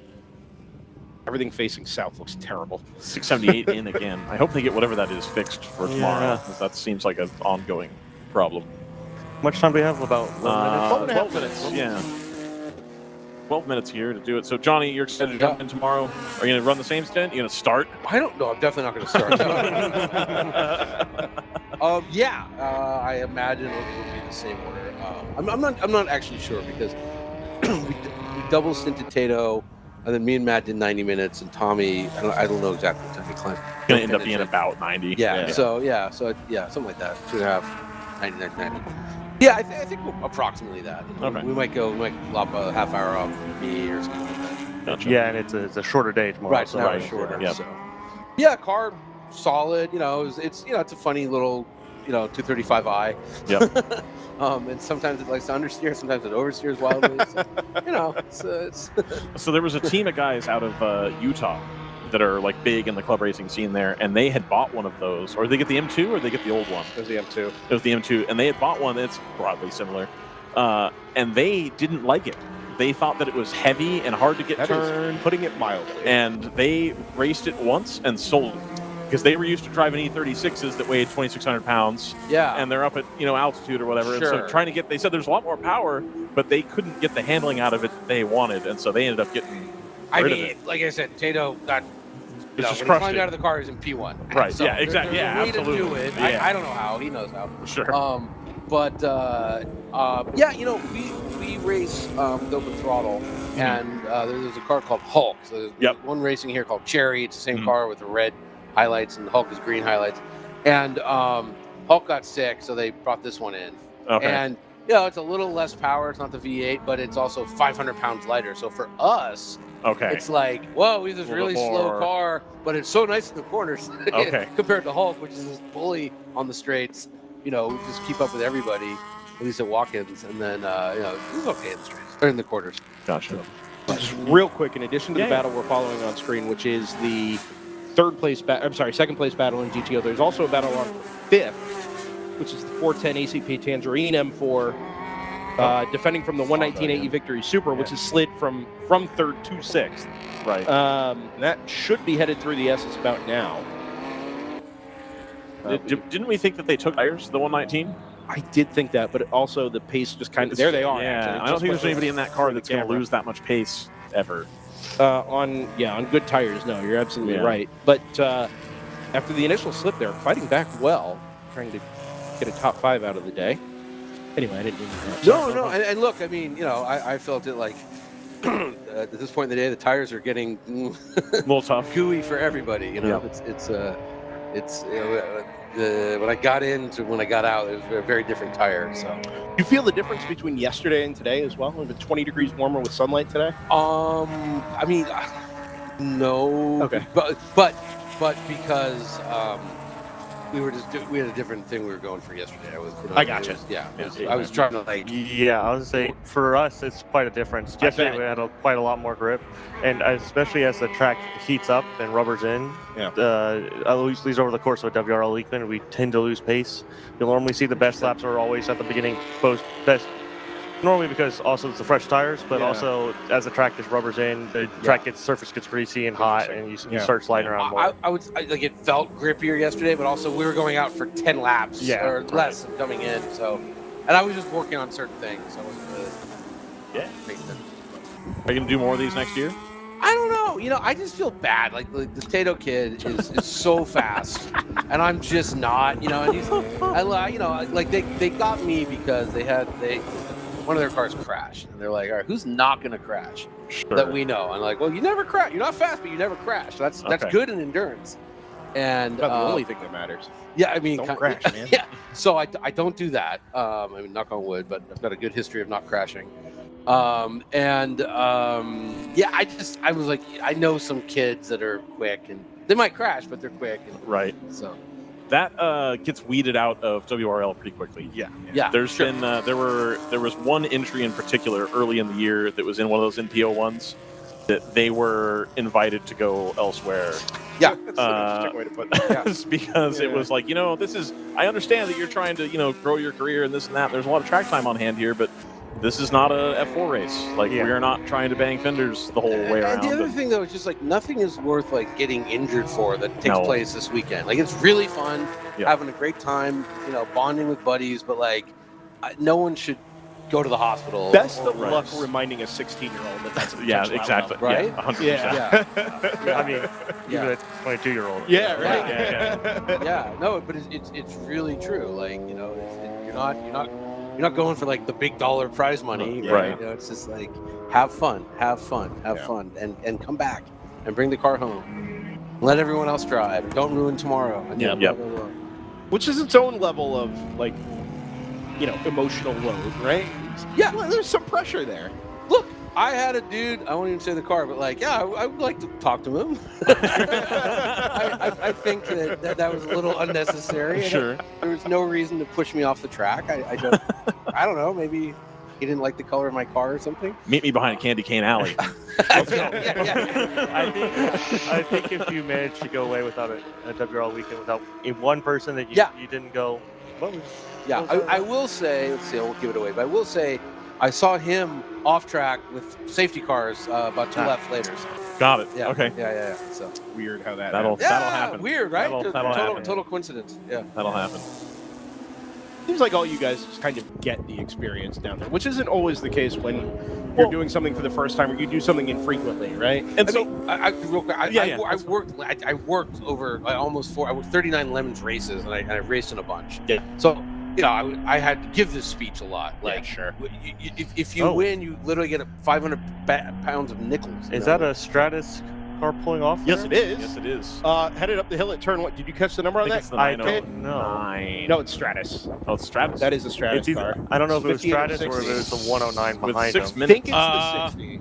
I can't tell if that's blue or gray. I think it's the 60. I think so too. It looks gray. It is the 60, confirmed on the race control. I don't know. I don't think RJ's going to... I think they might let that stay if we only have like 5 minutes left. It's kind of out of the... Right. Yeah. It is on the pavement. There is a local yellow. It is on the pavement, but it's far out of the way, even coming out of the pit lane, so... Not in an impact zone. Yeah. Brendan, for the most part.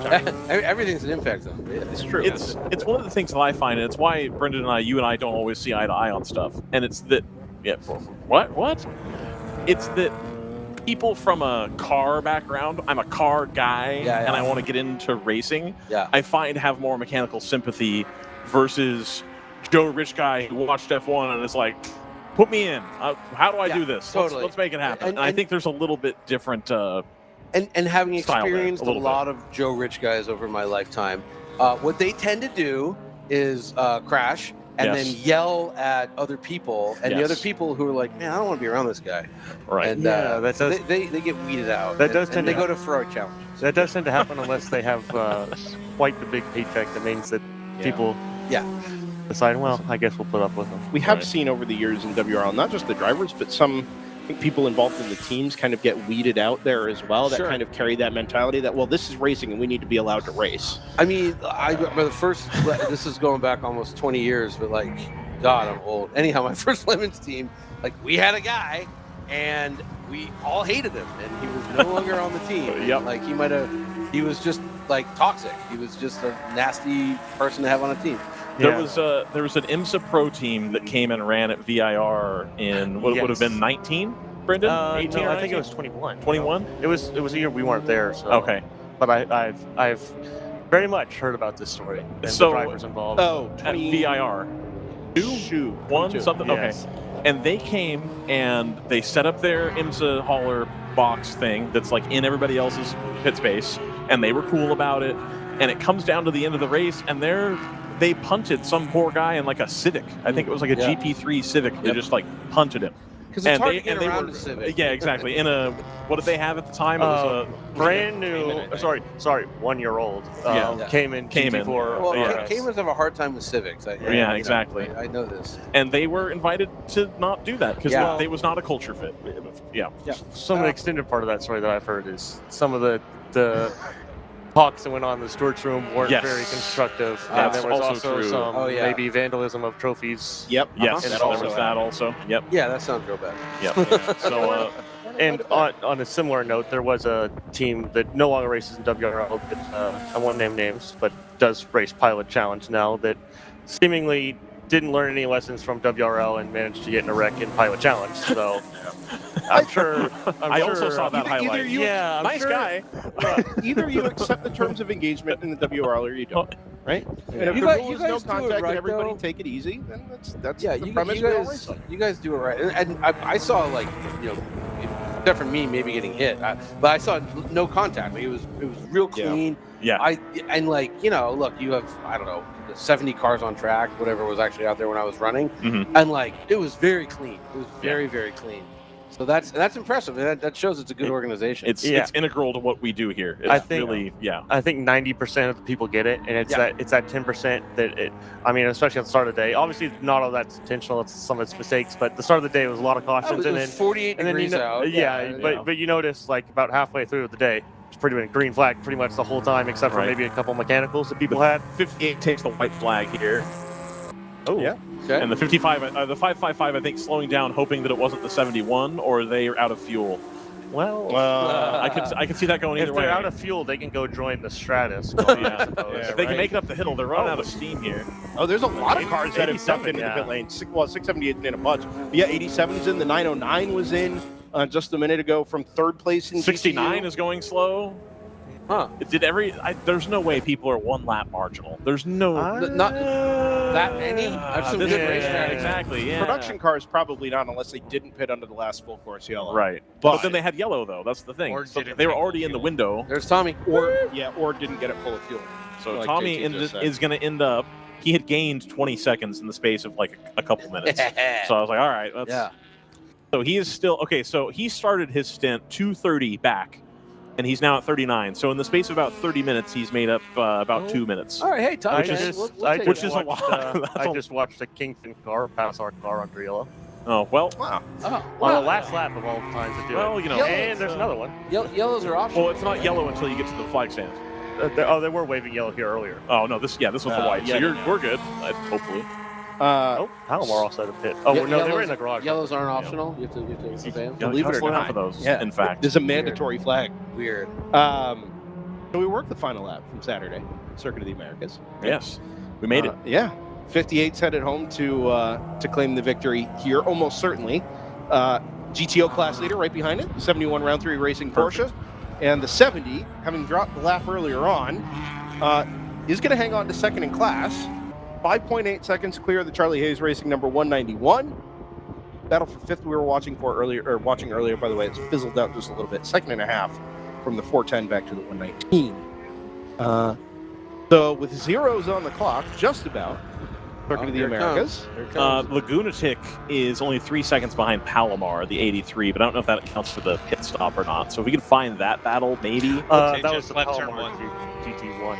So we'll pick that up here in a moment. Let's call the GTU and GTO class winners across the line here with a slow number 140 Porsche Cayman trying desperately not to have to do an extra lap. The number 58 Stratus Sebico NP01 comes through and wins the Saturday 8-hour enduro at Circuit of the Americas, the U.S. Endurance Championship weekend with the cross checkered flags and Texan flag, as is right here, I suppose. Was the gap between the GTO and U field for position, or was that where there's a lap difference there? No, there was a difference there, okay. I think. Yeah, not for overall. The GTO winner directly behind them is the Round 3 Racing number 71 on the Swan Song weekend for that Trimtex Porsche program in GTO. Margin between second and third between Round 3 Racing 70 and Charlie Hayes Racing 191, 16.4 seconds after 8 hours of racing. In GP2, if we could pick that battle up, that is Palomar and Lagunatic and Fawn Group, by the way. There's a Mustang running out of gas, maybe? Or is he past the checker already? That 555 is not well. I think it's crabbing actually. Headed towards the camera there. Well, he's only got to go a mile and a half. All right, there is your battle right there. Yellow nose. Perfect. Yellow yes. BMW, yeah. Yep, with the BRZ directly, not directly behind it, 2 cars behind it. Actually, it's the blue-nosed. I don't think that's going to come to pass, but we've got a lot of goofy people going slow. I mean, they've got to navigate the 555 here. 83 has to go the long way around. I think they're going to too. Yeah, that Miata's going to. Does the BRZ. And as they round the arena section for the final time through the right-handers at 16, 17, and 18, it looks like the Palomar number 83 has done just enough to hang on to the podium position in GP2 behind the Garage 66 number 214, which has already taken the checkered flag. Flags wave on the front straightaway. They come off the final corner. Palomar 38 leads Palomar 83. It was close. Claim the podium, and what is going to end up being about 10 car lengths between the two. Caps off. And just about 50 feet behind them, you have Fawn Group Motorsports, which is also for position. It ended up being in the general production, there was stuff to see at the end. It ended up merging back together pretty darn well with the way the strategy stacked at the end. Do you guys keep abreast of that as you go throughout the day, Johnny? You guys are kind of get out there and do the laps. I got it. We're like, where's the SIM card? And then, as the number 21 of North Loop Motorsports pulls through, the prior national champions come through on their return to COTA, and they take the race a win. After the 555 is going to make it. I'm going to take the checkered flag out on track. Oh, yeah, I probably would have that lane, but is it grabbing? It's grabbing. Yeah, well, so we saw that coming out of turn 12. It pointed right at the camera, minus a couple degrees. I think maybe just go park up by the Stratus car there. We got to go get that one anyway. Sure. I think that's all she wrote. Yeah. Saturday, done and dusted. Done. We're out of here. What felt like 4 endurance races stitched together, especially for those first couple hours out on track. Yeah, right. Pretty decent day, all things considered. So absolutely. The weather got great. That was nice. Oh, yeah. You going to go celebrate? No, we're going to go sleep. Yeah. Really, with the exception of the kid, we're all pretty old. Like, it's really boring. What's it like? Oh, well, we sat and drank diet soda. And then went to sleep at a reasonable hour. Perfect. Sounds like a perfect weekend, actually. Yeah. I'm really into that. Yeah. So thank you guys, both of you, for coming up. Absolutely. Cade McKee out of the Scream Go Racing number 29, Johnny Lieberman out of the 62 Open Throttle Racing BMW.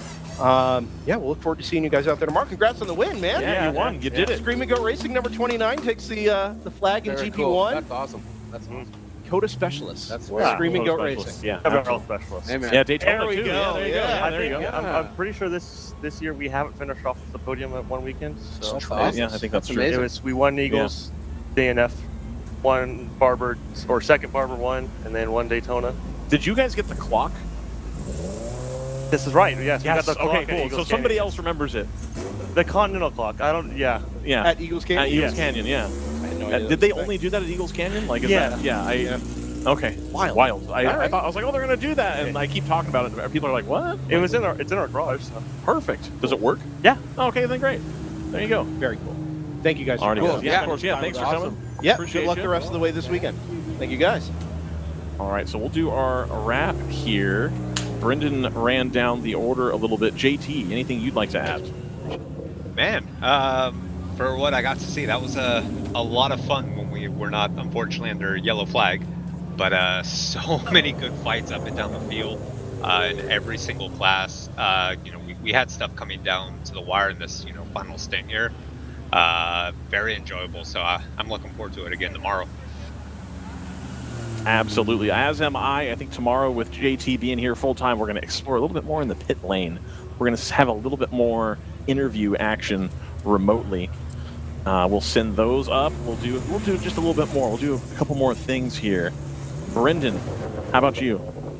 So I was actually looking to see whether or not, even with the red flag and all the yellows we had earlier, if we eclipsed the distance mark from the very first time we came here back in 2017. Because it felt like a very frantic day. Yes. Right? Not like everything was contested all the time, but like there was some unknown source of urgency first thing this morning that just never really let the race settle in.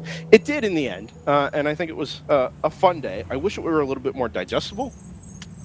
It seemed like there was a little bit too much happening all of the time from a pure racing perspective. But from a vibes perspective, man, it's a national championship weekend at COTA. Yeah. One race down, had some good hangs up here in the booth. We did. The racing that did present itself at the end when everything kind of started to come back together was very engaging and very interesting. And we got a gorgeous lineup of 75 or so cars down in the pit lane that are all going to, suit up and do it again tomorrow along with us. So, yeah, all in all, pretty all right first day. Jordan Worth, do you have anything to say to the people? No chance. That there's even more starting tomorrow at 9 a.m. Eastern, 8 a.m. Central, that's 6 a.m. Pacific. Thank you. I appreciate that. Appreciate that. Ryan? I did my bit. You're guiding the ship. No, I am guiding the ship somewhat, anyway. I never know what to do at this part, especially since I haven't done it in some time. So I'm always like, how do I end it, Dear viewer. How do I do it? Dear listener, if you're down in the paddock, join us tomorrow, just before 8 a.m. Central Time. Go ahead. And as always, have your pets. We're not at that point. We haven't gotten there okay, yet. all right, sorry. We still got a minute. Sorry, all right. Join us at roughly 7:50 a.m. Central Time tomorrow morning. Still got a minute, like we're we'll on just TV. briefly look back at today's action, set the stage for tomorrow's 7-hour enduro. Remember, it's a slightly shorter day. We finish at 3 local instead of 4. Different strategies. Altogether, a different day for us tomorrow as we wrap up the 2025 National Championship World Racing League season. But do please be with us. Spend some time along in the chat. Tell your friends, tell your family, and let's close this 2025 season off with a bang. For Ryan West, up here in the booth with me, for JT Tammy, who joins us remotely, for Jordan Worth on production, and for all of us here at DriversEye Live, I'm Brendan Kaczmarek. Thank you for joining us for day one of the 2025 U.S. Endurance Championship from Circuit of the Americas. And as always, have your pets spayed and neutered. Good night, everybody. Thank you.